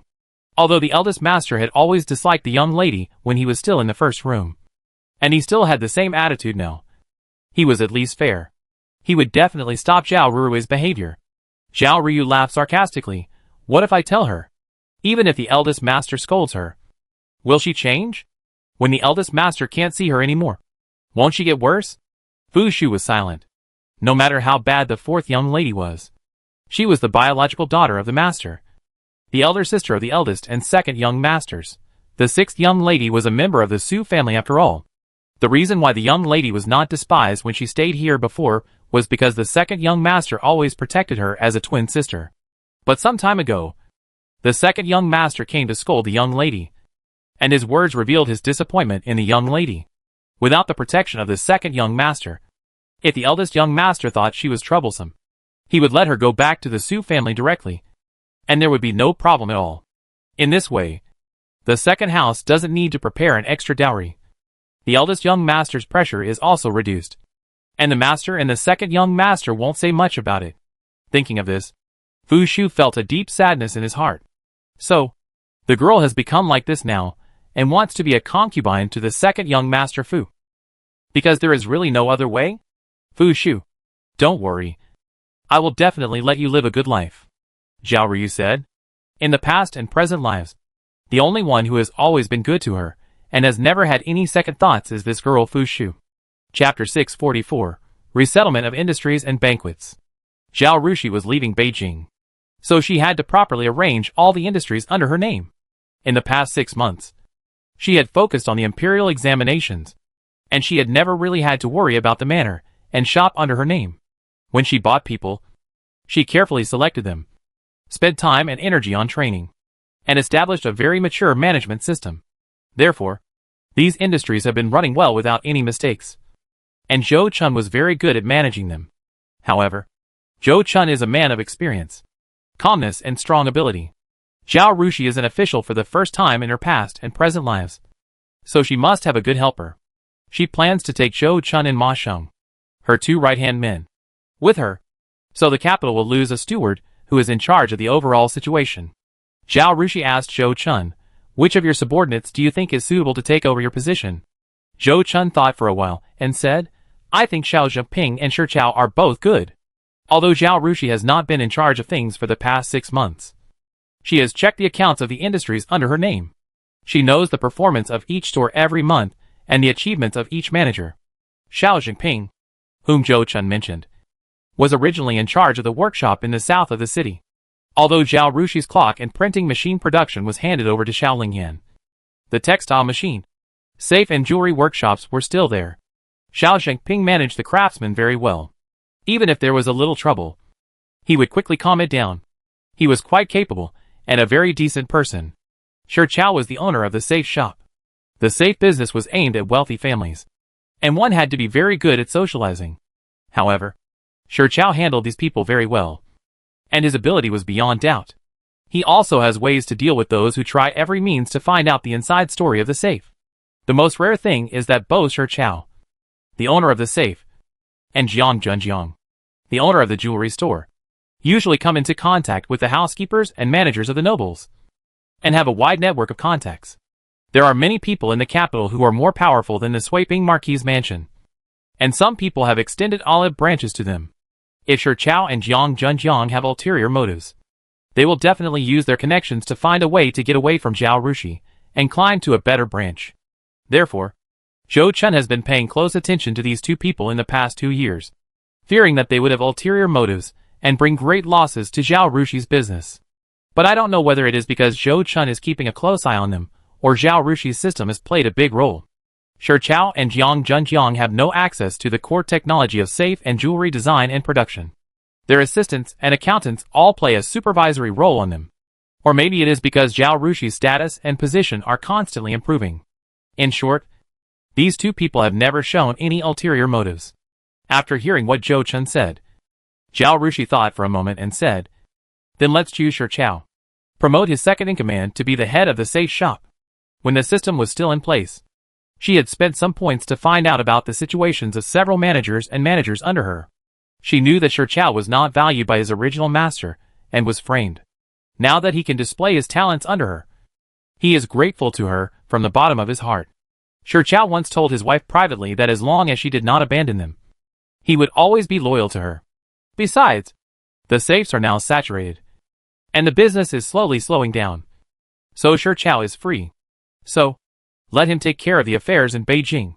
He has more experience in dealing with the dignitaries in Beijing than Xiao Zheping, and can handle the affairs in Beijing better when Zhao Rushi and Zhou Chun are not in Beijing. Okay.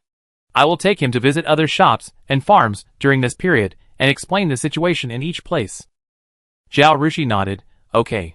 After thinking for a while, she said, call Shi Chao first. I have something to tell him. Yes.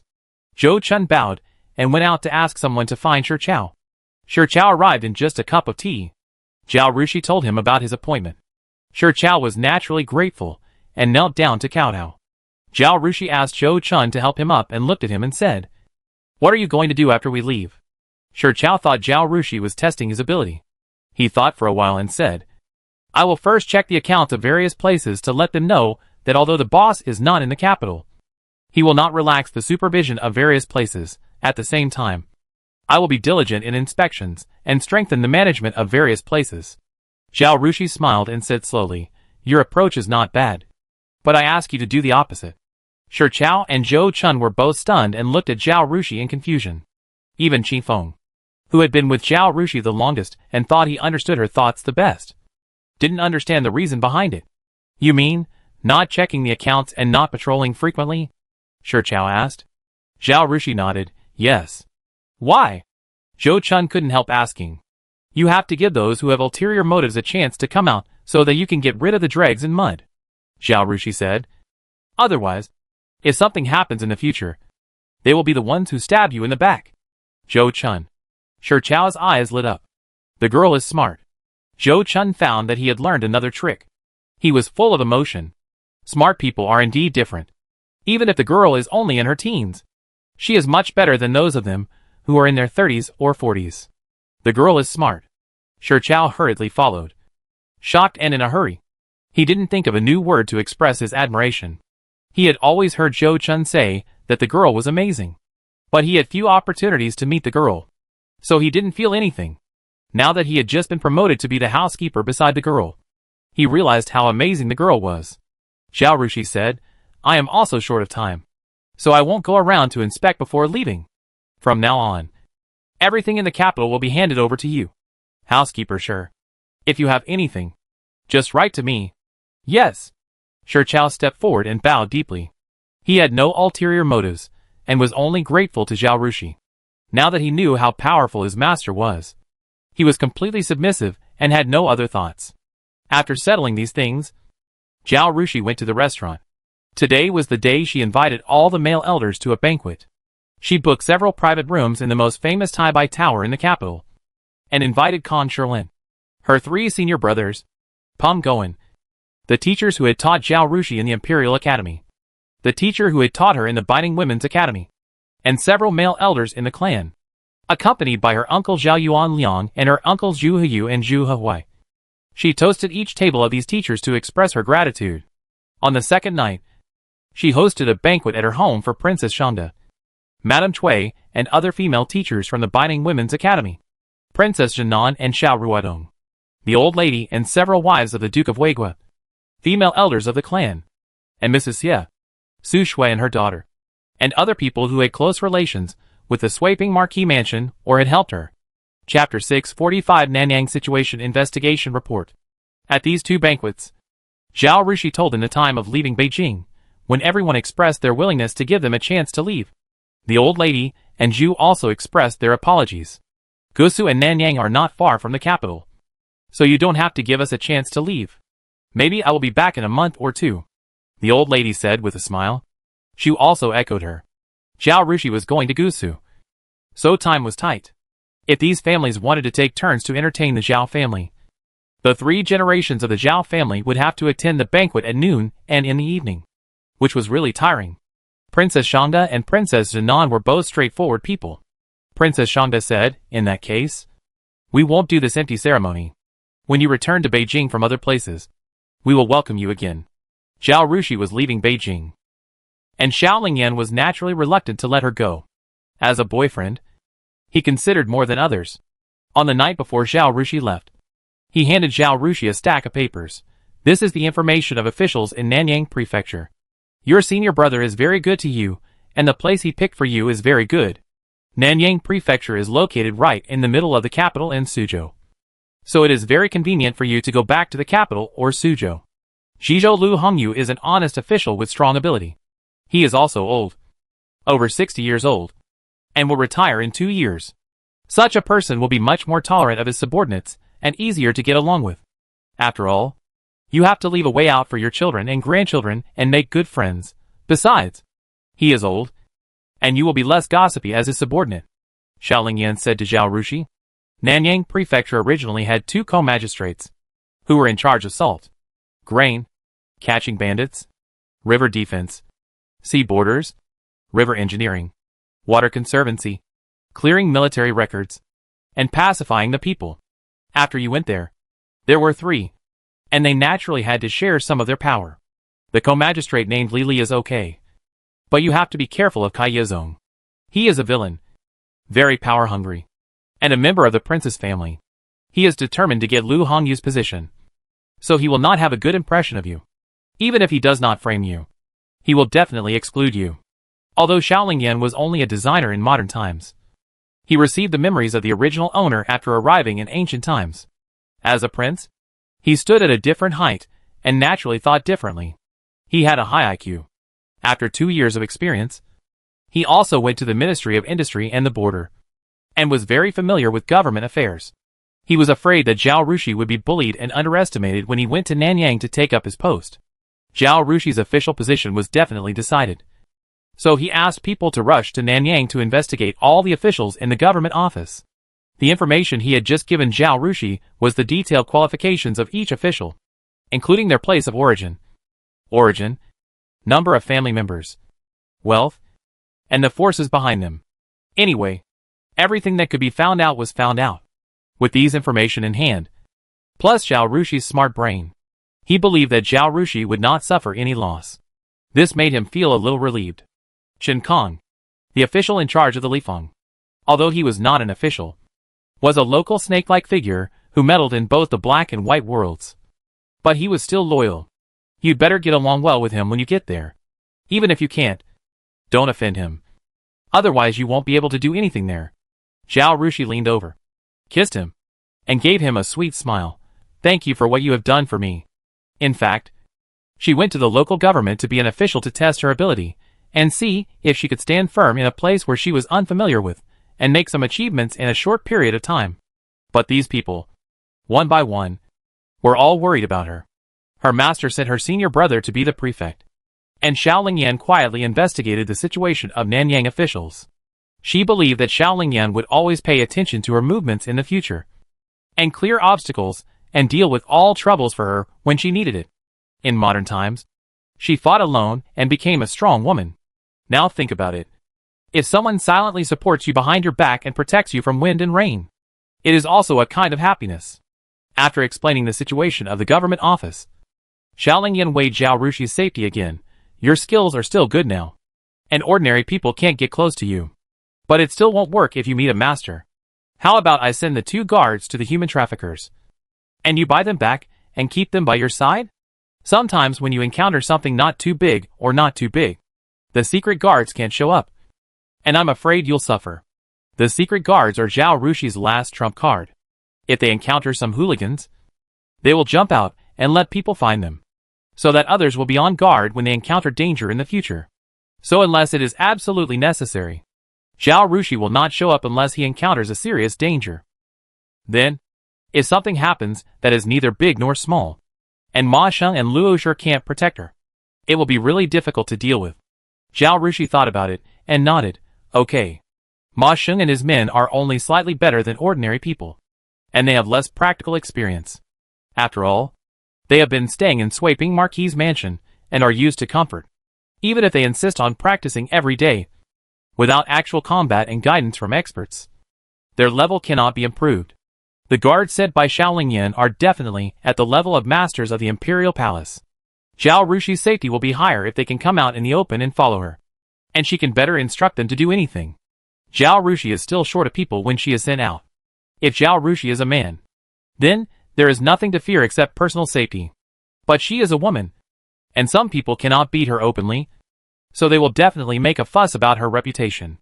She goes down to work to train herself and experience life, but she can't make herself infamous, which will only increase the difficulty for her to be with Xiaoling Yan and make the old lady, Zhu, Kong Sherlin and others worry and sad. So it is necessary to bring a few more masters around. You should also pay attention to safety and take care of yourself. Send someone to inform me in time if anything happens, especially if you feel unwell. You must inform me. Zhao Rushi also began to give earnest instructions to Xiaoling Yan. She was worried that Xiaoling Yan would not take her words to heart, and would not care if he had a headache or fever, and she did not want to make her suffer and run back and forth. Zhao Rushi held his face, stared into his eyes, and said word by word, "Don't forget how the original body disappeared in the original plot. Don't forget that I have medicine that can save lives. So if you have a headache or fever, you must pay attention to it, and don't be careless. You must also notify me." The original plot did not focus much on Xiaoling Yan, only saying that he died of illness. Although Zhao Rushi and Xiao Lingyan both felt that after Xiao Lingpu died on the battlefield, the prince or the third prince did not let the original owner go. So they had someone poison the original owner and let him die of illness. But who knows if this is true? Maybe the original owner really died of illness. Chapter 646 Go to Gusu Mansion. According to the original plot, Xiao Lingyan has passed the hurdle of dying of illness. But it is better to be safe than sorry. It is always better to be careful. Xiao Lingyan hurriedly nodded solemnly. Don't worry. I will take good care of myself and be careful.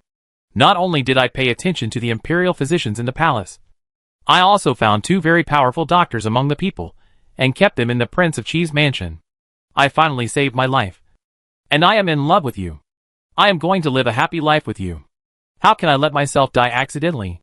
So don't worry. My dear, I will be very careful. If you feel unwell, I will let you know.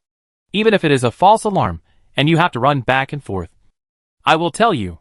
I cherish my life very much. But I can't bear to leave you in this strange time and space. Officials of the court cannot leave their place of work without the emperor's order. In other words, Zhao Rushi is not allowed to go back to the capital for a stroll after leaving the capital. If Xiao Lingyan feels unwell and wants Zhao Rushi to come back, she will have to travel secretly in the middle of the night. As long as you are fine. What's the big deal about running back and forth? I'm in good health, Zhao Rushi said. Xiao Lingyan said with longing, the hard part is the past 6 months. The situation will be determined next spring. No matter what the situation is, we will get married. By then, we will be together and never separate. Zhao Rushi nodded, yes. Never separate. The two snuggled together and didn't speak for a long time. The next morning, Zhao Rushi took the old lady, Zhu and a group of servants, the guards and secret guards given by Xiao Lingyan, and left the capital and headed for Gusu City. According to the normal procedure, the guards sent by Xiao Lingyan must first go to the human traffickers and then ask Zhou Chun to buy them for Zhao Rushi. But now time is urgent, and there is no time for such roundabouts. Xiao Lingyan and Zhao Rushi simply and roughly stuffed the 2 men and 1 woman into the team. Except for Zhou Chun and Ma Sheng, who knew about Xiao Lingyan's existence. They all said to the outside world that these 3 people were slaves selected from Xiao Taozhuang. The old lady and Zhu have always trusted Zhao Rushi and wished that she would bring more people to take office.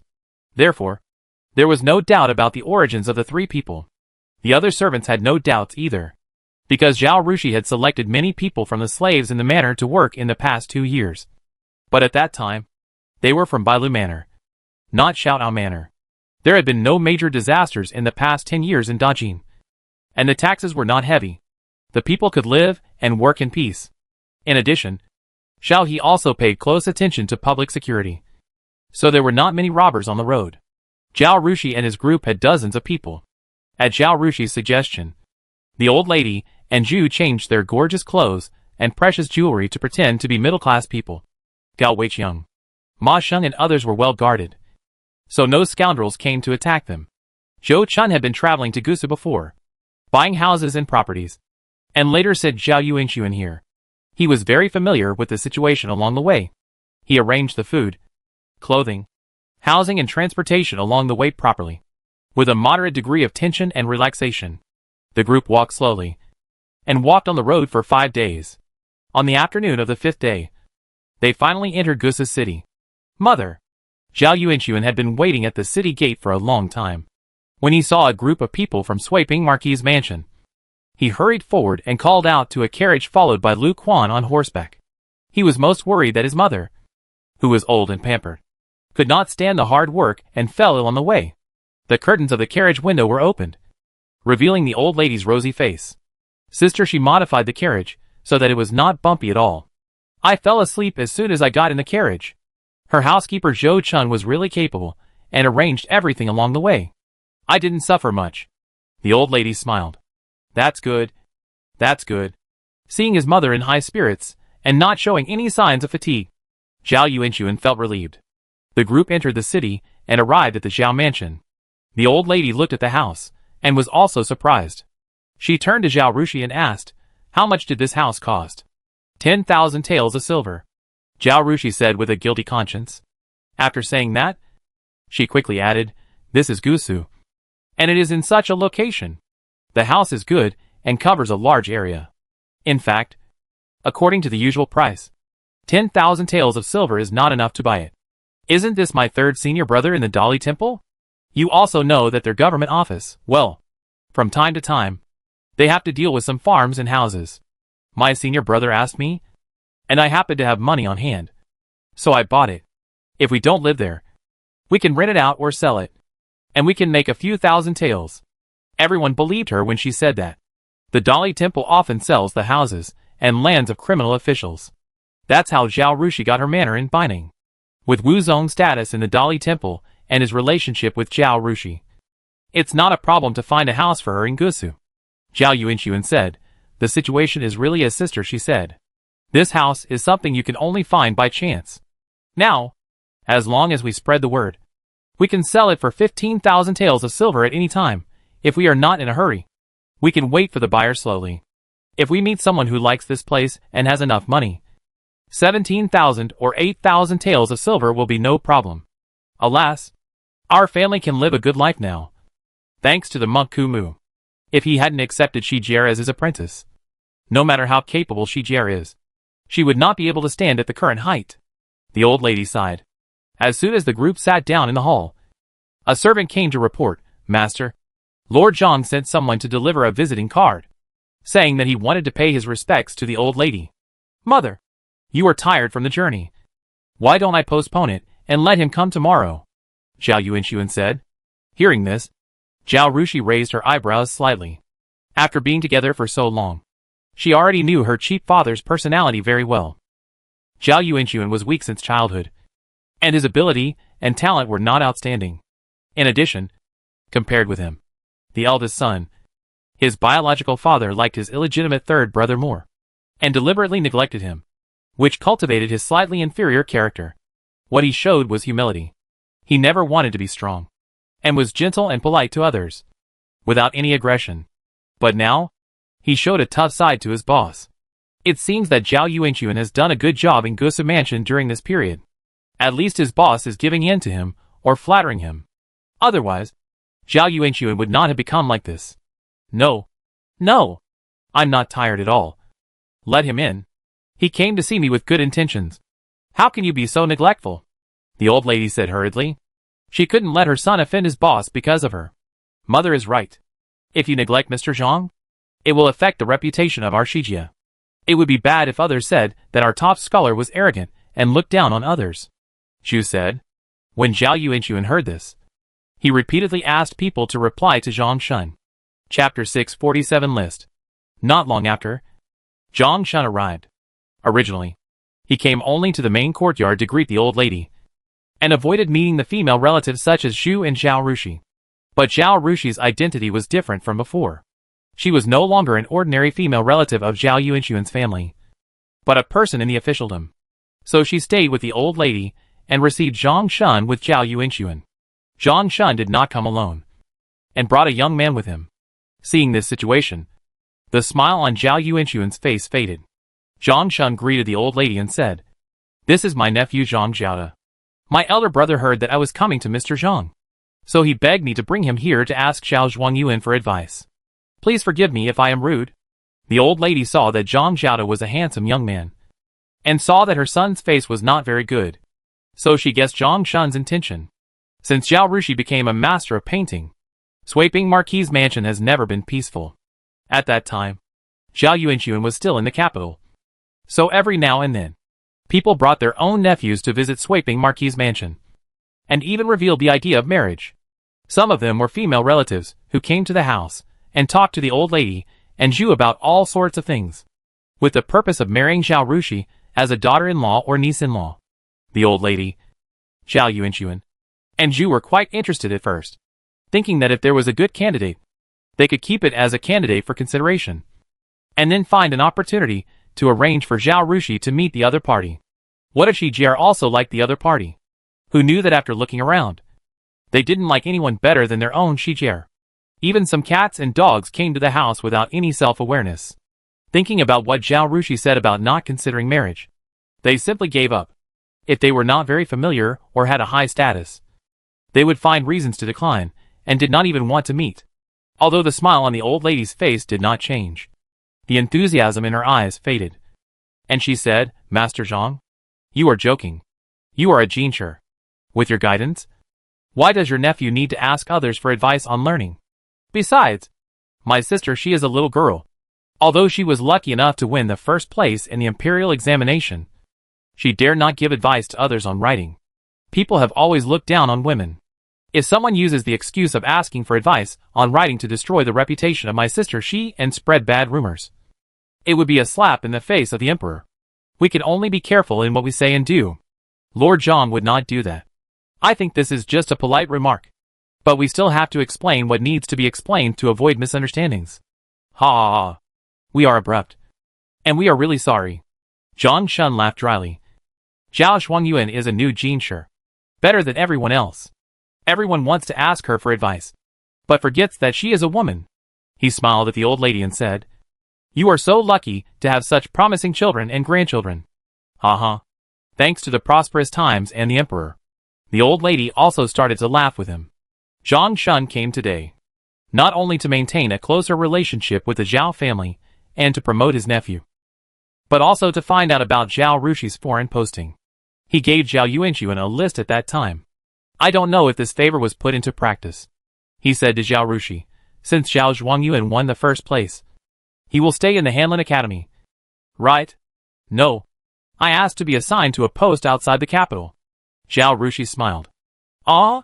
Zhang Shun pretended to be surprised, but immediately gave Zhao Rushi a thumbs up. Zhao Zhuangyuan is really different from everyone else. He cares about the people, and is willing to understand their sufferings. He is a role model for our generation. Master Zhang, you are too kind. Zhao Rushi smiled. I wonder where Zhao Zhuangyuan was assigned to a post outside the capital? Zhang Shun asked. As he spoke, he glanced at Zhao Yuanxuan, reminding Zhao Yuanxuan of the list Zhang Shun had given him. Zhao Yuanxuan also looked at Zhao Rushi. He only received the good news that Zhao Rushi had passed the imperial examination and won the first place. As for Zhao Rushi's appointment, because time was tight and they would come to Gusu soon, Zhu Shi did not send anyone to tell Zhao Yuanxuan.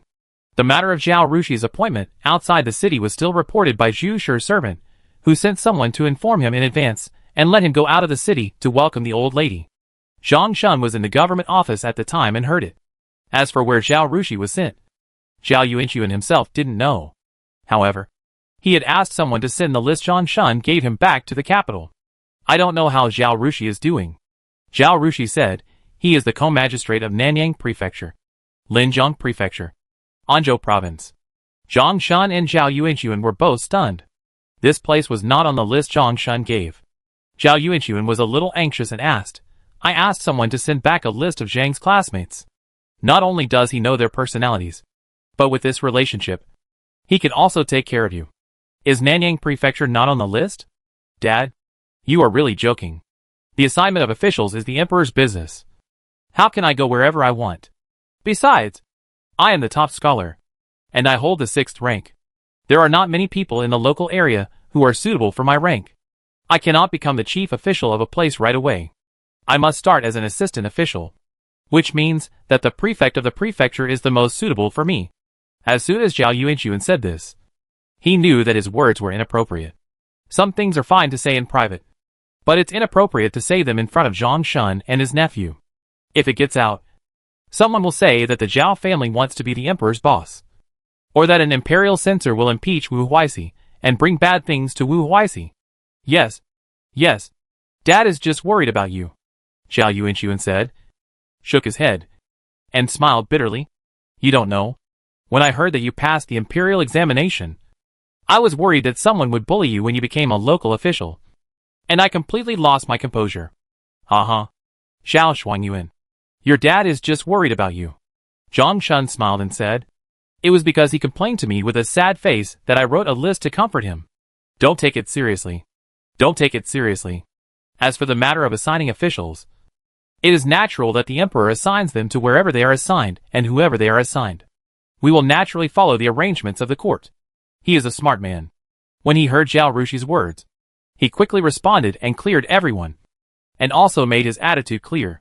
He and the Zhao family are grasshoppers on the same rope, and the list was given by him. He will never leak what Zhao Yuanxuan said just now. After saying this, he couldn't help but look at his nephew. A glimpse of the whole picture. As soon as Zhao Rushi opened her mouth, he knew that she was a powerful person. Definitely not an ordinary girl. And her political acumen was even better than Zhao Yuanxuan. But it was also true that without this level, he would not be able to pass the exam to become the top scholar. You should know that the provincial examination and the metropolitan examination are the fairest examinations. Although the palace examination depends on appearance, it is also based on the metropolitan examination. And the emperor would never let a fool become the top scholar. Compared with Zhao Jiwei, his nephew was simply a world apart. Chapter 648 Arrival in Nanyang. Thinking of this, he put away all his thoughts and said to the old lady with a smile, "You have come from a far distance. And you are exhausted. I just came to greet the old lady, and don't bother you anymore. You take a rest. We will leave." As he said this, he led his nephew to stand up and bowed to say goodbye. "You haven't left the government office yet, right? Okay. You go to the government office too. We don't need you to accompany us at home. Let's go. Go back to the government office with Mr. Zhang." When the old lady saw Zhang Shun leave, she drove her son out. Not at all like the loving mother she had just met. Zhao Yuanxuan reluctantly went out and went back to the government office to work. When he came back at dinner time, Zhao Rushi asked him about his situation in the government office. In the end, she helplessly discovered that her cheap father was probably the hero of the novel, which was a complete win without any effort. Look, he was born in a marquis's mansion and became a prince at a young age. When he grew up, he married a good wife like Xu, who took care of everything for him at home and outside. When Zhao Rushi came back, he got the chance to be an official because of Zhao Rushi. He had Zhang Chanshan and Wu Zong to protect him in the Dali Temple, so he didn't suffer any hardship at all. When he was sent abroad, Zhang Shun was very concerned about him in order to curry favor with him, and he thought of everything for him. He was parachuted here to be a local official, and he didn't suffer any hardship that newcomers often suffer. In short, he was really lucky in this life. Zhao Rushi wanted to learn from Zhao Yuanxuan when she came to Suzhou, but she gave up the idea after seeing this. She didn't want to get in touch with officials like Zhang Shun, who loved to study. So she simply took Ma Shun to walk around the streets and the suburbs. Zhou Chun rested in Gusu for a day, and then went to Nanyang. Zhao Rushi not only had a house in Gusu city, but also a farm. This farm was also bought by Xiaolingyan for her. The location is excellent, all of which are top-quality farmland. And there is a farm with 137 households, which is a place that money cannot buy. However, this farm has always been managed by one of Xiaolingyan's secret guards, together with his own farm. The income sent to the capital every year is not small, more than double that of Bailu Manor. In this case, Zhao Rushi did not plan to visit the manor. She walked around, just to understand the economy and agricultural planting situation in Jiangnan. Ever since Zhang Shun knew how powerful Zhao Rushi was, he had not made any more troubles, and went to the yamen honestly every day. Mrs. Zhang, who was very close to Zhu, only came to Zhao's house to pay her respects to the old lady. After learning that Zhao Rushi was not at home, she said goodbye and did not dare to do anything more, fearing that she would upset Zhao Rushi. "Grandmother, mother, I want to go to Nanyang as soon as possible," Zhao Rushi said to the old lady and Zhu. Zhu paused with her teacup in her hand and looked at Zhao Rushi in surprise. "Didn't you say you would stay here for 10 days? Why are you leaving so early? There's nothing to do here. So why not go earlier so I can get to know the situation there earlier?" Zhao Rushi said. "Let her go. She has something on her mind, so she won't feel safe here," the old lady said. "Okay. I'll ask the servants to pack up, and we'll leave the day after tomorrow." Zhu made the decision. Zhao Rushi opened his mouth, but finally closed it. "Forget it. It won't take a day. If my mother wants to pack up, she can pack up in a day." So Zhao Rushi stayed in Gusu for 5 days, and then set off for Nanyang with his mother. Nanyang is located between the capital and Gusu, but because they don't need to take care of the old lady, Zhao Rushi and Zhu's schedule is tight. So they only walked for a day and a half, and entered the Nanyang city gate in the afternoon of the next day. Madam, Mississippi. Zhou Chun had already been waiting at the city gate with his wife's son. Seeing Ma Shun beside the carriage, he hurried over and shouted to the carriage, "Lead the way." Zhao Rushi's voice came from the carriage. Yes. Zhou Chun hurried to the city gate, greeted the soldiers guarding the gate, and stuffed silver into them.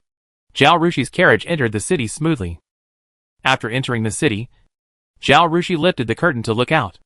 Nanyang is a small city between the provincial capital and the county town. It is close to Gusu and the capital, and it is a prosperous place. There were shops on both sides, and the streets were bustling with people. The carriage drove through the city for a while, finally drove into a wide street, and finally stopped in front of a magnificent gate. "Madam, Miss, we're here," Zhou Chun said. When Zhao Rushi first traveled through time, she wanted to be a landlady, a career with a good future. Later, she found that the housing prices in ancient times had remained the same for decades, except for the houses in the capital, which became more and more expensive because of the influx of outsiders to serve as officials. And many officials who rented houses could make money. Other places were not satisfactory, unless you buy a house in Gusa like Xiaolingyan bought for her, relying on connections and power, and then resell it to a famous rich businessman. You really can't make much money. Therefore, according to Zhao Rushi's idea, she just needs to buy a 2-story house in Nanyang. As a result, she followed Zhou Chun and son and walked through the 2-story courtyard, but still didn't reach the place where she lived. She couldn't help but look at Zhou Chun. "How many stories?" Zhou Chun glanced at Zhu. 4 stories. Zhu laughed and said, "You bought such a luxurious house for your father in Gusu. We can't let you live in a small courtyard. Right? So I added some money to buy you a bigger house. I live alone. A house that is too big is really not suitable," Zhao Rushi said helplessly. It would take a lot of effort for her to buy a 3-bedroom and 2-living-room house in modern times. But in ancient times, people bought houses one by one, and had servants like clouds. "I don't know whether this time travel is lucky or unfortunate. I was thinking that your master and the princess of Qingyang would come to live here. Right? A house that is too small is really not suitable," Zhu said. "Look, this house has 2 entrances outside. You let your master live there, and 2 entrances inside. You and the princess of Qingyang live there. I want to stay here occasionally. Maybe your grandmother is tired of living in Gusu, and will come to your place to have some fun. So the house is too small. It really won't do." "Okay." Zhao Rushi had nothing to say. She chose a courtyard to live in. After washing and eating, Zhao Rushi sent the other servants out, leaving only Qi Feng and Luo in the room. She called Zhou Chun and asked him, "How did you get the news?" Zhao Rushi was a person who liked to rely on herself, not on others. Although Xiaolingyan had already found out the situation in Nanyang for her, Zhao Rushi still wanted to train Zhou Chun and others. After all, she would still rely on Zhou Chun and others to serve as an official in Nanyang. Let Zhou Chun investigate in person, and the first-hand information he obtained would be more convincing. Zhao Rushi also wanted to verify the results of the investigation by Xiaolingyan's men, so she did not show Zhou Chun the information Xiaolingyan gave her, but sent Zhou Chun to inquire about the situation. Chapter 649 Planning. Lord Lu is a capable man who has governed Nanyang very well during his tenure. The officials of the government and the heads of various places all trust him, and he has a high reputation in Nanyang. But he is about to retire, and his 2 sons, one a Jurin and the other a Shiozai, have repeatedly failed the examinations. Seeing that he was about to retire, he asked his eldest son, a Jurin, to be the teacher of Nanyang 3 years ago. If Lord Kai takes over his position in the future, his son will have to work for Lord Kai. So he is more yielding to Lord Kai now. As long as it does not affect his interests, he will turn a blind eye. Lord Kai, relying on his position as the crown prince, thinks that the prefecture of Nanyang is in his pocket, and even Lord Wu cannot stop him. So he is getting more and more powerful now, and the lucrative jobs of salt and grain are always in his hands. It may not be easy for the girl to get one of these 2 items from him. Zhao Rushi asked again, "What is Lord Kai's official reputation? What is the actual situation?" With Lord Lu in front, Lord Kai's reputation is not prominent. But now Lord Lu is willing to give in. I guess Lord Kai will have to build a good reputation in the next 2 years. But privately, he has strong selfish desires. The reason why he holds on to salt and grain is that he has made a lot of profits from them. I privately guess that most of the money he got was paid to the prince. And the reason why he wants to become the head of a state is to seize power and resources for the prince. Zhou Chun has been with Zhao Rushi for 2 years, and his vision is the same as that of the old lady in Zhu. which is very different from before. When considering a problem, she would think deeper instead of looking at the surface. Zhao Rushi frowned. She didn't want power much. She came to the local government to be an official just to understand the local economic situation in depth, and to do her part to improve the lives of local people. So if Kai Yazong was a good official, and didn't want to bully her, she wouldn't have a political struggle with him. But now, she had already stood on the side of the second and fifth princes, and faced with the prince's followers. She always felt that they couldn't get along peacefully. Under her nose, she allowed Kai Yazong to covet the money for salt and grain, and send it to support the prince, so that they could use it to deal with Xiao Lingyan's faction. She always felt that she was too incompetent.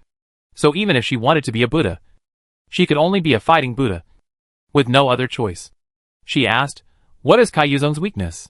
What is the family situation of Chen Kong?" The official in the official room, "Whom I asked you to find out." Zhou Chun said embarrassedly, "I haven't found out what Kai Yazong's weakness is. As for Chen Kong, he is just 50 years old this year, has 3 children. His daughter is married, and only one son is still alive. He is now a clerk in the household office. His nephew opened a restaurant, and Chen Kang's family should have a large share. Although the family is not rich, they live a comfortable life. However, the girl has reminded me that Chen Kong is a man who is good at everything. I only found out about these things in public, and I didn't find out about the things in secret. I was afraid of alerting the enemy, so I didn't dare to ask around." "You did a good job," Zhao Rushi praised. This is what she told Zhou Chun when he came. People like Chen Kong have very sharp ears and eyes. As long as someone asks a little, he will hear it, whether you are kind or malicious. Investigating others for no reason is an offense. She had just arrived and had not done anything yet, but she had already offended the local boss. This was definitely a very unwise move. Zhou Chun was an ordinary person, and a stranger. When she came here, she could only hear some gossip from others, and it was not easy to ask people openly. Who knew if the waiter in the restaurant or the beggar at the city gate was Chen Kang's man? She didn't want to do anything to Chen Kong, so there was no need to cause trouble. Moreover, the information Xiao Lingyan gave her was already quite detailed, so Zhou Chun naturally asked as much as she could. Chen Kong is 50 this year. He should have grandchildren, right? How old are his grandchildren? Zhao Rushi asked. He has 3 grandchildren. The oldest is 16 years old. The youngest is 7 years old. Chen Kong is worried about his grandchildren's future, Zhou Chun said. The officialdom rules of the Jin dynasty are very similar to those of the Ming and Qing dynasties. Officials and clerks are clearly distinguished, and the status of clerks is equal to that of servants. So clerks and their descendants are not allowed to take the imperial examination. In other words, even if Chen Kong is a powerful figure, he is a local boss in Nanyang, and officials dare not ignore him. If they want to gain a foothold in Nanyang, they need his support. But no matter how hard he and his descendants struggle, they can't get rid of the shackles of their status. Chen Kong was an official. His son was an official, and his grandson had no other way out except to be an official. But everything has a process of rise and fall. If the Chen family wants to occupy the yamen from generation to generation, then each generation must be a powerful figure. But this situation is rare. The father is powerful, and he can't help but be strong when educating his son, which makes the son he raises submissive and unable to stand up. And the grandson may be a playboy who only knows how to eat, drink and have fun. People say, wealth does not last for more than 3 generations. That's the truth. Chen Kang's son can stay in the government office because he is protected by him. When Chen Kong gets old or dies, his son will not be able to establish himself, and his grandson will be even more useless.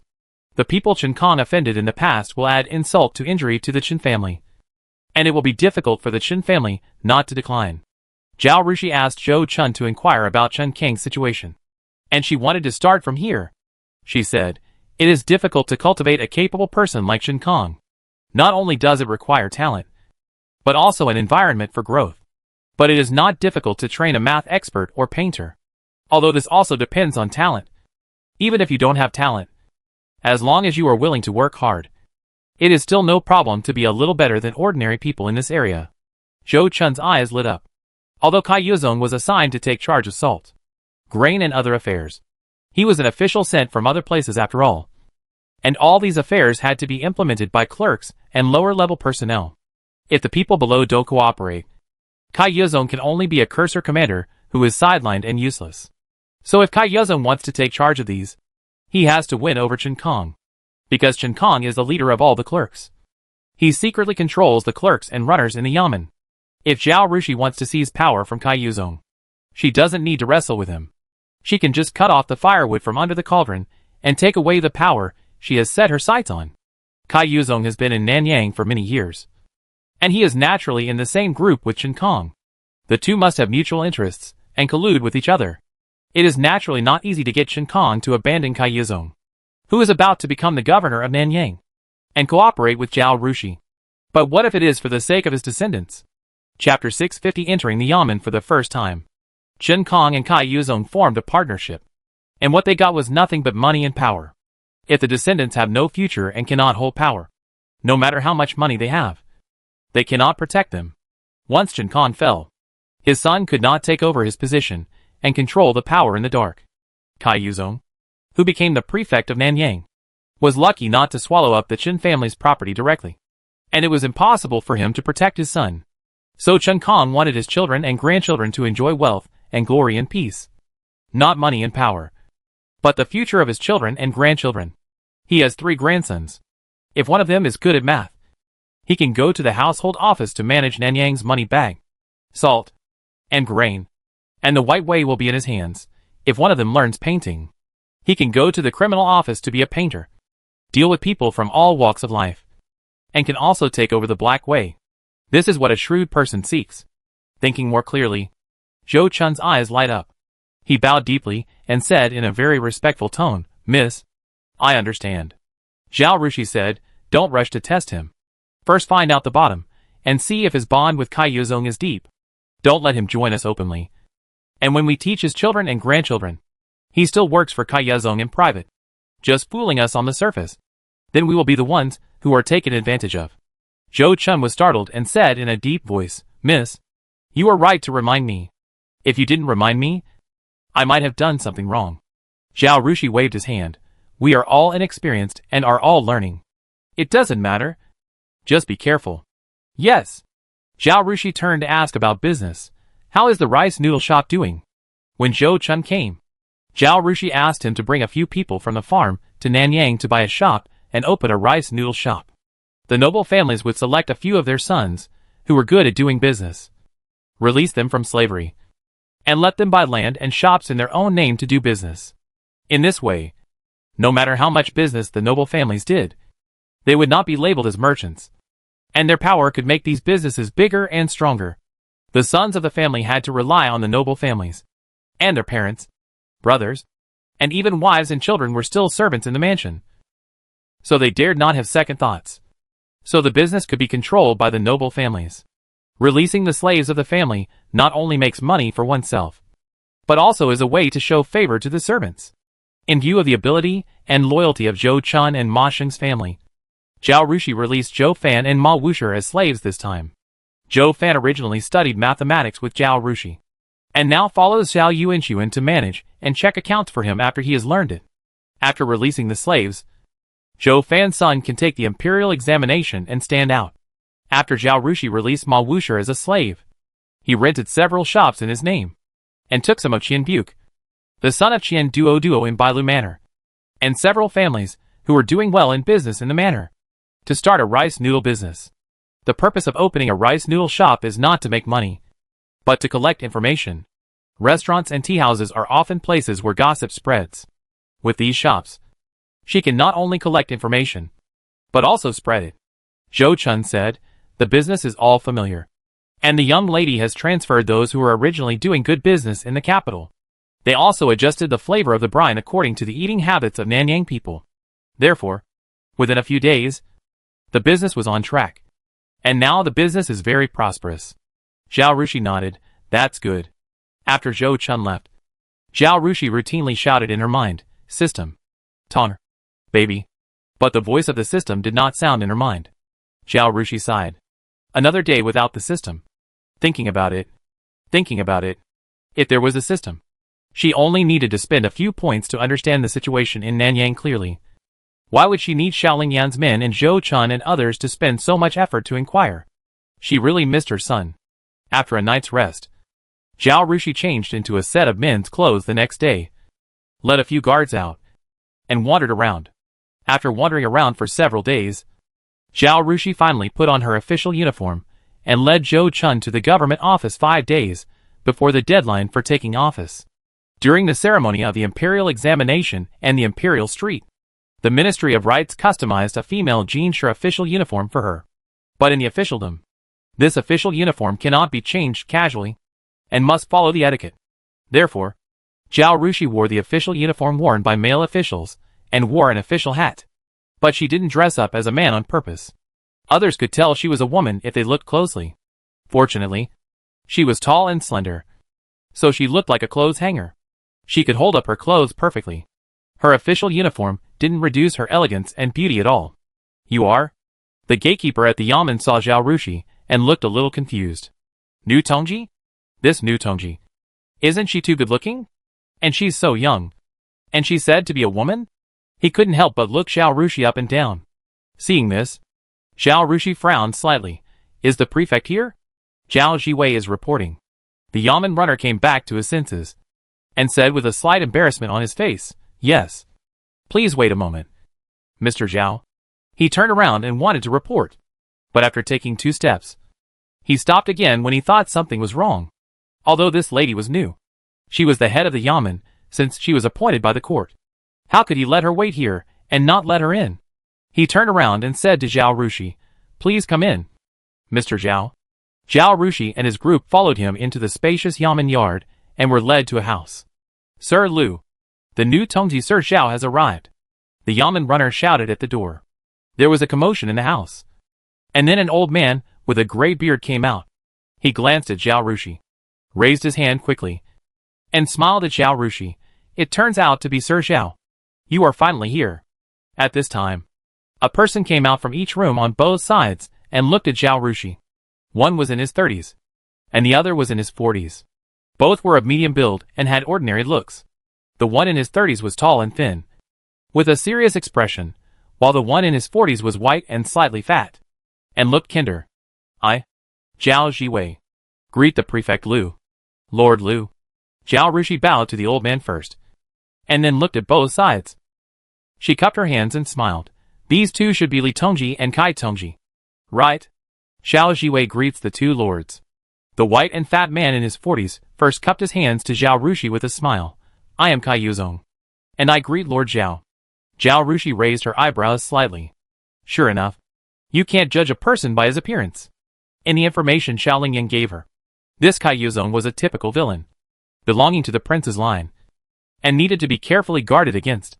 On the other side, Li, who looked serious, seemed to be difficult to get along with.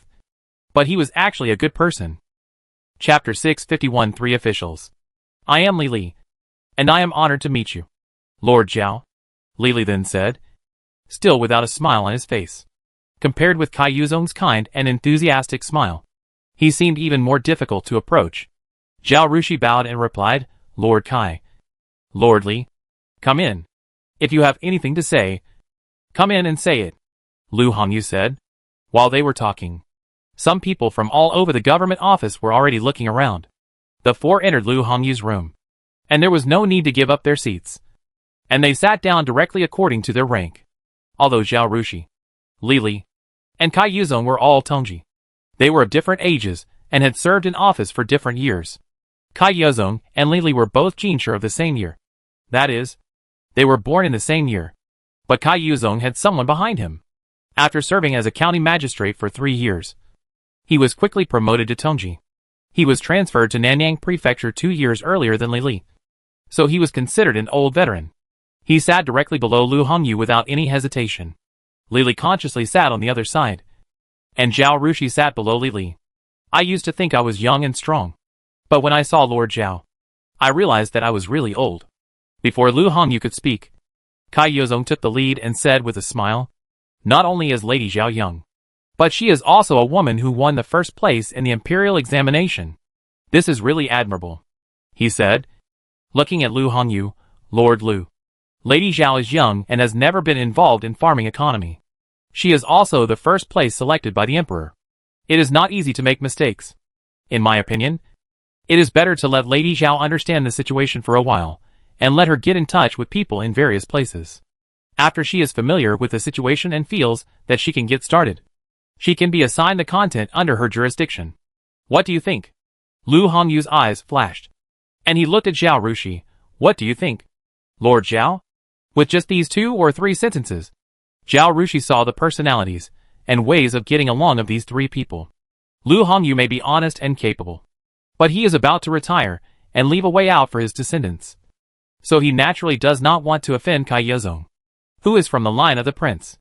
So now it is to rule by inaction. As long as it does not cross the line too much, Cai Yezong will be tolerated to extend his feet to his territory.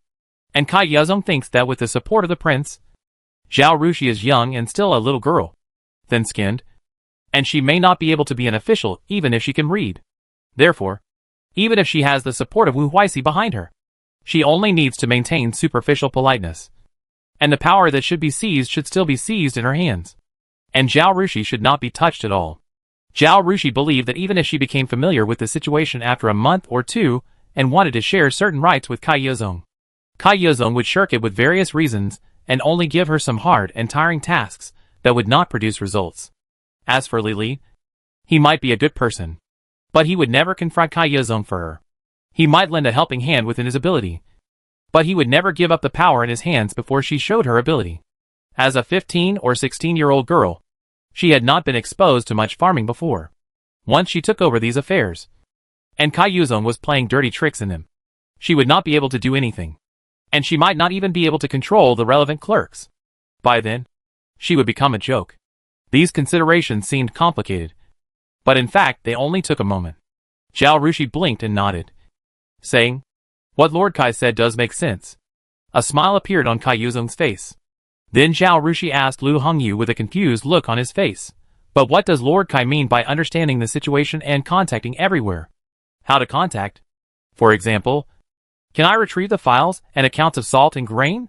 Can I also retrieve the information on water conservancy, coastal defense, and catching bandits?" Lu Hongyu. Cai Yezong? The smile froze on his face.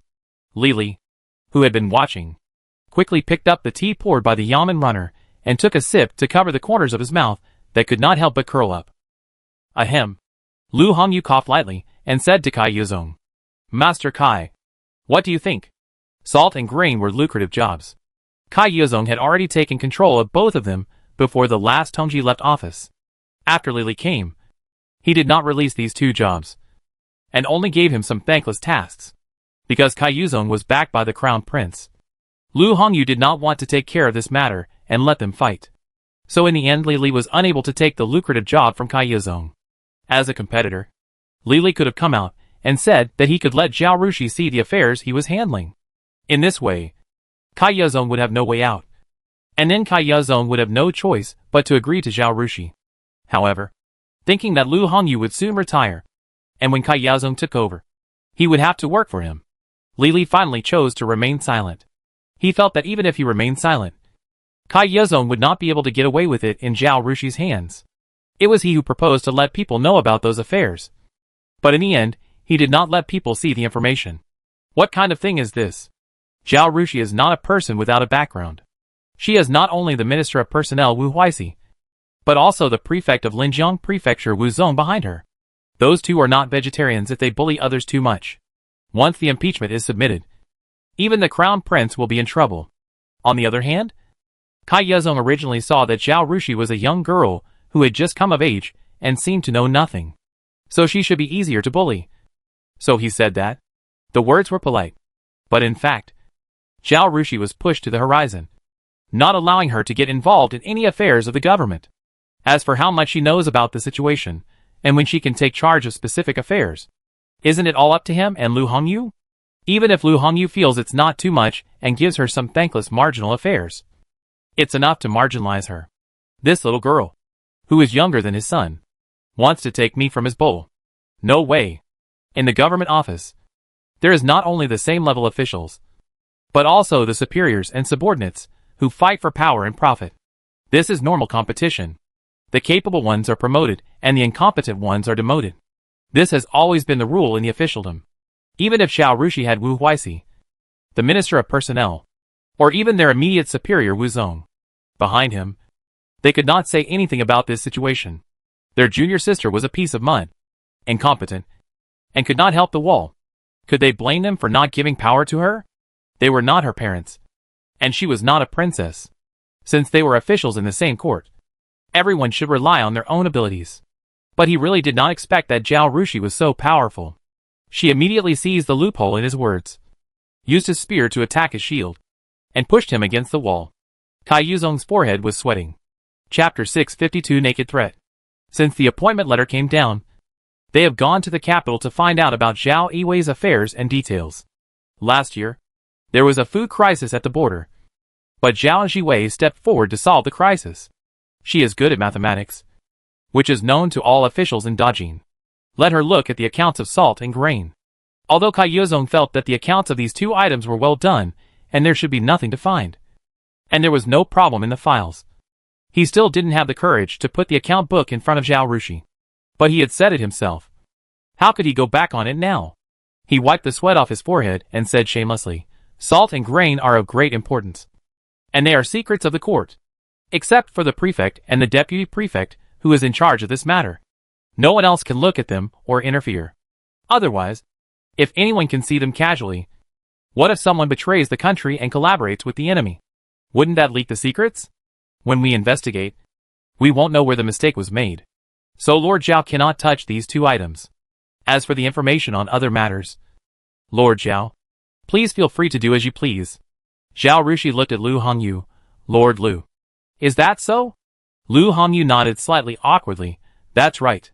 When Zhao Rushi heard this, she frowned, looked at Lu Hongyu with a puzzled look, and asked, "Lord Lu, aren't you the prefect? Why do you have to listen to Lord Kai in everything? Is it that Lord Kai has the final say in Nanyang?" As she said this, she looked at Cai Yuzong, stood up and saluted to Cai Yuzong. "Lord Kai, I was really disrespectful just now." Lu Hongyu and Cai Yuzong almost spit out blood. "Master Zhao, you really dare to say anything? Are you relying on your senior brother being the Minister of Personnel and not taking your superior seriously?" Cai Yuzong said sinisterly. He didn't expect this new girl to be so difficult to deal with. "I don't know if she really doesn't understand or is just cunning." "You're wrong. I don't rely on my senior brother or second senior brother, but the Emperor." Zhao Rushi didn't pretend to be ignorant.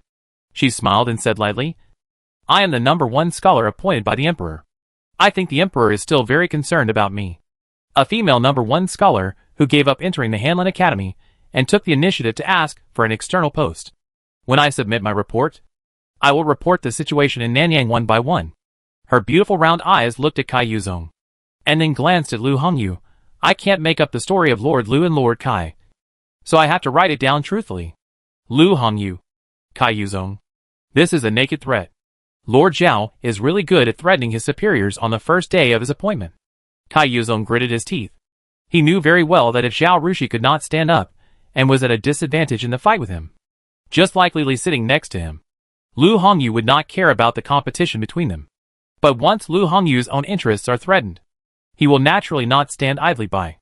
Once Lu Hongyu does not stand on his side, his position will be threatened. No matter how capable you are, you can't compare to Lord Kai, who directly bypassed Shangguan to become the actual ruler of Nanyang. Zhao Rushi retorted. "Okay, say less," Lu Hongyu said in a low voice. He found Zhao Rushi's words very harsh. Isn't this a satire on his incompetence? Since Lord Kai proposed to let Lord Zhao know the contact situation, then let's know more comprehensively. The salt and grain accounts. When Lord Zhao needs to see them, Lord Kai, you should show them to her, and you must not refuse. The same applies to other matters. You must not resist or cooperate with Lord Zhao," he said seriously. Although Cai Yuzong was a little presumptuous in his words, he did not dare to really offend Lu Hongyu. When Lu Hongyu left office, whether he recommended him to succeed or not made a big difference. Although the prince stood behind him, he was still a small official of the 6th rank, and he was not at the point where His Royal Highness the Prince would protect him. He had to be able to fight for himself and gain greater power, so that the prince would value him and be willing to protect him. Therefore, he had to fight for the position of prefect by his own ability. "Yes, since Lord Lu has spoken, I dare not disobey," he said aggrievedly. At this moment, He regretted wanting to give Zhao Rushi a warning. If he had assigned some unimportant matters to Zhao Rushi from the beginning, wouldn't everything be fine? Zhao Rushi was satisfied and said, "Then please ask Lord Kai to move the accounts to my office now." She turned to Lu Hongyu and asked, "I should have an office, right?" Kai Yuzong was furious. "I have a lot of official business to deal with. How can I find the accounts for you? Let's talk about this in a few days." He stood up, shook his sleeves, and was about to go out. Zhao Rushi ignored him. And when Kai Yuzong was about to reach the door, she slowly said, "I will report Mr. Kai's remarks to the Emperor truthfully." Kai Yuzong's footsteps paused. Lu Hongyu was even more shocked, and hurriedly called Kai Yuzong, "Mr. Kai, put aside the official business on your hands for now. If it is particularly urgent, let your clerks do it. If they can't do it, hand it over to Mr. Li. You find all the accounts and information that Lord Zhao needs in the next 2 days, and move them to her room." Kai Yuzong. He turned around, looked at Zhao Rushi sinisterly, and squeezed out a word from between his teeth, "Yes." Lu Hongyu then said to Zhao Rushi, "I have asked someone to clean up your office room, which is just to the left of Lord Kai's room." He turned his head and said to Li Li, who was watching the excitement on the side, "Lord Li, please take Lord Zhao to see the room later." After Li Li nodded, Lu Hongyu pondered for a moment and said, "As for manpower, let Guan Jianan and Qin Wang obey Lord Zhao." When Kai Yuzong heard the name Guan Jianan, his eyelids twitched. He looked at Lu Hongyu, but Lu Hongyu never raised his eyes, holding a cup of tea and sipping it slowly, as if he could not feel Kai Yuzong's side at all. "Yes." Li Li bowed his hands and agreed, stood up, and gestured to Zhao Rushi. "Lord Zhao, let's go over to see your room, and I'll ask those 2 clerks and yamen runners to come and see you." Zhao Rushi looked at Li Li deeply and bowed, "Thank you, Lord Li." She knew that Li Li was giving both sides a way out. Since Kai Yuzong and Lu Hongyu had already given in to her under her threat, she should stop being aggressive. Leaving here to see the office room is a good way to ease the atmosphere. Li Li's move showed goodwill to both of them. This man is not a simple person either. Zhao Rushi bowed to Lu Hongyu and Kai Yuzong again. "Lord Lu. Lord Kai. I'll go over first and talk later." Kai Yuzong. Pooh. Chapter 653 Li Li. Whether in ancient times or modern times, the office location is very particular about hierarchy. The main house in the state government, facing north and south, is the office location of several senior officials in the state government. Lu Hongyu is in the middle, Kai Yuzong is on the left, and Li Li is on the right. In the Jin dynasty, the left has always been respected. If Zhao Rushi had not come, Kai Yuzong and Li Li would have been on both sides of Lu Hongyu like his left and right arms. Now that Zhao Rushi is here, according to the rules, her office location is on the left of Kai Yuzong. There are 5 rooms in a row, and the remaining one is probably the office of the clerk. The clerk is in charge of the cashier documents of the state government. If Lu Hongyu is the mayor and the 3 Tongji are the deputy mayors, then the clerk is equivalent to the secretary general, from the 9th rank, and is also a formal official of the Jin dynasty. Feng Xuemin, the clerk of Nanyang, is a fellow Jinsher, and is about the same age as Lu Hongyu. In the information Xiaoling Yang gave to Zhao Rushi, this person has little presence. He should be a person who was sidelined by Chen Kong, the clerk of the clerk room. So he took sick leave for many years, and rarely stayed in the government office. Lu Hongyu, Kai Yuzong and others didn't care. If there was anything in the yamen, they would go directly to Chen Kong, and he would assign the responsibility. Zhao Rushi's office was very spacious, about 50 to 60 square meters, separated by a screen in the middle. The inner room should be her desk. Judging from the furniture, it was obviously more upscale than the others. There were some seats on the outside. This was not for clerks and yamen runners to sit, but for the chief's attendants. The officials basically used their own servants, not clerks and yamen runners, to serve them. The clerks and the yamen runners had their own office space, which was in another part of the courtyard. Zhao Rushi was generally satisfied with this place. "Master Zhao, do you think there is anything else you want to buy? If there is, please tell me all of it. I will mention it to Master Lu after this period of time." Master Lu is quite generous to his subordinates. As long as it is not excessive, he will agree to buy more. "Master Kai and I also bought some things when we came here," Li Li said. Zhao Rushi smiled and said, "Thank you, Master Li. But thank you anyway. There is no need to buy it at public expense. If you need anything, I can buy it myself. When we leave here, we can move it all out. She just had a falling out with Lu Hongyu. Wouldn't it be embarrassing to go to his house for such a small thing? She has money and doesn't care about this. But it can be seen that Li Li's reminder is well-intentioned. He specifically pointed out. After a while instead of immediately. Probably because he wanted to wait until Lu Hongyu's anger subsided before mentioning it. He also said that he and Kai Yezong also bought some things when they came here, which was to tell Zhao Rushi that this request was within a reasonable range. Seeing that Zhao Rushi had a gentle expression and was not a person who was thorny towards everyone, Li Li hesitated for a moment and asked, Master Zhao, if you offend Master Lu like this, aren't you afraid that they will target you? Zhao Rushi knew that Li Li asked this question not because he was pretending to be innocent, but because he had other intentions. First, he wanted to show that we are on the same side and express goodwill to her. Second, he also wanted to test her bottom line to see if she was really cunning or outspoken and innocent. She looked at him silently and asked back, if I don't offend them like this, will they not target me? Li Li was speechless. He smiled bitterly immediately. That was true. When he came to Nanyang to take office, he was here to fill the vacancy. A state should normally have 2 Tongji. It was the same when Kai Yezong came to be Tongji. Later, the other one was transferred, and the court filled him. Li Li. As a result, Kai Yezong looked like he wanted to take the power from him. He didn't give him a good face at all, and kept tripping him up. It took a long time before he gave him a small part of the affairs to manage, which were all thankless. Lu Hongyu was watching coldly from the side. As long as Kai Yezong didn't make too much trouble, he wouldn't care. He suffered a lot in the past.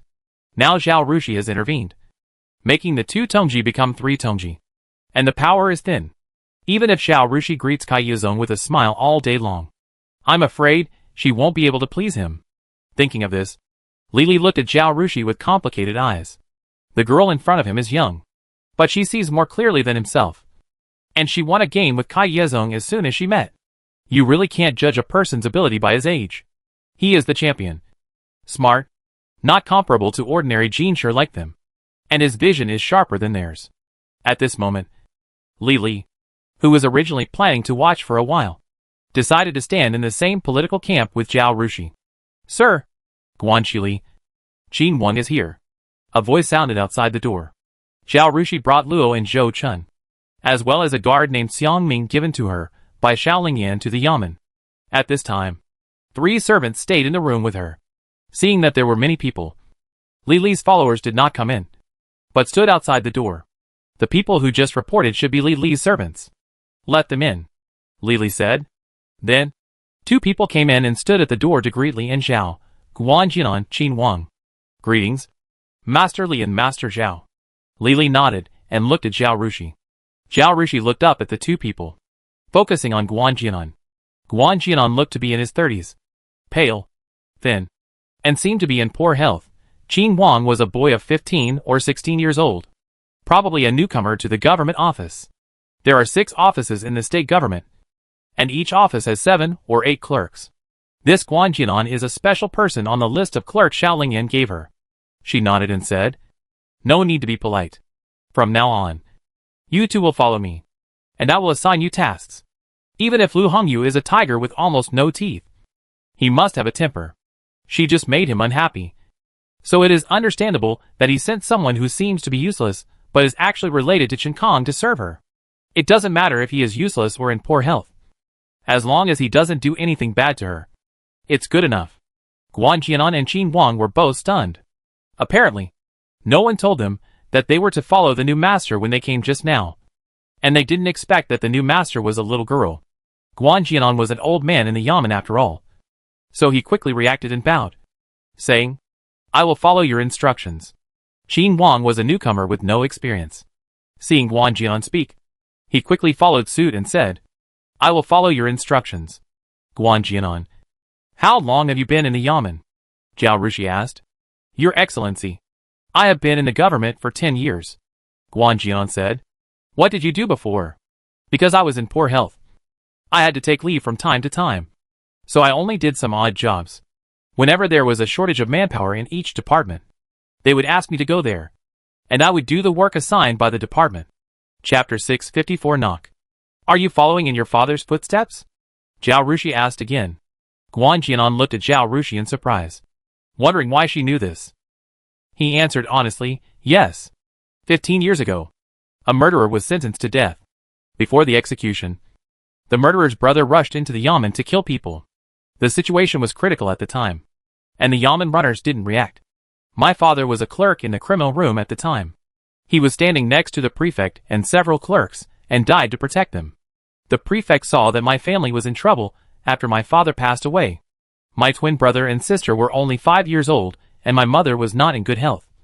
So he asked me to take my father's place in the government office. Because of this situation, even though I was in poor health, the superiors did not blame me and kept me in the government office. Zhao Rushi nodded and asked, Is your mother okay now? Yes. Thank you for your concern. My sister is married, and my brother has started a family. My family is living a relatively smooth life. Guan Jian said. That's good. Zhao Rushi turned to Qin Wang. Qin Wang swallowed nervously. Qin Wang, what about your family? How old are you this year? How many people are there in your family? How did you get into the government office? How long have you been working there? Zhao Rushi asked. I'm 16 years old this year. There are 7 people in my family. Grandfather, grandmother, parents, and 3 brothers. I'm the oldest, Qin Wang said, wiping the sweat from his forehead, calming down, and speaking more fluently than before. My father is the head of the village, and he asked the master of the government office to let me work there. Just a few days after I started my job, I was originally following a few police officers to patrol the streets. I just returned to the yamen when I was called here. Zhao Rushi nodded and looked at the 2 people. I think I didn't ask your opinions when I assigned you here. Now I give you a chance to choose. If you don't want to follow me, just tell me and I will ask Lord Lu to send 2 more people to me. If you are willing, then you must do your best to do what I tell you to do. And you must not be perfunctory, sneaky, or cheat or betray me. If I find you make a mistake, I will punish you at the least, or ask you to leave the government office directly, and you will no longer be a clerk or a yamen runner. So you have to think about whether you want to follow me. After saying this, she was silent, looking at the 2 people, waiting for their answers, obviously not intending to give them time to think. Qin Wang was frightened when he heard leave the government office, and looked at Guan Jianan at a loss. Guan Jianan was much calmer. As soon as Zhao Rushi finished speaking, he raised his hand and said, If you don't mind that I am weak and sick, and I have to ask for leave from time to time, and can't do anything, I am willing to follow you. Qin Wang saw it, and seemed to have found his backbone. He also followed suit, and bowed his hands and said, I am also willing to follow you. Sir. Zhao Rushi nodded with satisfaction and said, Since I asked this question, I will naturally not despise you too. She changed the subject and said, Since you have all said that you are willing to follow me, I have a task for you 2 to do now. I have just discussed it with Lord Lu and Lord Kai. Lord Kai will move all the files and accounts of salt and grain in Nanyang to me. You should go to Lord Kai now and ask them to find the files and accounts, and you can move them over. As she said this, she observed the expressions of the 2 men. Guan Jianan was surprised when he heard that Lord Kai would give him information. When he heard Zhao Rushi told him to go find Lord Kai, his brows furrowed. Qin Wang listened to Zhao Rushi's speech very seriously, and after listening, he had a look of obeying orders, which showed that he had no idea about the disputes and styles of the officials in the government office. Zhao Rushi said, What do you have to say? Guan Jianan said, Sir, I'm afraid this matter will not go smoothly. I don't think Mr. Kai will give me the most important files and accounts. Qin Wang realized how difficult the matter was, and a panicked look appeared on his face. His family had spent a lot of effort and money to get him into the government office. If he was sent back after working for a few days, he would not be able to face his family. But he still had some emotional intelligence, and although he was panicked, he did not say anything about backing out, because his father had taught him that the old officials were all very powerful. When he needs to make a decision but can't make up his mind, he just looks at what the old officials do and follows the smart ones among them. Now he doesn't know whether Guan Jianan is smart or not, but he must be capable to stay in the government office for more than 10 years. Since Guan Jianan thinks he can follow Lord Zhao, it must be right for him to follow him. Therefore, he lowered his head and said nothing. I said, You try your best. If you are capable and do it well, I will reward you, Zhao Rushi said lightly. Guan Jianan immediately expressed his opinion. Yes, I will do my best. Xin Wang also quickly said the same thing. Zhao Rushi's face showed a little smile. She pointed to her 3 servants and introduced them. This is my housekeeper Zhou Chun. This is the guard Xiang Ming. And this is Luo Mama. If you have something in the future, and it is inconvenient to find me, you can find these 3 people. If there are too many files and accounts later, and you can't move them, you can ask Xiang Ming to help you move them. Yes. The 2 responded. Okay. Go do your work. Guan Jianan and Xin Wang quickly bowed and left. Zhao Rushi looked at the backs of the 2, his face full of deep thought. After leaving the corridor and going down the stairs, Guan Jianan was about to go to the east wing, and saw Xin Wang following him like a little tail. He stopped under the tree and frowned. Why do you always follow me? Zhao Rushi was an official. He was a clerk. And Xin Wang was a servant. There was a clear hierarchy of status, suppression at each level, and each had its own barriers. Therefore, even if Xin Wang and he obeyed Zhao Rushi together, they were different identities and did different things. Xin Wang was a little confused. He scratched his head. I don't know where to move the files and accounts, so I have to follow you, Brother Guan. As he said that, he looked at Guan Jianan embarrassedly. Guan Jianan was helpless about this newcomer. Seeing that there was no one around, he whispered, actually, you should have refused just now. It's not easy for your family to let you come in to work as a yamen runner. It's not good for you to get involved in the game of several adults. Ah? Xin Wang widened his eyes. He pointed at Guan Jianan. I saw you agree just now. So I agreed too. As for the game, I don't know. He scratched his head with a frown. What should I do? Guan Jianan sighed, patted Xin Wang on the shoulder and said, but since you have agreed, it's too late to regret it. Okay. You will follow me from now on. Chapter 655 Discussion. He continued to walk to the east wing. Come with me. Don't go in for a while. Wait outside. When I tell you to work, you work. Don't talk too much. And don't ask too many questions. When others ask you something, just say you don't know. It's the adult's order. Yes. Yes. Xin Wang responded repeatedly. Followed Guan Jianan to the corridor of the east wing. He stopped and watched Guan Jianan enter a room in the middle. Uncle Chen. After entering the door, Guan Jianan bowed to a man in his 50s sitting in the room. The man was of medium height, with a thin face and a goatee. He was reading a book with his head down. Hearing someone calling him, he turned his head and took a look, then smiled and said, Is it Jianan? Come. Sit down. How are you feeling recently? Is your mother doing well? Good. Good. Thanks to you. The 2 exchanged a few pleasantries. And Chen Kong asked, Why are you here now? I heard that Lord Lu assigned you to the new Lord Zhao Tongji to serve. Guan Jianan was able to stay in the government office because of Chen Kong. Chen Kong was one of the people that Guan Jianan's father protected. Before the prefect was promoted, he repeatedly told Chen Kong to take care of Guan Jianan's family, and left a sum of money for Guan Jianan. Chen Kong was also a grateful person. He had been protecting Guan Jianan under his wings for many years. And the Guan family also knew how to be grateful. They did not regard themselves as benefactors. And they were very grateful for Chen Kang's care. Usually, when the Guan family made something delicious, Guan Jianan's mother would send some to Chen Kang's wife to taste. Therefore, the 2 families usually get along like family members, and have frequent exchanges. The relationship between them is known to everyone who has been in the government for a long time. The information Xiaoling Yan gave Zhao Rushi also mentioned this relationship. Yes. Guan Jianan smiled bitterly, and repeated what Zhao Rushi had just said. Then he asked, Uncle Chen, what do you think I should do? I didn't expect that Lord Lu would call me and assign me to Lord Zhao. Lord Zhao didn't give me time to think when he asked me. And I couldn't even come back to discuss it with you. I agreed to it in a rush. Chen Kong did not answer, but frowned and said, Do you really want to follow that Lord Zhao? She is a noble lady, and she is of marriageable age. She may leave after serving as an official for half a year. When she leaves, Lord Kai will take over Lord Lu's position. How will you deal with it? You? He pointed at Guan Jianan with a reproachful tone. Lord Lu probably saw Lord Kai as too arrogant, so he asked you to follow Lord Zhao. On the surface, it seems that you are assigned because you are weak and sickly, and you have no ability, and you have not followed any master. In fact, it is to give Master Kai a warning. Although he spoke intimately, a trace of annoyance flashed in his eyes. Ah? Guan Jian panicked. I thought at the time that I was just hanging around like that every day, and the masters didn't pay attention to me, and other clerks didn't take me seriously, and used me like a yamen runner. I am incompetent, and I have embarrassed you. Now that I have a chance, I will try my best. I didn't think it would involve you.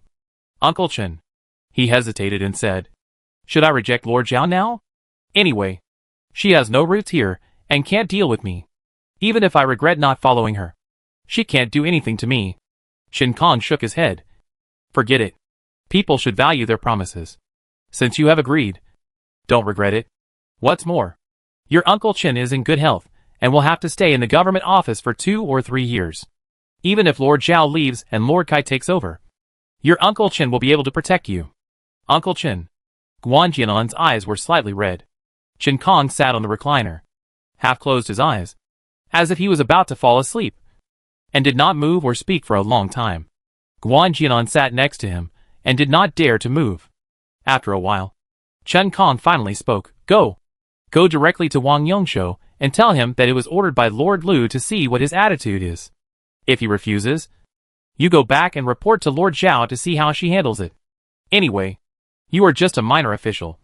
You can do stupid things, but it is impossible for you to stand in front and go against other officials in the yamen. You should tell Lord Zhao that you are too weak to handle it. He admonished Guan Jianan. Remember? The army changes, but the camp remains the same. They are officials for 3 years and leave when the time comes. We still have to eat here. They fight as they please. We just deal with it, and don't make big mistakes. Who cares who gets the upper hand? If he gets the upper hand and gets promoted, we can't benefit from it, and have to stay here and eat our simple meals. Why should we care about them? Yes, nephew remembers it. Guan Jianan bowed respectfully to Chen Kong and then left. Let's talk about Zhao Rushi. After Guan Jianan and Qin Wang left, Li Li also stood up and said to Zhao Rushi, if Lord Zhao has nothing to do, I will go over there. If there is anything you don't know, you can always send your entourage to ask me. The room in the middle of this row of rooms belongs to Lord Lu, and my office is on his right. I will do my best to help Lord Zhao. Okay. Thank you, Lord Li. This is my first time as an official, and I don't understand many things. I will have to trouble Lord Li when the time comes. Zhao Rushi said with a smile. Everyone is smart, and they don't need to say it clearly. With these 2 polite words, they have formed an alliance. Before leaving, Li Li reminded him again, the morning hours are from the beginning of the morning to the middle of the afternoon. The afternoon hours are from the beginning of the evening to the middle of the afternoon. Lord Lu likes his subordinates to report to the yamen on time. If there is official business or other matters, they must inform in advance and cannot not come without reason. Thank you, Lord Li. I'll remember that. Zhao Rushi bowed and replied. After Li Li left, Zhao Rushi said to Zhou Chun, I'll have to trouble you to take care of the affairs in the government office in the future. General officials, except for the prefects, and county magistrates, have their own advisors, housekeepers, and followers. Others dare not go beyond their superiors to show off, and basically only have housekeepers and followers with them. The housekeeper does chores, and the follower runs errands. If you are more low-key, you will only have 1 follower. Zhao Rushi has a special status, and cannot help but have a female servant. Although Qin Feng was capable, she was still a young girl, and didn't know martial arts. She couldn't handle a rogue. So Zhao Rushi left Qin Feng at home, and planned to take Luo with her when she went out. Xiaolingyan gave her 3 guards, 2 men and 1 woman. Zhao Rushi should have taken the female guard and a male guard. But Ma Sheng's family had been following Zhao Rushi for so long and were loyal to her. Luo was also someone Zhao Rushi was familiar with. She didn't want to replace Luo with a strange female guard. Chapter 656 Inquiry. Finally, she asked the female guard to stay at home and chose a male guard named Xiang Ming to take with her. And Zhou Chun was indispensable to her work. So naturally Zhou Chun had to be brought along. So now all kinds of chores fell on Zhou Chun. He had to win over all kinds of people in the yamen, inquire about information, and sometimes do things for Zhao Rushi. Luckily, servants such as Ma Wushi would guard the yamen gate. If there was anything that needed running errands, Zhou Chun only needed to go out and give an order, and someone would do it. so he didn't need to show up. What are you talking about? Sir? This is my job, Zhou Chen said with a smile. After entering the government office, he changed his tone and stopped calling her young lady and changed it to sir. I have nothing to do now. I will go out for a walk and see what the government offices are busy with, Zhou Chen said. And by the way, urge Guan Jianan and the other two. Okay. Go ahead. Zhao Rushi nodded. Xiang Ming was moved when he saw this. He was the guard sent by His Royal Highness the Prince of Qi to the future Princess of Qi. As long as he protected Zhao Rushi's safety and prevented her from getting into any accidents, he would have completed his mission. Xiang Ming had originally planned to do so. During this period, he followed Zhao Rushi from the capital to Nanyang.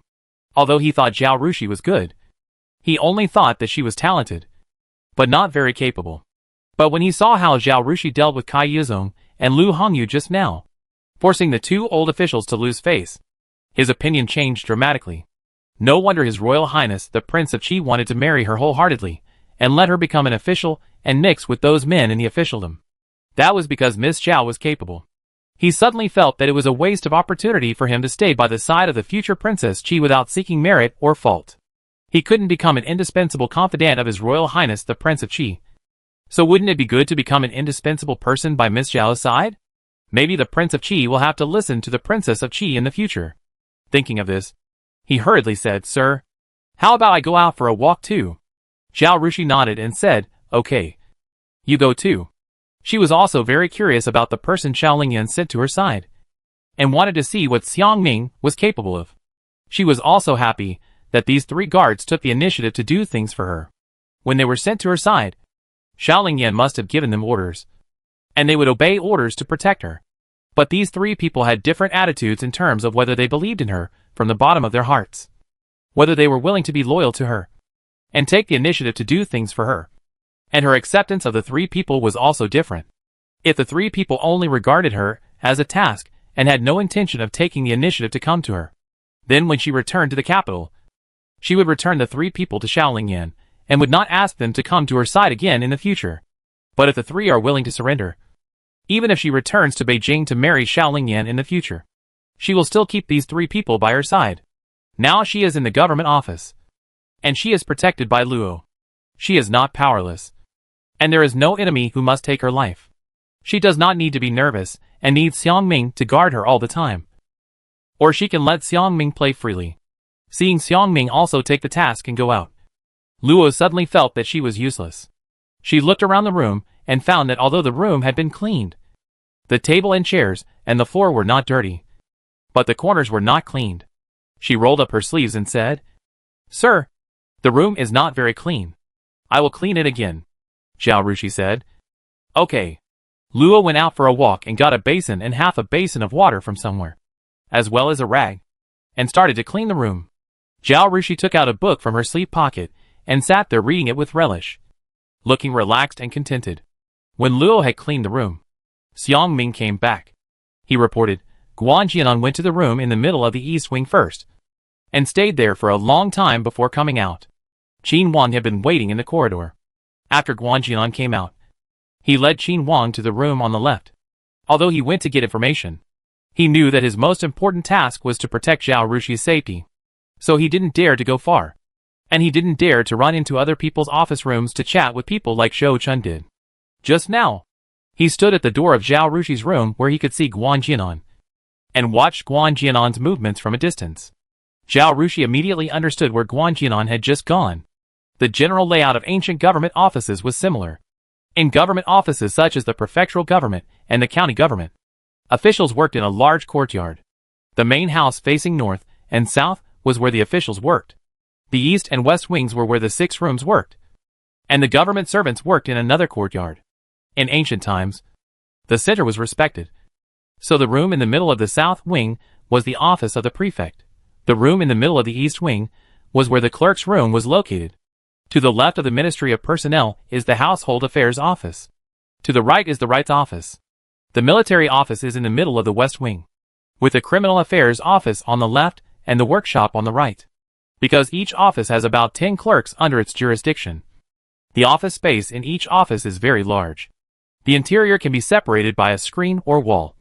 But this is the general layout. Although salt and grain were assigned to Kai Yazong, their accounts and files were kept in the Household Affairs Office. Logically, Guan Jianan should have gone to the Household Affairs Office, not the Personnel Affairs Office. But he went straight to the clerk's room.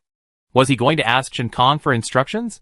Was he going to ask Chen Kong for advice, or did he want Chen Kong to order Wang Yongshu, the official in charge of the Ministry of Revenue, to move the files and accounts? Zhao Rushi stroked his chin with an interested look. After about half a cup of tea, Guan Jianan and Qin Wang did not come back. But Zhou Chen did. He said, I just went to the workshop to chat for a while, and made an appointment with Hu Jingcheng of the workshop to have a drink at noon. Zhao Rushi nodded approvingly. Very good. The other clerks all had their own masters, and were not easy to provoke. The Gonfang is the last of the 6 rooms, with no power and no benefits, and has never been well received. Zhou Chen might be treated with suspicion and coldness if she went to other places, but there would be no problem if she went to the Ministry of Works. Zhou Chen did not need to ask the Gonfang Jingcheng for anything. She only needed to inquire about the relationship between the clerks in each room. Such things can always be known as long as you stay in the government office for a long time. There is nothing to keep secret. If the Gongbu Jingcheng wanted to do her a favor as the new Tongji, he would tell Zhou Chen about these things. Zhou Chen had previously inquired about the situation of the clerks in the government office, but his knowledge was limited, and he could not know as much as these old clerks. For example, Guan Jianan and Qin Wang were not very noticeable before, so Zhou Chen had no time to inquire about other people's situations. So how could he find out about them? But now, he is constrained by the lack of information. Chapter 657, Run On. Zhou Chen had never come into contact with clerks in the original owner's house before, and he didn't have much contact with them after he followed her. Now, having more contact with these clerks is also a kind of experience for him. Zhao Rushi took out his pocket watch and looked at it. There is still half an hour before the yamen is closed. You go and get busy. Since Zhou Chen invited people to a drink, he naturally had to reserve a seat. He agreed and went out. And Guan Jianan didn't let Qin Wang in until the bell rang for the yamen to close. He bowed to Zhao Rushi and said, Wang Jingcheng of the Ministry of Revenue said that these files and accounts are a bit messy, and it is impossible to find them for you at once. It will take 3 to 5 days to find them. Your Excellency might as well look for other files and accounts first, such as those in the workshop, because there are fewer, so it is relatively easy to find. This way, it won't waste your Excellency's time. Oh, is that so? Zhao Rushi looked at Guan Jianan and chuckled. Guan Jianan lowered his head and didn't dare to look at her. Xiangming, do you remember what I just said to Guan Shili? Tell Guan Shili again. Xiangming glanced at Guan Jianan and said expressionlessly, My Excellency said that if you don't want to follow me, just say it. And My Excellency will let loose send 2 more people. If you are willing to follow me, then you must do your best to do what My Excellency asks. And you must not be perfunctory, sneaky, or cheat or betray. After Xiangming finished speaking, Zhao Rushi did not speak, but just sat there, quietly watching the 2 of them. The room was silent. Guan Jianan was shocked and quickly said, Sir, it's not that I am not dedicated and perfunctory, but in fact, this matter is not easy. Lord Kai will not let you see the files and accounts easily. If he didn't know the relationship between Guan Jianan and Chen Kong, Zhao Rushi could still understand Guan Jianan. The game between superiors should not affect the subordinates. But she knew clearly the relationship between Guan Jianan and Chen Kong, and Guan Jianan's attitude largely represented Chen Kang's attitude. Now that she knew Chen Kong was going to perfunctorily deal with her, and Guan Jianan, as a clerk under her, was also going to stand by and watch, or simply help Chen Kong perfunctorily deal with her, or even deceive her, then she would not be so polite. I don't care about the rest. I just want to ask if you can do it, Zhao Rushi said. If you can't do it, I'll replace you. If you can do it, give me a time limit. This sentence pushed Guan Jianan into a corner. His original plan to live a lazy life could not be implemented. Guan Jianan could not help sweating on his forehead. Qin Wang hoped that Guan Jianan would quit so that he could quit with him. It was not easy for him to get this job, but he did not dare to risk his future. He did not seek merit, but only to avoid mistakes. But Guan Jianan did not say anything, so he could not say he would quit. Originally, he had expressed his intention to follow Lord Zhao, and it would be too unkind to regret it now. Guan Jianan was in a state of confusion. He had served many masters, And those people were all moderate, and tried to leave room for maneuver when speaking and doing things. Unlike this Lord Zhao, who was always aggressive and pushed people into a corner, leaving no room for retreat. Perhaps because he was too young or because of his high family background. He wanted to quit directly, but he was unwilling to do so. He had been in the government for more than 10 years, from a young man to a middle-aged man. But he was always sitting on the bench, doing odd jobs. Everyone was polite to him for Uncle Chen's sake, but in fact they looked down on him. And he knew it. Now that he finally has an opportunity, he still refuses it, and even agreed to it, and then regrets it. No new official will want him again in the future. He is afraid that he will never have such an opportunity again in his life. After thinking about it, he gritted his teeth and decided to give it a try. He said, "I want to follow you, sir, and I also want to accomplish what you asked me to do." But Wang Jingcheng of the Ministry of Revenue only listens to Sir Kai. I am a lowly person, and he ignored me even if I told him. He just kept dragging his feet, hoping to give you a warning. If I could compete with him and beat him, I wouldn't be an ordinary clerk. When he said this, there was a sense of grievance in his words. Young girls are always soft-hearted. If he talked more about the difficulties, maybe Lord Zhao would not embarrass him. Since you are embarrassed and can't do it, forget it. This time Zhao Rushi was easy to talk to, and her attitude became calm. Okay, you go back. Don't bother with this matter. She stood up and said to Luo and Xiang Ming, "Let's go. Let's go back." He walked out. Luo and Xiang Ming hurriedly followed. Guan Jianan was dumbfounded. Qin Wang was secretly delighted, seeing Zhao Rushi go out and walk down the stairs. He hurriedly asked Guan Jianan, "Does the master mean that we can't follow her to work?" Guan Jianan didn't say anything. He was silent for a while, and walked back to his room with heavy steps. Kai Yuzong had been paying attention to what was happening on Zhao Rushi's side. Seeing Zhao Rushi and her group leave, Guan Jianan looked lost when she came out of her room. But Qin Wang was happy.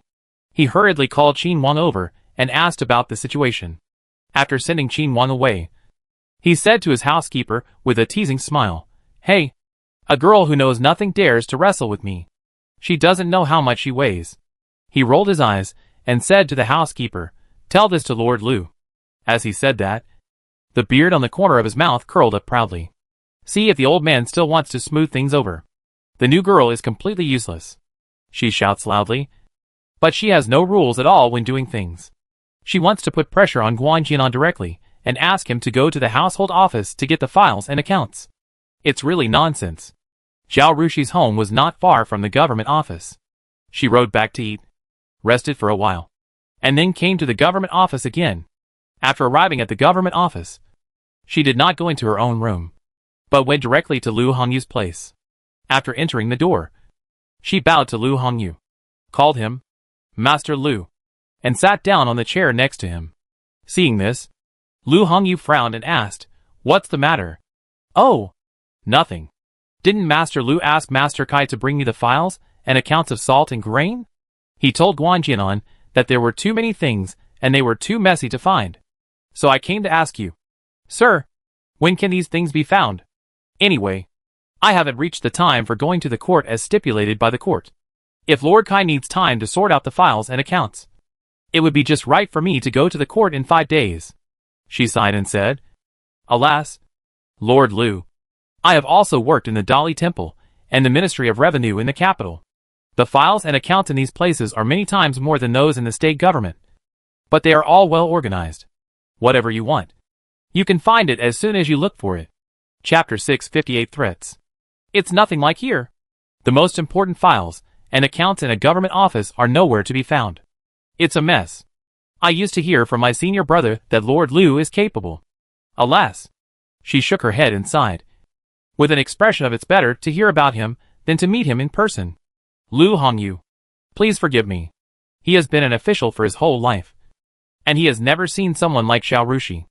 Is this a girl? Is this a famous talent? Painter and calligrapher in Jin? A complete rogue? Okay. When she speaks, she is so bold, so outspoken, so cunning, and so sarcastic." He didn't know how she could say so many hidden meanings in just one simple sentence. Lu Hongyu's mood was very complicated for a moment. After Zhao Rushi finished speaking, she stood up and said hello to Lu Hongyu, Then I will go back first. If Lord Kai finds the things over there, please let me know." As she spoke, she walked out. When she reached the door, she suddenly stopped and turned around and said, "Oh, by the way, Guan Jianan and the Yamen runner Qin Wang. One is in poor health, and the other is a newcomer who knows nothing and can't do anything. In this case, there is no need to send clerks and Yamen runners to me. If there is anything, I can just order my own servants." She said that without waiting for Lu Hongyu to respond. She turned around and walked out the door. "Hey!" Lu Hongyu wanted to call her, but Zhao Rushi walked too fast. In a blink of an eye, she went down the steps and went out of the Yamen gate. Lu Hongyu took a deep breath and told himself, "Don't be angry. Don't be angry. Anger is harmful to the body." After a long time of breathing, the depression in his heart finally dissipated. "Zhongliang, what do you think I should do?" he asked his master. "He has good ability, but he has only been a prefect in his life, because he has no backing. No backing means that the news is not very well informed, and there is a fear of officials who have a relationship with the emperor. Otherwise, Kai Yezong would not be allowed to jump around under him by relying on his relationship with the prince. When a new official takes office, he usually behaves in front of his superiors and seniors, behaves well for a while, and tries to keep his temper. Even if he has ambitions, he needs to adapt to the environment for a period of time before he can reveal them. Especially since Zhao Rushi is a girl. A little girl under the age of 16. Everyone would look down on her and not take her seriously. So even though Lu Hongyu knew that Zhao Rushi was coming, and that she was a person with a good background, he didn't take Zhao Rushi seriously. He knew that Kai Yezong was not a fool, and he would not go too far in view of the power behind Zhao Rushi. It would be fine if everyone lived in peace. He really did not expect that Zhao Rushi would be a troublemaker. More troublesome than any new official he had met in the decades since he took office. He wanted to seize power as soon as he arrived here, and threatened if he could not seize it, and went on strike if he could not threaten. If it was just like this, it would be fine. Anyway, it was not Lu Hongyu who prevented Zhao Rushi from gaining power, but Kai Yezong. As a boss who was about to retire, he only needed to sit on the mountain and watch the fight. He would support whoever won. Anyway, he didn't want to offend anyone. He and Qin Wang had a huge difference in status, but their ideas were surprisingly the same. That is, they didn't seek merit, but only wanted to avoid mistakes. But now, Zhao Rushi obviously didn't want him to stand by and watch, but forced him to take sides. Lu Hongyu felt uneasy. He felt that if he took the wrong side, it would be a bit difficult for him to retire peacefully. Do you think Zhao Jiwei's backing is really that strong? Otherwise, she wouldn't dare to be so arrogant. Right? He said again. Zhong Liang was originally a classmate of Lu Hongyu. He failed the exams many times and only passed the exam as a student. His family was poor and couldn't afford to send him to school, so he gave up the idea of continuing his studies. He was a man of some insight and intelligence, and the two of them had similar personalities. So Lu Hongyu invited him to be his master. Lu Hongyu was born into a small landlord family with hundreds of acres of land. After he passed the imperial examination, he served as a county magistrate for more than 10 years, and finally served as a prefect in Nanyang for 6 or 7 years. Zhong Liang has been with him since he became an official, and the two have supported each other for most of their lives. Zhong Liang knew that Lu Hongyu was not asking for his opinion, but wanted him to analyze the current situation for him. He said, Kai Hongyu passed the imperial examination at the age of 30, because his teacher was a member of the prince's faction. He joined the prince's faction.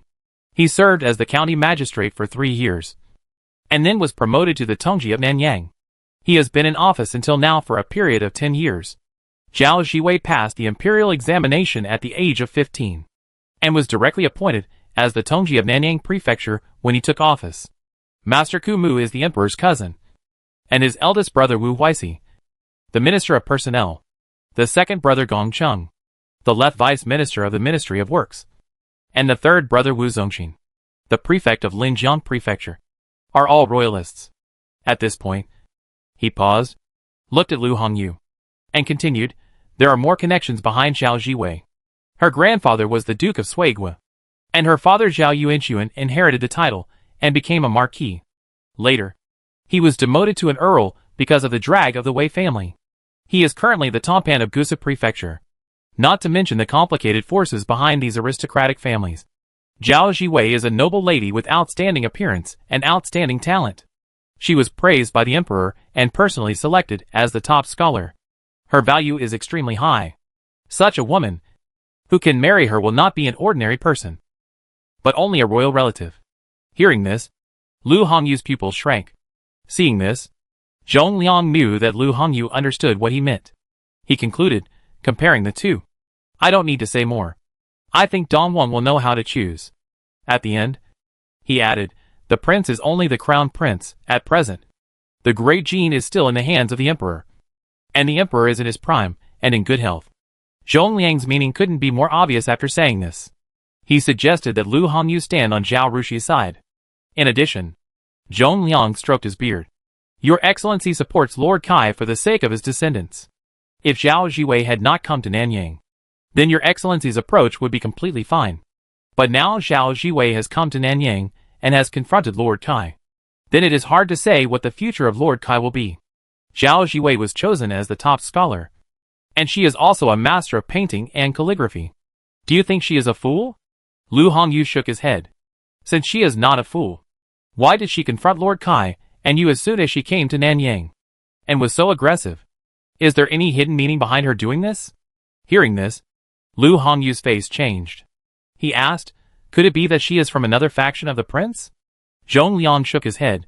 I don't know whether she is from another faction. But I know that if you insist on defending Mr. Kai and opposing Zhao Ziwei, you will be considered an official of the prince's faction if you don't take sides. Chapter 659 Changing the Camp. Lu Hongyu was immediately shocked and broke out in a cold sweat. He was a low-level official with no background. He always regarded party struggles and struggles for succession as a scourge and dared not get involved in them, fearing that he would not get any benefits but become cannon fodder in the end. Especially since he was about to retire and his son was useless. He would not have much future. He only hoped that his son could be an honest low-level official, live a good life, and be safe. But he protected Kai Yuzong. And Zhao Rushi wrote a letter to the capital, making people mistakenly believe that he was from the prince's family. I'm afraid it would be difficult for him to retire peacefully. After figuring this out, he immediately turned around and told his followers, call Mr. Kai. The followers hurried to the next room.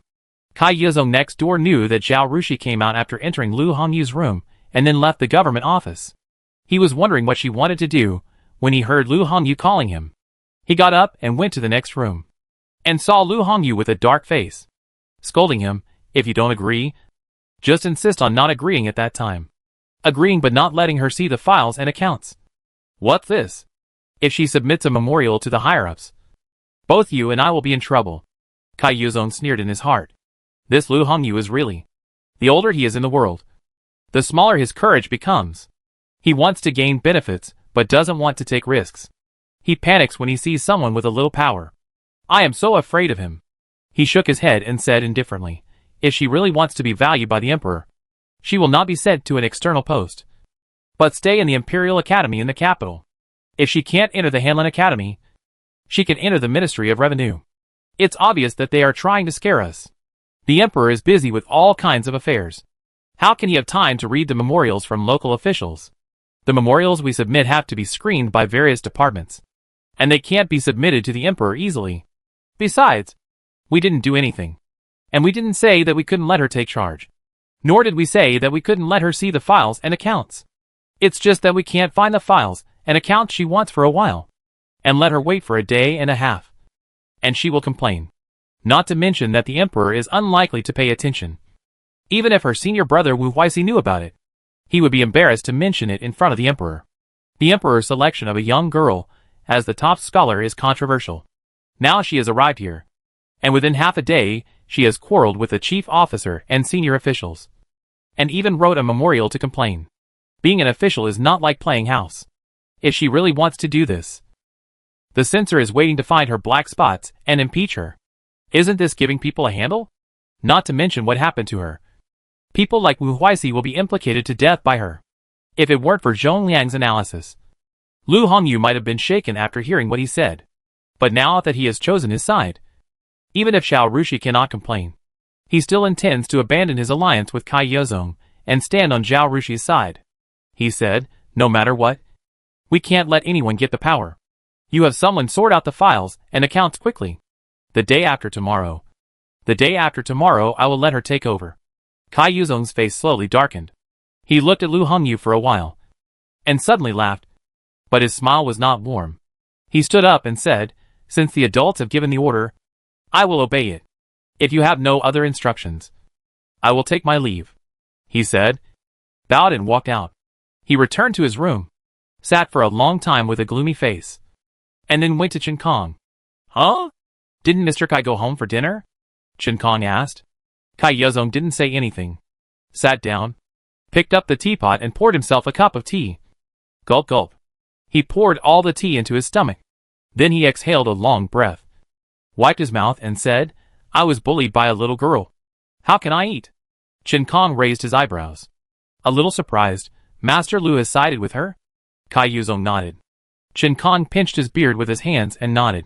It seems that the power behind her is more powerful than I thought. He glanced at Kai Yuzong and said, this Master Zhao is not an ordinary girl. She is more powerful than you, Master Kai. Otherwise, it is useless to have a backer. She must be able to stand up on her own and convince Master Lu to side with her. Kai Yuzong, there is something I don't know whether I should say or not. He couldn't help but glance at Chen Kong.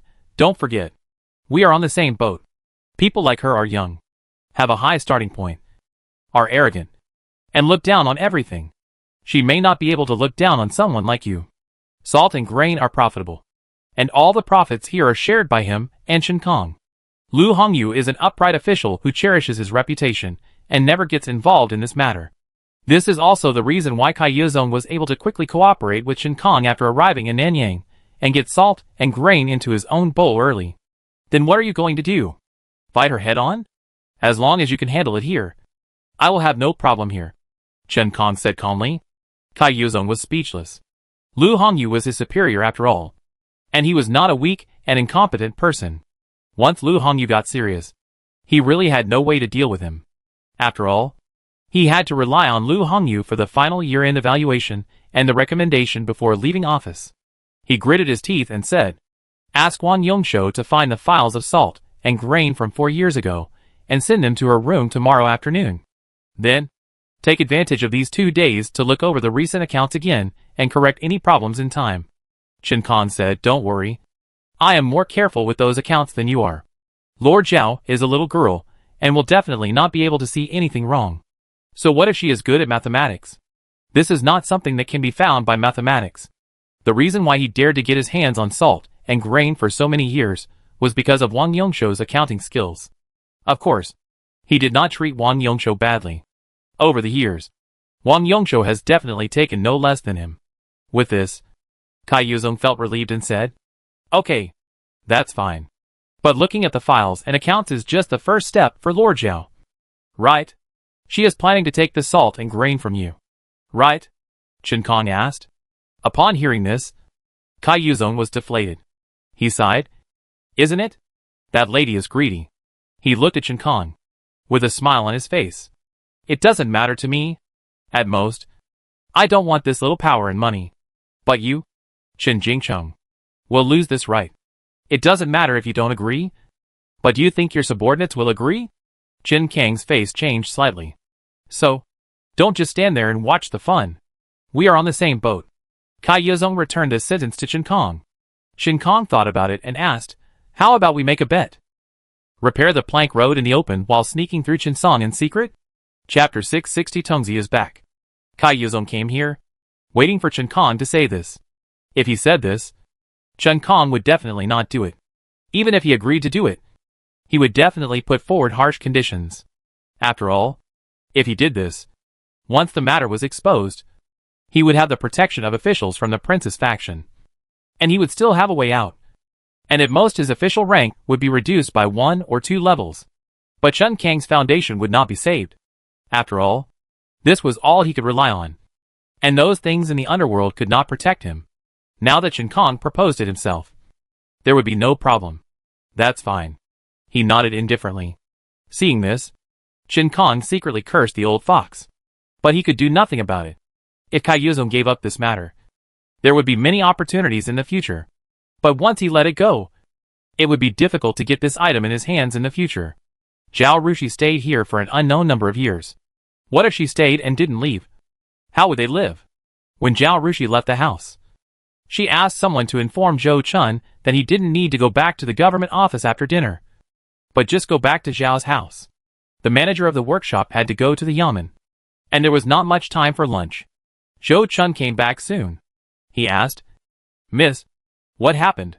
Zhao Rushi told him the matter and said, "You let someone spread the word in the yamen that if you want to follow me, just come to Zhao's house to find you. I won't go to the yamen in the next 2 days. There is no need to contact Chen Kong again. No matter how corrupt Chen Kong is, he is still a subordinate. He still has to obey his superiors. With the Yangwan Road, there is no need for us to take the rat path and cooperate with Chen Kong. We have given them the opportunity." "Yes, young lady." Zhou Chun bowed respectfully. After that, Zhao Rushi did not go out again, but stayed at home to practice calligraphy, draw pictures, and read books. Zhu called Luo and asked about the situation. Luo simply told Zhao Rushi about Kai Yuzong's embarrassment. As for Zhao Rushi's threats to Lu Hongyu and Kai Yuzong, she did not dare to say a word. Zhu was very worried when she heard it. During the meal, she could not help but say to Zhao Rushi, "What should you do? Look at how you have been bullied. How about asking your third senior brother to come over and scare the scoundrels?" She didn't believe it, knowing that the prefect was Zhao Rushi's senior brother. These people dared not give face to her daughter. Zhao Rushi smiled and said, "There is no need for him to come in person. It is enough to use their names. Mother, don't worry. Things will turn around soon. There are many smart people in the world. They know who can be offended and who needs to be flattered." Zhu thought her daughter was just comforting herself and was skeptical. But she knew that she didn't know anything and couldn't do anything. If she did anything, it would only cause trouble for her daughter. She turned to ask about Kong Shirling's schedule. "Didn't your master and the Princess of Qingyang say they were coming to play? When will they come? I can also ask someone to clean and decorate the house and make good preparations." Kong Shirling is the emperor's cousin, and the Princess of Qingyang is also a member of the royal family. They should be able to deter the villains when they come here. Right? Well, they said at the time that they would come after I settled down here. It should be in the next few days. Zhao Rushi said. It will be summer soon, and the weather should be getting hot. So Kong Shirlin and the others have to hurry up and complete the trip to Nanyang before June. That's good. That's good, Zhu said happily, and immediately felt relieved. Judging from Mr. Kumu's protective nature, he would definitely not let anyone bully his young apprentice.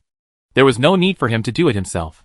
He only needed to write a letter to his eldest and third apprentices to support Zhao Rushi. Seeing Zhu so happy, Zhao Rushi's eyes flickered slightly. She didn't want her master to come so soon. She had to gain a firm foothold in Nanyang so that her master and his friends could have fun. Otherwise they would be very angry. I hope the people in the government office can make a decision quickly. Ding! The system upgrade was successful. A pleasant voice sounded in Zhao Rushi's mind. Zhao Rushi was immediately refreshed. Put down her chopsticks and said to Zhu, Mom, I'm full. I suddenly remembered that I had something to ask Zhou Chun to do. So I went back to the yard first. As she said that, she stood up and hurried out without waiting for Zhu to speak. Seeing that there was still half a bowl of rice in Zhao Rushi's bowl, Zhu frowned and said, This child is still so impatient even after becoming an official. She turned around and ordered, Take some snacks to the girls' courtyard. Zhao Rushi returned to her courtyard and entered the bedroom and couldn't wait to shout, System, are you back? Host, Hu Han-san, am back again. Ha. The familiar voice of the system sounded in Zhao Rushi's mind. Actually, the system's voice is mechanical like the usual score broadcasting voice. But Zhao Rushi can still distinguish the two, because the conscious system has no entity. It can only convey its emotions through speech. So its tone is full of feelings and emotions. The unconscious score broadcasting system is cold and mechanical. At this time, the system's speech is full of cheerful tones and complacency that is about to overflow, which makes Zhao Rushi very happy. Zhao Rushi's heart finally fell to the ground. Her Tonzi, even after upgrading, still looked heartless and had not become an emotionless robot. She was in a very good mood, and she threw sweet words at the system as if they were free. Ah, Tanger, baby, you are finally back. Do you know that you have missed your sister so much during this period? Really? Really? Ha. Host. You finally know how good I am. Right?